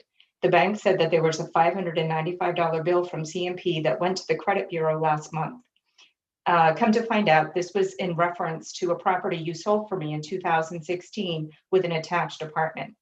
I called CMP and they said that they had tried to reach me several times and I had never let them know that I sold the house. However, the charge was from November 2020. They even still had me as the owner amongst other owners. They said my only recourse was to contact the new owner and hope that they would agree to pay it. I know you are very busy and I don't need your answer right away, but I'm curious if you've ever heard of such a thing. Now, I understand there's $595 that is due by someone, and perhaps the new owners would be willing to oblige and assist, but the 100-point damage to her credit score is going to be a long-term hardship that she has no way to get recourse and corrective measure on. I have to disagree with some of the testimony that occurred earlier in the day in saying that I don't believe a public utility is an overreach of government. Rather, I view it as a publicly responsible insurance to fair and equitable access to a lifeline that's no different than other public utilities such as water and sewer. I also believe that the reason that other public utilities such as public water and sewer work is because it's local control being provided by people who are local to making commitment to their families, friends, and neighbors to deliver quality service and quality goods uninterrupted and with recognition that these services are also a lifeline. A model currently designed to profit on choiceless dependency, as well as creating perhaps unintended long-term hardships, seems to be unfettered and going unchecked. So with those reasons and many more, I believe who better to control the lifeline for fellow Mainers than a Maine publicly owned and held utility. Thank you very much. Are there any questions from the committee for Ms. Day? Thank you Seeing all for your none, service. thank you. And I will just ask if there's anybody else in the attendees list who wishes to testify who has not yet testified. Just raise your virtual hand.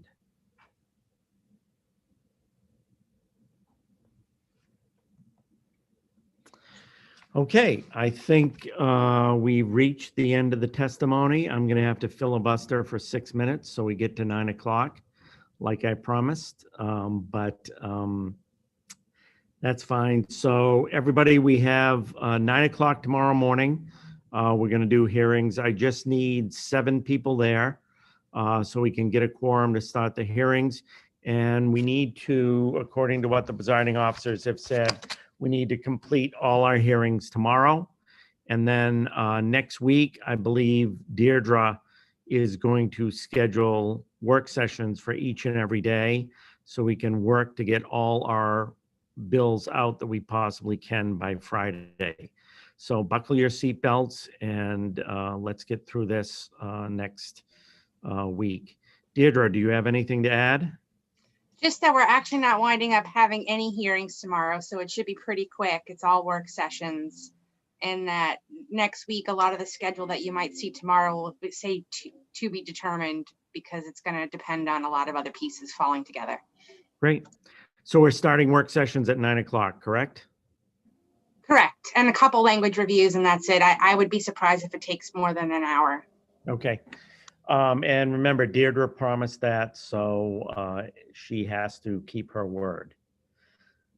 If I have authority to make you vote quickly, then I'll keep my word.